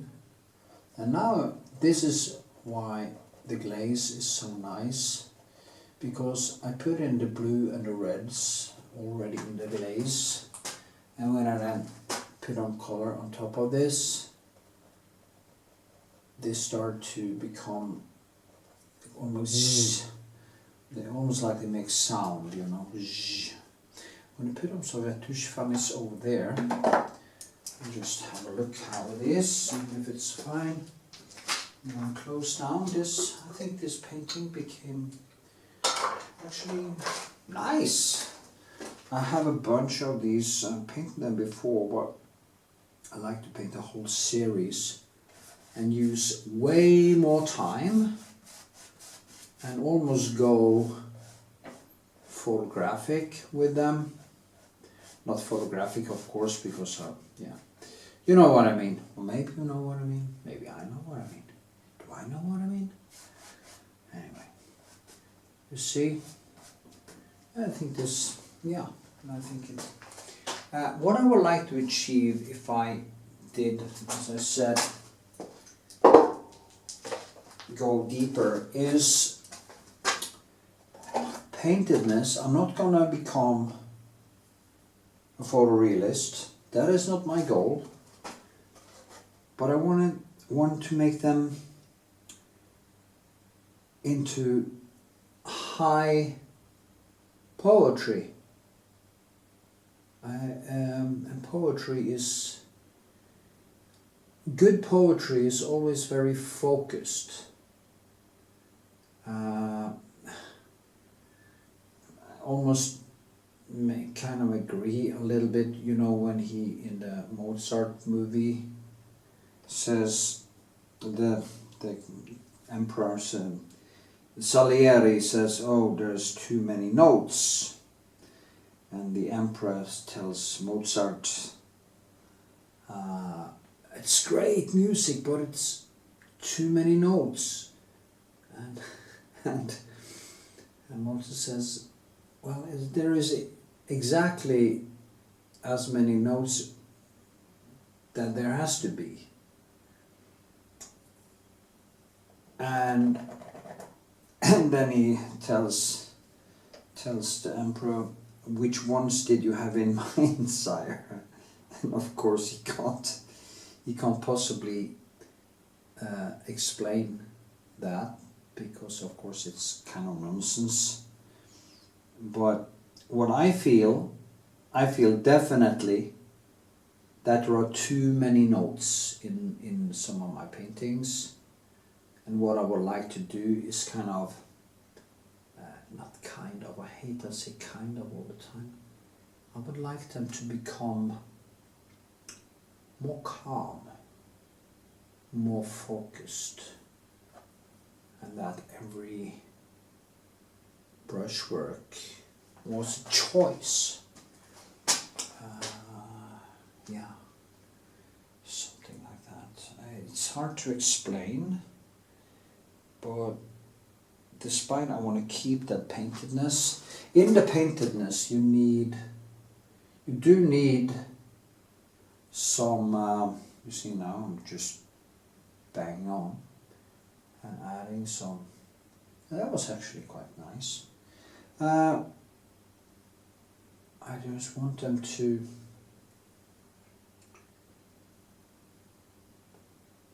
find that calm. Okay, I talk myself out of my own head now. You know, yeah, I think that was, you know why I did that? It's not really this much light, but there is enough to be a good contrast to the light over here. Also, I don't want this to compete with that, so we just put in a slight poof, as you can see. Okay, I think this is good enough, and I'm just going to sign it and wrap it up. Okay.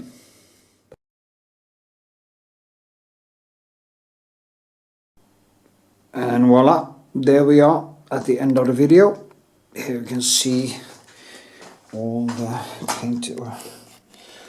paintedness. You see the layers and the brushwork and everything. You know, I'm not doing that much detail really. I just do impressions, but a bunch of them. I also struggled mildly with signing today because I just couldn't get it right. And in a small painting like this, you don't want the signing to be too outgoing. You want to keep it down, but I couldn't just find the right color. So, yeah. Anyway, this is the textures, and this is how it came out. Hope you enjoyed the video, and give a thumbs up, leave a comment if you want to be coached. You find a link to my Patreon. If you want to support my work, you can do that by buying me a coffee, or yeah, super chats in my live streams. Yeah, with this, hope you like it and enjoy. And to keep up the tradition, I just want to show you some of the textures here. You can see it is quite roughly painted, but it is also very small. So my process is to use a lot of texture, brushwork and stuff like that. So with this, I hope you enjoyed. Leave a comment, tell me what you think, and check out my Patreon if you like me to coach you and teach you how to paint. Hope to see you next video.